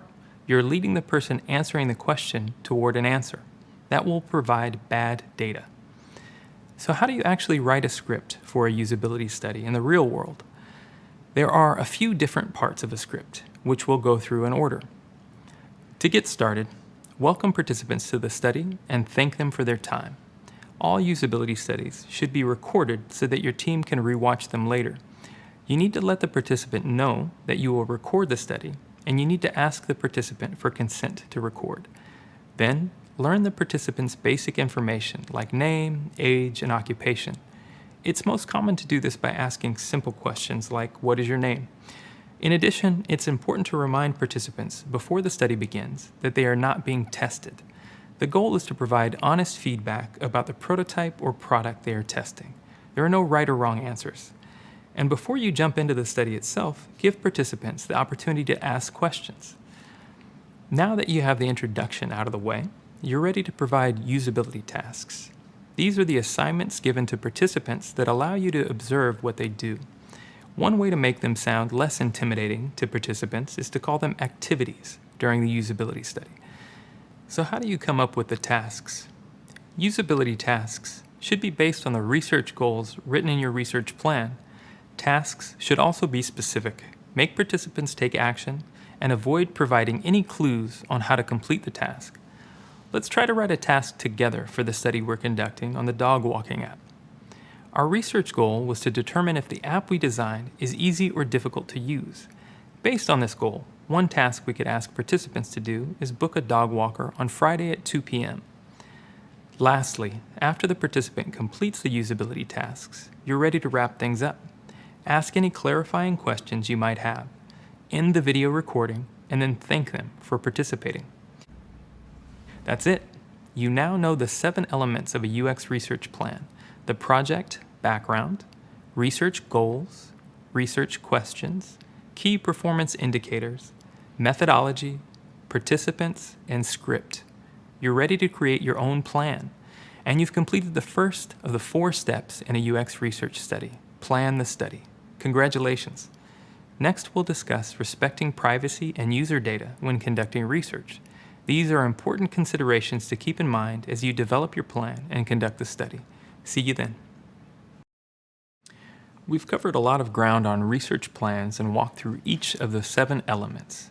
In this video, we'll switch gears and discuss how to respect user privacy and data. We'll get into why privacy is important and the type of data you need to protect. We'll also think about what you can do as a designer to ensure user privacy. This part of research is really important, so let's get to it. Why is it important that you keep user data private?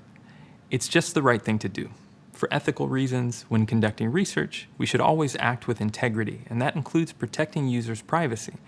There are also several other reasons that privacy is so critical. One reason is privacy laws and ethics.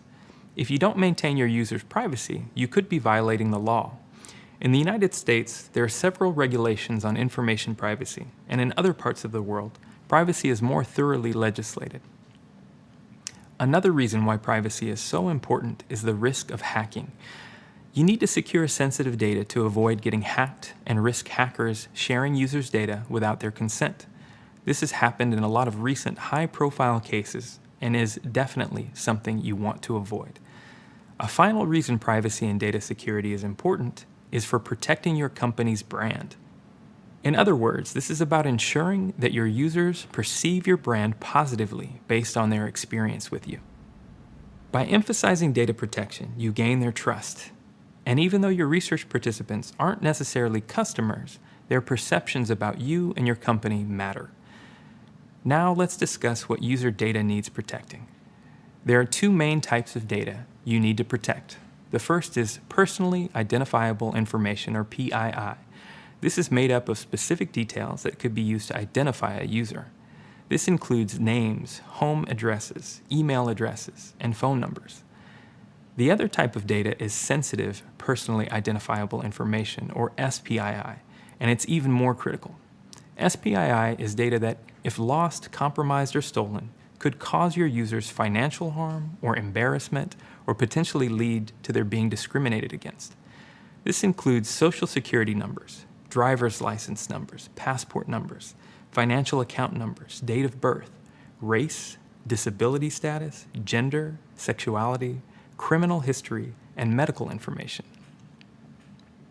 I bet you can imagine how these pieces of data could cause someone harm if they got into the wrong hands, and especially if these pieces of data are used together. The good news is that you can protect your users' data by making privacy and security a part of your UX design and research practices. Okay, so how do you do this? First off, be transparent about data collection. Let your users know what data is being collected. Next, only collect user data that's absolutely essential for your study. For example, if you don't need to know a participant's date of birth, don't ask for it. Also, get active consent from your users to have their data collected and used. Active means that participants have chosen to take part in a study. Usually, participants receive a consent form, which they are asked to sign and return to the researcher. Provide detail about how you'll use participants' information and protect their privacy. For example, you might let them know that you'll share their feedback with your team, but you'll anonymize their quotes by using person 1, person 2, and so on. Alternatively, you could present a group of quotes without identifying any participants. Next, allow users to withdraw at any time. This right to withdraw should be explicitly stated when obtaining consent. Also, make withdrawing easy to do. For example, you could allow participants to withdraw in writing, verbally, or simply by not showing up. Also, inform users of who will have access to their data. You might say, I'll share your feedback with my immediate team, but it won't be shared beyond that. And finally, clearly explain how you plan to store and delete users' data once it's been used. You might let them know you'll keep their videos on a secure cloud storage site until you've completed the study, and then it will be deleted. Remember, it's your responsibility to take care of user data, security, and privacy, and it's the right thing to do. In our next video, we'll explore a couple of specific privacy concerns and tools we can use to keep data safe. Ready to continue our discussion of privacy concerns? Let's get started. Remember in the last video when we discussed how important it is to get users' consent to collect data? Well, there are certain groups of people who have limited ability to provide their consent or have special privacy concerns. These groups are called vulnerable populations. There is not an established list of vulnerable populations, and people might have vulnerabilities that you're not aware of. Different populations can be vulnerable depending on the research you're doing. Some populations that might be considered vulnerable include minors, people with disabilities, people who are elderly, and prisoners. If you're planning to do research with vulnerable participants, ask a research expert what additional steps you need to take to remain ethical and compliant with privacy laws and guidelines. In addition to considering vulnerable populations, we also need to consider the safety of research data. This includes three main concerns. The first concern is data recording. It's important to document your study and results in a way that's consistent with UX research standards. Consistent documentation makes it easier to compare the results of any future studies and helps protect you and your company in case of an audit. An audit is a review from an outside party to inspect and verify that research involving people is ethical and follows the study protocol. The second concern is data storage. This is about making sure that your data is held in a way that's safe from hacking and safe from physical damage. The third concern is data retention. In this case, retention means how long you and your company hold on to research data. Some companies limit the amount of time records are kept. In other cases, you might have to comply with regulations on keeping records for a certain amount of time. Finally, you should have an agreement in place with the company you work for that lays out who keeps the research data if you leave the company. Okay, now that we've touched on a few special privacy concerns, let's check out a couple of tools you can use to maintain privacy. The first of these is de-identification. De-identification is removing any identifying information from a user's data that you collect during a study. For example, when sharing insights with the team, rather than attributing a quote to a participant by name, you might say participant 1 and change all pronouns to they. This can help reduce the amount of identifiable information about the participant that's shared with other people. Another option is to allow participants to choose their own fictitious name. This helps keep the human element instead of numbering participants like participant 1. The second tool helps protect your own data and your company's data. This is called a non-disclosure agreement or an NDA. A non-disclosure agreement is a contract that gives one party legal protection against another party stealing their ideas. When you have your research participants test out a new product or new feature, you're letting them experience something before it's public. This puts you at risk of having your idea stolen. But if you get your participants to sign non-disclosure agreements before your study begins, you then have legal protection against that risk. An NDA is a contract, and if someone breaks that contract, they might have to compensate you for the loss of your idea and any profit you may have lost out on because the idea was stolen. Well, that wraps up our discussion on privacy and UX research. In the next video, we'll quickly recap what we've covered so far in this course.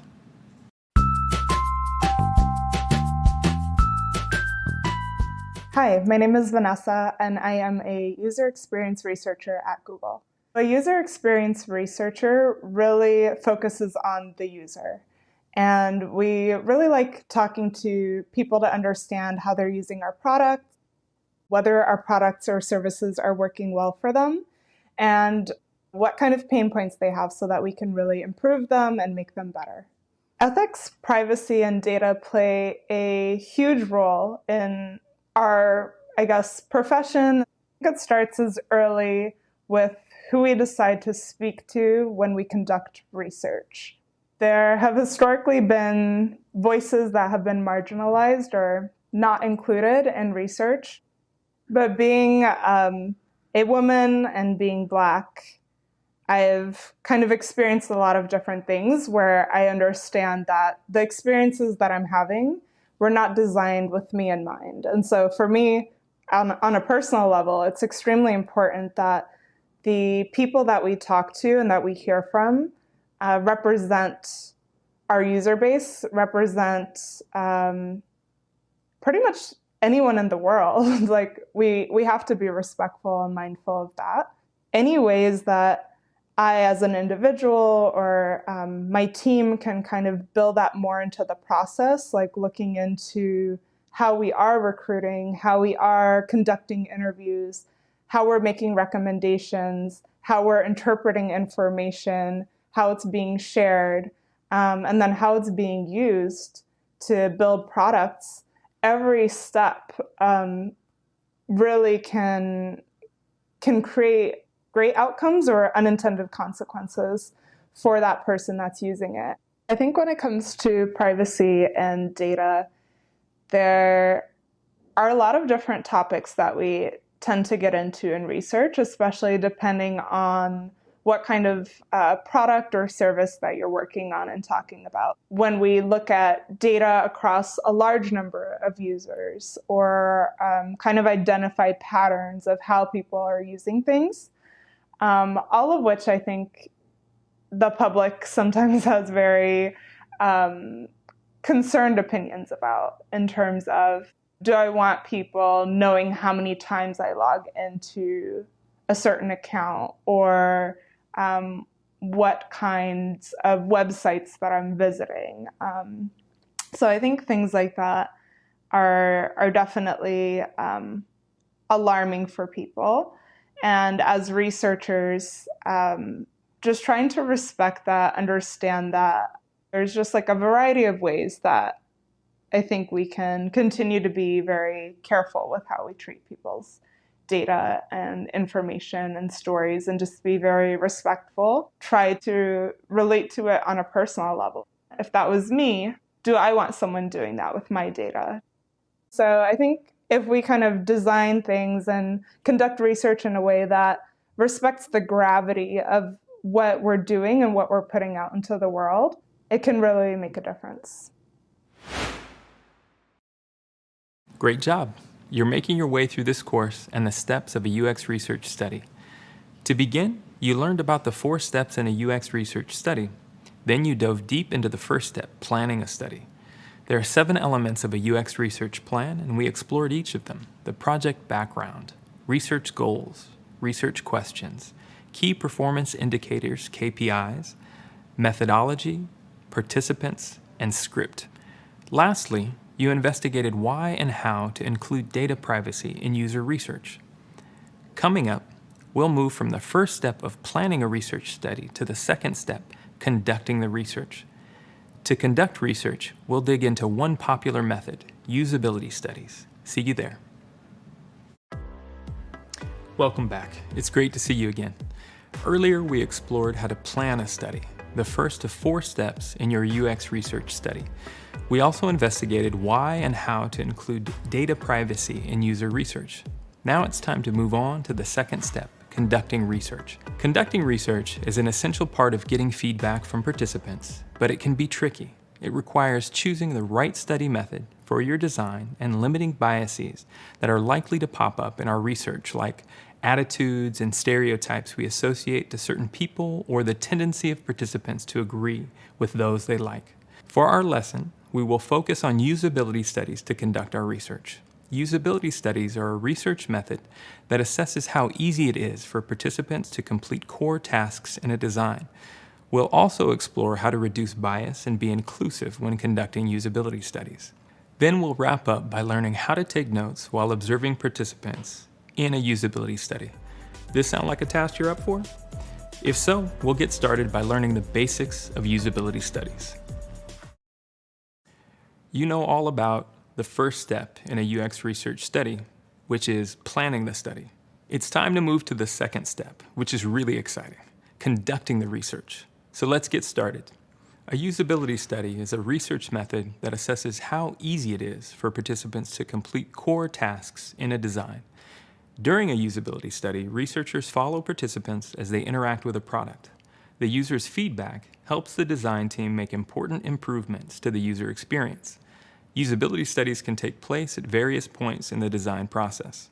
You can conduct a usability study when you have an early idea, like a lo-fi prototype that is only somewhat interactive. Often this is called concept testing. You can also conduct a usability study when you have an interactive prototype. This is the most common time to conduct a study because it gives the design team insight on what needs to be revised or added before the product launches. You can even conduct a usability study with a product that is complete. You may want to change a feature of the product or test if the product is usable with a specific group of people. Imagine this scenario. A local bakery has a website, but customers can't place their orders online. The bakery has asked you to create a new feature that will allow customers to order on their website. You've created a prototype of the website that includes this new feature to place an online order. You decide to conduct a usability study to understand how easy it is for users to complete an order. As part of the study, participants navigate the prototype from the landing page to checkout, acting as if they're real customers. As a researcher, you collect feedback as you watch the users interact with the prototype. In some usability studies, you can even interview participants after they're done interacting with the prototype in order to get more feedback. You might be wondering, how much feedback about my design should I get? We recommend recruiting a handful of participants for a usability study. For our examples, we'll have 5 participants in the usability study. This sample size is large enough to uncover major user issues, but small enough to keep the cost down. Let's focus on one of our usability study participants, Alex. As part of the study, Alex tries to order a birthday cake for their son on the prototype of the bakery's website. By following Alex through the ordering process, you discover that Alex's user journey hits a problem.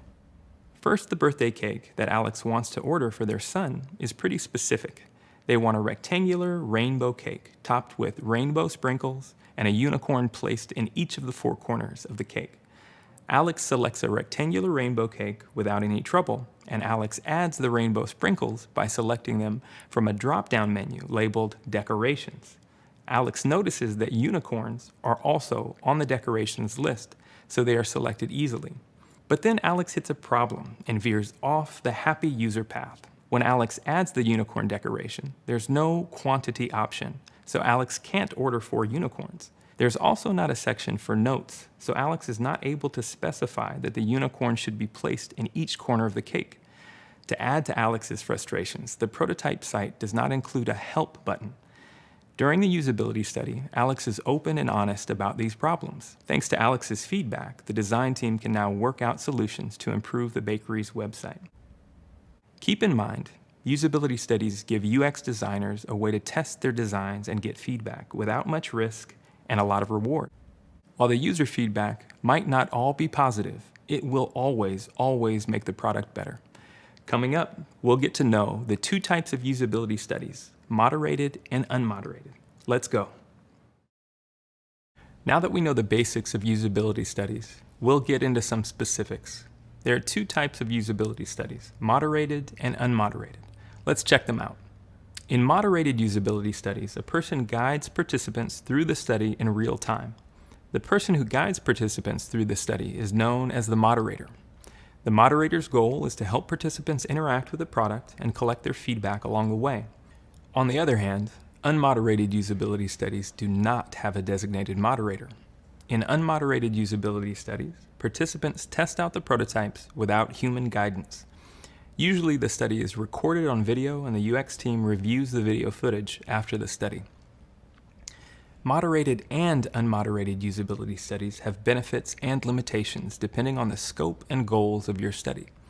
To compare these two types, let's walk through the benefits and limitations for each in detail. We'll start with some of the benefits of moderated usability studies. First, in moderated usability studies, the moderator guides the participant through the study.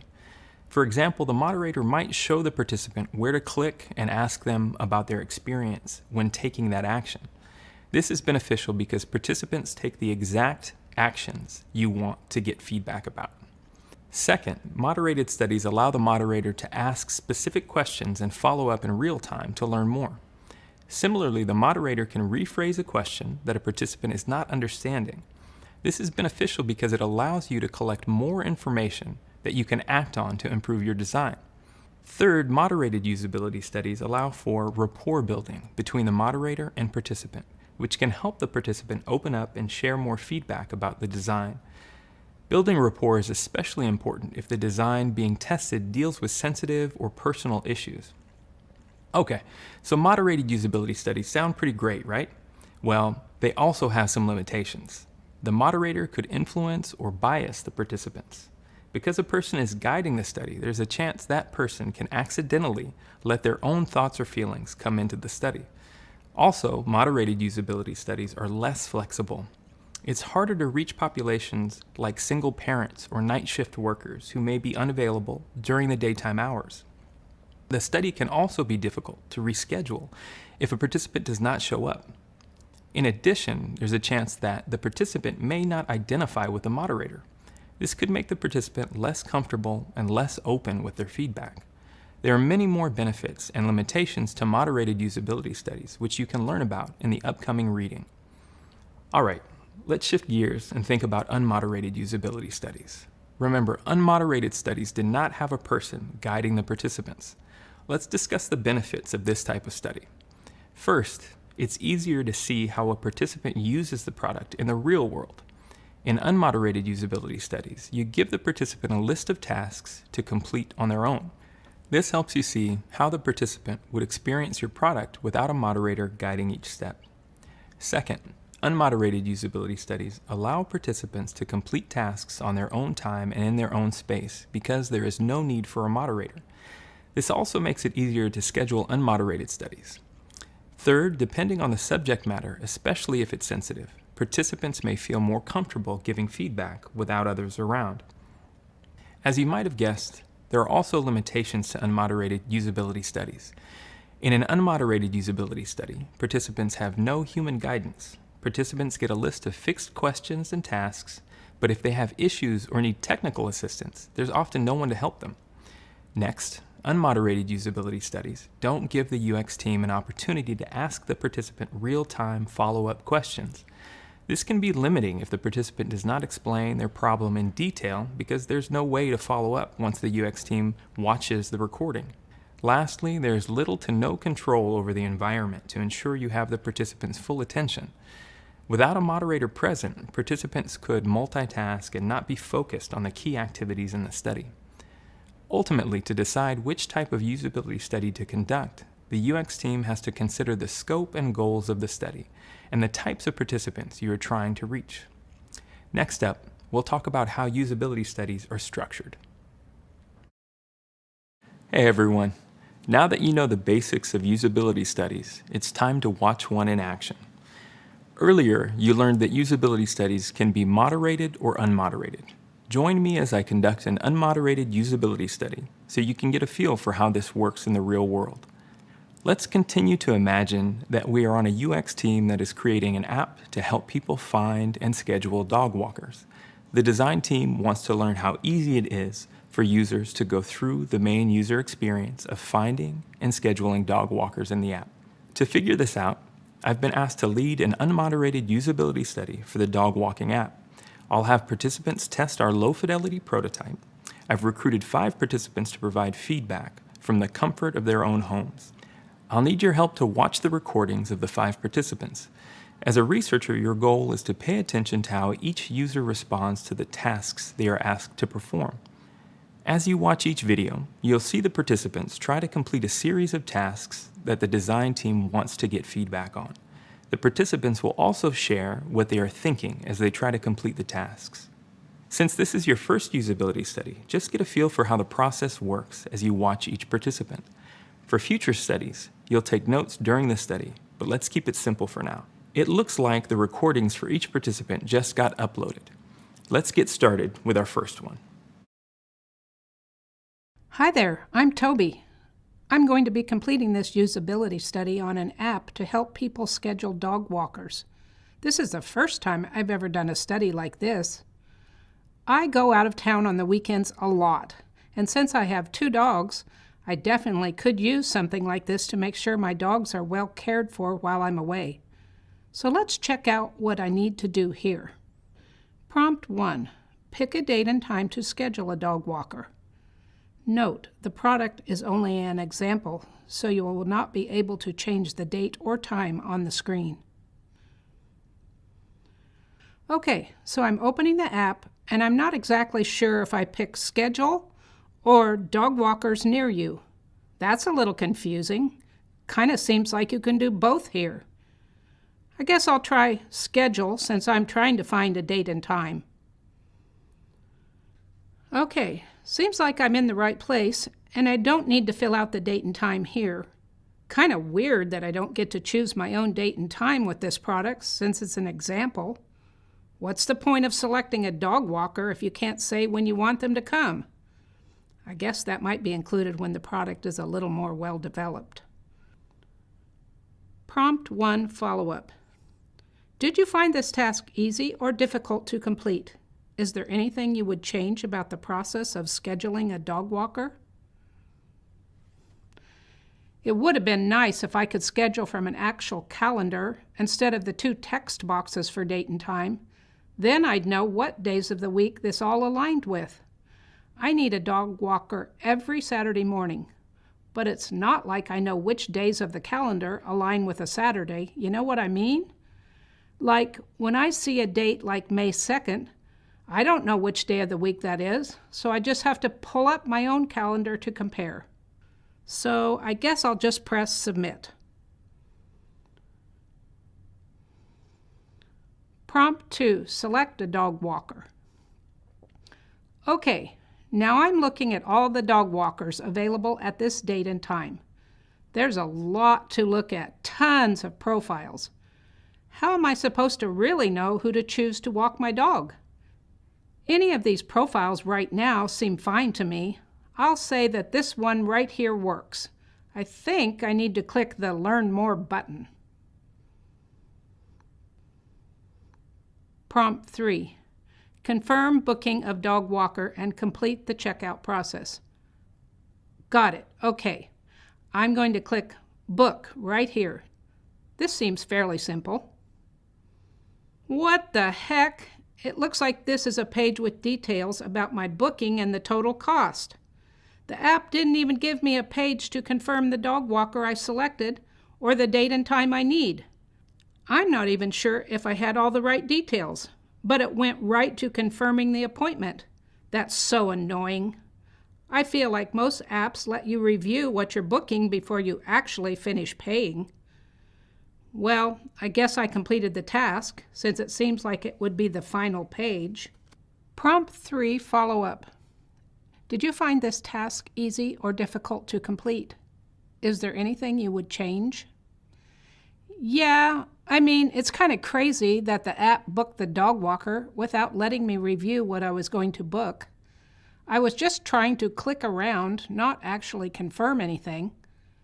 I can imagine if I was using the app with my real credit card details, I would definitely want to be able to review and confirm the dog walker and the time I want to schedule before actually confirming. Prompt 4. From the home page, figure out where you would go to edit your address. Address, ha! Well, that might have been a nice thing to add in before I clicked the book button. Seriously. Okay, I guess I'll click the X to get out of this and try to get back to the home page. This is confusing. I don't see anything here about adding my address. It has to be here somewhere. I know it's not under the Schedule button or in this list of dog walkers near me, so I mean, is it under the Latest Tips button? Okay, not here. Let me go back to the home page. Gah, I give up. I don't see the word address listed anywhere on the home page, so I really don't know where this would be. Prompt 5. Would you use the dog walking app?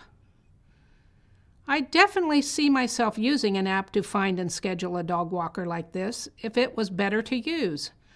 I need someone to help with my dogs when I'm out of town, so this app might be able to do that. I also would like a way to book a dog walker every Saturday morning, like on a recurring basis. It seems like you can only book one appointment at a time for this. That's kind of annoying too. Anyway, I think that's it. I'll log out now. Okay, hi, I think this is recording and ready. My name is Taj. Let's see how this goes. Prompt 1. Pick a date and time to schedule a dog walker. Note, the product is only an example, so you will not be able to change the date or time on the screen. Okay, so to pick a dog walker, I don't really know if dog walkers near you is how to schedule or if this schedule rectangle thing is the way to go. I'm a bit confused. I'll try the schedule thing. Okay, cool. It seems like that worked because the app went to the next screen. I'm going to assume if this was clickable, I'd see a calendar at this point. Or it looks like maybe these two rectangles are both boxes that I would type a date and time into. Interesting.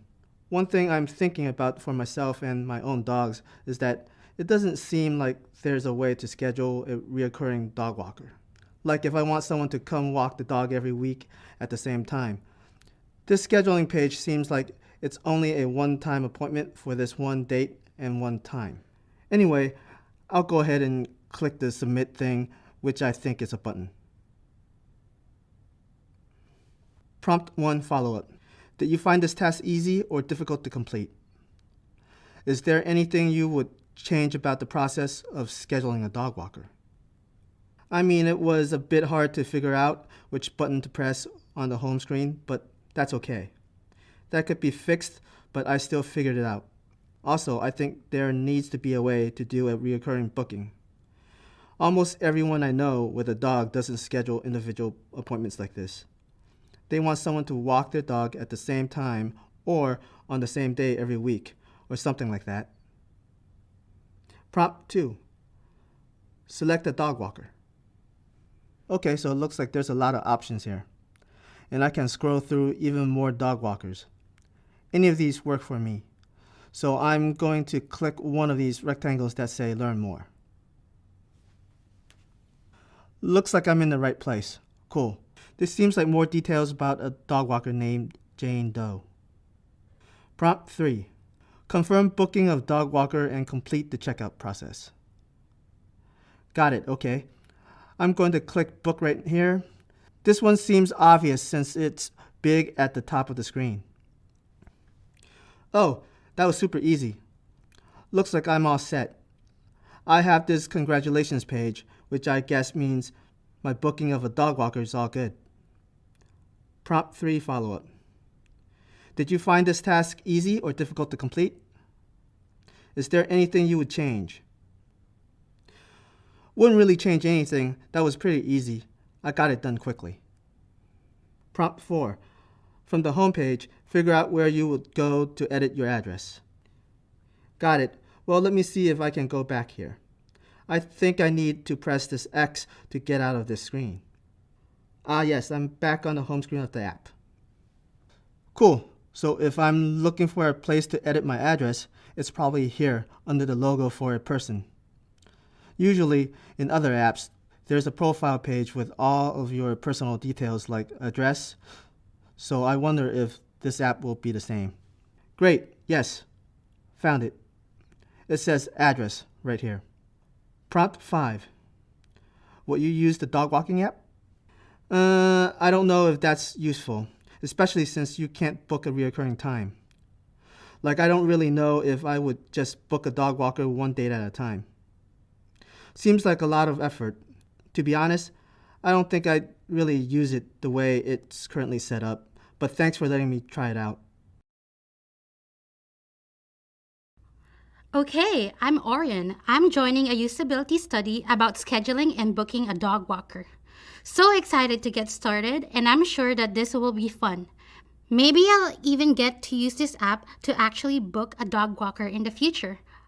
Okay, let's start the prompts and figure out how this dog walking app works.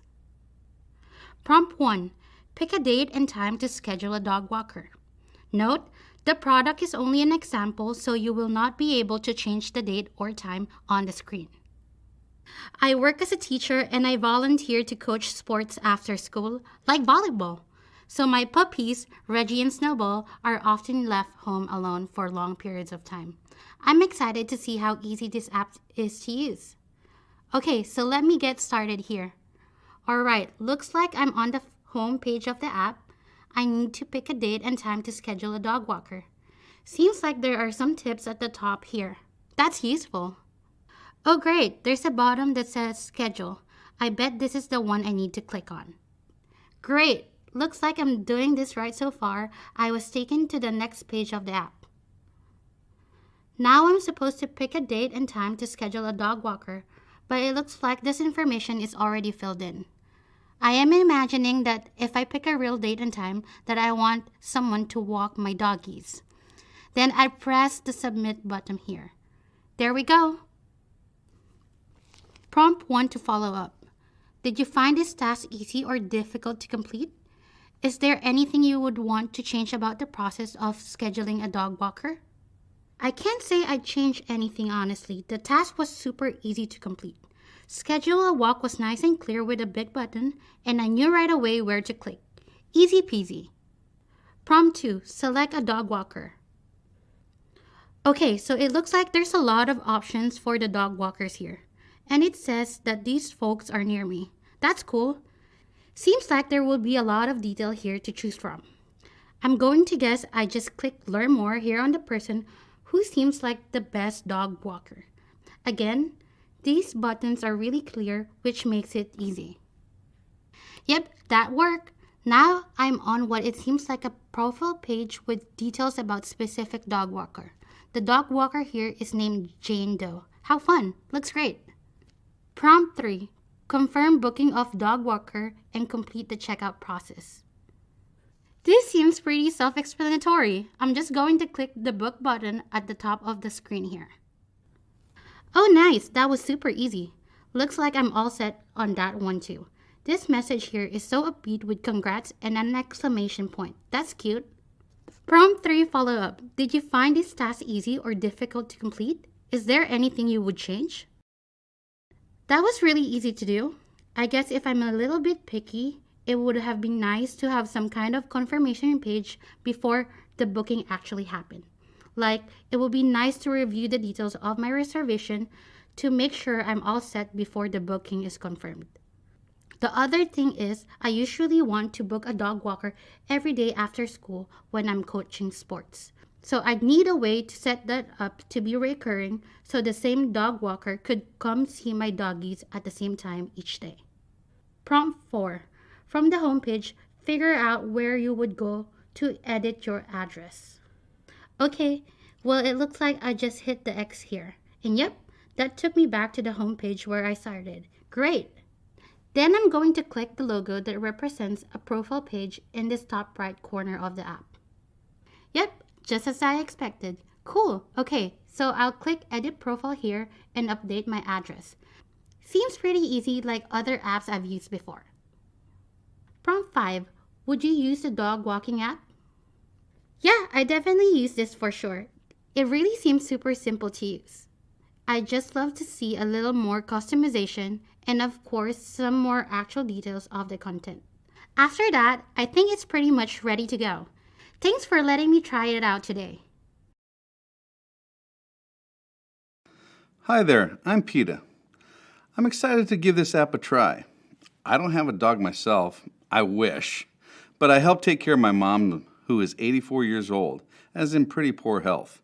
She has a really sweet dog, but she really doesn't have time to take care of him. I try to walk him every day, but sometimes it would be nice if I had help. Anyways, I'm excited to check out this app to learn more about the dog walkers. Prompt 1. Pick a date and time to schedule a dog walker. The product is only an example, so you will not be able to change the date and time on the screen. Okay, so it looks like I'm on the first screen of the app. Maybe like a home page? Even though there's this schedule button. It's kind of confusing. Wouldn't I want to click on this dog walkers near you section so I could schedule something who's nearby my location? It's probably more like to be scheduled because that seems more likely to be a button you'd click. That worked. Now I need to select a date and time for the dog walker to come by my house. It's kind of annoying that there isn't a calendar view here. I know I need a dog walker on Mondays and Thursdays at 8 a.m., but I would never know what date that goes with. If I just saw a date like May 2nd, I have no clue which day of the week this is. Anyway, this seems straightforward, and I'd click the Submit button after I choose my date and time. Prompt 1. Follow-up. Did you find this task easy or difficult to complete? Is there anything you would change about the process of scheduling a dog walker? Well, it was confusing in the beginning to know if I needed to click on one of those profiles or the Schedule button. I would also like a calendar view when selecting a date. Prompt 2. Select a dog walker. Okay, so I assume all of these people are available at the selected time? There's not any detail here, so I don't really know what I'd pick or who to use. Is there any difference between any of these people? What do all these lines mean? Oh, there we go. I need to click the Learn More thing on the right-hand side of the screen. Prompt 3. Confirm booking a dog walker and complete the checkout process. Is booking the same thing as completing the checkout process? Is there a cart or something? Let me go back. Maybe I missed an Add to Cart button. I'd expect to see an Add to Cart or something here. I'm not sure on this one. Okay, let me go to the Learn More page I was on earlier. This must be somewhere. Okay, so it looks like I'm back here again. My only option seems to be click on the Book button, so I'll try it. Oh wow, seems like that worked. Although I really don't know what happened. The screen says congrats and total cost, but I don't really know what I booked or clicked. Like there was no confirmation page to tell me about the dog walker, the time or price I was scheduling. How strange. I don't think I ever had this happen before. Prompt 3, follow-up. Did you find these tasks easy or difficult to complete? Is there anything you would change? Considering I had to go back and forth between screens of the app, that was not simple. Usually with any sort of checkout process, there's an Add to Cart function. I was just clicking on different buttons to try to figure it out. Prompt 4. From the home page, figure out where you would go to edit your address. Okay, so I need to go back to the home page first. I bet I clicked the X button in the corner. Yes. Okay, this makes more sense. Editing an address is going to be under this profile icon thingy, I bet. Great, got it. Hey, at least I got this one right. So yeah, I'd go ahead and just type in my address here where it says address info. Prompt 5, would you use the dog walking app? In general, a dog walking app is definitely something I'd use. The checkout process for this app could be a little more smoother though. But otherwise, I think it's a nice way to book something for my mom and her dog. I think once a more final version is out, I could definitely see myself using it. All right, that's it, I think. Bye. Hi there, I'm Andy. Let's see how this goes. Pick a date and time to schedule a dog walker. Note, the product is only an example, so you will not be able to change the date or time on the screen. Okay, I need to pick a date and time. This part seems pretty clear. I'm going to select schedule here and just click on it. Yeah, so to me, this seems like just a one-off appointment, but in my life, I would always want to book multiple dog walking sessions, like a recurring appointment for every week or every other week. I don't really think booking a one-off dog walk is that great, but let me just hit submit here. Prompt 1 follow-up. Did you find this task easy or difficult to complete? Is there anything you would change about the process of scheduling a dog walker?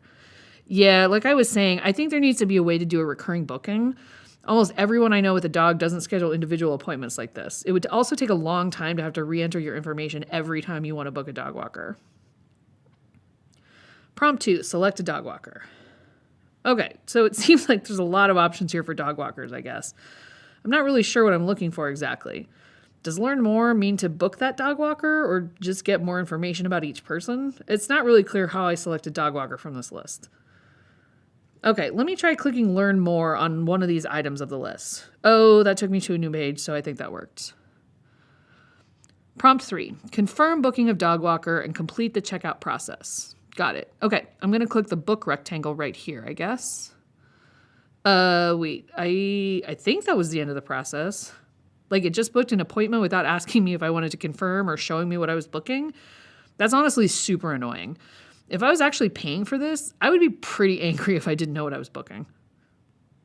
Prompt 3 follow-up. Did you find this task easy or difficult to complete? Is there anything you would change? It was really disorienting that there wasn't a confirmation page for the dog walker that I was booking. It went straight from the profile page of a dog walker to a congrats page. What if I had made a wrong click or if I wanted to change something about my appointment? Also, I wish I could filter the dog walkers by experience level. It wasn't really clear what their differences were or how I would choose one dog walker over another. Prompt 4, from the home page, figure out where you would go to edit your address. Okay, so I guess I clicked this X to get out of the screen because it doesn't seem like there's anything else I could click. Yep, that worked. And I'm back on the first page I saw at the start of this thing. And then from here, it seems pretty obvious that I'd click this logo for a person, which is probably a profile of some kind. All right, and now I'm guessing I'd hit this edit profile rectangle button thing and just type here to change my address. Seems pretty easy. Prompt 5, would you use the dog walking app? So an app to help you find and book a dog walker is definitely useful. I'm still super annoyed that there was no confirmation page in this app though. I'd really want a way to fix this more. Or I'd want to be able to schedule a dog walker twice a week at the same date and time, or to select a full week I'm away. It doesn't look like those are options yet. I also think a filter to let me pick my dog walker by how much experience they have would make me feel a lot more comfortable about who to choose. But yeah, other than that, I think it works all right. Okay, I think that's it for now. Welcome back. How was watching your first unmoderated usability study? Hopefully, you now have a feel for how an unmoderated usability study is conducted in the real world. Pretty cool, right? As we discussed earlier, there are two types of usability studies, moderated and unmoderated. We're going to shift our focus to moderated usability studies now. In this video, you'll learn how to moderate a usability study yourself. We'll start from the beginning of the study and focus on how to connect with participants before the study actually begins. Ready to get started? First, it's really important to build a rapport with participants. Ask general questions about how they're doing or what their day has been like. Doing this before the study starts can go a long way to make the participant feel comfortable. You want to establish a professional but friendly rapport with the participants right from the start. Second, thank participants for coming. Don't skip over this step. Make sure participants know how grateful you are that they're taking the time to participate in the study. Even after the study is conducted, it's important to show how grateful you are for their participation. You can do this by sending them off with a small thank you gift. it's also helpful to remind participants that their feedback on the product has the potential to help millions of users. It's important to be open and honest about their experience so the design team can make improvements. If a participant is worried about offending the design team, you won't get the useful feedback you're after. Emphasize that nothing they say will offend you or hurt your feelings, and that any issues that they have navigating your design will probably come up for many other participants too. Let the participant know that you're here to find out how to improve the design, so constructive criticism is more than welcome. Next, it's time to have participants fill out paperwork. You'll likely have participants complete a non-disclosure agreement, or NDA, which we've discussed earlier. This might sound intimidating, but your job as the study moderator is to frame this in a casual and approachable way. Since the designs they'll provide feedback on might not have launched yet, you want to ensure participants don't share any details about the designs with the outside world. But it's not all about us. If the NDA is set up correctly, it helps build trust with participants and increase rapport. This is especially important with participants from historically marginalized communities or at-risk populations who have often been taken advantage of in research. Once the NDAs are signed, explain the focus of the study and what participants will give feedback on. Give the participant a roadmap or a preview of what's to come. It's always a good idea to let them know what to expect and then to ask, does this sound good? Make it a practice to check in with the participant to make sure they're comfortable with what you've planned. Now it's time to establish the ground rules for the study. For example, you might want participants to use the think aloud method, meaning you want them to explain what's on their mind while they're doing it. This is the time to let participants know what you'd like them to do and give them specific examples of how, for instance, a think aloud might work. Also, remind participants that they are not being tested. There are no right or wrong answers to any of the questions you ask. If the participant can't complete a task, that isn't a reflection of their personal abilities. It's a reflection of the design's usability. You want this to be a low-pressure experience. No participant should leave a study feeling like they failed somehow. The goal is to understand how the user is experiencing your product, so there's no right or wrong answer. There's one more thing to keep in mind when moderating a usability study. Keep your emotions neutral. Your mood should not impact your judgment or influence your participants' feedback. Make time to reflect on your emotional state before the usability study begins. This helps you separate your emotions from what goes on during the study.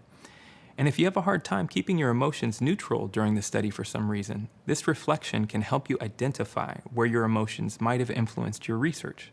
And that's it. You now know how to get started at the beginning of a moderated usability study. You may be noticing a theme. In UX design, you want to keep the user front and center in all of your work. And in UX research, you want to keep the participant front and center each step of the way. The best practices we just shared are all about the participant and their experience during the usability study. Up next, we'll move into how to effectively communicate with participants during the actual usability tasks. Let's keep going. Hi again. You're doing a great job learning about moderating a usability study. You've set the stage at the beginning of the study to make your participants feel comfortable and confident. Now let's focus on how to effectively communicate with participants during the usability tasks. When you're the moderator of a usability study, your main goal is to pay attention to and understand your participants. To conduct a successful moderated usability study, you need to know what kinds of questions to ask participants and how to ask them. So let's go through a few techniques for moderation during the usability study itself. The first technique for moderation is to ask open-ended questions. Open-ended questions are questions that cannot be answered with a simple yes or no response. This gives participants more opportunities to provide feedback. For example, after participants complete a task in the usability study, ask, how do you think that went? Instead of, did you like it? As you interview participants, there might be times when you have trouble understanding their feedback, or you may not be sure if you're correctly interpreting what the participant is saying. That's totally fine. All you need to do is ask some follow-up questions so the participant can clarify what they mean. This is our second technique for moderating a usability study. Ask follow-up questions. Ask questions like, tell me more about that, or can you expand on that? These questions will help you avoid making assumptions about what the participant might have meant. If you're still unsure what the participant's feedback means, try to summarize their answer for confirmation. Repeat back what you think the participant means and allow them to correct or confirm the statement. Be careful not to summarize their feedback for confirmation right away, or you'll run the risk of leading the participant to a certain answer. Always ask the participant open-ended and follow-up questions first, then use this technique if you're still unclear. All right, now you know a few techniques for moderation during the usability study itself. Making progress. As you're moderating a usability study, keep in mind that you'll have a diverse group of participants. As a researcher, you come into the study with biases you need to be aware of. Next up, we'll learn about biases that are likely to come up when you're moderating usability studies.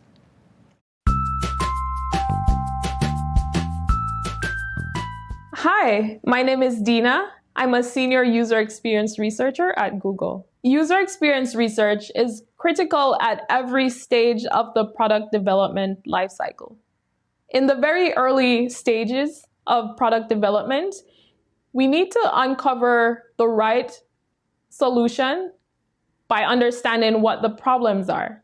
So user experience helps us to understand from people's perspective what the problems they are and how they're experiencing it, and how they imagine we could help through the design of technology to improve on the problems that they're facing. User experience can help us validate whether we came up with the right solution.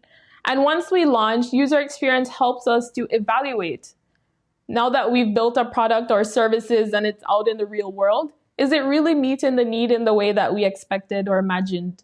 And if not, how can we improve? Finally, user experience is really good to constantly remain innovating as a company.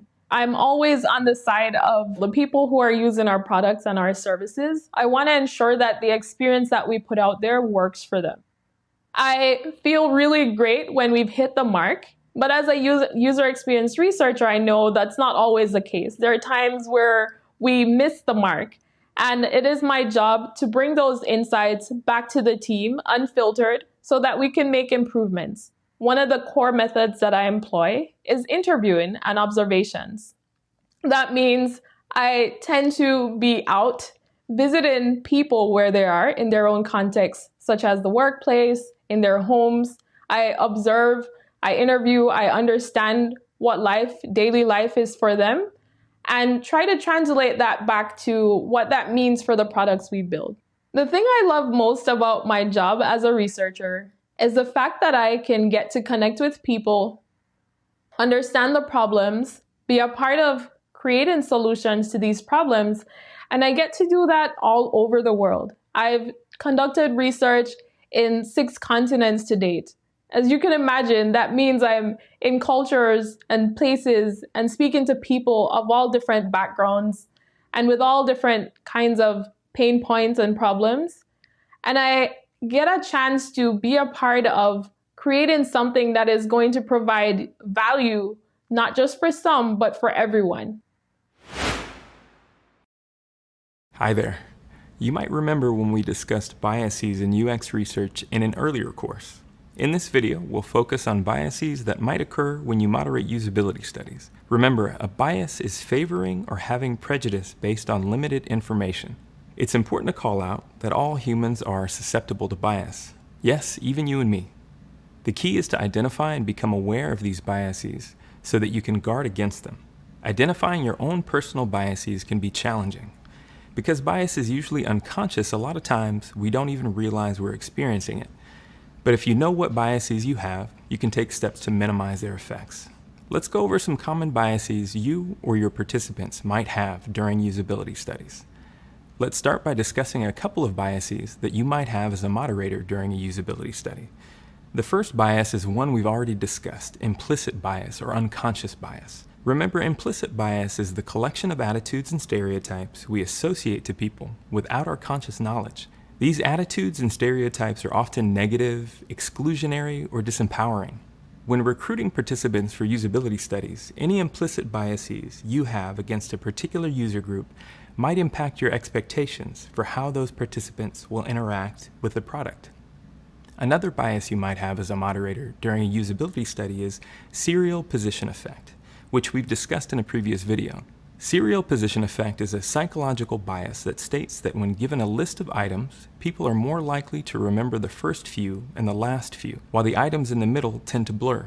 Be aware that when you're interviewing participants, the first and last things they reveal might stand out to you more than the feedback in the middle because of the serial position effect.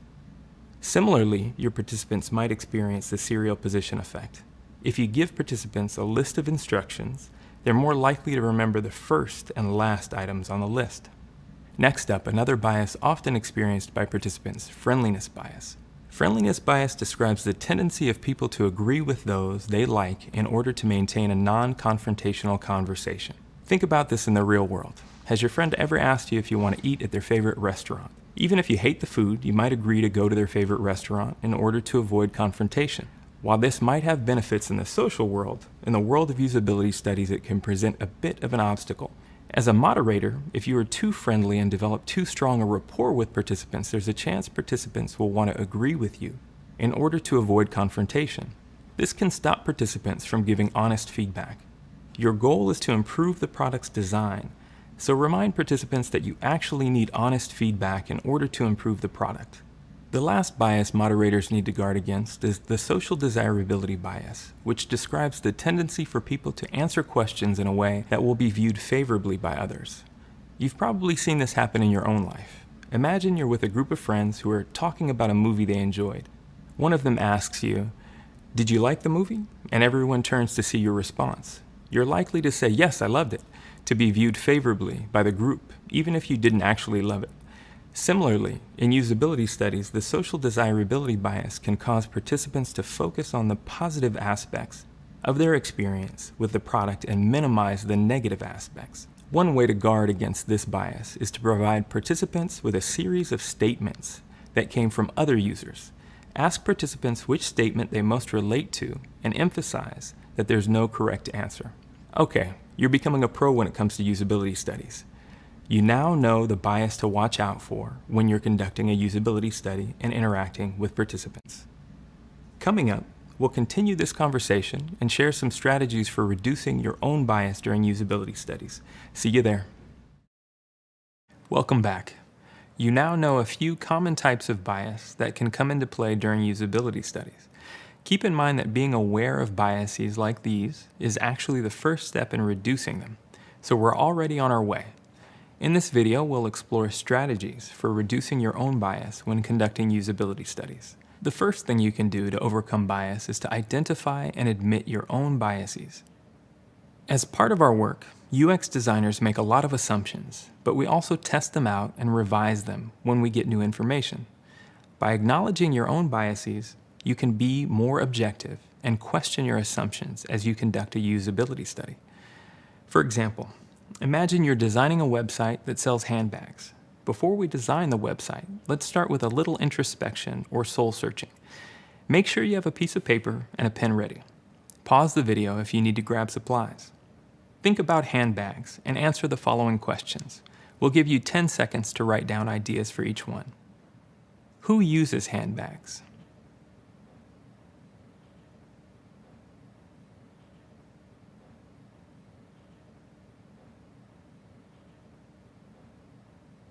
How are handbags used?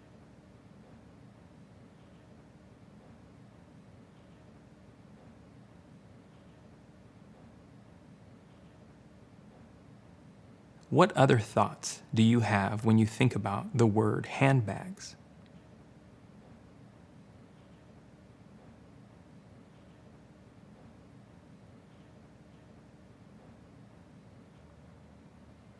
Let's review what you've written down.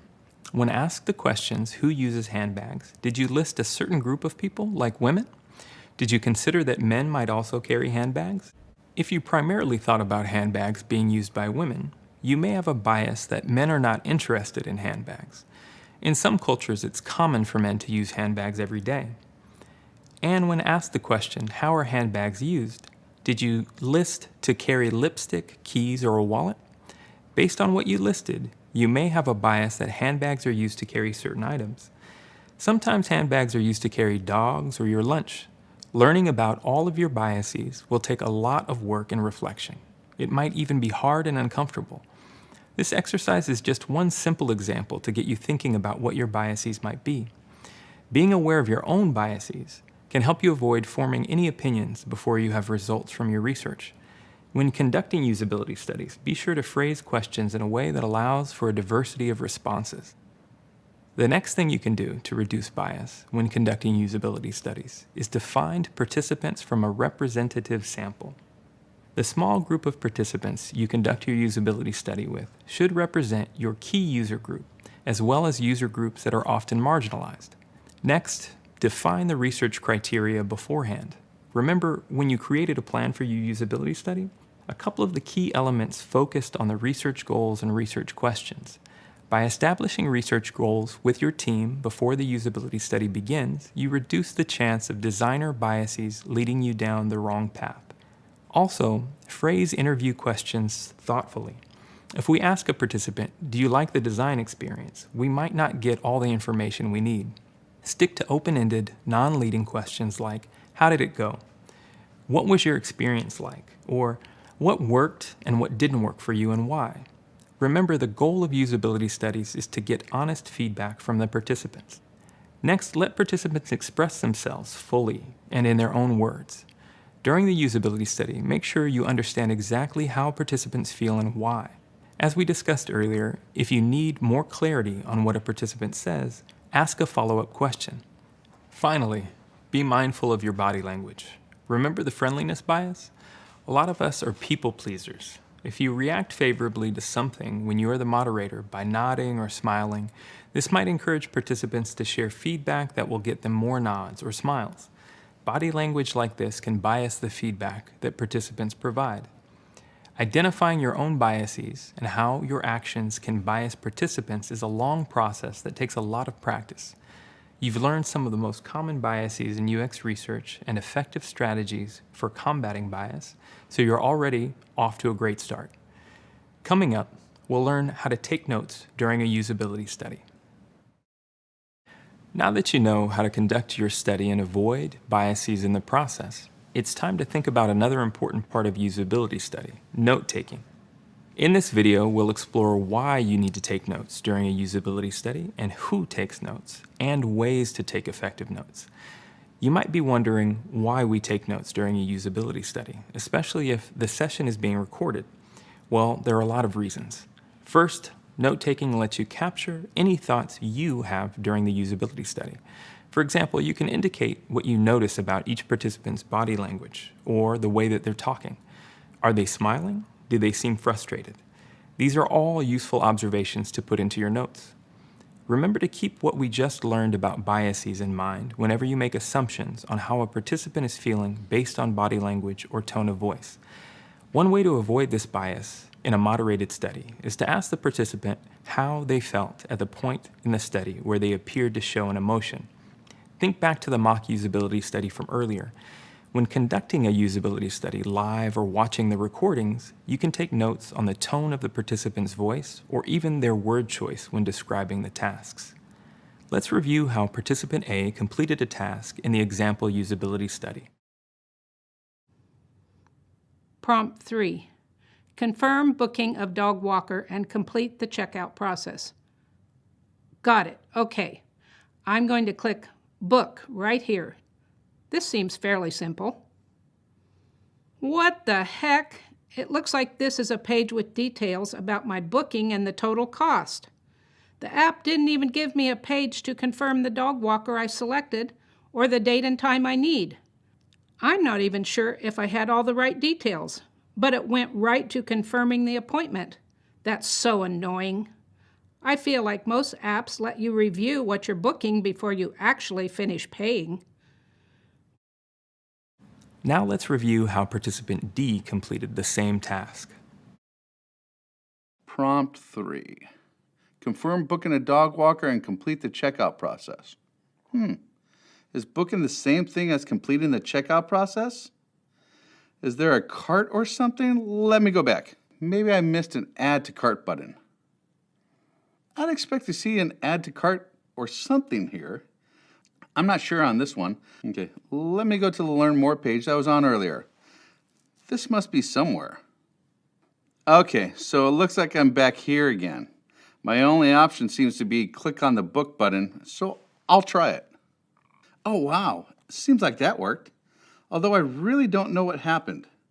The screen says congrats and total cost, but I don't really know what I booked or clicked. Like there was no confirmation page to tell me about the dog walker, the time or price I was scheduling. How strange. I don't think I ever had this happen before. What do you notice about the word choice these participants used? Did you catch that their words made it sound like the task was not easy? If you can hear their voices, you may have noticed that their tones were very different from one another. Participant A sounded frustrated, but participant D spoke in a positive tone. Even when they found the task difficult, they still remained upbeat. This is why note-taking is so important during usability studies. It helps you capture thoughts that the participants may or may not verbalize. Second, you might take notes to summarize a participant's experience during the study. Let's review how participant C felt about the whole experience. Prompt 5. Would you use the dog walking app? Yeah, I definitely use this for sure. It really seems super simple to use. I just love to see a little more customization and of course some more actual details of the content. After that, I think it's pretty much ready to go. Thanks for letting me try it out today. For example, you may write, Participant C felt the app was simple to use and would love to see more customization. Third, your notes can highlight really compelling quotes to include in your research report. Let's review how participant D completed a task in the example usability study. Prompt 3, follow-up. Did you find these tasks easy or difficult to complete? Is there anything you would change? Considering I had to go back and forth between screens of the app, that was not simple. Usually, with any sort of checkout process, there's an add to cart function. I was just clicking on different buttons to try to figure it out. For example, you may write something like this. Considering I had to go back and forth, yeah, that was not simple. Usually with any sort of checkout process, there's an add to cart function. Now that you know why notes are important, let's discuss who takes them. As an entry-level UX designer, you won't run a usability study on your own or be expected to take all the notes. If you have a UX researcher on your team, they will likely run the study and take the notes. Even if there is a dedicated researcher for the study, it's helpful for other team members involved in the project to attend and take notes. Why? Because each team member is most likely to notice issues that impact their work. For example, a UX writer might notice that a participant pressed the wrong button on the app because the wording was confusing. On the other hand, a UX designer might notice how long it took a user to find a button. At Google, we take thorough notes. In fact, whether the study is conducted remotely or in person, many team members will observe the study. Once the study is over, everyone consolidates their notes and experiences. Then all these notes are distilled into key insights, which inform the designs in the next stage of the design process. Now that you've learned why you take notes, you'll learn how to take notes. There's no right way to do it, and everyone has a favorite note-taking method. Our usability study notes were messy on one sheet of paper. You might also put each observation on a sticky note, so your notes are easier to organize later. If you want to be even more organized, you can use a method called spreadsheet note-taking, which we'll cover in the next video. See you there. Hey there. Let's continue our conversation about taking notes during usability studies. The notes you take will help you understand the user's point of view and first-hand experience. A simple and easy method to keep your notes organized is called spreadsheet note-taking. You can use this spreadsheet to take notes about the entire usability study in one place. So what is spreadsheet note-taking, and how can it keep your notes organized during a usability study? Let's investigate. Start by setting up the structure of your spreadsheet. Each participant from the usability study is listed in their own column across the top of the spreadsheet, starting in column B. Each row of the spreadsheet contains a behavior or observation in column A. Before the study begins, the team can fill out this observation column with a list of anticipated participant behaviors. For example, selects a date and time to schedule a dog walker, which is based on the first question we're asking participants. On the other hand, the team can start the study with an empty observation column and add to the list in real time when behaviors are observed. Even if you choose to start with a list of observations, it's okay to add additional ones during the study. If the team chooses to fill out the observation column in advance, it's helpful to organize it by categories. You can even add color or borders to separate each category. When taking notes, you will match each participant to a corresponding observation. You'll enter a 1 in the cell if the observation is true for that participant. You'll leave the cell blank if it is false. Okay, now let's try to take some notes together.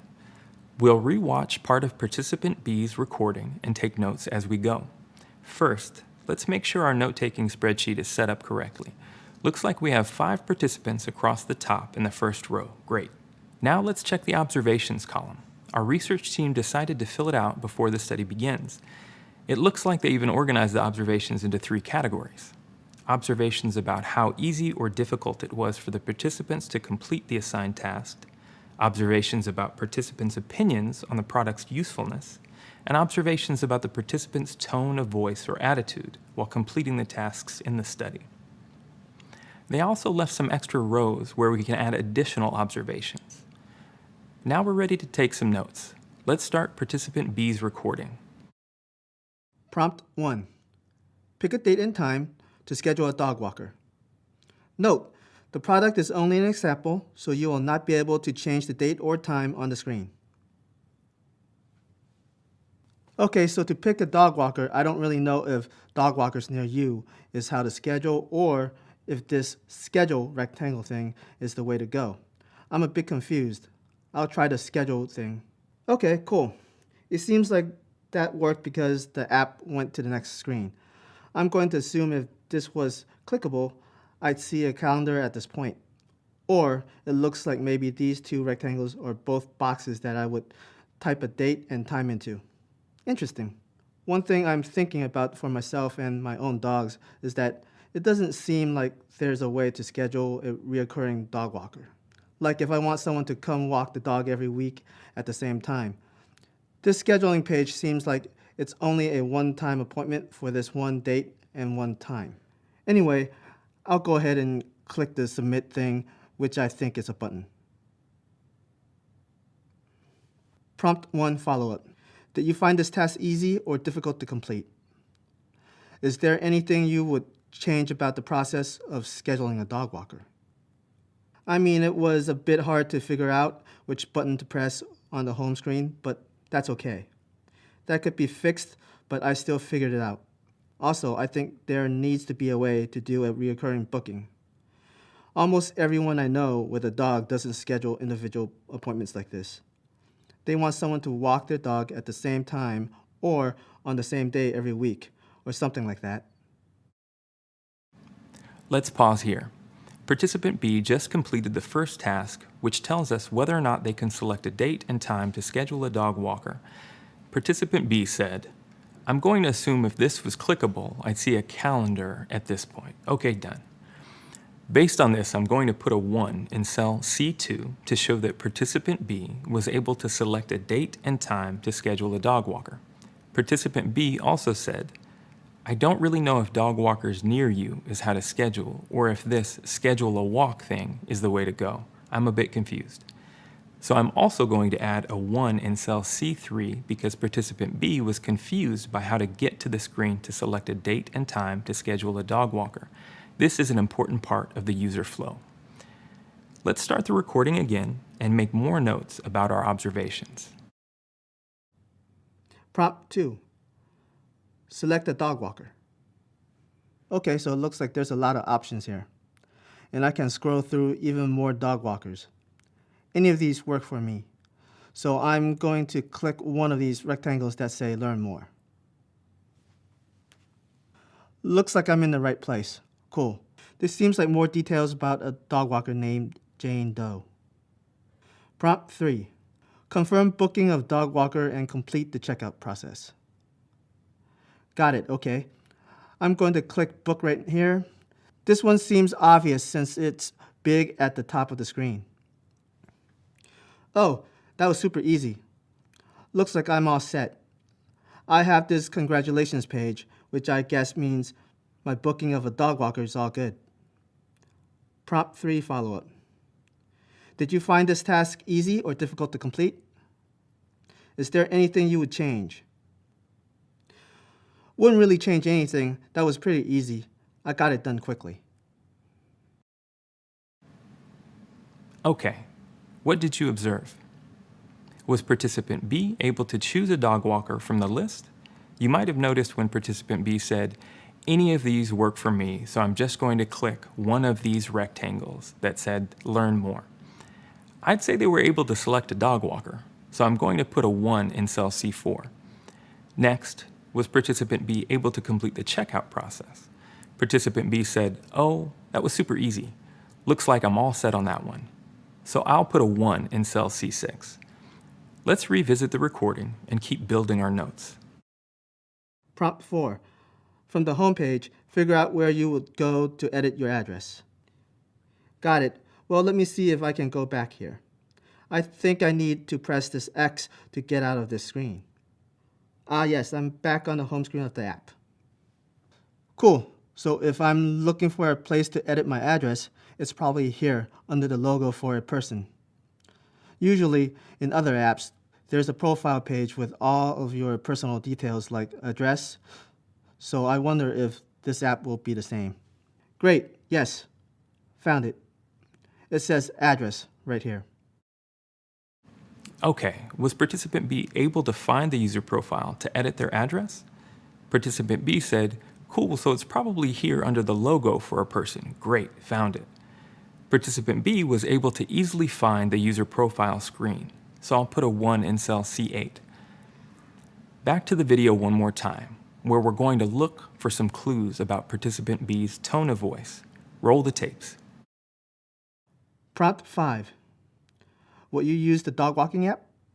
I don't know if that's useful, especially since you can't book a recurring time. Like, I don't really know if I would just book a dog walker one date at a time. Seems like a lot of effort. To be honest, I don't think I'd really use it the way it's currently set up, but thanks for letting me try it out. What did you notice about how participant B answered this question? One thing they said was, I don't know if it's that useful, especially since you can't book a recurring time. So I'll add a 1 in cell C11. There's one important part of the spreadsheet that we need to fill in. What did you notice about participant B's tone of voice and attitude? Which cell do we want to add a 1 to in this section? I observed that participant B sounded indifferent, so I'm going to put a 1 in cell C13. Hopefully you're getting a feel for how to take notes in a spreadsheet. You're off to a great start. After the study's completed and you've added all of your notes to the spreadsheet, it will be easy to identify the most common participant behaviors and the tasks participants found easy or difficult. And there you have it. You know how to use spreadsheet note-taking during a usability study. Now it's your turn to practice this skill during your next activity. Good luck.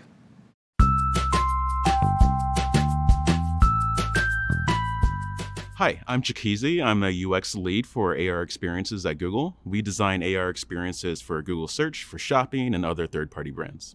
My favorite part about the job that I have right now is that I get to, one, work with amazing people, super talented. A lot of them have a ton of experience, not only in the gaming industry and also filming. So there's so many different diverse backgrounds that bring these experiences together, and it's really a joy to work with them. 2 years ago, I started, along with another person at Google, a program called Champions Initiative. What it really was is bringing design workshops to HBCUs, historically Black colleges and universities. It was really going after the problem that the entire tech industry has of the lack of diversity. So we're really focused and motivated by bringing design education to people that look like me. It's really important to have diverse voices and design. When we think about what the purpose of design is, it's really to solve problems and to drive a business forward. A business can't thrive and succeed if it's only going after one demographic or if it doesn't understand the problems of everybody that could be using their product. When we think about what businesses and what teams have been successful, it's the ability to separate themselves and to think about different problems that they might not have experienced in their own life or things that are new to them. There's just so many different applications that diversity brings to the team. And that's just in terms of the product that you're making. And when we're talking about the team, I've been on so many different teams, not only at Google, but also outside of Google. And the teams that are most diverse are generally the most fun. Let's check in on the progress you're making. So far, we've gone through the first 2 steps in a UX research study: plan the study and conduct the research. To conduct the research, we started with the basics. We covered what a usability study is and the differences between a moderated and unmoderated usability study. Next, you learned how to moderate a usability study. You even watched an example of an unmoderated usability study with 5 participants. You also gained an understanding of the biases that might come into play during a usability study and how to reduce that bias. Finally, you discovered how to take notes while observing participants in a usability study. Now it's time to move to step 3 of a UX research study: analyze and synthesize the results. See you there. Welcome back. We're making our way through the 4 steps in a UX research study.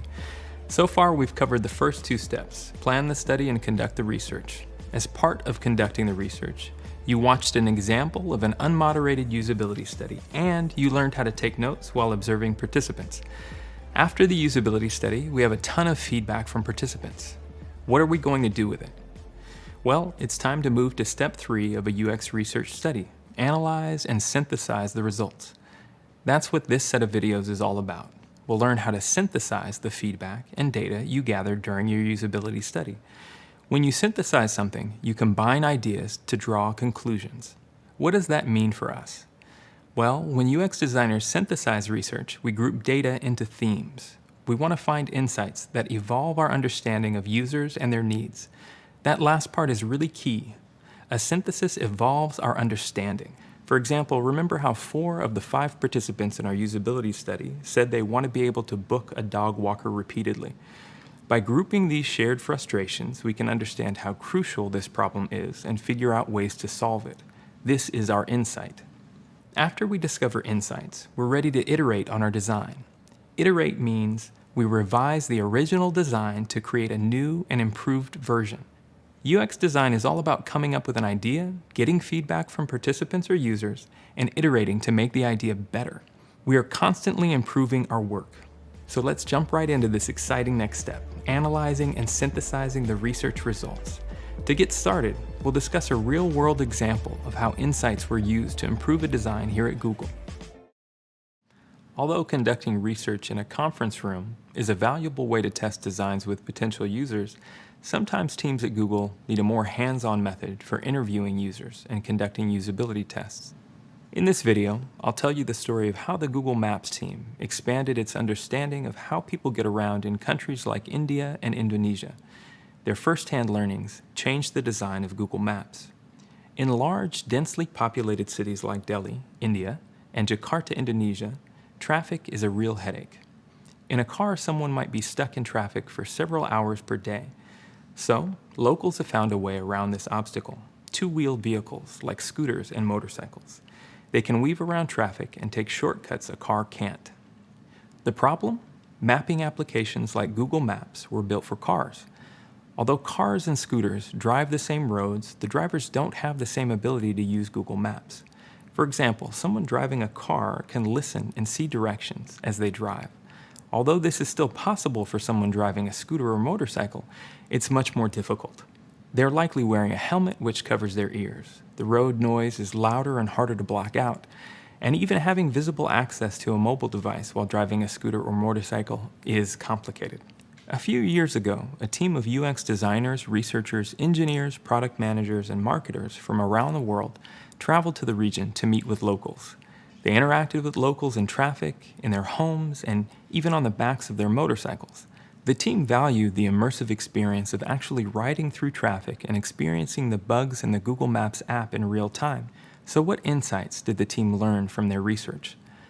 First, the team discovered that it is difficult to follow a map while driving a motorcycle. so many drivers memorize their routes beforehand. This insight was valuable in the design stage. It helped UX designers make the trip instructions more glanceable and memorable. Researchers also realized that pointing out landmarks during the trip is especially important for drivers of two-wheeled vehicles. The team took this insight and added more landmark references to the directions in Google Maps. Another research insight the team applied to the app was the addition of more language options. India alone has 22 official languages and thousands of local dialects. Indonesians speak hundreds of languages as well. Giving drivers more language options means they're more likely to understand the map's directions. Finally, another way that researchers applied their insights to the app experience was by customizing the directions themselves. Before, drivers of two-wheeled vehicles would be frustrated when they were expected to drive roads that were inaccessible to them because the terrain was too rough or the speeds weren't safe. In addition, driving a two-wheeled vehicle lets you take shortcuts through narrow alleys and roads that a car can't travel through. Now, users can switch Google Maps to two-wheeler mode, which changes the route that Google Maps recommends. This benefits users because it reduces time spent in traffic and provides them a more accurate estimated arrival time. Traditional research like asking riders to test a new app feature, collecting feedback, and compiling data is always a useful process in the UX world. However, field research or first-hand observation of people in their natural environment is incredibly valuable too. It allows researchers to collect audio, video, and in-person experiences. These personal experiences help the UX team truly empathize with its users and understand exactly what each person needs. Pretty great, right? Not every app or feature update requires this kind of hands-on research, but recognizing when your team would benefit from an authentic experience is a great skill to hone while you're building your knowledge of the research and design process. Pretty soon, you'll be taking on all the research and insights you've collected and iterating on your own designs. When you do, keep the story of the Google Maps team in mind. It might just inspire you to empathize with your users in a new way. Okay, you've carefully planned your UX research study and conducted the research with participants. You're ready to turn your observations from the research into actionable insights. In this video, you'll learn what this process looks like in practice. First, let's review what an insight is in the field of UX design. You might remember that an insight is an observation about people that helps you understand the user or their needs from a new perspective. Insights can help us figure out how different pieces of data relate to each other. Insights also help explain what data means and what to do with it. So how can we come up with a list of insights? I'm glad you asked. In just 4 steps, we can turn the observations from our research into actionable insights. First, we need to gather all of the data from our usability study in one place. We might have collected data in various formats, such as stacks of sticky notes, a spreadsheet, audio notes, or even a notebook with our scribbles. You also need to gather together the notes from everyone who observed the usability study. Great. Step 2, organize the data. This is where we take the data gathered in step 1 and arrange it. If you wrote your observations on sticky notes, you might use a method called affinity diagramming to organize your data. You'll learn more about this later. If you used spreadsheet note-taking to record your observations, you've already started organizing the data without even realizing it. Step 3, find themes in the data.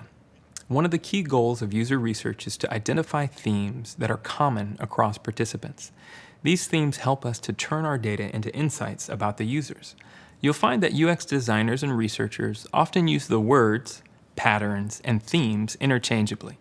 Technically, they're a little different, but for the sake of simplicity, we're just going to use the word theme. Finally, come up with insights for each theme. We want to write an insight that tells the design team how to improve the product based on a theme. Depending on the amount of data you've collected, you should be able to come up with a handful of themes and insights. And that's it. You're starting to get the hang of how to turn observations from your usability study into insights. You're well on your way toward what we call synthesis, which is combining ideas to draw conclusions. In the following videos and activities, we'll go into each of these steps in more detail. In the next video, we'll dig into the first 2 steps, gather the data in one place and organize the data. Let's dig into the first 2 steps to turn observations into insights. As a reminder, the first step is to gather all of the data from our research in one place. Let's say you and your teammates took all of your notes during the usability study on sticky notes. You now need to gather everyone's sticky notes in one place. Then it's time to organize the data so that it's easier to interpret or understand. One method you can use to organize data is called affinity diagramming, which is what we'll discuss in this video. Let's jump right in. An affinity is a feeling of like-mindedness or compatibility towards something or someone. Have you ever run into someone from your hometown while traveling? You likely felt an affinity towards them. You had something important in common that made you feel closer to each other. An affinity diagram is a method of synthesizing that organizes data into groups with common themes or relationships. Affinity diagramming is a quick and easy way to gather observations during a usability study and synthesize data. To make an affinity diagram, you need all of the observations from participants to be on sticky notes. So if you used spreadsheet note-taking or took notes on a single piece of paper, you need to transfer all of the observations from participants onto sticky notes. You can skip this step if you took notes during the usability study on sticky notes in the first place. Each participant observation should be on its own sticky note. After all the interviews, you'll have a whole stack of sticky notes, each with one observation. Now it's time to organize. For people who love organizing, this activity can be really fun. As you review the sticky notes, start to make 4 or 5 clusters. You can place these clusters on a wall, window, or whiteboard. Your job is to bundle together sticky notes that have related ideas or themes. In order to do this, compare sticky notes one by one and ask yourself, is the observation on this sticky note similar to any of the other observations I've reviewed so far, or is this observation different? Imagine you're organizing the books on your bookshelf by topic. Start by grabbing 3 books on the shelf. Next, look at each one to see what genre it is. Let's say you picked 2 mystery books and a romance novel. You now have 2 clusters, mystery books and romance novels. When you grab the next book, a cookbook, you'll decide if it goes into one of the clusters you already have, or if you need to start a new cluster. Let's go back to our example usability study. You might pick up a sticky note that says, issues selecting a dog walker from the list. Another sticky note might say, can't find the button to select a dog walker. Even though these are different observations, they are related because they're both about selecting a dog walker from the list of available options. In other words, the participants got confused in the same place. So you should cluster those notes together. You'll continue this process until you have gone through all of your sticky notes. As you wrap up, take a step back and look through the clusters again. Perhaps you'll want to move a few sticky notes from one cluster to another. Keep in mind that there will always be a few sticky notes left over at the end that don't relate to other ideas. You can put them aside if they don't relate to any clusters. So what makes affinity diagramming useful for synthesizing data? By putting sticky notes in clusters, you can easily spot themes across all of the observations from your usability study. It's also easy to shift ideas around between themes because you can peel and stick the notes in different locations. One more note about affinity diagramming. Although it's highly visual in nature, affinity diagramming can be adapted for participants who are visually impaired. For instance, during an affinity diagramming session, a participant with a visual impairment could dictate what to write on each sticky note. After stickies are grouped together, someone could read each sticky note out loud and ask participants to suggest groupings. This way, you keep all participants involved. We just learned a lot about affinity diagramming. Hopefully now you're feeling a little more confident about how to gather all of the data from your research in one place and organize that data so it's easy to understand. You also got a sneak peek into the next step, find themes. Coming up, we'll talk more about how to find themes in the data. Let's keep going. Welcome back. You've now learned how to gather all of the data from your research in one place and organize that data so it's easy to understand. Now it's time to find themes in that data. To do this, we'll ask ourselves 2 key questions.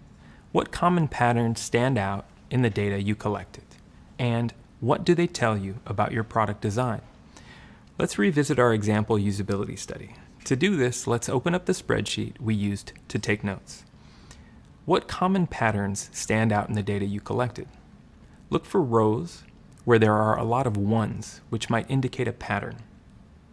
you'll notice that some of the rows have 4 or 5 ones, so a majority of the participants responded similarly.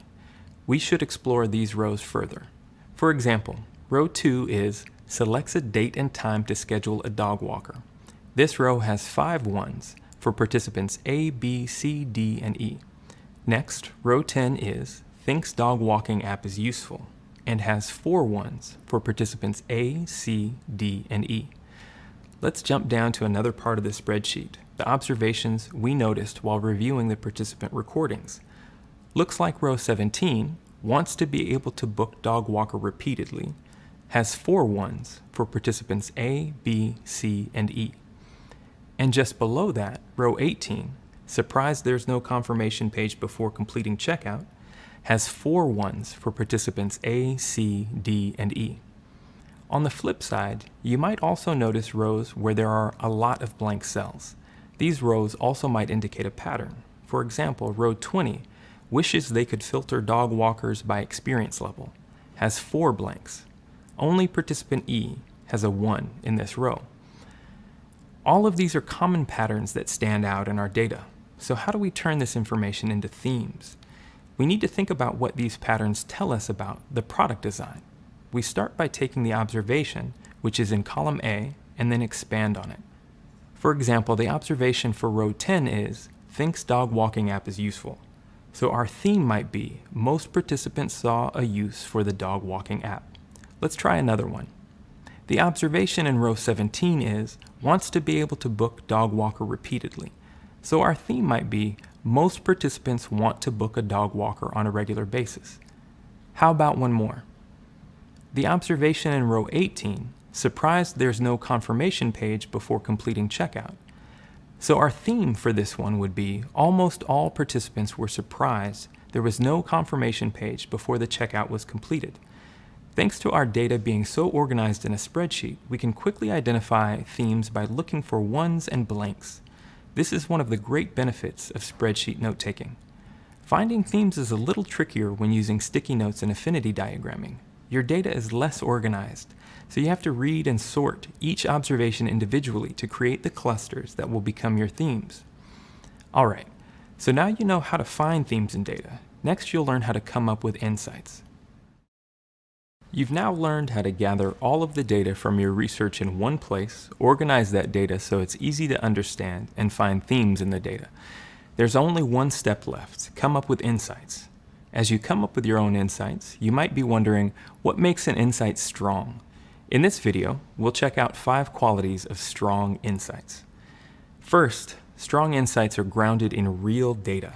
Insights need to be based solely on what you observed during the research study, not what you felt at the time. And each insight should be supported by multiple pieces of data. Insights are strongest when they apply to multiple study participants, instead of just one. It's okay to have outliers, of course. Not everyone will agree, but the more of your participants that feel the same way, the stronger your insight is. In our example usability study, 4 of the 5 participants want to be able to book a dog walker repeatedly. So we would write an insight based on the theme, most participants want to book a dog walker on a regular basis. Our insight might be, users want to book a dog walker on a scheduled basis instead of making a one-time reservation. Second, strong insights need to answer the research questions you listed in your research plan. You want to tie your insight to the research questions to help people understand why the insight matters. In our example usability study, the research questions were, how long does it take a user to find and book a dog walker in the app? And what can we learn from the user flow or the steps that users take to book a dog walker? So we'll need to come up with insights that answer either or both of these questions. Third, strong insights should be easy to understand. Keep in mind that your stakeholders might not have been involved in the planning of your study, but you still want them to understand your insights. Use simple language that doesn't require detailed knowledge of the study. If you randomly shared your insight with a friend, they should understand what you mean. For example, an insight for our usability might be, when users have to select a date, they prefer to see a calendar. This insight tells the team that users find it easier to pick a date in a calendar format instead of a list.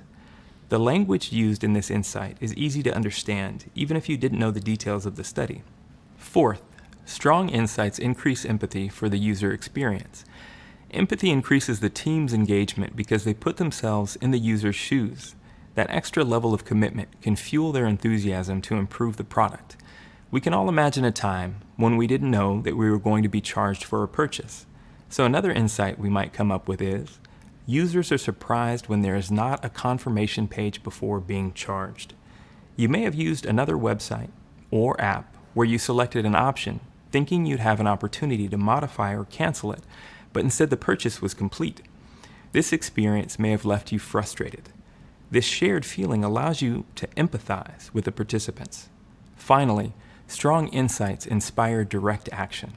For example, an insight that states the dog walker app is useful does not suggest an action, but an insight that states users want to book a dog walker on a scheduled basis instead of making a one-time reservation tells the team that this part of the user experience needs to be adjusted. Remember, UX research is all about identifying problems, finding solutions, and testing those solutions. The most valuable insights include suggestions for putting a solution into action. Great, now you know all about research insights and how to come up with strong ones. Keep the tips we discussed in mind when you create insights, no matter what point in the design process you might be in. And that's it. You now know how to turn observations from your usability study into insights. Great job.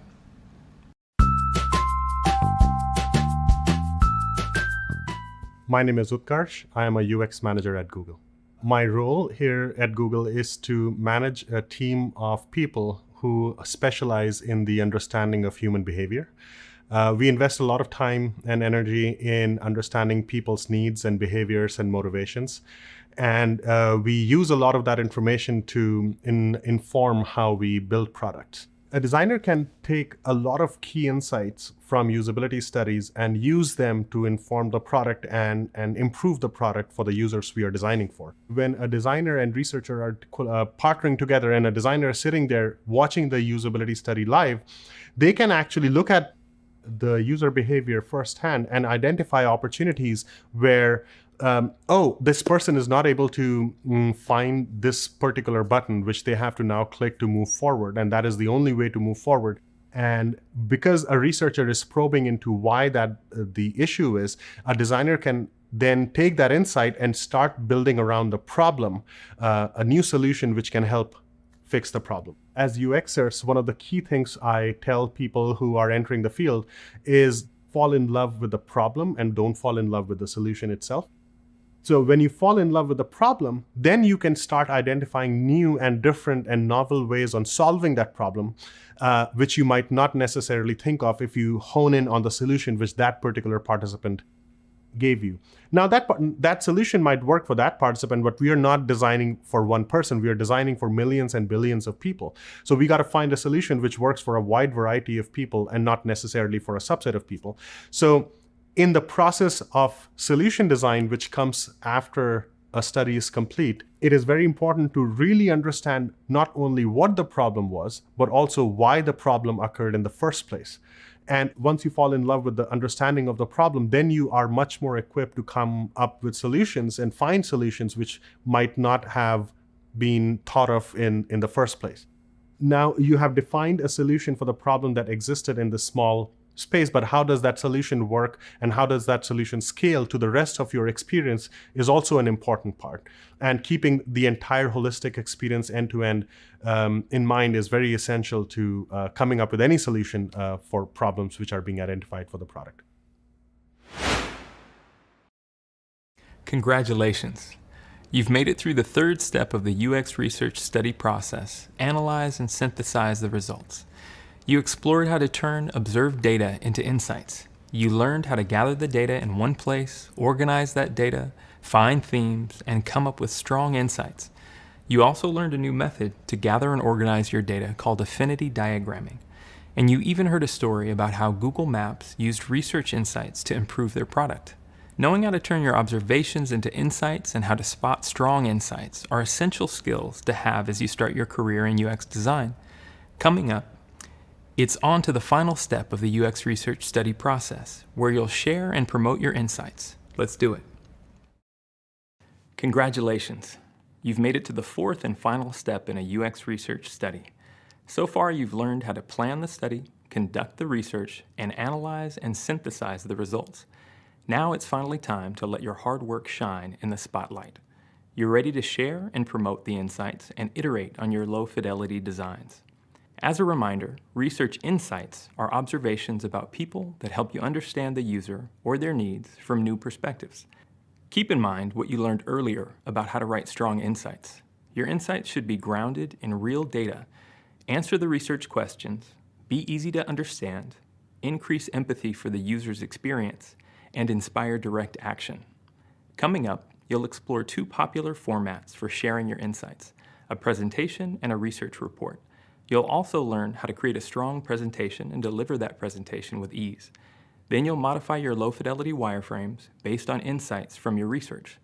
So let's get going with the final step in a UX research study, sharing and promoting the insights. We're in the final step in a UX research study, where you get to share and promote the insights from your research. You might be wondering, how do I share my research insights with stakeholders? That's exactly what we'll cover in this video, which is about two different formats you can use to share your insights. So let's get to it. One of the most common formats that UX researchers and designers use to share their work is presentations. A presentation is a group of slides where each slide has new information. Presentations provide your stakeholders with a high-level overview of the project. For example, your presentation might only share the top 3 to 5 insights from your usability study to keep stakeholders engaged. Presentations can be used to share your insights with a big group of people, and that group of people might include stakeholders who are not in the field of UX. Presentations can be made pretty quickly using tools like Google Slides, Microsoft PowerPoint, or Apple's Keynote. Keep in mind, people might use the term deck instead of presentation, but the two words mean the same thing. Here's an example of how a UX research presentation might be built. The presentation consists of 15 to 20 slides broken up into 4 sections: study details, themes, insights, and recommendations, and an appendix. Another format you can use to share your research insights is a research report. A research report is a document with fewer visuals containing the same information as the presentation. A research report can be made using tools like Google Docs, Microsoft Word, or Apple's Pages. Research reports will often place the summary of the research insights and recommendations before the detailed insights. This allows stakeholders to quickly read the actionable information. And there you have it. You now know two common formats to share your research insights: presentations and research reports. I bet you're excited to create your own. Next up, we'll go through how to create a strong presentation. Welcome back. We just discussed two popular formats to share your research insights: presentations and research reports. Now we're going to dig into one of those formats, presentations, and learn how to present insights in an engaging way. Let's start by opening up the presentation template. On the first slide, I'm going to update the title, date, and team. I'll title the presentation Dog Walking App Usability Study. The title can be simple and straightforward. I'll also add the date of the presentation. In this case, it's December 2020, and I'll fill in the names of all of my team members who worked on the usability study with me. Now I'll move to the next slide, which is the table of contents. This is an easy one. This slide already has the right names for sections of the presentation, so there's no need for me to make any updates. Up next, we've made it to the study details section. Notice that each section in the presentation has a title slide like this that has a different color background, limited text, and large font. I'm going to open up my research plan so I can refer back to it as I fill out the details in this section.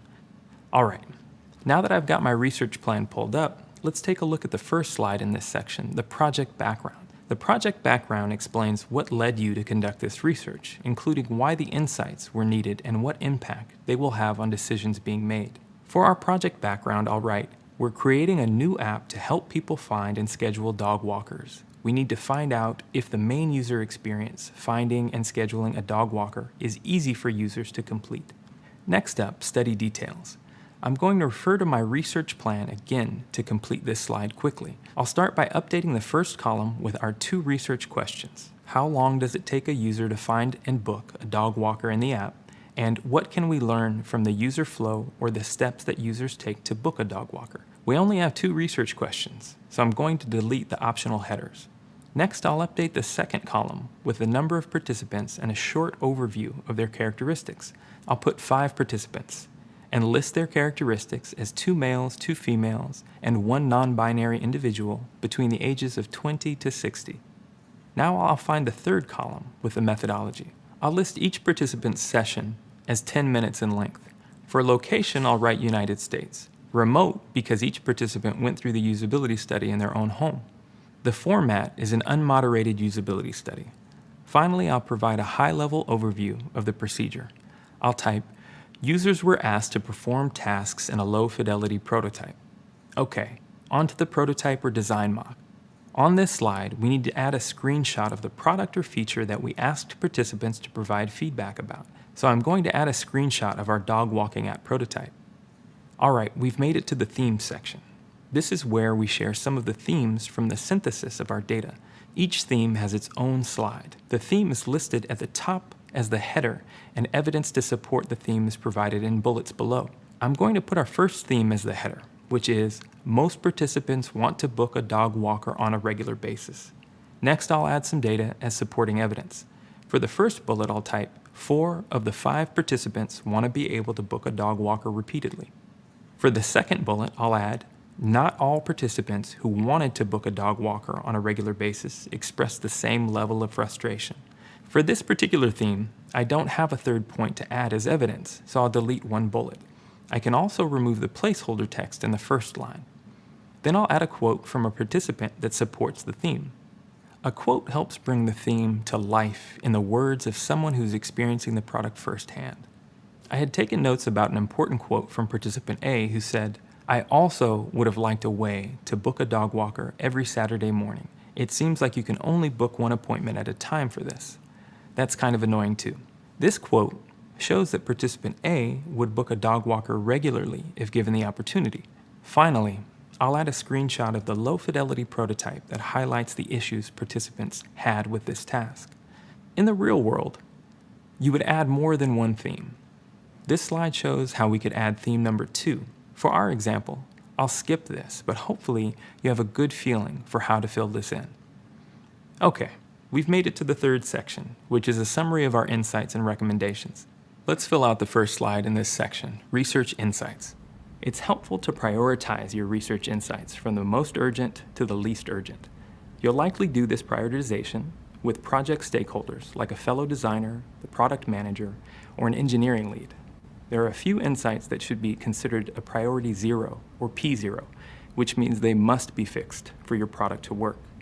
For example, were there any parts of the design that prevented the user from completing the main user flow? Imagine if users weren't able to book a dog walker in our dog walking app.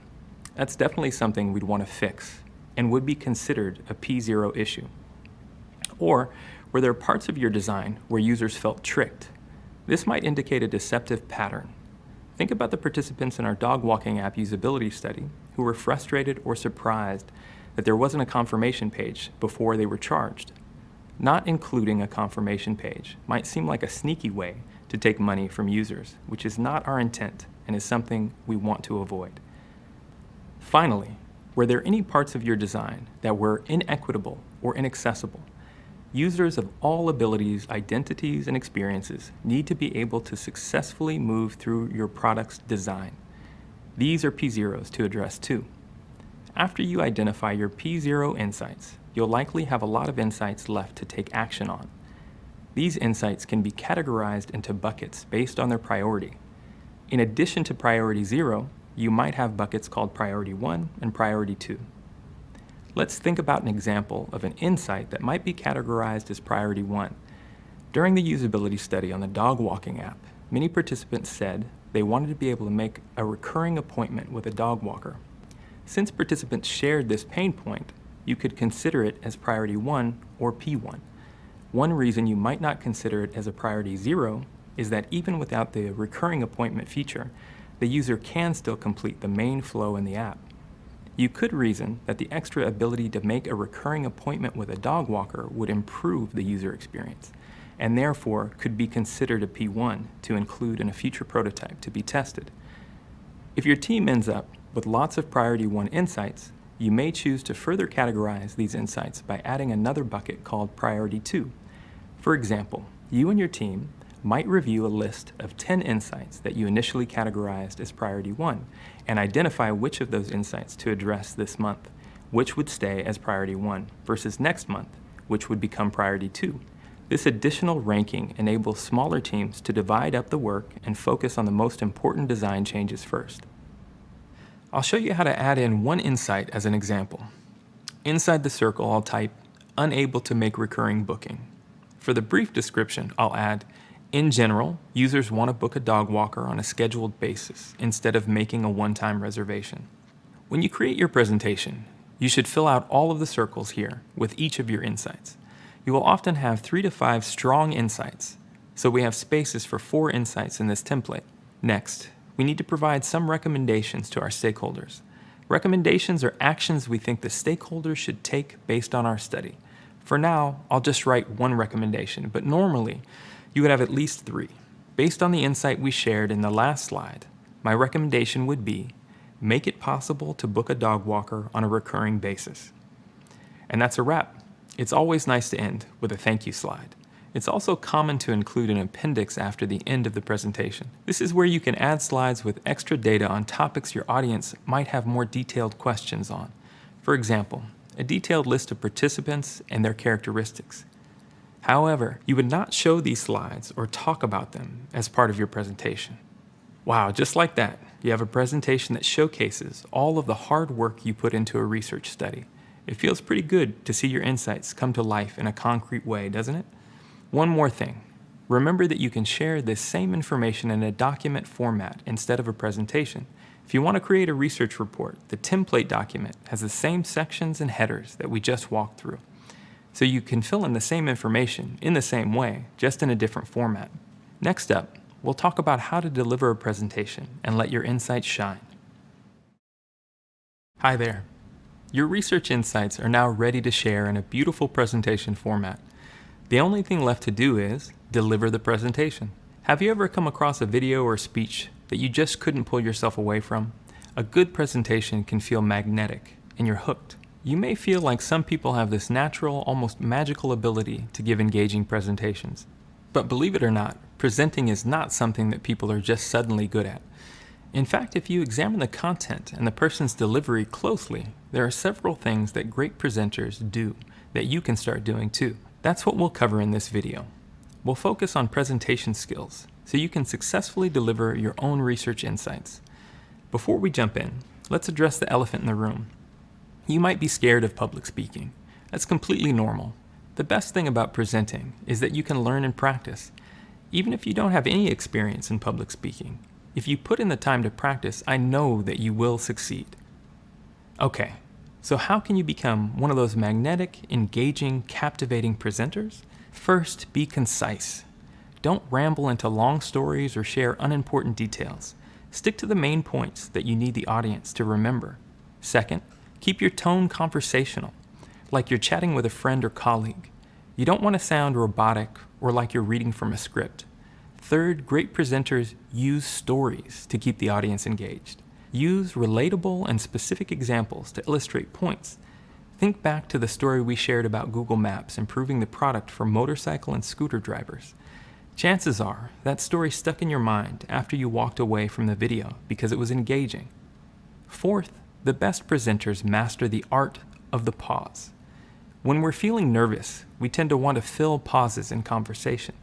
You can probably think of a time when you've experienced awkward silence, but allowing natural pauses in conversation actually displays confidence. Give it a try next time you're having a conversation with a friend.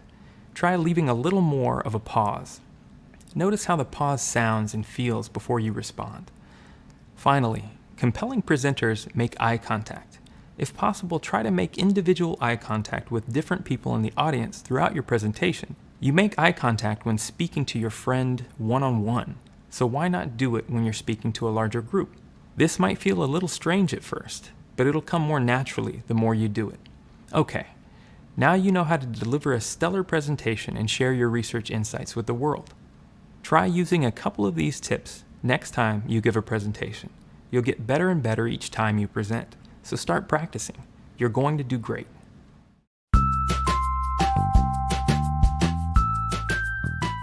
Hey, I'm Heather, and I'm a UX research manager at Google. We really want to make sure that whatever research we have that we're doing actually can answer some questions that the engineers, the designers, the product managers have. For example, they want to know, is this product something that users are going to benefit from? Those are some of the questions we like to ask. When we do research, we can identify whether a product is something that people are going to use or going to want to use, are going to find useful, and also like to use, or whether maybe it's something that they won't end up using at all. When we acquire insights, we get a lot of good information and identify what are the important takeaways. When we identify what the goals are and what we want to learn, and then hopefully we've learned that through doing the research, we could just put a report together and, put it in a nice document, make it easy to read, have all the highlights at the top. We find that, ultimately people can read a document, but it does not come to life. And when we can actually tell the story of the research and what we were looking for and what we found, and even little vignettes of some of the things that we found by talking to people and learning about their lives and their experiences, we can bring that to life. And then we can share that with the product managers, the engineers, and designers, and it will have a lot more impact. Those insights become alive. So therefore, a presentation is so important. In giving a presentation, there are a lot of things to think about. What do you want people to walk away with? What information do you want them to know? For example, what are the 3 takeaways that you want them to understand about the product or whatever you're researching? I would ensure that those items are listed at the front, they're spoken about in the front, and they're also repeated at the end.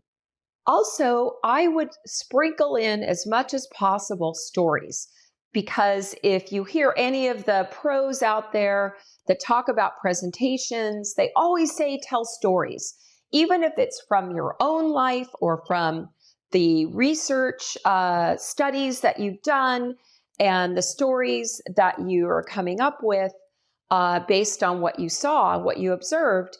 Tell those stories. That will bring the information, the data to life. I think the third thing, maybe not as a hard science, but more of a soft science, I always recommend, bring your own personality.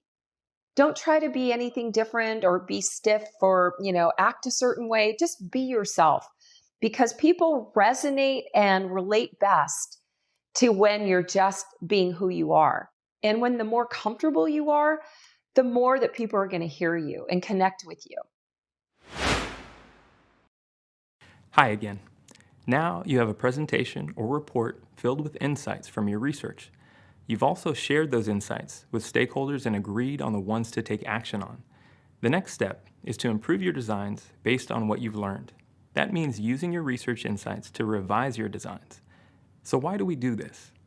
Conducting research, like a usability study, helps us identify the pain points that participants experience with different prototypes. Each time we learn about a pain point, there's an opportunity to update the design and make the experience better for users. That way, the issues can be fixed before the final product launches. Participants might have identified a lot of pain points during the usability study. As you might remember, to make the analysis easier, we found themes in the data and turned those themes into insights. So how do you know which insights to use to update your design? It's helpful to prioritize your research insights from the most urgent to the least urgent. You'll likely do this prioritization with project stakeholders like a fellow designer, the product manager, or an engineering lead. There are a few insights that should be considered a priority 0 or P0, which means they must be fixed for your product to work. For example, were there any parts of the design that prevented the user from completing the main user flow? Or were there parts of your design where users felt tricked? This might indicate a deceptive pattern. Finally, were there any parts of your design that were inequitable or inaccessible? Users of all abilities, identities, and experiences need to be able to successfully move through your product's design. These are P0s to address too. After you identify your P0 insights, you'll likely have a lot of insights left to take action on. These insights can be categorized into buckets based on their priority. In addition to priority 0, you might have buckets called priority 1 and priority 2. This additional ranking enables smaller teams to divide up the work and focus on the most important design changes first. All right, so you've prioritized the pain points that were highlighted by participants during your research. You might still have questions. Keep in mind that the findings from our small usability study were limited, since we were only able to get perspectives from 5 participants. In the real world, many UX researchers want to have 5 to 8 participants. As you learned in an earlier reading, the reason studies are often capped at 8 participants is that research shows there's often diminishing return on investment if additional participants are added to the study. Your ability to do more research will depend on your team, your company, your project timeline, and your project budget. Like we've discussed before, UX design is a really iterative process. Very often, prioritizing and advocating for user needs becomes the responsibility of the UX researcher and designer. This is especially important when it comes to better understanding the needs of groups that have been historically underrepresented in user studies. We'll create prototypes, learn from research, and iterate on our designs many times, and it's important that we make the efforts to reach out to user groups whose experiences and needs are often not considered in design. This entire process of researching, synthesizing, and then iterating based on that research is a loop, not a line. That means the cycle is often repeated many times. For the purposes of this course, we've been taking you through a more linear process, but in reality, the design process rarely plays out like that. Next up, let's get back to our project in Figma. We'll modify our low-fidelity designs based on insights from a usability study. See you there. We just discussed how you'd prioritize the insights from a usability study, which determines how to iterate on your low-fidelity designs. Now it's time to actually make changes to your designs in Figma based on those insights. First, let me clarify something that's a little tricky. We're going to make changes to our wireframes at this stage, not our low-fidelity prototype. Why? Well, think of an author writing a book. The writer doesn't update the binding of the book each time they edit a few words. Instead, the writer edits the words on the page, and once all the edits are complete, the pages are renumbered and bound into a book. It's similar for designers. Wireframes are turned into a low-fidelity prototype through connections. In the same way, pages are turned into a book through binding. All right, so let's jump into Figma and make changes to our wireframes. While you were away, I had a few discussions with stakeholders about our research insights, and we aligned on 3 changes to make to the Dog Walker app wireframes. As a reminder, here are the low-fidelity designs for our Dog Walker app before the usability study. There are 3 insights from our research that we'll focus on as I iterate on the wireframes. First, I'll make it possible to book a dog walker on a recurring basis. Then I'll make it easier to pick a date when scheduling a dog walker. And third, I'll add a confirmation page before the Book a Dog Walker page. Let's start with insight number 1. Make it possible to schedule a dog walker on a recurring basis. Almost every participant in the study said that they wanted the option to book a dog walker on a scheduled or recurring basis. To make it possible for users to do this, I've added a checkbox below the date and time boxes labeled Recurring Booking. If the user checks the box, their booking will repeat on the same day and at the same time every week. Next, let's examine the second insight we want to address from our research. Participants in the usability study said they'd like an easier way to choose dates when scheduling a dog walker. In the first iteration of the wireframe, which I've pulled up here on the left, users needed to specify the exact day and time in an open text box. For example, they would have to type in May 2nd. Based on the participant feedback, we decided to iterate on the design and include a list of dates and times users can scroll through. We also added the ability for users to indicate how long they want the walk to be. You can check out this new iteration on the right side of the screen. Finally, let's think about the third insight that will inform how we iterate on our designs. We learned from users that they wanted a confirmation page before booking the dog walker. To fix this, I need to add a new confirmation page to our wireframes. This will be an additional screen that doesn't currently exist. Notice that I went ahead and created a new screen for our wireframes called Confirm Booking. This page is displayed before users complete the checkout process. Now users will have an additional page before booking, just like our study participants requested. Wonderful. We've now iterated on our wireframes based on insights that were uncovered during our usability study. If I needed to conduct more research or have a prototype to show stakeholders, my next step would be to reconnect the wires to turn the designs back into a low-fidelity prototype. You did it. You've made it through all 4 steps of the UX research study process. Plan the study, where you learned about the 7 elements of a research plan. Conduct the research, where you dug into usability studies. Synthesize the results, where you turned observations from your research into actionable insights. And share the research insights, where you learned how to create a presentation and deliver that presentation like a star. You also learned how to update your wireframes based on research insights. You should feel accomplished and proud of the progress you've made so far. We've covered a lot of ground, and you're almost done with the course. Now to finish strong. All right, that's it. You've reached the end of this course. Take a moment to celebrate this milestone. You should be proud. Let's recap everything we've explored together. In this course, you learned how to plan a research study and conduct research with a usability study. You even wrote and ran your own usability study for the first time. Next, you analyzed and synthesized your research results and turned them into actionable insights. Then you shared and promoted your research insights in a presentation. Finally, you learned how to modify your designs based on research insights. At this point, you have low-fidelity designs that outline the function and structure of your app. In the next course, it's time to add color, cool fonts, fun icons, and even animations to your work. Your designs will start to look and feel like a real app. To get your designs across the finish line, you'll be guided by a new instructor, Kunal. Kunal has a unique background in architecture and is now an interaction designer here at Google. I'm confident you'll have a great time learning about high-fidelity designs with him. Before you go, let me just say one more time, fantastic job. Thanks so much for taking this course. I hope you had as much fun as I did. When you're ready, you can go ahead and start the next course. Kunal will be there to lead the way.